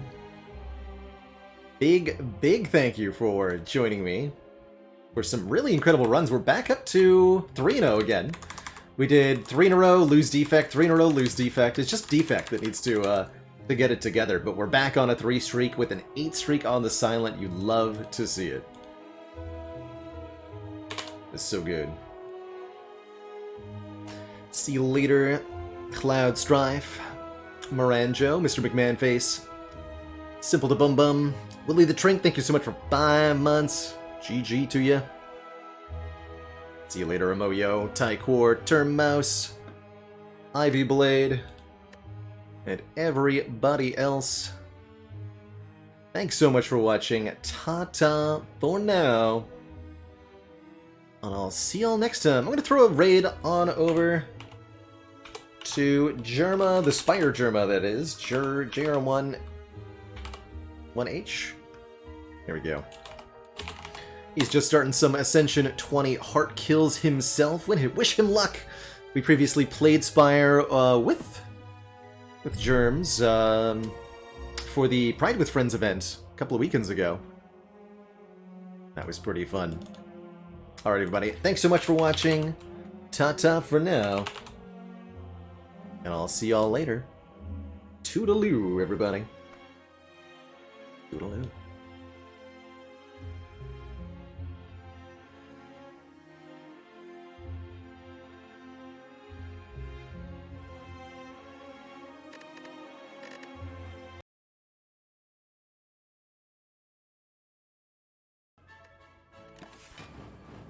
Oh, wow. Oh, boy. If it isn't Balrog himself, I just went live. What a surprise. Welcome, guys. And in honor, I will Ritual Dagger. Thank you, thank you. Hey, I appreciate the raid. And I hope you have a great night. Alright, guys, welcome. We are in the Ironclad run, and, you know, I was just talking about how I'm scared of the Collector. You just nabbed an 8-trick and silent? Congrats, that's huge. Are you planning to go for like a world record, or are you just doing it and seeing where it goes? 18 thorns against the heart. So let me guess. Sacred Bark? Was that deliberate? Were you like, I want to hold on to these 2 thorn pots? Or was it a entropic brew? Oh, Caltrops, that's right. Silent has Caltrops. That's right. That's totally right. Oh, let's hope I don't ruin this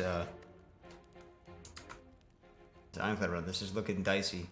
We got Black Star 3 energy and a deck that doesn't like 3 energy.